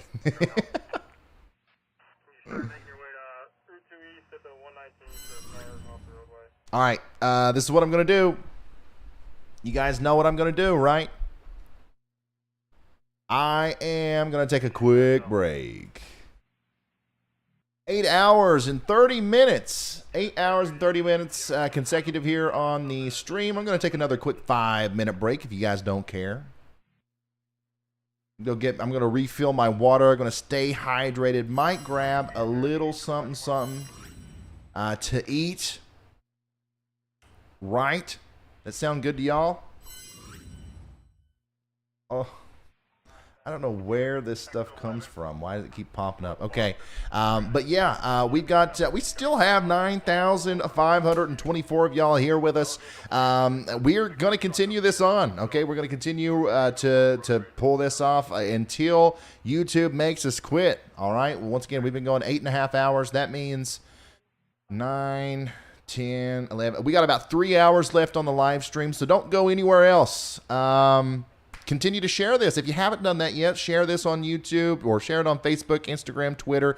And when I get back, we'll go over not only all the snow totals, because I know a lot of people are wondering about that, the current official snow total reports, but also the forecast going into the future. We're going to talk about that storm. We're going to talk about the rest of this storm and also the one in next week that's going to impact a lot of people in the central U.S. So, my old brake panel here, I don't know if that's going to work or not.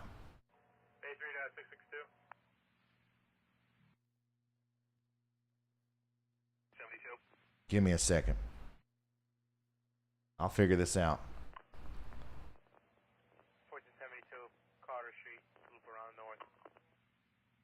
Alright, where are you, northbound or southbound? I'm southbound, I'm gonna... Here's what I'm going to do. Here's what I'm going to do. Give me just a second. Alright, so that other DMV is northbound? Affirmative. What travel lane, sir?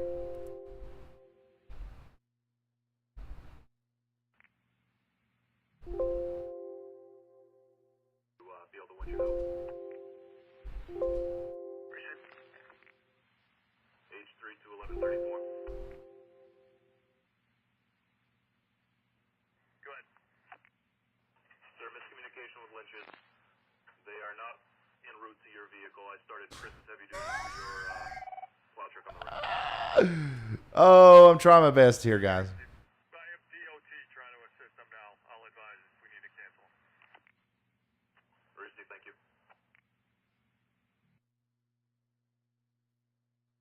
1522 to H8, code 5. Area. Okay, be right back. 1716 H7, code 5.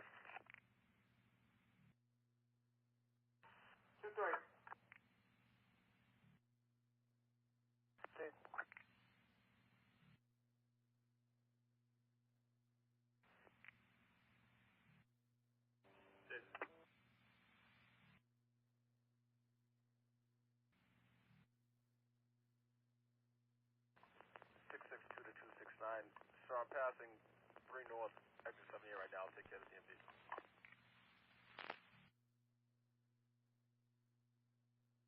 74985, code 5. This is KD1CY monitoring for a major nor'easter blizzard that is occurring across southern New England. Thank you.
Hey Ryan, this is Reed. We're back.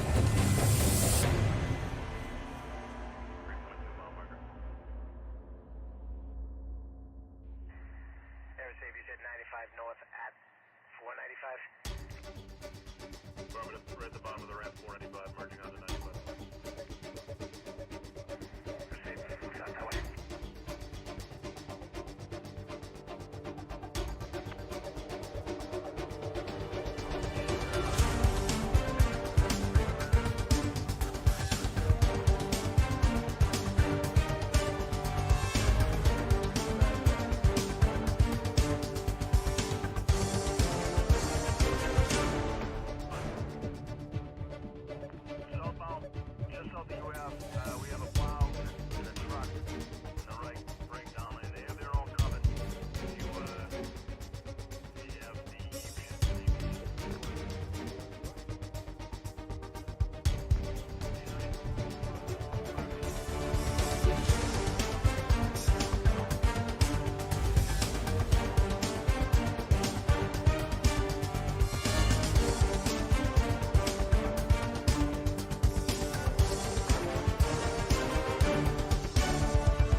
They're at Cambridge Street, just before west entrance. I'll be over to DMV. You guys have to help me travel out.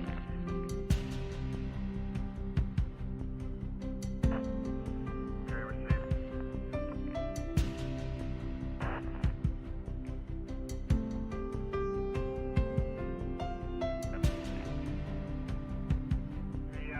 The 495 south at 82. Appreciate it. I'll take care of that for you. You go fine. Bye.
All set, sir. Thank you.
Hello.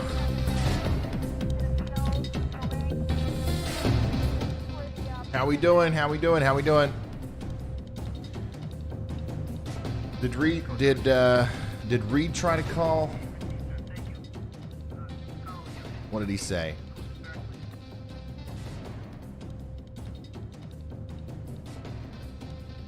Hey Ryan, this is Reed. We're back.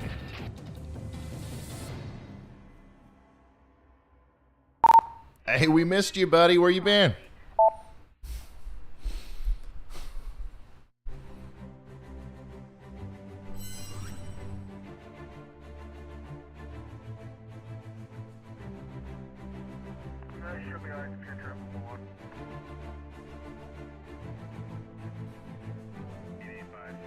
We were making another run up at the race point up there, and then we did get turned around.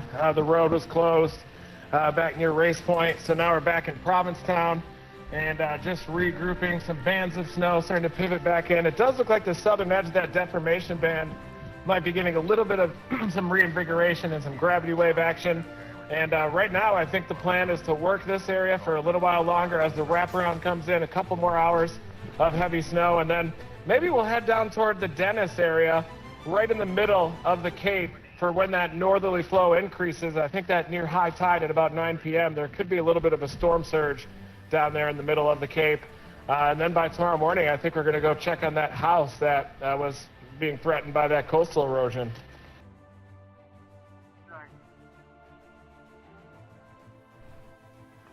trying to pull his stream back up here. Firing There up we go. the stream again. All right, yeah, we got it. We got you back up and running.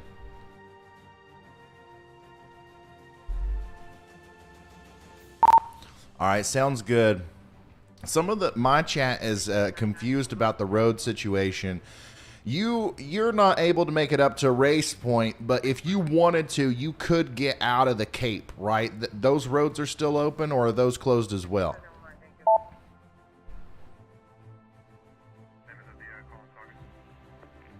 Right now, the roads are closed to Race Point and also Trullo Beach and the other beach on the National Seashore, Ballston Beach as well. That road is closed from the down power lines and the tree down. But the road, Highway 6, down through the Cape, is open right now. I'm not sure about further west on the Cape as you get a little bit closer to Sandwich. Some of those roads might be closed, but right now it looks like the main road, I think, is open down through the Cape. So we're going to be taking that down through the Dennis area at about high tide and scope out some of that storm surge down there later on.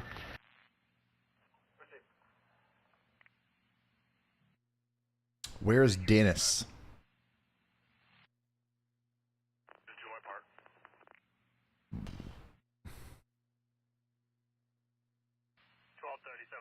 I'll be standing by until McGarvey's gets here. I'll enter the call. Okay, thank you.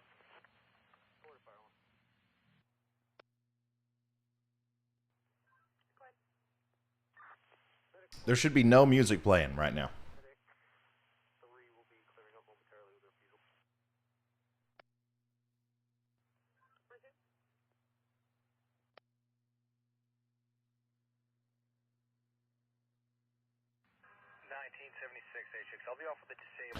Here's an official report of 20 inches of snow there in Suffolk County, New York.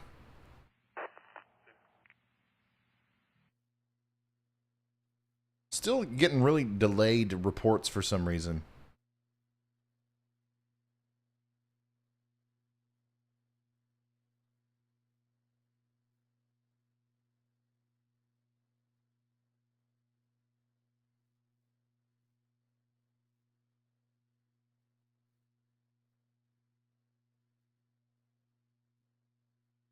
Yeah, we switched to Mountain Dew. I've already drank a gallon of water in the past 8 hours, so I wanted to take a little bit of a water break.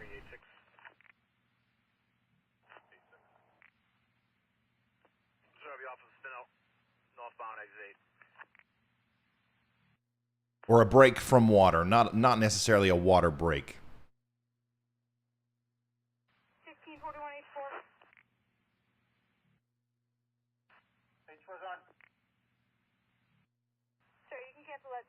This is just south of Brunswick. Amy, thank you so much. This is my front door. Wow. Sir, 93 north, this is 431 off of your hit and run. It's going to be 2. I wonder how Vince keeps his camera so clear. You see how Reed's is kind of out of focus there with the windshield wipers? I think Reed uses a phone and Vince is using a camera with a focus feature.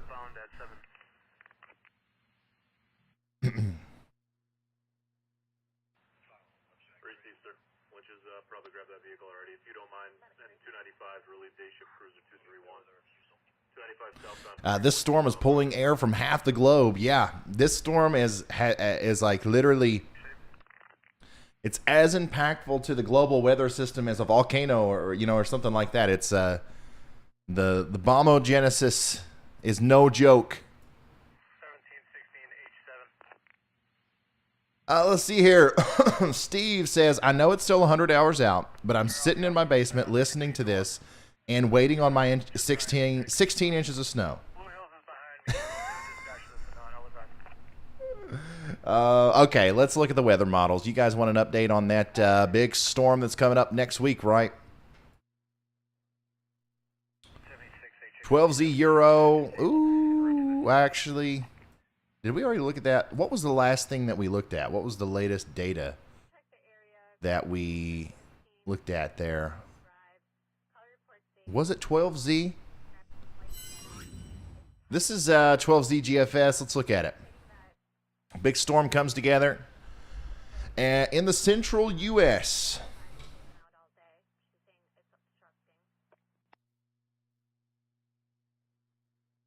on Wednesday, February 2nd. And what really, this is just like the leading section. Right now we're seeing two like storms technically.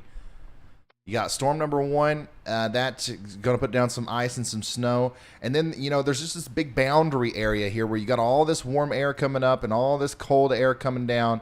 That where they meet, that's when you get the precipitation.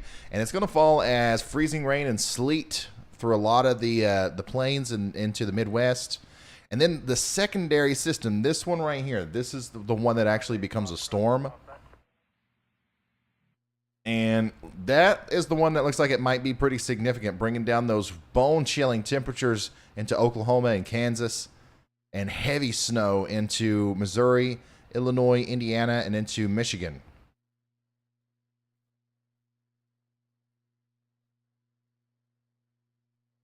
And according to the GFS, that's going to put down, what is that, over a foot of snow for a lot of y'all? Look at Central. Yeah, like 15, 17 inches in Illinois here. 2 feet of snow up in Indiana and southern Michigan. But, you know, that's just one model. And these models are wrong all the time. Let's look at the Euro. The Euro shows something completely different. It moves everything way south. Way to the south. Still a big hit, though, for a lot of people here in the Ohio Valley, for sure. Another big problem here is going to be the freezing rain. That would be an ice storm and a half. Hopefully that doesn't come to fruition. I'm over here in Kentucky. That would be a devastating ice storm for this area. GFS with the ice, you know, you can see there's a pretty big difference there in between our two big boy models. What's the Canadian showing, though? Oh my God, the Canadian is showing once again a catastrophic ice storm there in Kentucky. What's it showing as far as snow goes? And oh my goodness, a crazy snowstorm. What was that, 25 inches near St. Louis, 20 inches near Indianapolis. So here's the thing, we are not ready to ring the alarms or whatever for milk and bread just yet. However, I am now almost certain that a significant storm will happen. Somebody's going to get more than a foot of snow. I don't know if they're in Iowa, if they're in Illinois, if they're in Indiana, Kentucky, or Ohio yet, but somewhere one of these areas is going to get a big swath of impactful snow. I don't know exactly which one it is yet. That's what we have to nail down as we go into the future.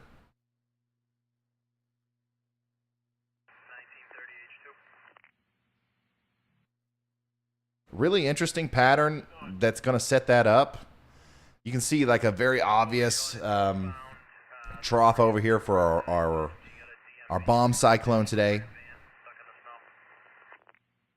But, you know, we're kind of just depending on this little kink for the next systems. Very, very interesting.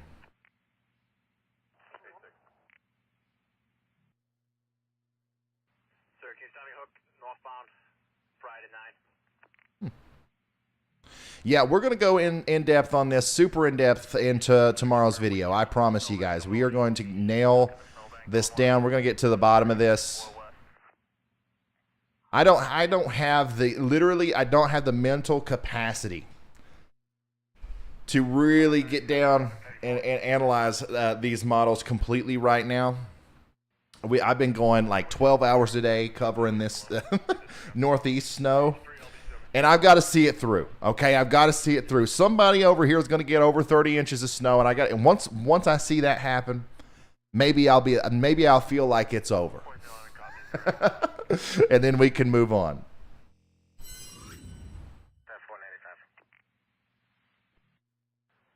Sir, if you could relieve a day shift truck team cruiser 495 northbound 29. Get some frozen bread dough and dried milk flakes just in case. There you go. Damage reports.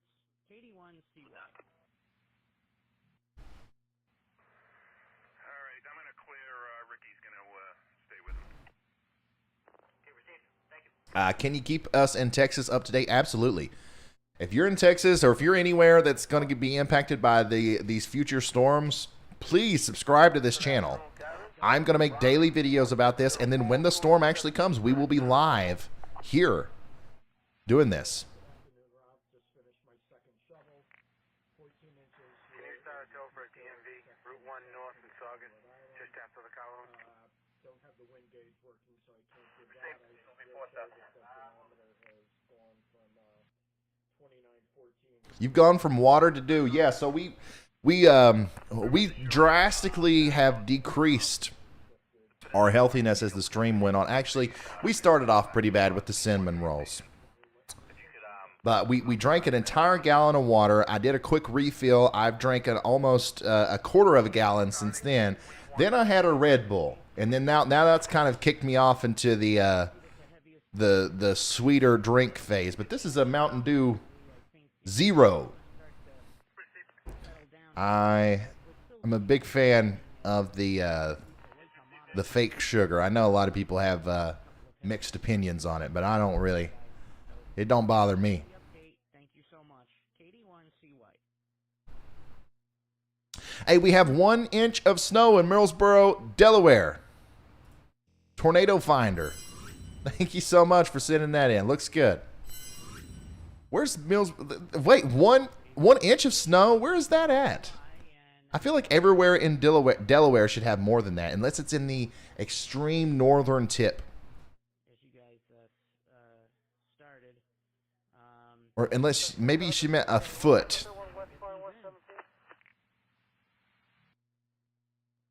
I think she meant a foot.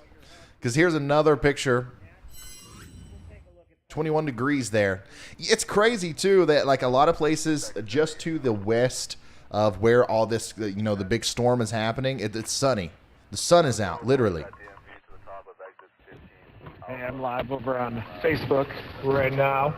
The band is definitely coming back in. You can see it pivoting over Plymouth, but that bigger band is definitely starting to push east, expecting a couple more hours of very heavy snow here in Provincetown.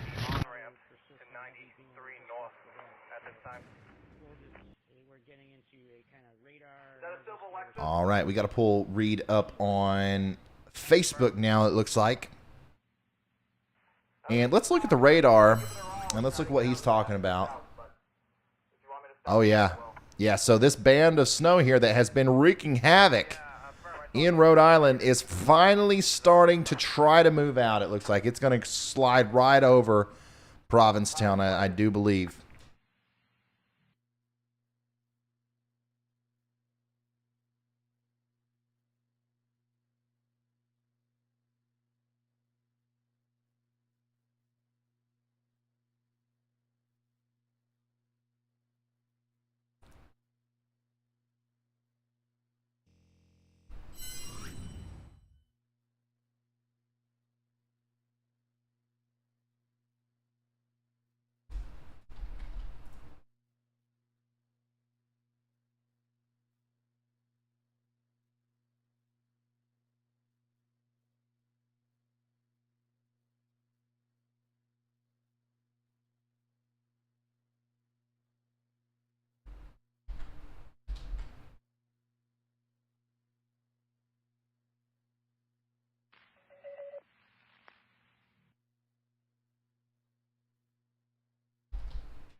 All right, we got his new stream pulled up now.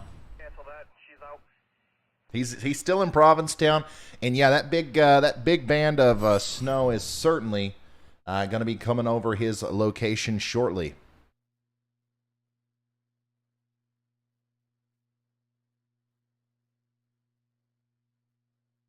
What else was we supposed to do? Oh yeah, I want to continue to go through reports.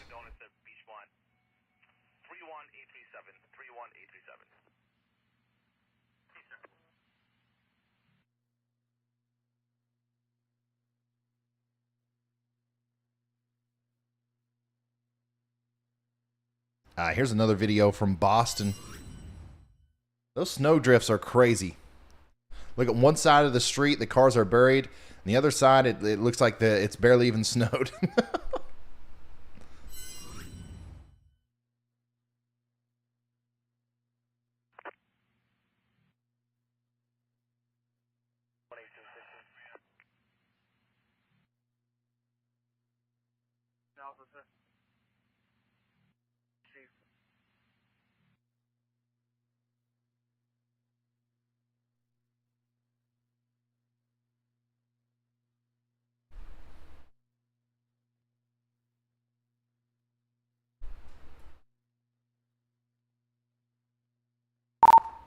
Yep, I think you're right. Everything's going to slide right over you there. That's been wreaking havoc down there in Providence and New Bedford. And I think you're going to be our last-ditch effort to try to get some thunder snow on camera, man. You got to do it for me.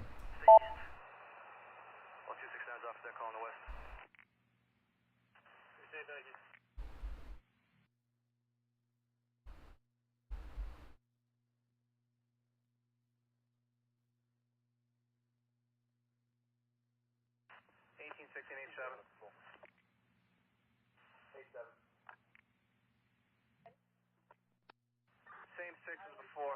Send a winch out. I got another vehicle, same spot.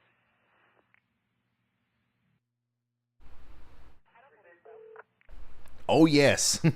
Yeah, somebody said, I bet they are glad that this is powder snow and not heavy wet snow. And absolutely, yes, you are completely right about that. Hey, I'm live over on Facebook. Right now, the... Yep, I think you...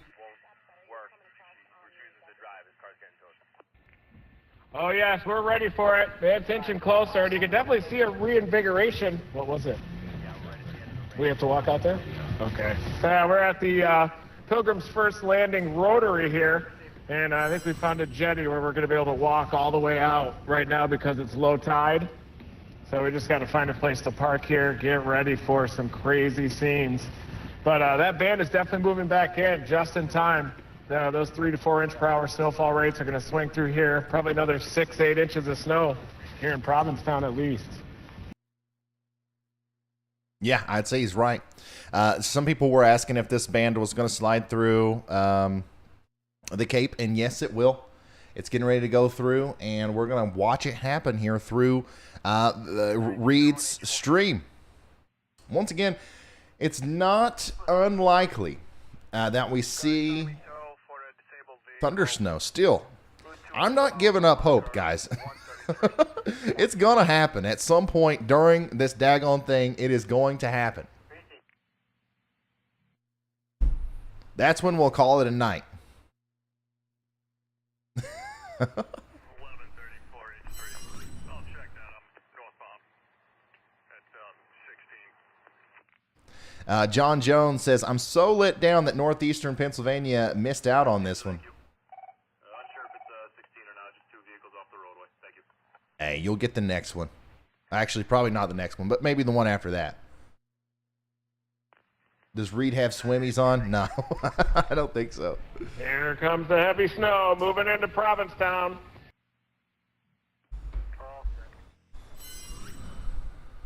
Oh, yeah, you can see those snowfall rates are definitely picking up. Over here with our live correspondent, Super Dominator Reed Timmer. Hey, Brenda, thank you so much for becoming a member of the channel. I really appreciate that.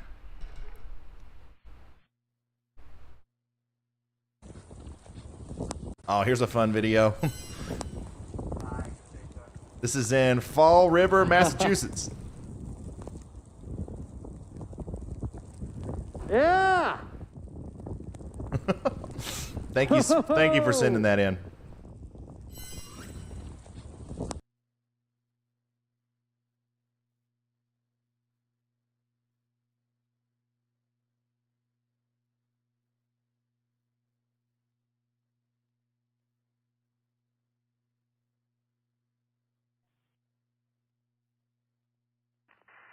Cell phone 9593 split all set.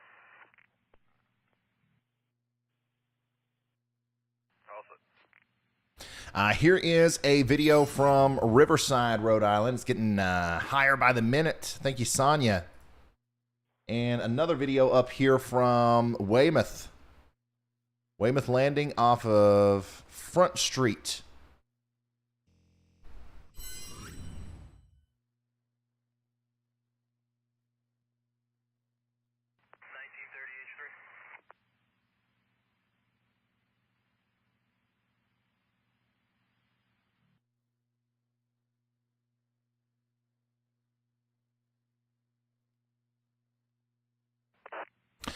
Do you guys have any questions for Reed? Or Vince? Either one? Maybe it'd be kind of fun to relay some of y'all's questions to Vince and Reed through me asking them here. Obviously related to what's going on today.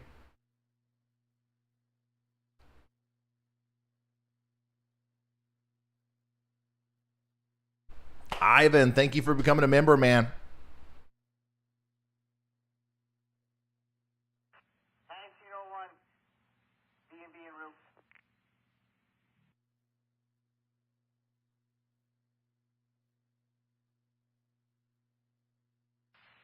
Why don't you go and live in New England if you love snow so much? I do live in New England. I live wherever I'm covering the weather. Ask everybody in Massachusetts. I am an honorary masshole now. 1760, you have one here at exit 6. Sorry, sir, go again. Exit 6, you have a spin on you. Which track did the storm take, the GFS or the Euro? Neither. It's somewhere, like I always say, and like I mentioned in several videos, usually reality falls between the extremes.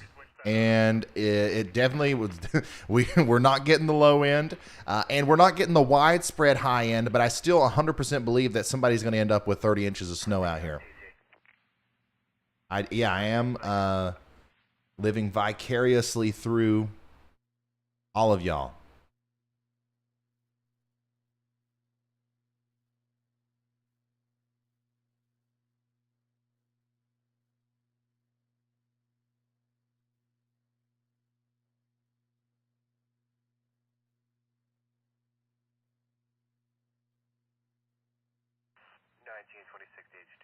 Reed never sleeps. No, he doesn't.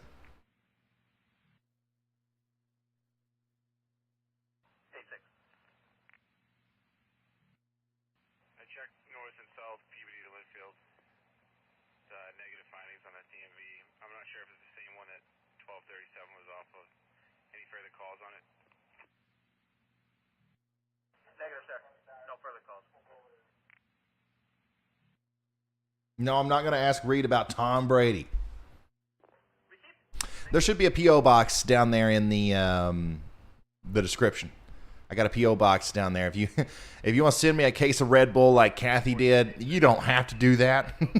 But I'll use it eventually.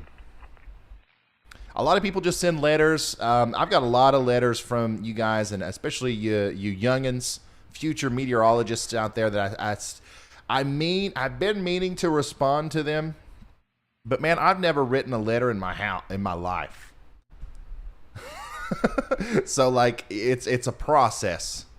I love it though. I love reading them. I just know I've read all of them.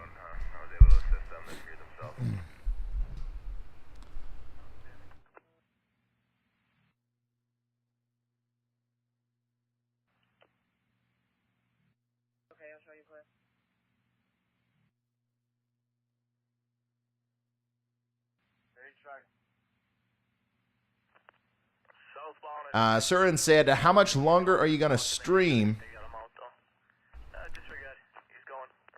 So I would stream 24 hours a day if I could, right?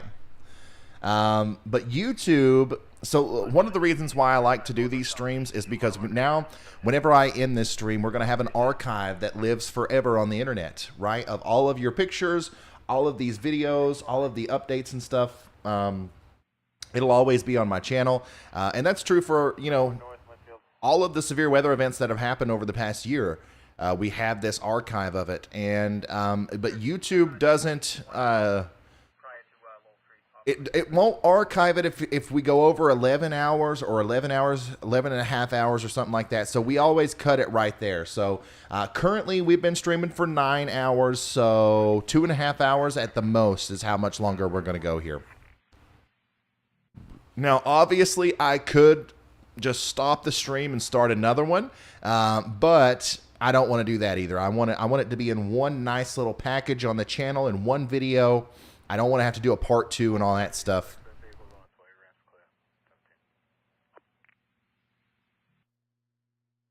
Oh, here we go. Did I lose Reed? Oh.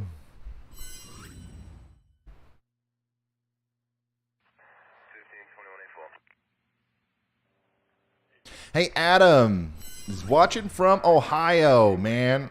Got me on the big screen. I am proud to be there. Thank you so much for sending that in.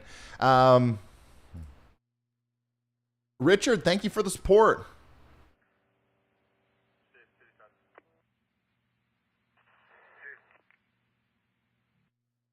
Carol, Reed's been chasing since he was like in high school.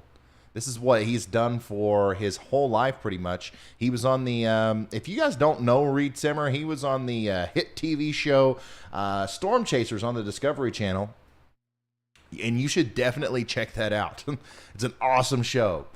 They literally got inside of a tornado, and just a beautiful work of art that show is. He's way more famous than me. But yeah, this is all he does, 100%. I didn't want to ask him that because, you know, most people already know that. How do I become a member? Man, I don't know. There's a link in the description, and there should be a button somewhere.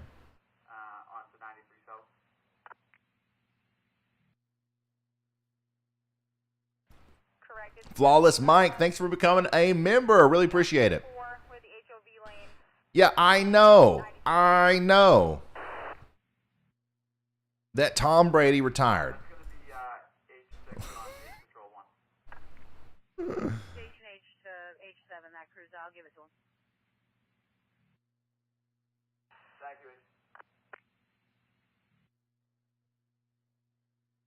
H6. Sure, we have an H7 cruiser out with DMV. Here's a video from Shannon. Went on an excursion to look at our cars. Wow. Ryan, I put a ruler in the snow and now it's gone. Well over 12 inches. That's awesome. Thank you. 1181 to 86, sir. I'll be with the DMV stuck in the snow on Morrissey. Caitlin or Caton said, how do you get one of them Thunderbolts? You get the Thunderbolt next to your name if you're a member of the channel. And if you can't figure out how to be a member of the channel, I'm not going to be a lot of help there. Because apparently it's super complicated. You can almost certainly do it on the computer. It's very easy on the PC, but on the phone, I guess it gets complicated.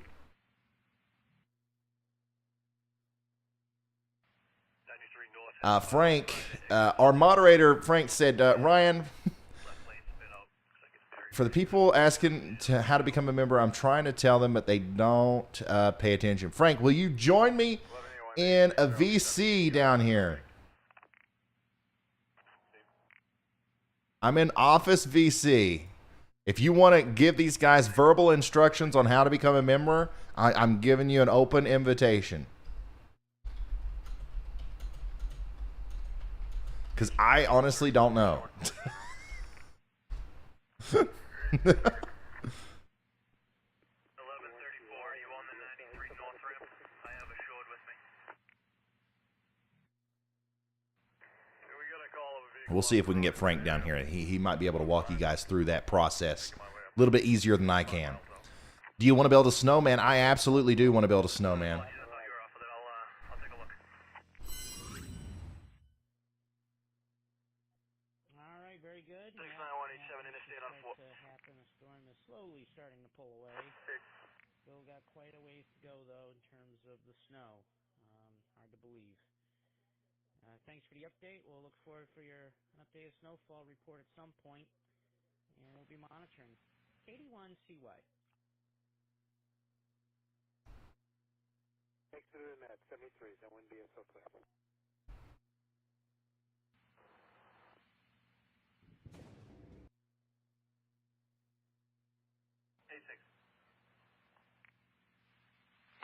Who's coming off of this DMV? 1 north, just past Column. Should be forced out. I'll give him another call. Hey, thank you, Princess Pilot. Thank you, Kyle. Thank you guys for becoming members.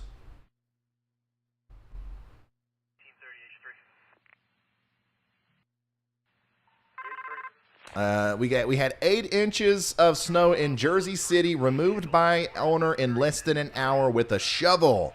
71 years old, alone. Great channel, Ryan. Thank you so much, man. That's impressive for sure.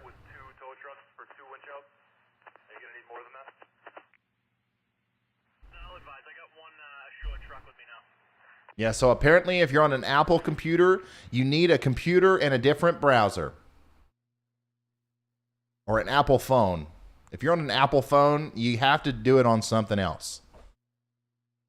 You can't get it done there on the Apple phone. You don't have to do it, though. Like, it's not that big of a deal. If it's too hard to do, don't do it. It's okay.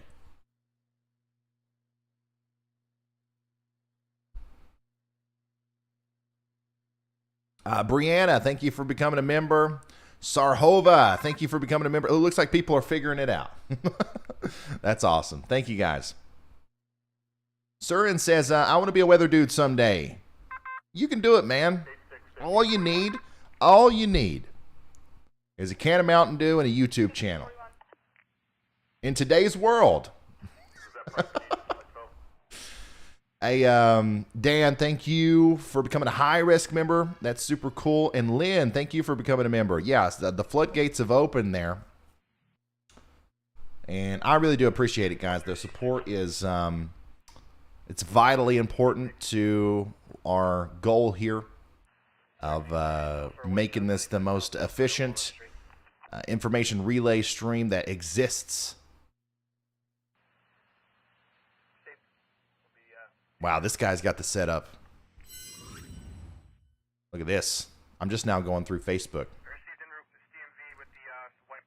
This guy has got the setup. I love the ultra wide monitor. You got me over here. You got TWC over here. You got your radar. This guy knows how to track a storm. Guy not playing around.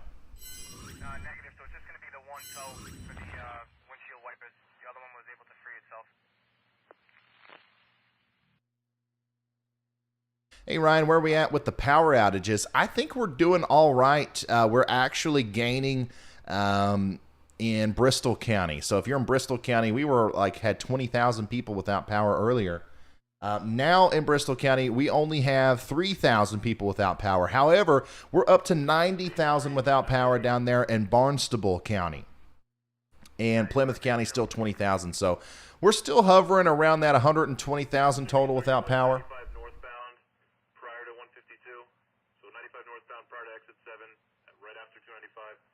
Out in the right travel lane. Right embankment.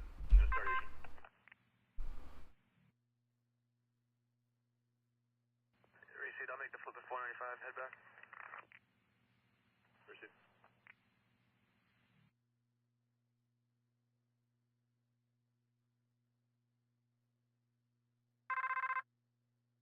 A1 at 1768. The power's out on the coast of Maine. Let me zoom back out here. Looks like we got about 11,000 people without power in New York as well. So we've got 11,000 people without power in New York, 120,000 there in Massachusetts. The unbelievable state of Rhode Island's only got 66 people without power. About 2,000 people without power there in Maine. So that number is probably going to go up as well. The ramp to exit 6 northbound. I'm clear from that. Do you have everything pending? Was that the 11491 was off with? Negative. 1491's off. Half mile prior to exit 6. Negative, sir. That's a different one. Go ahead, sir. Off with a vehicle stuck in the snow. 114 east to 128 north. Power outages and cold temps never go well, especially when you combine that with coastal flooding and a lot of the places where those power outages are occurring. Okay, I'll probably be here for a little bit. This party's having a very difficult time. Steve, advise if you need anything else. Vivid, thank you so much for becoming a high-risk member. Driven, thanks for becoming a member. The Imp, thank you for becoming a member. And Sonia Pacheco, thank you for becoming a member. Guys, we're getting a lot of members here. Thank you so much for the support.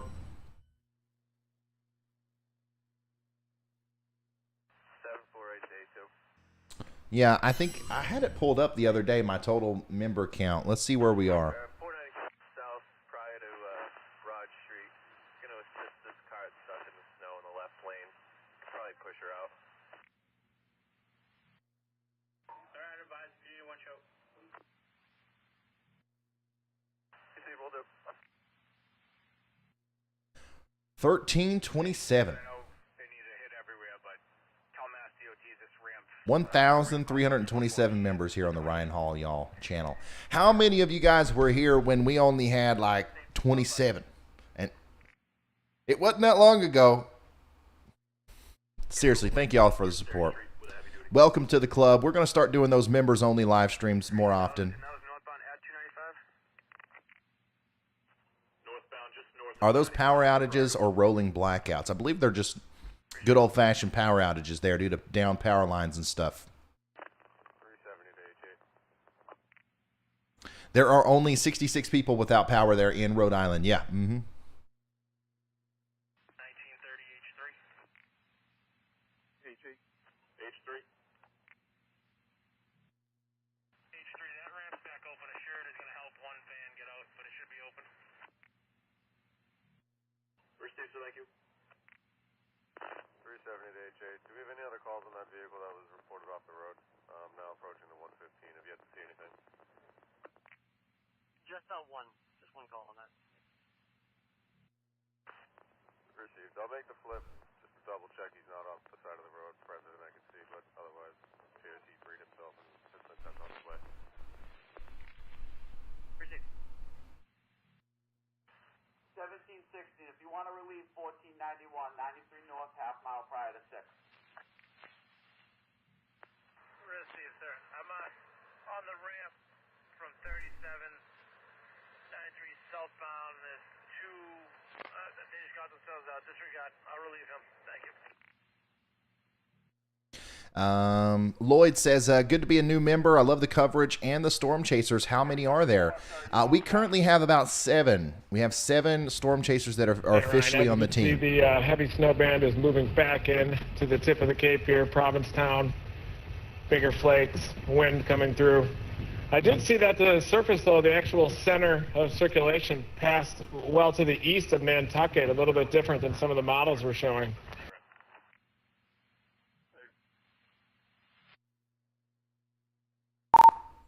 Yeah, there's been quite a few things that have turned out a little bit different than the models were showing. Still looks like the jackpot area for big snow totals is going to be right there around Boston and just to the south. By the way, do you have a stream up right now? I don't think we have you on YouTube or Facebook. Hey, thank you for that, All the Sun. I saw that. Thanks for the compliment. And Vivid Movies and Sonia, thank you guys for being members there. Yeah, I'm up on Facebook right now.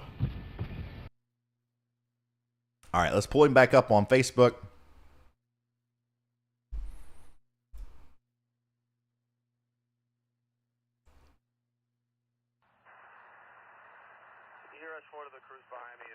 There we go. Got him. Got him.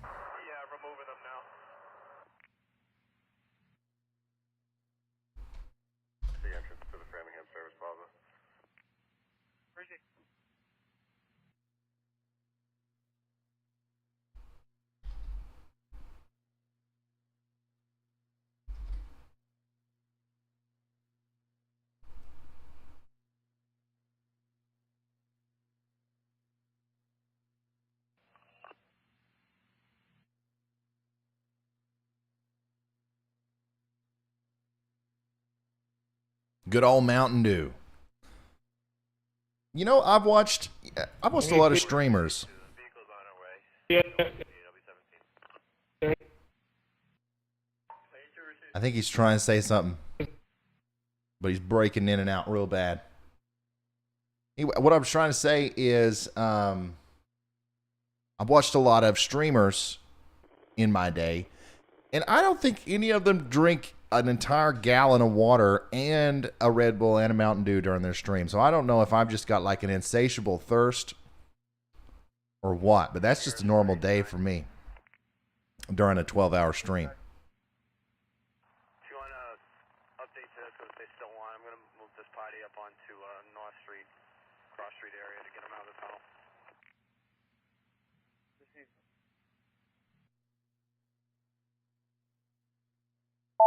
All set 93 north at Pond.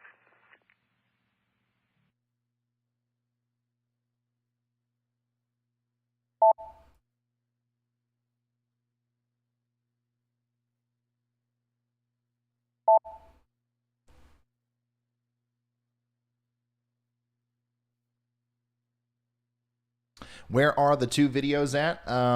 Well, Vince. Where is my C2 PNG? Vince is on the bottom underneath the radar. And you can see his location right here on the map. South of Boston, south and east of Boston, near Plymouth. And then Reed is underneath the map down there. And he is on the tip of Cape Cod there.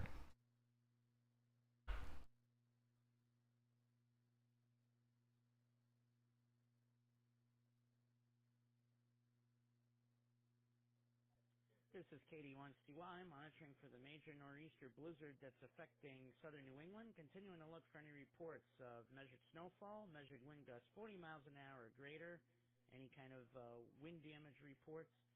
Brianna said, I found your email, YouTube, from you being live on TikTok. You kept me weather aware during the Kentucky Naders, and I was able to keep my family safe. Hey, thank you so much, Brianna. I'm glad I was able to do that. Those Kentucky tornadoes, that was a very intense live stream. And that's one that I'm very glad that we have archived. If any of you guys ever have some free time, and if you just like the live streams, we have a lot of them from the past that are pre-recorded, and you can turn them on anytime and watch the whole 10-hour thing in the background while you're doing something else if you want.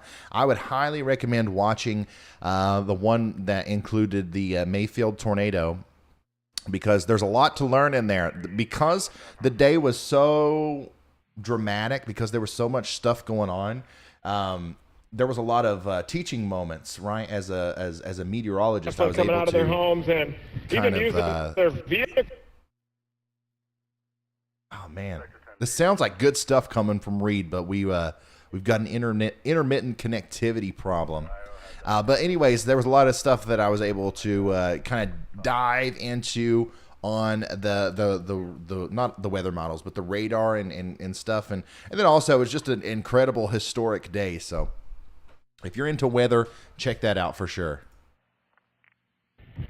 Yeah, I'm up on Facebook right now. 480, 283. Yeah, still not able to get through to Reed, unfortunately. I hope you can sleep after all the Mountain Dews. Man, I've had one Mountain Dew. It's not that big of a deal. Come on. So at this point, we're gonna need heavy duty to at least pull them out of the way.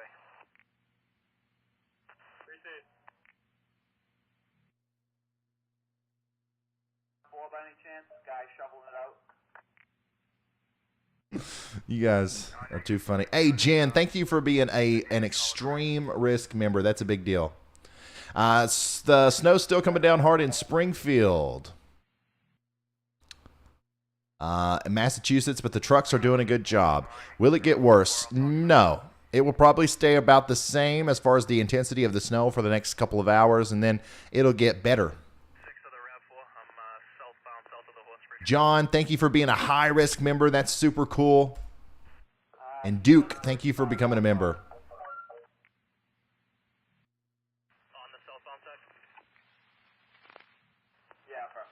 I hope you had lunch. I got on at 6:30, and you are still here.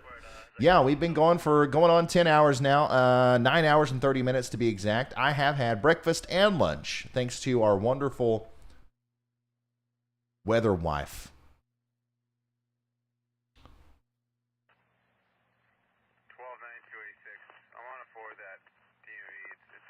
Or the Miss Y'all, I think is what we're going with here.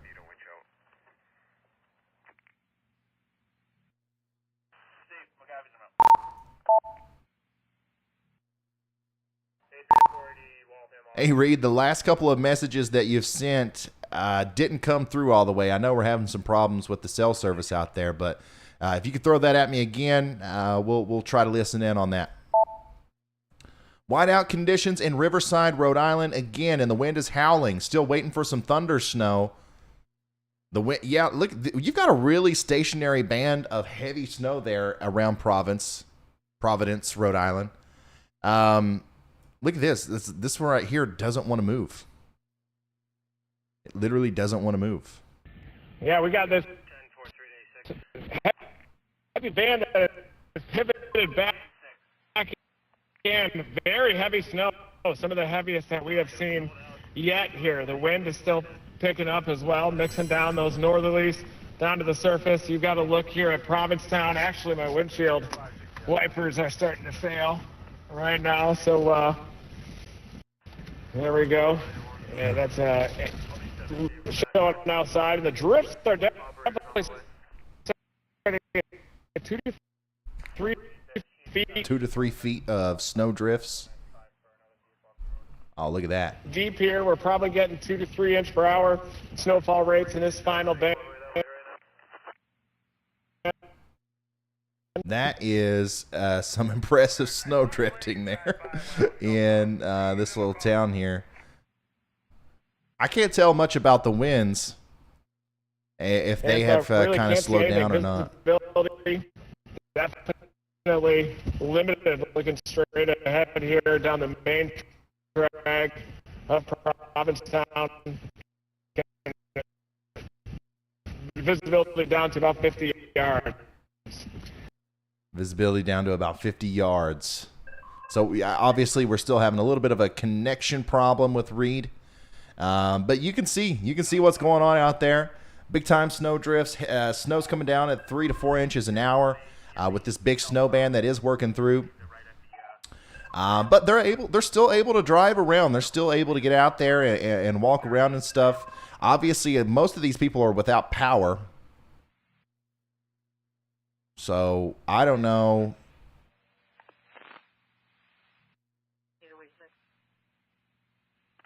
I don't know if that's going to be restored anytime soon. We saw some of those electric company trucks out earlier. I don't know. I don't remember if we saw that on Reed's stream or on Vince's. But either way, they're going to be out there trying to restore power as soon as possible. Let's ask Reed. Let's see if we can't get through to him a little bit better and ask him about the winds. Yeah, we've got you pulled up here. Snow drifts definitely look impressive. We're having a hard time telling about the wind. What are the winds looking like? Is it still as intense as it was earlier? Is that kind of backed off a little bit? What would you estimate the wind gusts and stuff are looking like right now? Hey, Kelly Bold Warrior, thank you for becoming a moderate risk member. And Michael Joyce, thanks for being a member for 4 months now. Got that nice shiny yellow bolt there. Thanks for being a high risk. We have some bigger winds as this band is pivoting through here, but the Provincetown is a little bit sheltered, but on the higher terrain and up in those dunes, this probably would have been 50, 60 miles an hour, pure whiteout conditions up there. The snowfall rates are definitely heavier than we've seen so far yet. This is the main drag of Provincetown here, and visibility almost zero at times. Those little snow tornadoes that move by. Definitely some eddies that are induced by the friction created by the buildings. But yeah, you can see these big drifts, 3 feet high or so on either side of the road.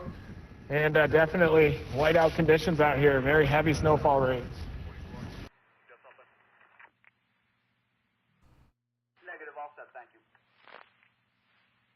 That's cool that Reed has somebody with him helping him.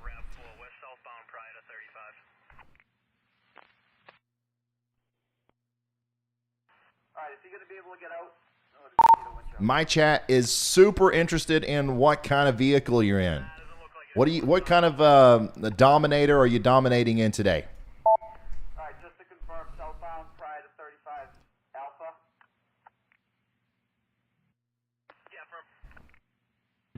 This thing is a 2022 RAV4, so handles very well in these conditions. We're pretty happy with it, incredibly happy with it actually. Even with bald tires, it's just been cutting right through this like a hot knife through butter. There you go, guys. I feel like that really has been the number one most requested question for Reed there.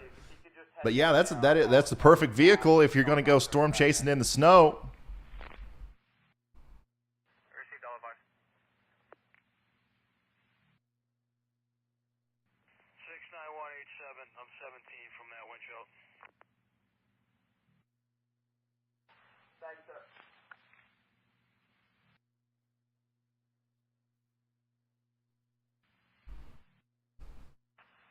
I'm off with that DMV, 495 south, just south of exit 83. You can start me to watch out for a Volkswagen sedan. Receive.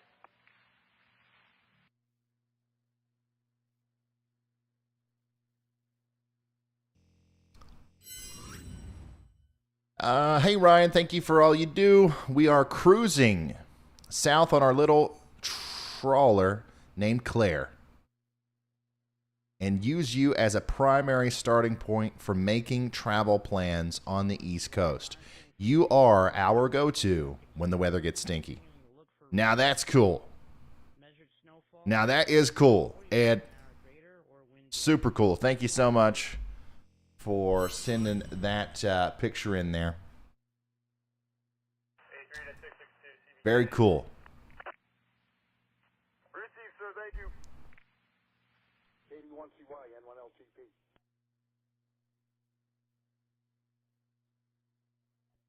N1LTP, KD1CY. 1938-7. That one's southbound at 35. We got him out. 1 p.m. snowfall amount because I'm doing it every 6 hours. Here we go. Now these are the kind of pictures I was looking for.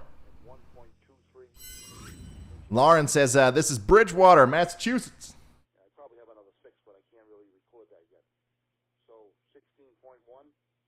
It's 16 degrees. Still snowing pretty hard here, so the band is kind of still holding together. That is the kind of stuff I was expecting to see a lot of today. All right, that was 16.1 and water equivalent of 1.22. Yeah, that's right. 1.23 for the water equivalent for the whole event.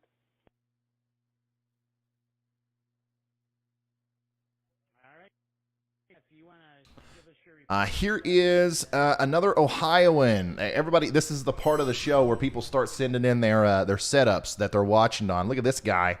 He's got it figured out too, man.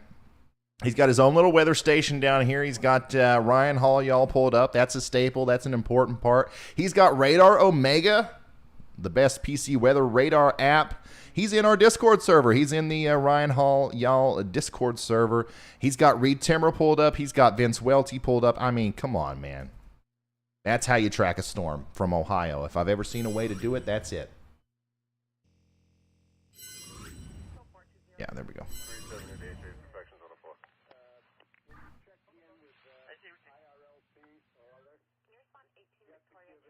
Yeah, that was obviously a snowdrift.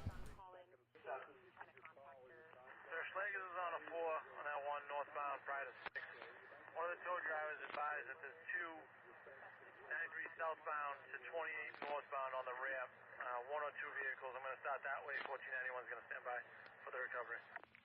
Yeah, okay, very good. Yeah, I think I'm using a wireless radio over Echolink, and I think I didn't get. And on a great day today, what better not? Hey everyone, so today is January 29th, 2022. And we are in a blizzard. Not sure how much snow we have, but it's a lot.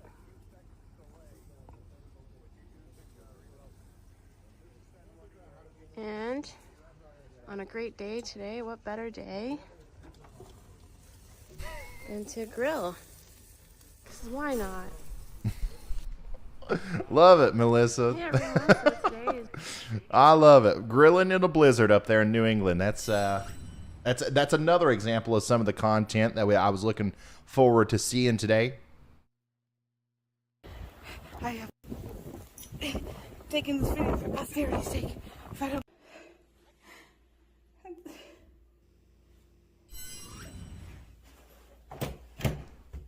Oh no. Oh no. Taking this video for posterity's sake. If I don't come back, you'll know what happened to me. I have been buried in the snow. Oh, goodness. Oh, my God. No way. No. No. No. Oh, no, bro.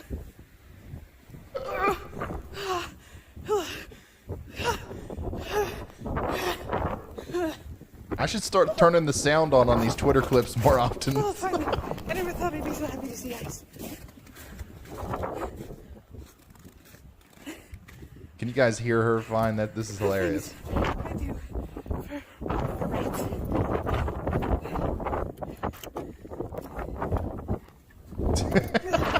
Hey, thank you for sending that in there, Mika.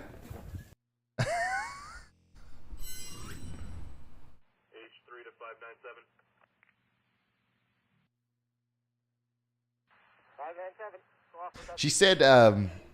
She said in the text portion of that, I know I'm being a bit of a ham. Whatever that means. But this is how deep the snowdrifts are up here in Unity. No injuries, but both vehicles are in the median.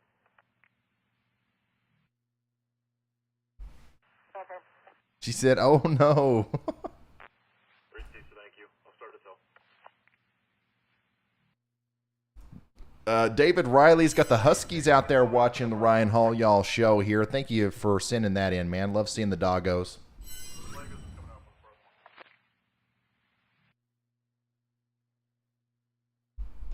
Sir, I released 574 from that DMV 93 southbound Pride 3.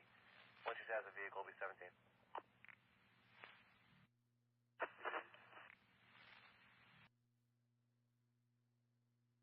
988 H3. I'm gonna forward that truck off the road here. Northbound, north of 295. H3 received. 370 to H8.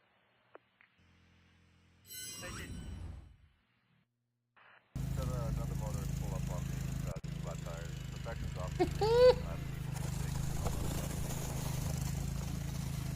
What? Somebody explain this to me. What is going on here?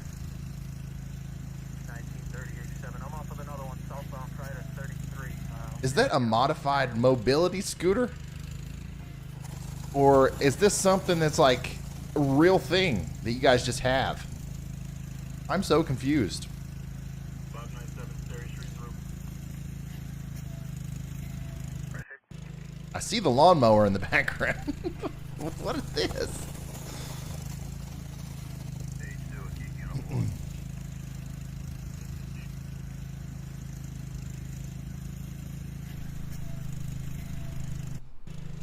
Yeah, that is. I thought maybe, you know, it was another Massachusetts nor'easter secret. You guys just had these little chairs with snow plows on them. Maybe you could get them at the Walmart down there. I don't know.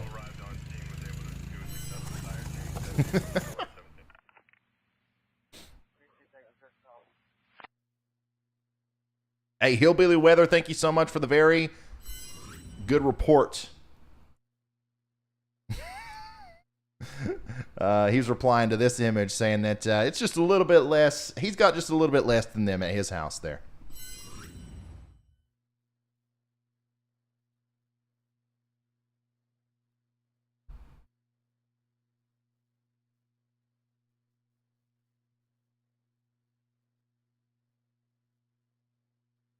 Burrillville, Rhode Island. It's over a foot of snow and still counting. Thank you for sending that in, Sean.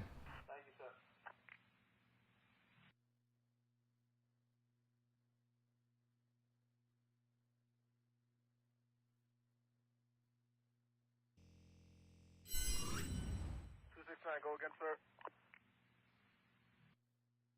You can be all set. All set, sir. Just waiting on CVK. DMV needs to be winched out.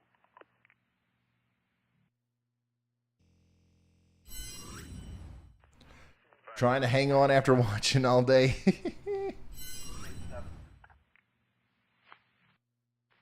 North, just Friday, exit 6 is a party on the right side. He's working on getting himself out, doesn't need his help.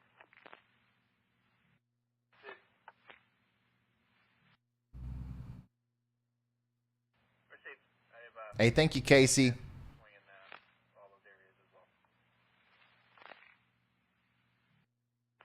thank you, sir. 20786.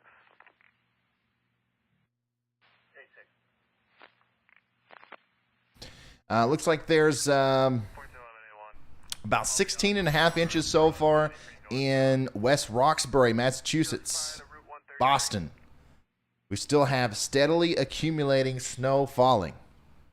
There was nothing 95 and 93. But, So we have about 13 official reports now that are over 20 inches. We still don't have anything that has officially topped 24 yet. Welcome back, sir. But those numbers will come out. And obviously it's hard to get a good, accurate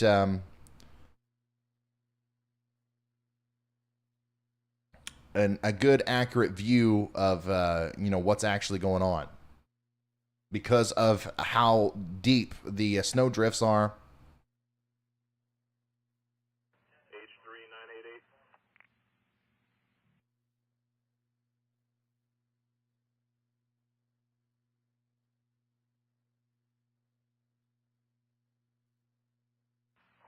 Point 11A1. Can you start a tow for a winch out?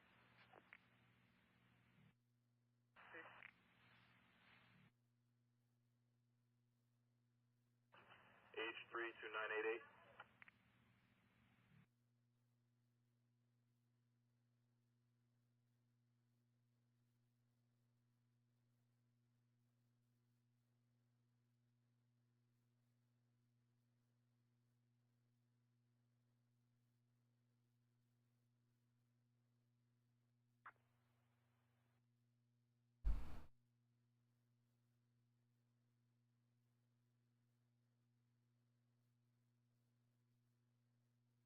Reed has just been sitting there for a while, hasn't he? Northbound the area, Route 1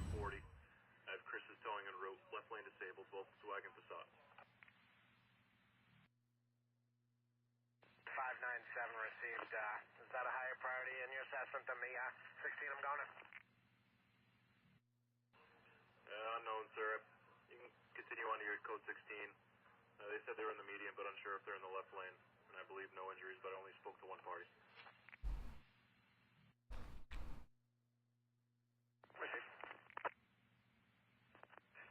208H3, I'm on Mechanic Street. I'll take care of that. Northbound at 140. Confirmed, sir. He didn't know if he was before or after 140, but he's in the left lane, Volkswagen Passat. Chris is towing en route. Motorist 495 northbound, possibly in the area, the Merrimack Rest area. He was unsure of his six. Left lane disabled in the center median at the gray Honda Accord. I have Newburyport towing it. I'm just browsing through here some of the reports, seeing if there's anything noteworthy to share with you. On Twitter, there was a really interesting video from Charles Peak of a car accident. He said, while doing a Facebook Live, a young lady going a little too fast has an accident hitting a concrete curb. Fortunately, she was not injured. This is an incredible video, guys. You should go look at it on my Twitter. I'm not going to share it here because he works for the Weather Channel or whatever, and he probably would require a license or whatever to show it. I don't know. There's stupid rules I got to follow now that we've gained a little bit of popularity here. But I would go watch that because this is the exact thing that you don't want to do. This woman was going way too fast. But it goes to show you how difficult it is if you're not used to driving in the snow, and if you think you've got a good handle on things because you've been driving down the road and everything's fine. One little turn of the wheel, one little change in the way things are going there can make a drastic difference in the outcome as to whether or not you're going to end up in an accident. But yeah, definitely go share that video to get the to spread the word. Don't be out there on the roads, because if you can drive, this is the person this is the person who's going to plow into you. It doesn't matter how good you can drive. Incredible pictures also coming in from the Ocean City, Maryland boardwalk.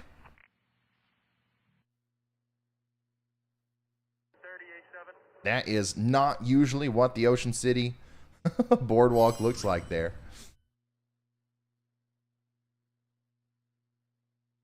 Hey, look at this.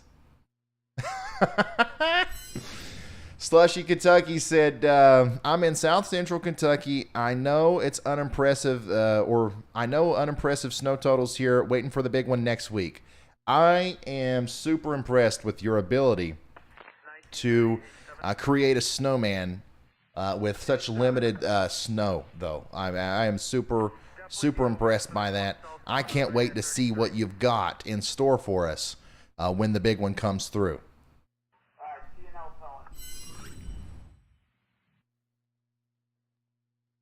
DMV were able to push him off the road.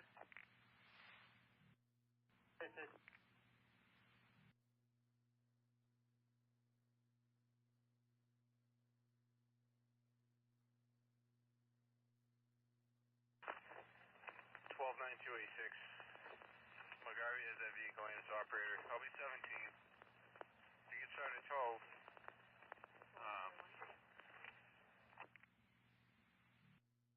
The ramp from Center Street to 95 South looks like there's one off the road. I'm going to spin around and go check on it. And I think some people's reactions to when I say stuff like that is sometimes, well, how am I supposed to learn to drive in the snow if I can never drive in the snow, right? Like all these people who don't know how to do it, who don't understand how it works, how are they supposed to learn? Well, you don't go out in a blizzard, all right? Go out when there's a couple inches of snow in a big empty parking lot and do some donuts. Yeah, that's how you learn a lot about how to handle driving in the snow. But don't do it in the middle of a blizzard. Wait for the less impactful events.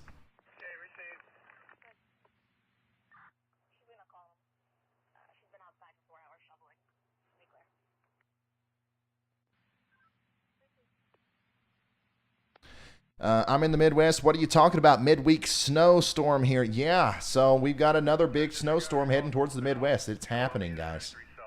I don't know the exact details yet. I am going to make y'all wait till tomorrow. Hey, Ryan. To see that. This is that hotel that you have retweeted the video on where the storm surge was lapping up against the windows. Oh, wow.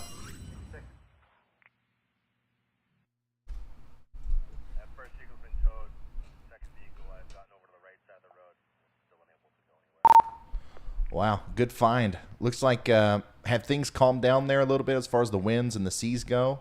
I know the snow's still coming down really good, but what's the overall view out there? I think the winds died down some. It looks like either somebody has opened this road back up or somebody opened it up when they weren't supposed to. Either way, the barricades were moved, and you can see evidence of flooding when we go back down the road. But it looks like the winds have died down. They're probably sustained at like 30 or so, and the water level has receded quite a bit too. It's not up to the barrier walls anymore.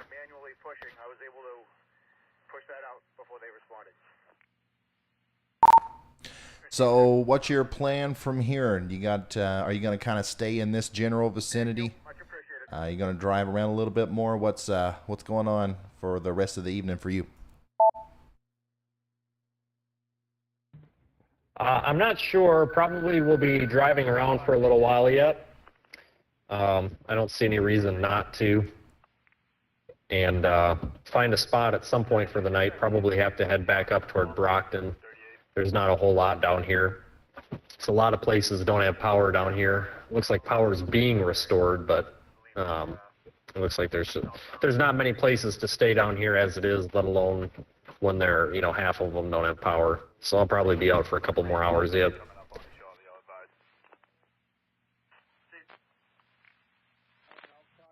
calling all codfish. Be on the lookout for a codfish.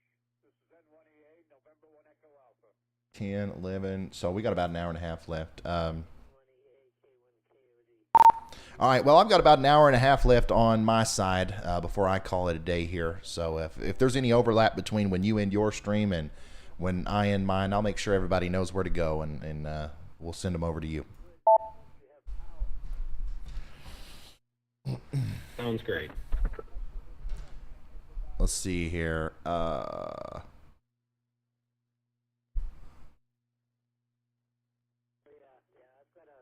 Yeah, get your foot off the brake. Yeah, that's what that's what you think when you watch that video, if you know how it works. Here's Hanson, Massachusetts.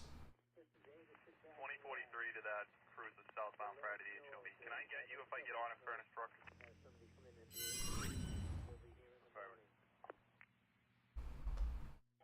We have power here. We have power, telephone, TV, everything. This is a good storm so far.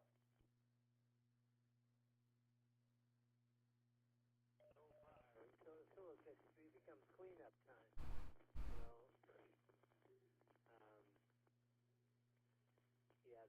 Buried, literally buried in snow.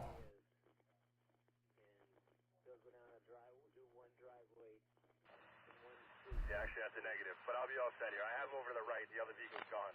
So try to get him going. Okay, received.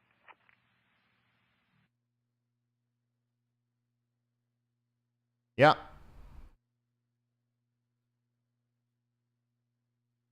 Hey guys, we had breakfast, we had lunch, and now it's dinner time.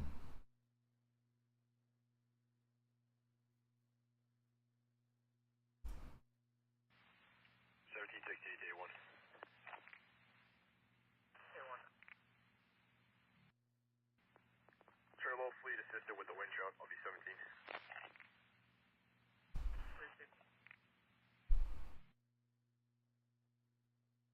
Five.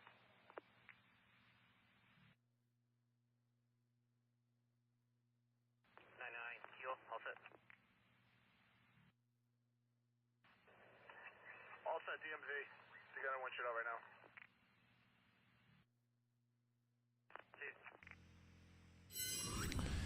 now. Here is the King of Dogs and the King of Cats watching your coverage of this epic storm and feeling sad that we're in South Central Pennsylvania. So many people are hurt. Are hurt by their lack of snow today. Don't be hurt, y'all. Don't be hurt. It's all right.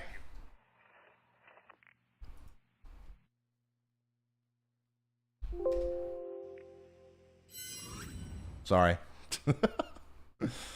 Didn't mean to scare you there. Didn't mean to make it go all 90961. They're supposed to be over there. black on you. Here we go. One more time. There we go. All right. Once again, live producing here. It's just what we do, man. Okay, so I am going to take another brief break. All right. Is that okay with you guys? Another 5 minutes or so?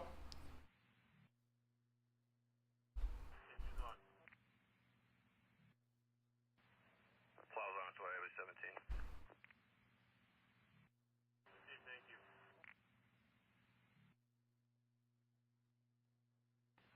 597H3. H3. So we go down 4, that's 16. 495 north, half a mile prior to 27. Receive, thank you.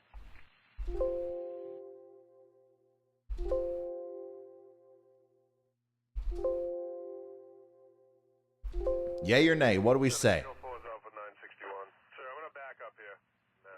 Get around the bend. Receive, thank you. Alrighty then. That's what I'm going to do. I will be right back. And then when I come back, we will probably pivot our radar watching up there into down East Maine. And then we'll finish off with an hour at the end there of... we'll do another Q&A session. We'll look at the models for the Midwest storm and all that good stuff. I will be right back.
or anything required there?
What'd I miss?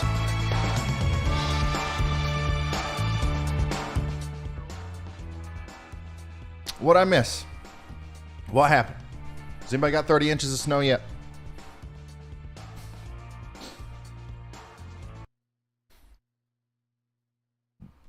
H9 Sector 8.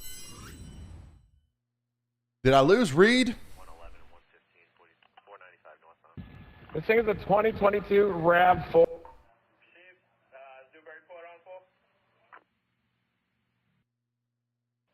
Hit that like button, y'all. Yeah, hit that like button. We have been going for 10 hours. 10 hours and 20 minutes. Just looking at Boston being buried in snow. And now we're going to pivot up to down east Maine a little bit and talk about them some more, because I know we got a lot of people watching up there, and that's kind of where the heaviest snow is hitting right now. But yeah, I'm going to go for another hour or so here, okay? So I'm going to do that a little bit. I'm going to look at the forecast models. We're going to check in with our storm chasers. We're going to get Reed Timmer back up here. I know we lost him.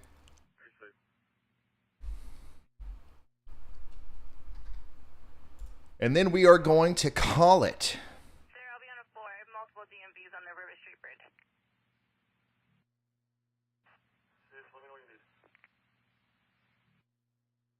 I'll advise. Thank you, sir. Get a rest of the app. Are you still tied up, or are you now? A tornado outbreak appears. No, I'm sorry. I'm clear.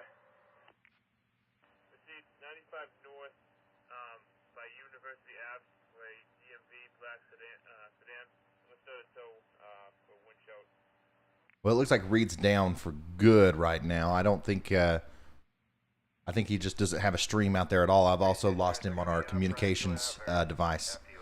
Ronald, thank you for becoming a high-risk member. And Tricia, thank you for becoming a moderate risker.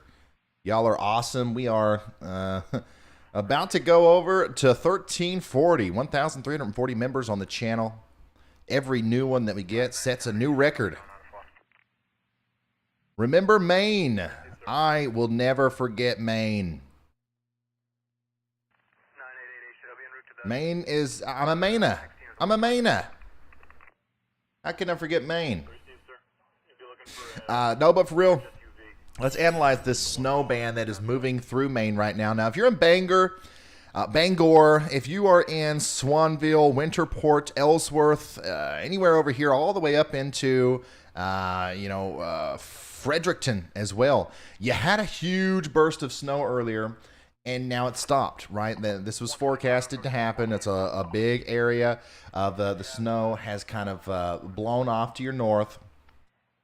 But what's happening is back here, this big band of snow is going to continue to kind of sit here, park itself over Portland or just to the west of Portland, drop over a foot of snow, and then it's going to start moving slowly back to the north and to the west, or to the north and east. And that's how most of you guys in Maine, especially in the southeastern portion, are going to get the vast majority of your snow. But this low has taken such a weird track, man. I feel like the forecasted track was something about like this, but what we've actually got has been kind of like something a little bit more like that, which is perfect for, once again, over here in this general area, because that's going to lead to much higher snow totals. But it's weird. It's having a weird effect on the Maine right now. But if you're in Portland, the heavy snow that you're seeing isn't going to end anytime soon. It's going to stick around for a while. Now, if you're west of Portland, okay, if you live over here in Wakefield, Conway, Brighton, that's where things are really going to start adding up here in the next couple of hours.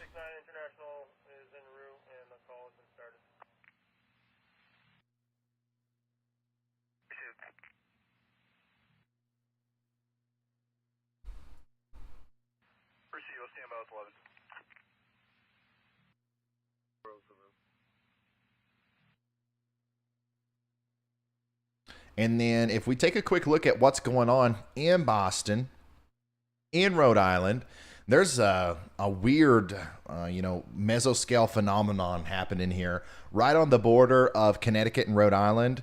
This will probably be one of the areas that we see some of the highest snow totals from.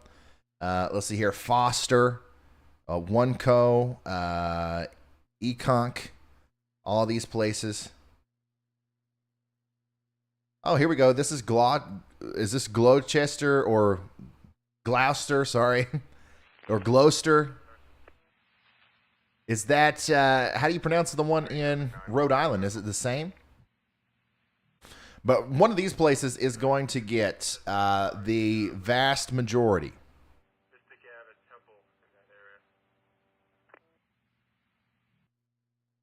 of some of the higher snow totals here, because this is not moved. The big blizzard band that we were watching in Boston has calmed down quite a bit. We can take a look at Vince's location here on the map. That should give us a good idea as to where he is or what this snow band looks like. He's there in Plymouth. Not really. Never mind. I thought that he was closer to where that big band of snow was. But anyways, we're seeing a big dry slot work in. Okay, so, we had the big band over Boston and over all these areas for several hours, just like we thought we would. But now things are starting to calm down. Now, this doesn't mean that it's over. This certainly doesn't mean that it's over for Boston. You're going to continue to see accumulating snow, and heavy snows are going to return intermittently as these bands back here continue to kind of form up and then eventually move off to the northeast. Manchester, you've gotten a little bit more snow over the past hour or two. And it looks like you're going to get even more as these bands are propagating a little bit farther to the west during the pivot point here of our big storm system. So this thing is far from over, but our big band of really heavy snow is it's letting up. It's letting off a lot of the steam that it had, and it's transferring that energy, it seems like, up into down east Maine and then into southern and central Maine, especially along I-95 there.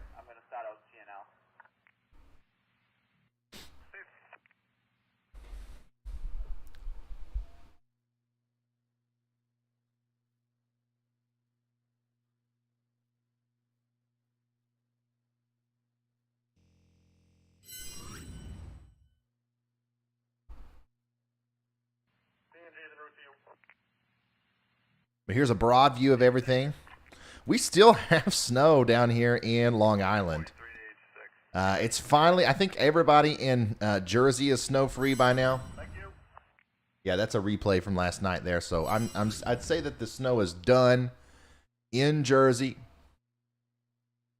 It's done in New York City for the most part. It's done in southwestern Connecticut for the most part. It's done in western Connecticut. It's done in western Massachusetts for the most part, but there's still a pretty good amount of snow hanging out here in Long Island. I'm interested to see what some of those totals are going to look like.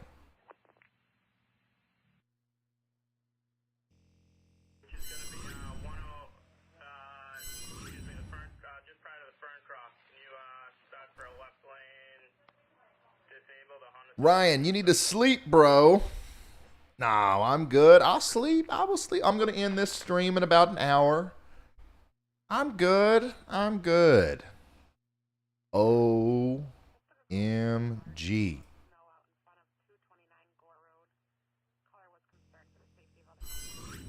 Ryan, I am watching you in Halifax, Nova Scotia.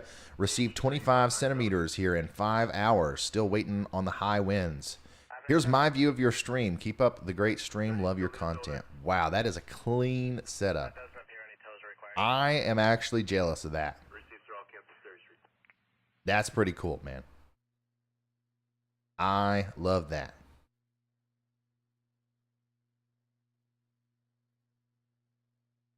That's really cool. Thanks for sharing that with us. Oh, I'm gonna start going to the radar.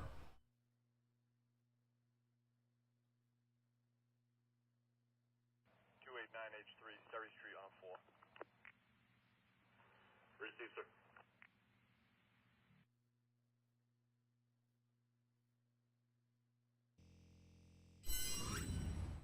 Here's a full mid-sized car, almost completely buried in Newport, Rhode Island,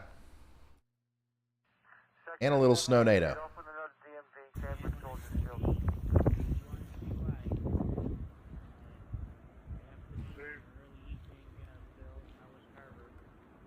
Unfair. No, I'm actually, you know what? I'm going to start looking on the bright side of things. At least I don't have to dig my car out to go somewhere if I wanted to.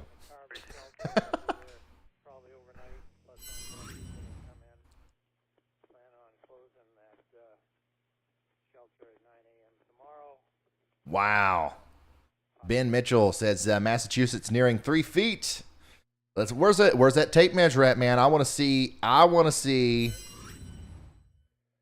measurements. I want to see numbers. Definitely looks impressive there, though, Ben. Thank you so much for sending that in.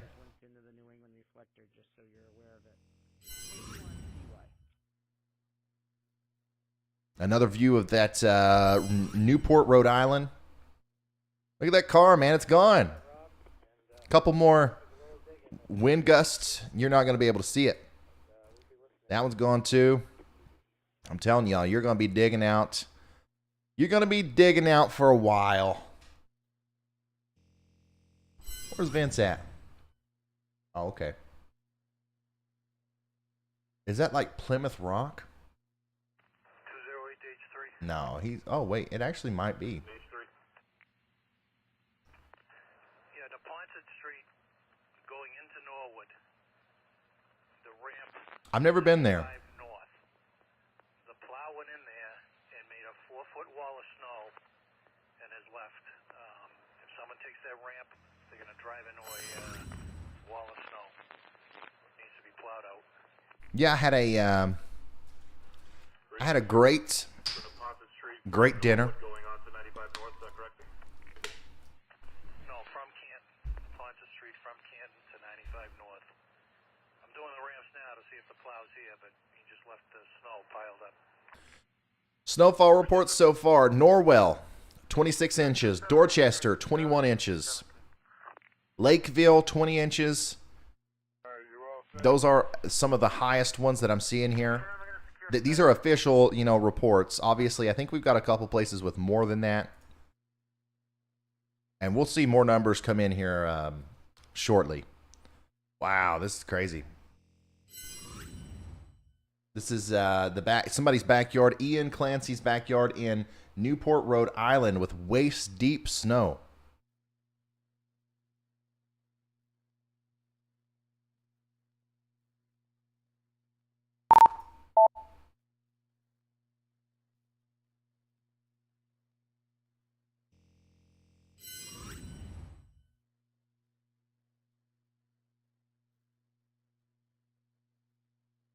The red on the radar is a mixture. It's like freezing rain, sleet. 1293H4. Well, sir, I'll be off at a DMV, Route 9 eastbound, just prior to the William Street, Chestnut Street exit. All advised.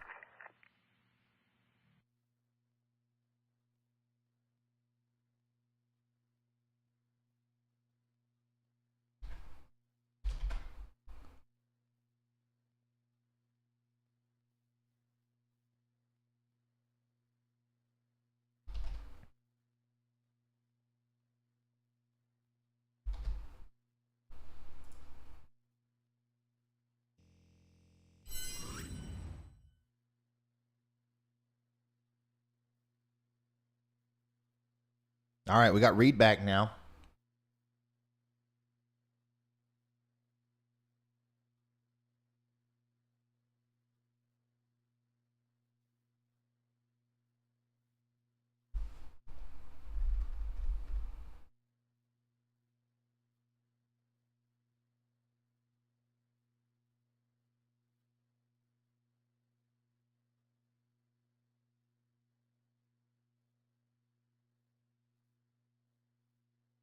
Let's see here. Alex says this is Plymouth now, south of where the Storm Chaser is. This is south of where Vince is. 1293, page 4.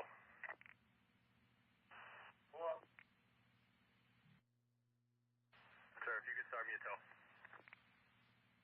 Thanks for sending that in, buddy. Confirm eastbound right by Chestnut Street. Confirm. Right over where it connects to 95. Vince is in a winter wonderland right now, though. Plymouth looks pretty snowy this evening.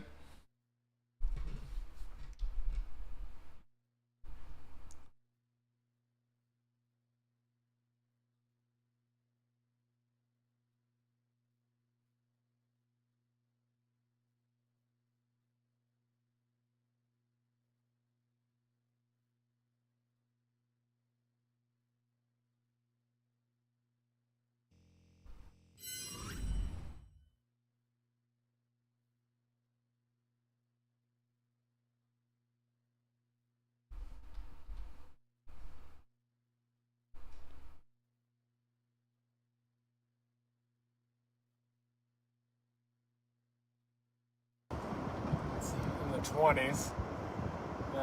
Seems like the snowflake size is still Wendy's, but Wendy's sounds amazing. We wish that we could have a Wendy's right now.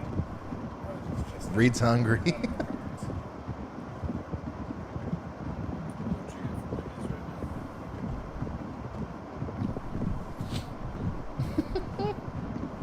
Probably a Baconator. What would you get? Chili.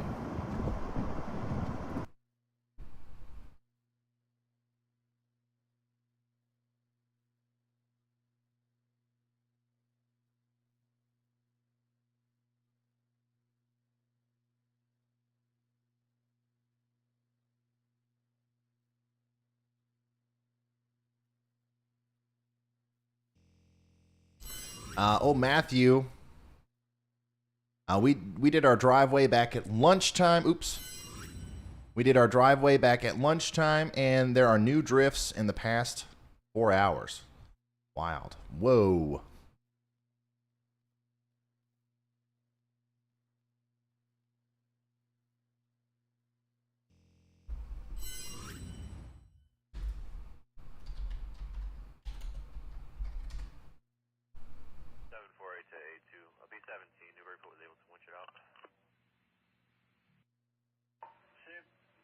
Off the roads throughout tonight and into early morning tomorrow if they can. The snow obviously will end, but the cleanup is going to continue all night and into tomorrow morning as well. The tractor trailer ban remains in effect until midnight tonight, and you really, if you can, you really shouldn't be traveling unless you absolutely need to tonight or tomorrow morning. Tomorrow around dawn, high winds and blowing snow will have dissipated, but the crews will obviously continue to be working at that point in time to deal with what's left of the snow on the roads. We expect it will take until at least mid-morning tomorrow for roads to be in a better condition. And I would also say just at this time, and we were all talking about this earlier, while we had serious whiteout conditions for most of the midday today, there still is pretty limited visibility out there, and we would encourage people for that reason and many others, again, to try and stay off the roads if we can through the evening.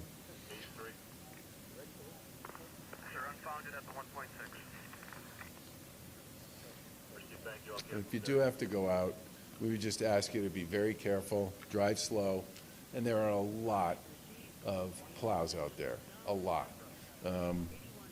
I think in many respects, those folks will be out there all the way through the night and probably through much of the early morning as well. You need to give them a lot of room because they are moving very significant amounts of snow and will continue to be doing that all the way through the evening and into tomorrow. When the snow stops falling, we'll still be dealing with the impact of the storm for a few days. As of about 4 o'clock today, there were about 1,000 customers that were without power across the Commonwealth. Most of those outages are where we expected they would be, which means southeastern Mass, Cape Cod, and the islands. And we've been talking directly to National Grid and Eversource regarding restoration efforts to resolve those outages as quickly as we can. However, when your forecast has peak wind gusts continuing throughout the evening, late into the night, it makes it harder for people to get out there and start doing that work, so it may be that a lot of the restoration timelines won't start until after the wind dies down, which could be tomorrow morning. Chances are most of the down lines will not be fixed until sometime tomorrow as well, and we ask people to be patient, and if you need to get to a warming shelter, if you need, they are there, they are available, and they will be open. Right now, there are very few people taking advantage of that, which is a good sign, but we expect that could change as we head into the evening. We've been in constant contact with our state agencies, the Lieutenant Governor and I and everybody up here has had lots of conversations with our colleagues in municipal government throughout the day and across the Commonwealth. All right, National well, Guard you is get the still point standing here. by and ready to assist the state He police. sounds super enthused to give this public service announcement, doesn't he?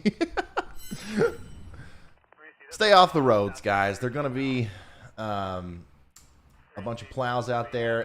Things should start to get better tomorrow, unless you're in that slice area there in western Rhode Island up into the central, or the, I don't know how to explain this. If you are in this area and all up here towards Boston, down to Brockton and into Taunton, Fall River and all these places, you know, it'll probably be a while before things start to get back to normal. Not a whole lot, not a really long time, but like you're going to see a lot more snowfall just today. The roads are going to be clear and stuff, but like a lot of you have to dig your cars out. A lot of the back roads, you know, the roads in your local neighborhood or whatever are still going to be pretty rough for a while. Yeah, just I guess it's a good thing it happened on a weekend here.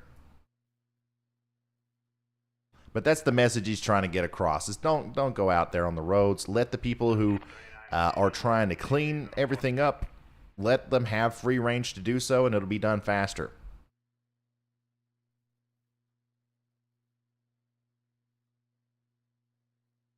Here's East Greenwich, Rhode Island. Man, stick a ruler in that, or a yardstick. That looks like a lot of snow right there. Sir, from Boston PD, reports of an abandoned vehicle from Morton and Gallivan. It's a red vehicle.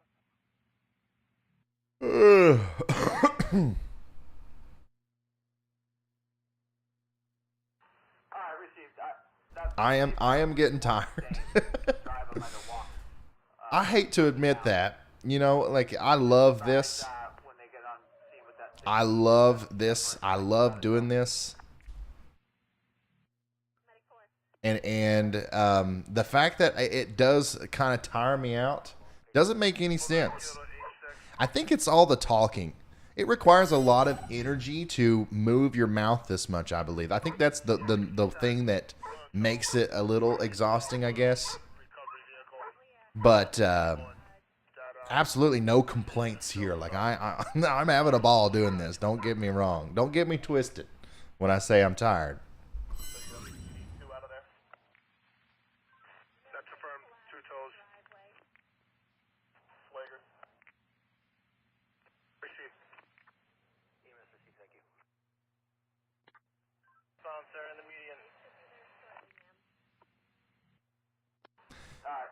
Somebody said, I still want Ryan to pronounce Situate. Situate.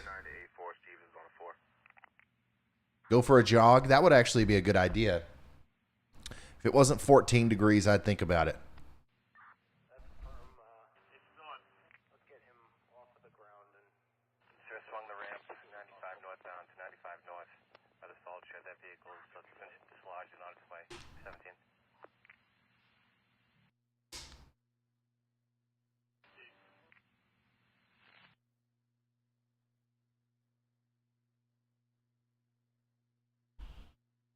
Situate.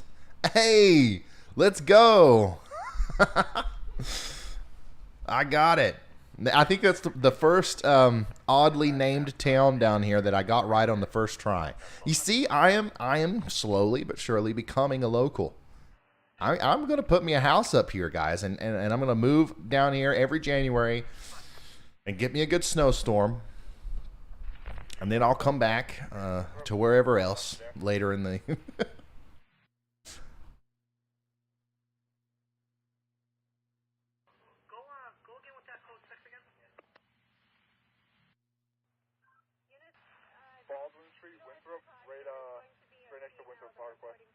That's awesome. Thanks for the...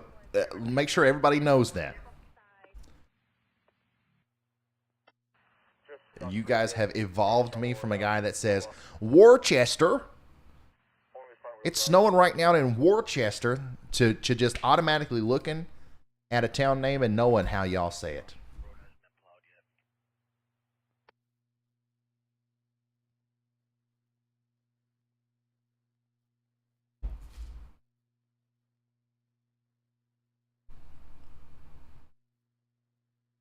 New GFS has a big snowstorm. Ooh, fun. Let's look at it. Let's look at our fantasy snowstorm here. Which, honestly, it's not so fantasy anymore. Looking like this is actually going to be something that we have to deal with here. Okay, 18Z GFS. Let's roll her out. What are we seeing? What are we doing? What are we saying? Well, it's not done. It's not done. How you guys seeing the new GFS? Oh, okay. Wait, what?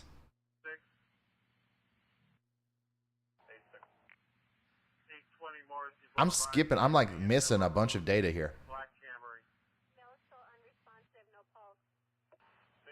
But I can tell you, that's what they have censored it. They was like, everything between this and this is not safe for work.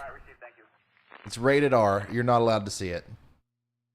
Because I can already tell just by looking at this that this is buckling down, and that's producing a huge ice and snowstorm. 1181, I heard that, sir. 820 Morrissey Boulevard.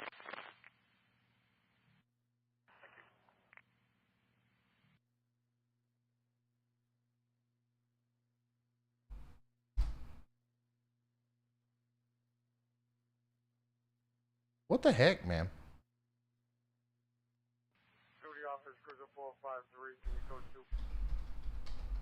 Let's look at it on Pivotal. This is a free website, by the way, guys. Pivotal Weather. If you ever want to look at weather models, the other one that I use most of the time, Weather Bell, that's a paid website, worth every penny in my opinion. But this one's free. I have an account though.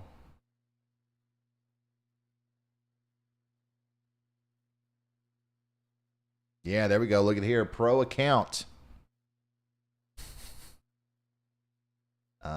Forecast loop.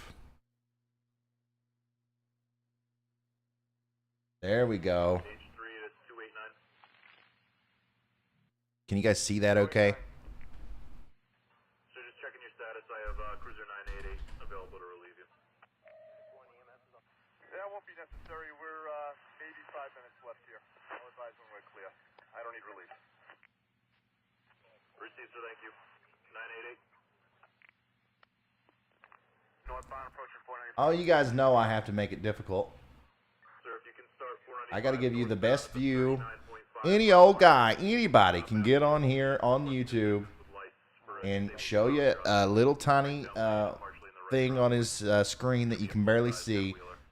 But Ryan Hall is going to go through the effort of stretching it out there so you can get a big view of it on your TVs out there, guys.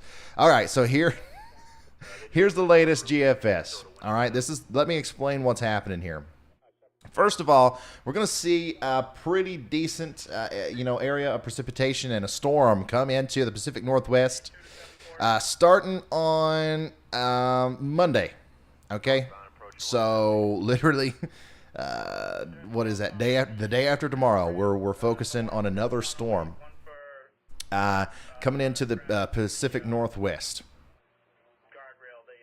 And then that's going to combine with some moisture in another little area of, we'll call it a piece of energy that's bubbling up down there in the Gulf of Mexico. All right, so this trough or this clipper, whatever you want to call it, carries the energy from the Pacific Northwest, lofts it. It's like it's almost like it picks it up. This picks this up and then drops it on the piece of energy down here in the Gulf. And then when they combine together, that's where we get our big storm down here. And then let's see here on Wednesday. We're going to start to see snow and ice break out in Kansas, Missouri, Illinois, and Indiana into Michigan, but that's nothing. That's nothing. Look at this giant pocket of cold air digging down a big trough here. Going to get super cold in Oklahoma, Texas, Kansas, Colorado, Nebraska. Very intensely cold. Ice storm.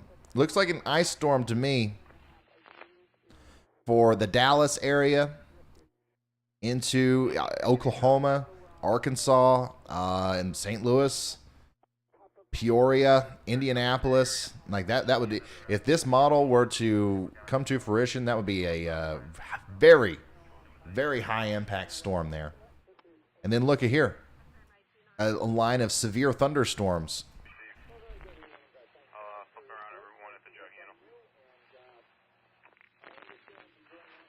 A line of severe thunderstorms, and I'm trying to see, with tornadoes potentially.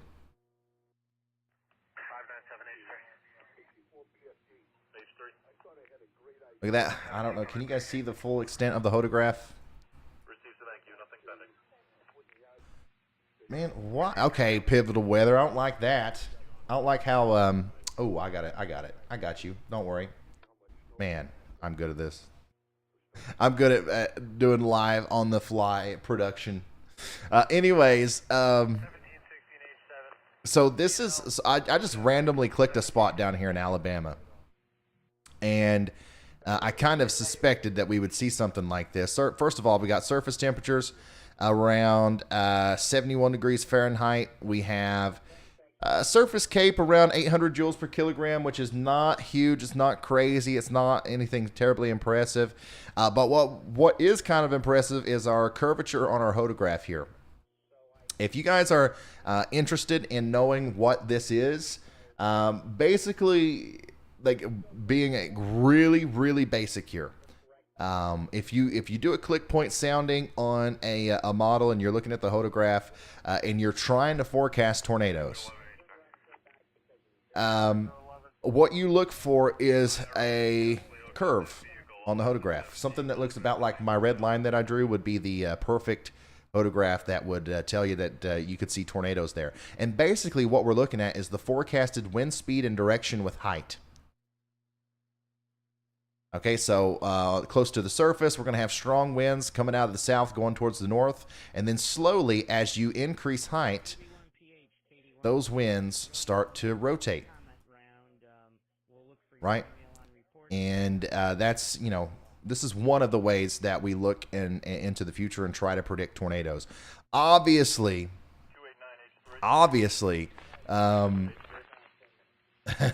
we can't tell exactly where the tornadoes are going to happen or anything like that, but we do know, we can tell that the atmosphere may be favorable for tornadoes. Also, we're going to have some backing winds. We're going to have decent lower level cloud, like lower cloud levels. But the one thing that is that limits our potential to see tornadoes during this time specifically would be the convective energy. But I'm not sure what time that I actually chose here. Let me. I'm not very good at navigating this website. I don't use it very often. I'm trying to find if I, here we go. Surface-based CAPE. Yeah, there's a little pocket of increased convective energy down here in Louisiana. It was around 1,000 joules per kilogram. But this still looks, that's a curved photograph that we could have possibly tornadoes if that sounding were to come to fruition. Right there man, I love my weather bell. Right there in Louisiana and Mississippi, that's where I would watch out for the potential for some tornadoes. Once again, severe weather and tornadoes possible down here in the southeast. We mentioned that this possibility, this is also crazy how consistent the models have been on this, but I talked about this possibility for the severe weather down here a week ago. So like if this does actually end up happening, we spotted this out 2 weeks ago. So that's some crazy consistency on the models there.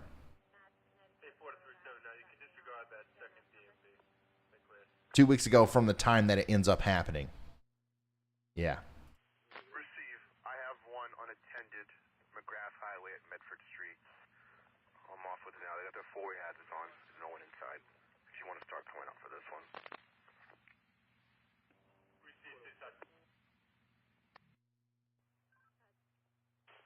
My apologies. The last name is going to be Mike India Kilo Oscar. First name John Dog 51055. They just moved here from Connecticut. 1181 to 86, sir. The vehicle was abandoned too. The operator isn't here. Let's go check on our go check on Weather Bell, see if this is back up and running yet. Yeah, it's still for some. Oh, there we go. All right, we're loaded up now. Okay, so yeah, this is going to be crazy, guys. I can't believe we're going to have back-to-back major winter storms in two separate parts of the country. Let's look at those total. Let's just for fun. Let's look at the snow map. I know you guys want to see the snow map. Don't take this as a forecast. This is not what's going to happen. However, for your viewing pleasure, how would you like to see 15 inches of snow in eastern Kansas? Almost the whole entire state of Missouri gets dumped on with over a foot of snow. Peoria gets 2 feet. Indianapolis, actually, that wouldn't be Indianapolis. That would be just north of Indianapolis gets 2 feet of snow. November, Echo, Echo 36. 1 NEE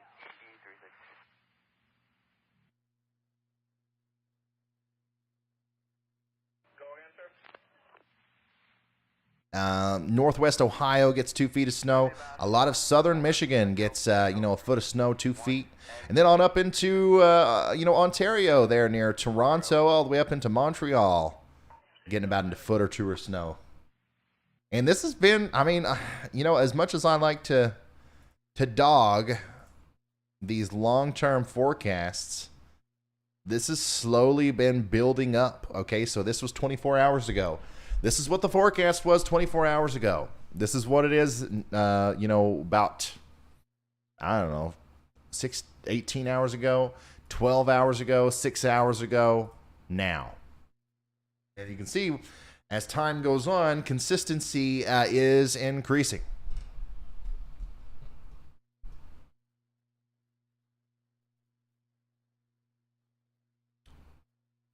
Now, unfortunately, that's also going to come with a crippling ice storm from areas around Dallas into northeastern Arkansas, into Missouri, southern Illinois, southern Indiana, along the Ohio River into Ohio, and then on up into Pennsylvania and upstate New York as well, and western New York.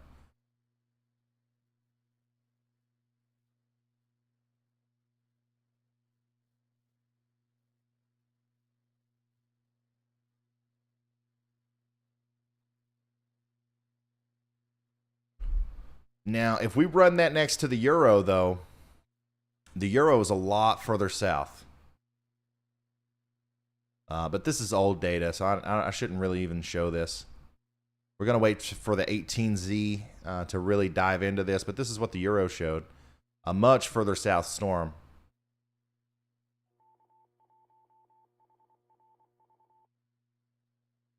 So yeah, we're right back on the weather tracking game as soon as this storm's over. What are the snow totals for Boston? I've seen official totals between 14 and 21 inches in the Boston area.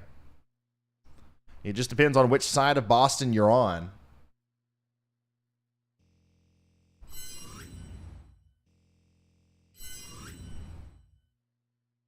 Oh, wow. Reed's got some good snow down there.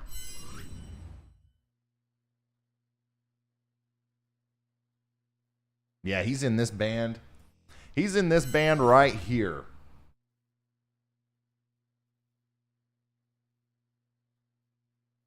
Reed's right there.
So a record has been officially set.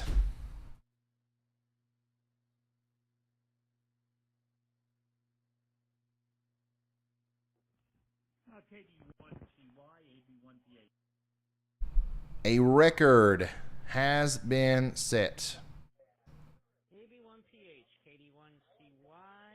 Let me find it. I just had it pulled up. We'll get them in. KD1CY. Thanks, Rob. We'll get you the 7 o'clock reports. And have a good day. Dang, where did it go?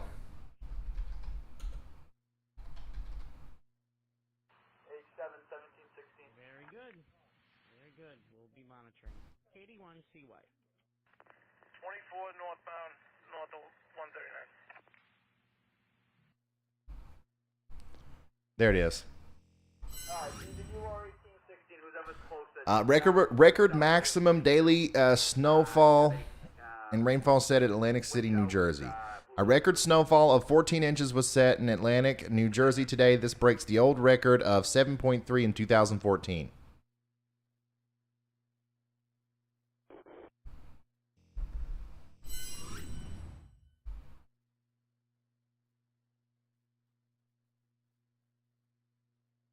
Wow.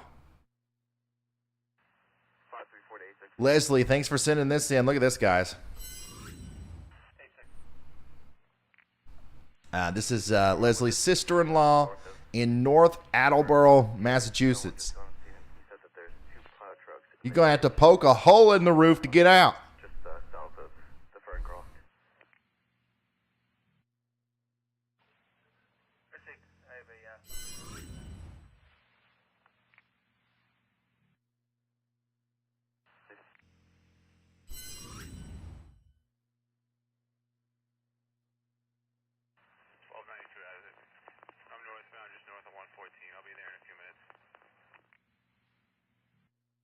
Wow. That is crazy. Obviously, this is a drift, but I wonder how back far that goes. I've always dreamed of having a snowstorm that creates something like this up in my door. Well, it was more of a dream when I was a little kid. But then, kind of creating like a tunnel system, right? From there, I think that would be cool.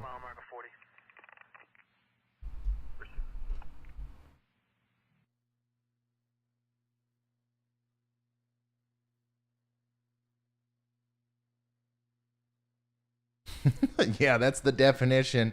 That's the definition of being snowed in. 100%. Yeah. Dang, Reed is getting pummeled.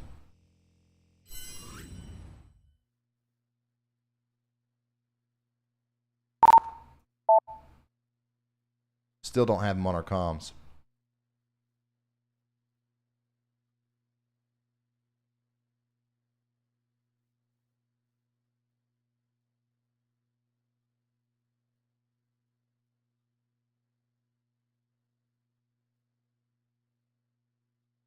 Triple 9 kilo 6, flag is on a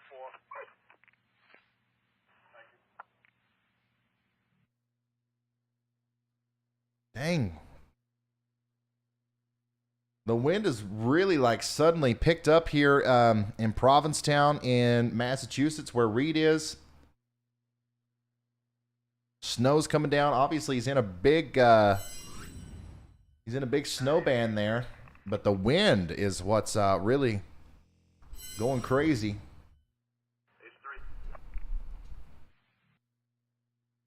Sir, this Mass DOT crew is all set here. Oh, and we lost the stream. In case I missed 1.5 mile back. Received, sir. It was the DOT office giving me a call. He's in Provincetown. Reed is.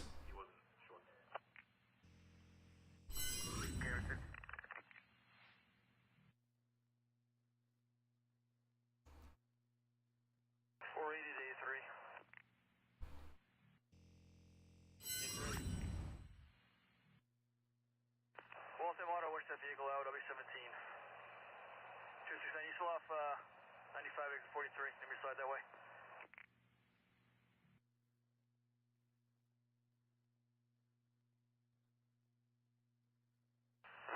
I'll be all set, sir. International, let you know. Thank you.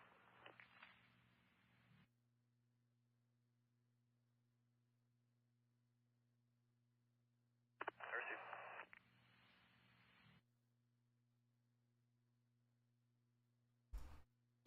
Here is what it looks like so far in Paxton, Massachusetts. Beautiful.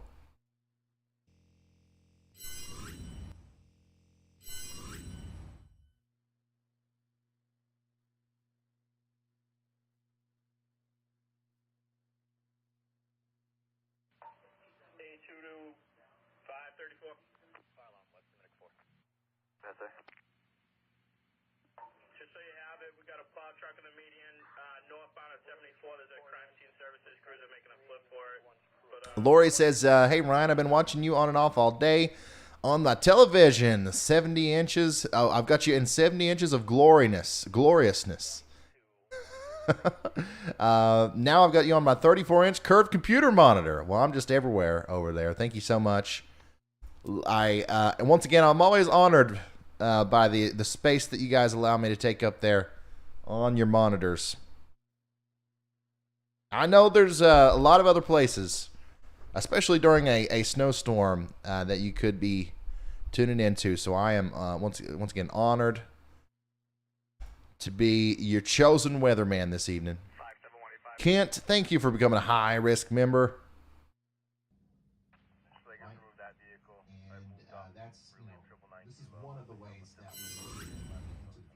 Barry Bones.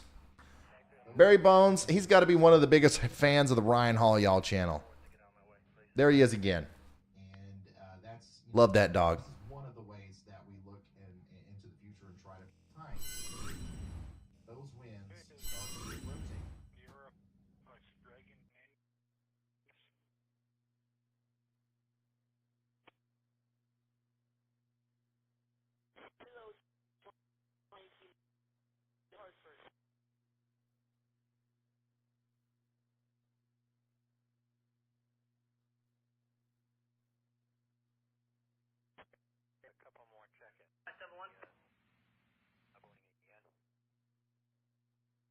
Go ahead. Sir, I have McGarvey's en route. Is this something that Cycle 14 could pull out? Negative, sir. Carl said, I know you're getting ready to call it, but we are getting into the thick of it. Here is Penobscot Narrows Bridge in Bucksport, Maine. Thanks for that, man.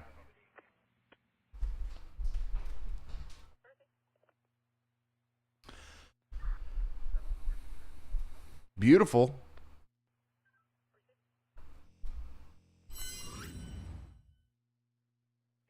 What's the highest total so far? 27, I believe. I'm telling you, man, I'm really hoping that we hear about a 30-inch total before I call it. 11 hours and 7 minutes. I got like 20 minutes left on here. So somebody go pile up like 30 inches of snow and stick a ruler in it or a yardstick.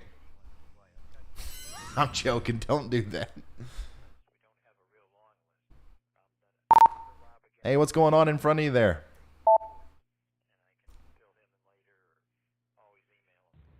I think the fire truck missed their turn.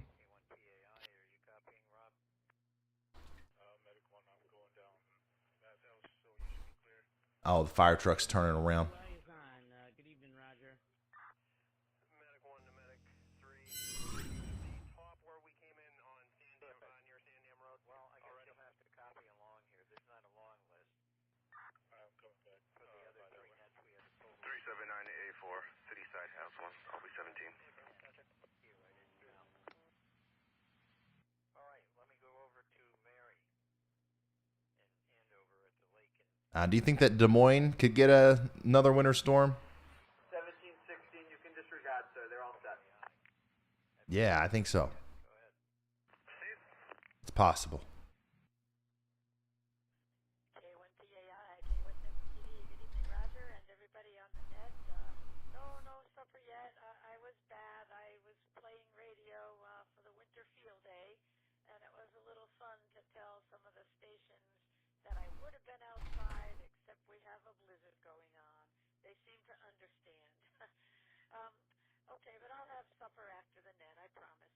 Reed Timmer loves alternating between YouTube and Facebook.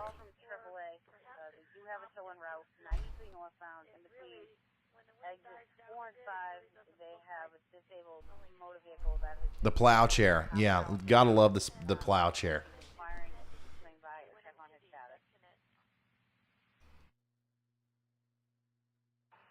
We'll check on, thanks.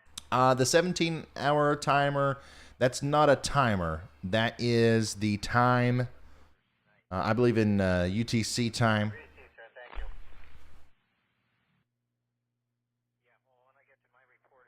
Still no pizza winner. Yeah, I'm very surprised by that.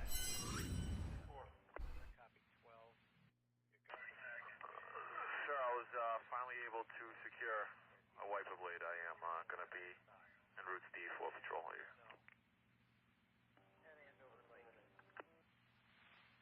Thanks very much, Mary. You and Animal. Sir, International has that vehicle. Calls and close out. 17. Oh, wow, this might be the biggest screen. This might be the biggest screen yet. Ever seen 200 plus inches of Ryan Hall and Mr. Barry Bones before?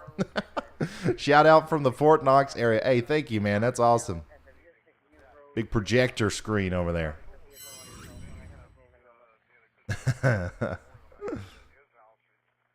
Very cool.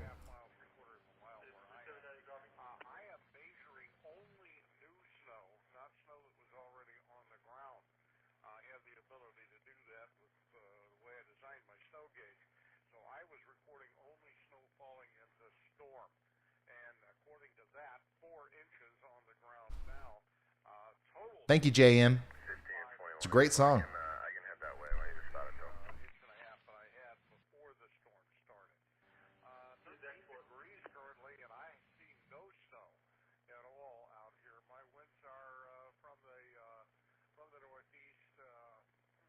Kat Olson, the video you tried to send me didn't come through.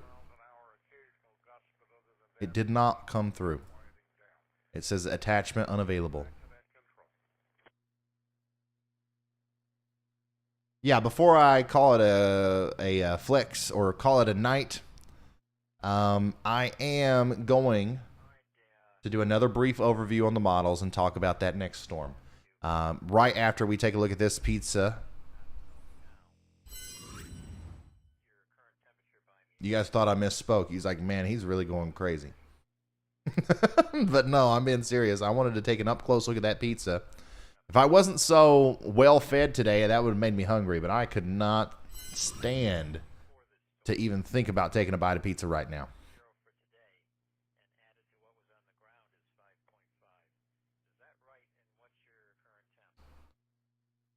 That is correct, Roger. Exactly as you said it. My current temp just jumped up 1 degree. It was 13. It's now 14 degrees. There's another video from Courtney in Kennebunkport in Maine. I think it's finally your turn too.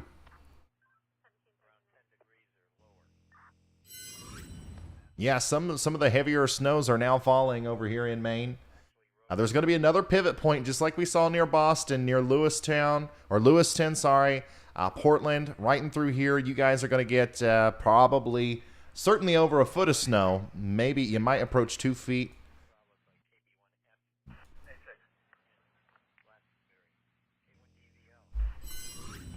This dump truck's over 10,000 pounds. Garvey's not going to be able to handle it. They advised we're going to need a heavy duty for this.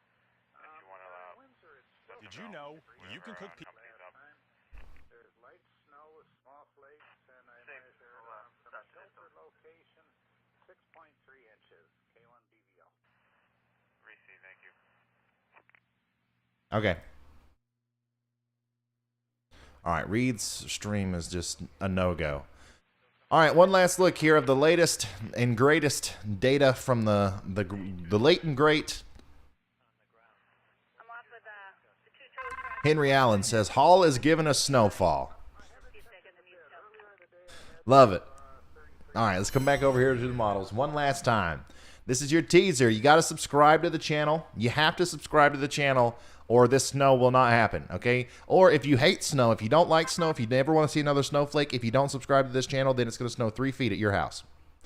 But anyways, here we go. All right, this is what we're looking at. A big trough, a big, powerful triple phasing system comes together in Texas, just to the east of the Colorado and New Mexico area there. Huge low pressure system forms here near the triple point or the tri-state area between Arkansas, Oklahoma, and Texas. What do you call that? Arlatex. And this is going to bring down a bunch of cold air. We're going to see snow in Texas, Oklahoma, Kansas, Missouri, Illinois, Indiana, Michigan, Ohio, Wisconsin, and Iowa. Where's our Des Moines guy at? This is your chance, okay? Additionally, all the pink and the yellow, that's sleet and freezing rain. We could see a full-on ice storm somewhere between Dallas, Little Rock, and Louisville, Kentucky as this thing progresses off to the north and east. At this time, around 4 p.m. on Thursday, GFS shows that this is producing a full-on major snowstorm for St. Louis, for Chicago, for Fort Wayne or Fort Bend. Which fort is it over there in Indiana? South Bend. South Bend, not quite Fort Wayne, but South Bend in Indiana. Y'all are getting buried with snow, according to this run of the GFS. And then, of course, into northwest Ohio as well, and southern Michigan. Big ice storm slices through the middle of that. Let's go ahead and show you the snow totals. This is not what we're going to see. This is not a forecast, okay? Don't go around saying, hey, Ryan Hall said we're supposed to get a big old snowstorm next week. No, I haven't said that yet. This is raw model data. All right, tune in tomorrow, and I'll say it, or I won't say it. You'll see. But this is what it's showing, okay? That's a good 1 to 2 feet, okay? If you're in the pink, you're getting a foot of snow, according to this model, essentially. And if you are in the lighter pinks all the way into the light blues, that's getting close to 2 feet of snow. Bullseye is going to be right there, but where Michigan, Indiana, and Ohio meet. The bad part is we're going to have a crippling ice storm as well. This is the kind of ice that could cause widespread power outages. So obviously that's something that we have to watch very closely as we go into the future. On top of that, that's not all, guys. On top of that, on the southern side of this thing, there's going to be a little nose of increased convective available potential energy that sneaks its way up into the deep south. somewhere in Louisiana, maybe around New Orleans or southern Mississippi or even into southern Alabama, we're going to have a marginal tornado threat more than likely with a real big severe weather threat with damaging winds. All at the same time. We're going to have tornadoes, ice storm, big snowstorm. It's going to be another busy week next week, guys. So please, for the love of goodness, come on now. Subscribe to the channel. For the love of goodness. Where do I come up with these things that I say? I just talk. It comes out, and I hope it sounds right. I hope it makes sense.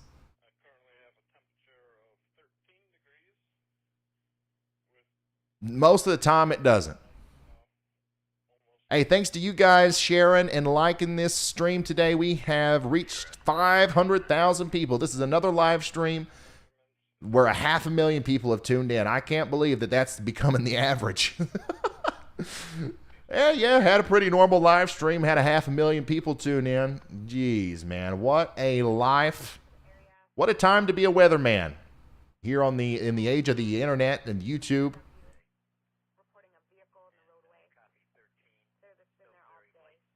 It's fun. I'm having a blast. And once again, I'm going to be here. I'm going to be right here as long as you guys continue to show up.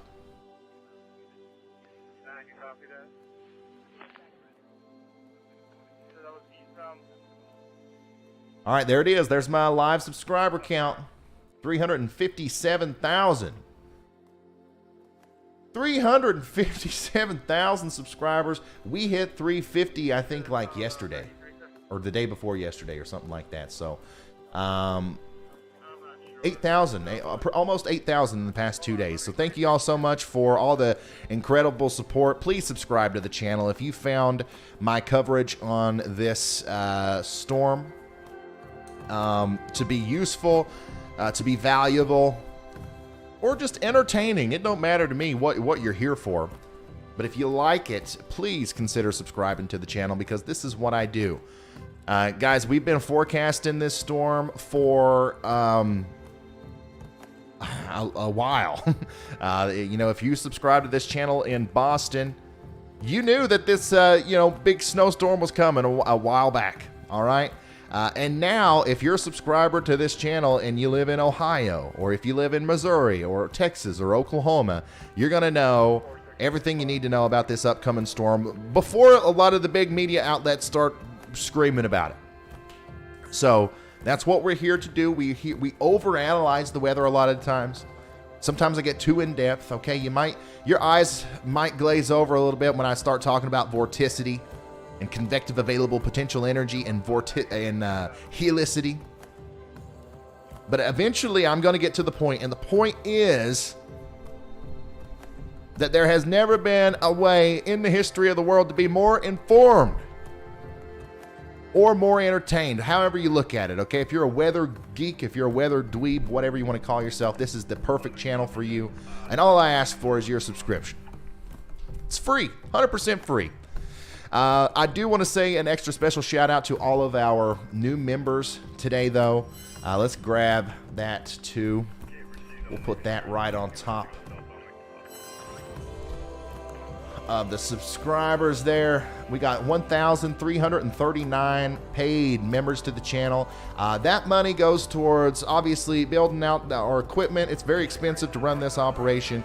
It goes towards paying our storm chasers. That's also getting pretty expensive.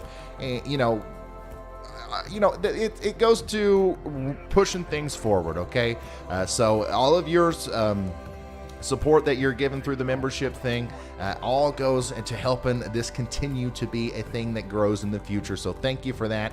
I couldn't do this. If there wasn't 1,300 of you guys, I could not dedicate just 12 hours a day of my day almost every day during these big weather events to this. Okay, so thank you so much.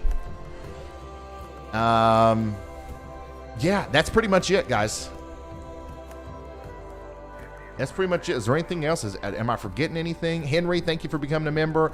Our moderators, we got to say a huge shout out to Half-Life. We got to say a shout out to Brandy, Tyler, Carly, okay? All of them. Every single one of them. They do a great job. there aren't many streams on the internet that, you know, have as many people as we have watching. So, you know, it takes a good group of moderators to keep that under control. So, and a lot of those guys have been here since we only had like a couple hundred people watching. So, great guys. We love them. They do a good job. Huge shout out to my wife for keeping me fed today and reminding me to eat. I wouldn't have done it if it wasn't for her. Hey, Bill, thanks for coming to Slight Risk member. Henry, thank you. Connor, thanks for the super chat. Marge, thank you. All right. I'm going to shut up and I'm going to go to sleep. Not really. I'll probably be up for a little while. Keep sending me your snow reports and your videos and pictures on Twitter and Facebook, okay? Goodbye.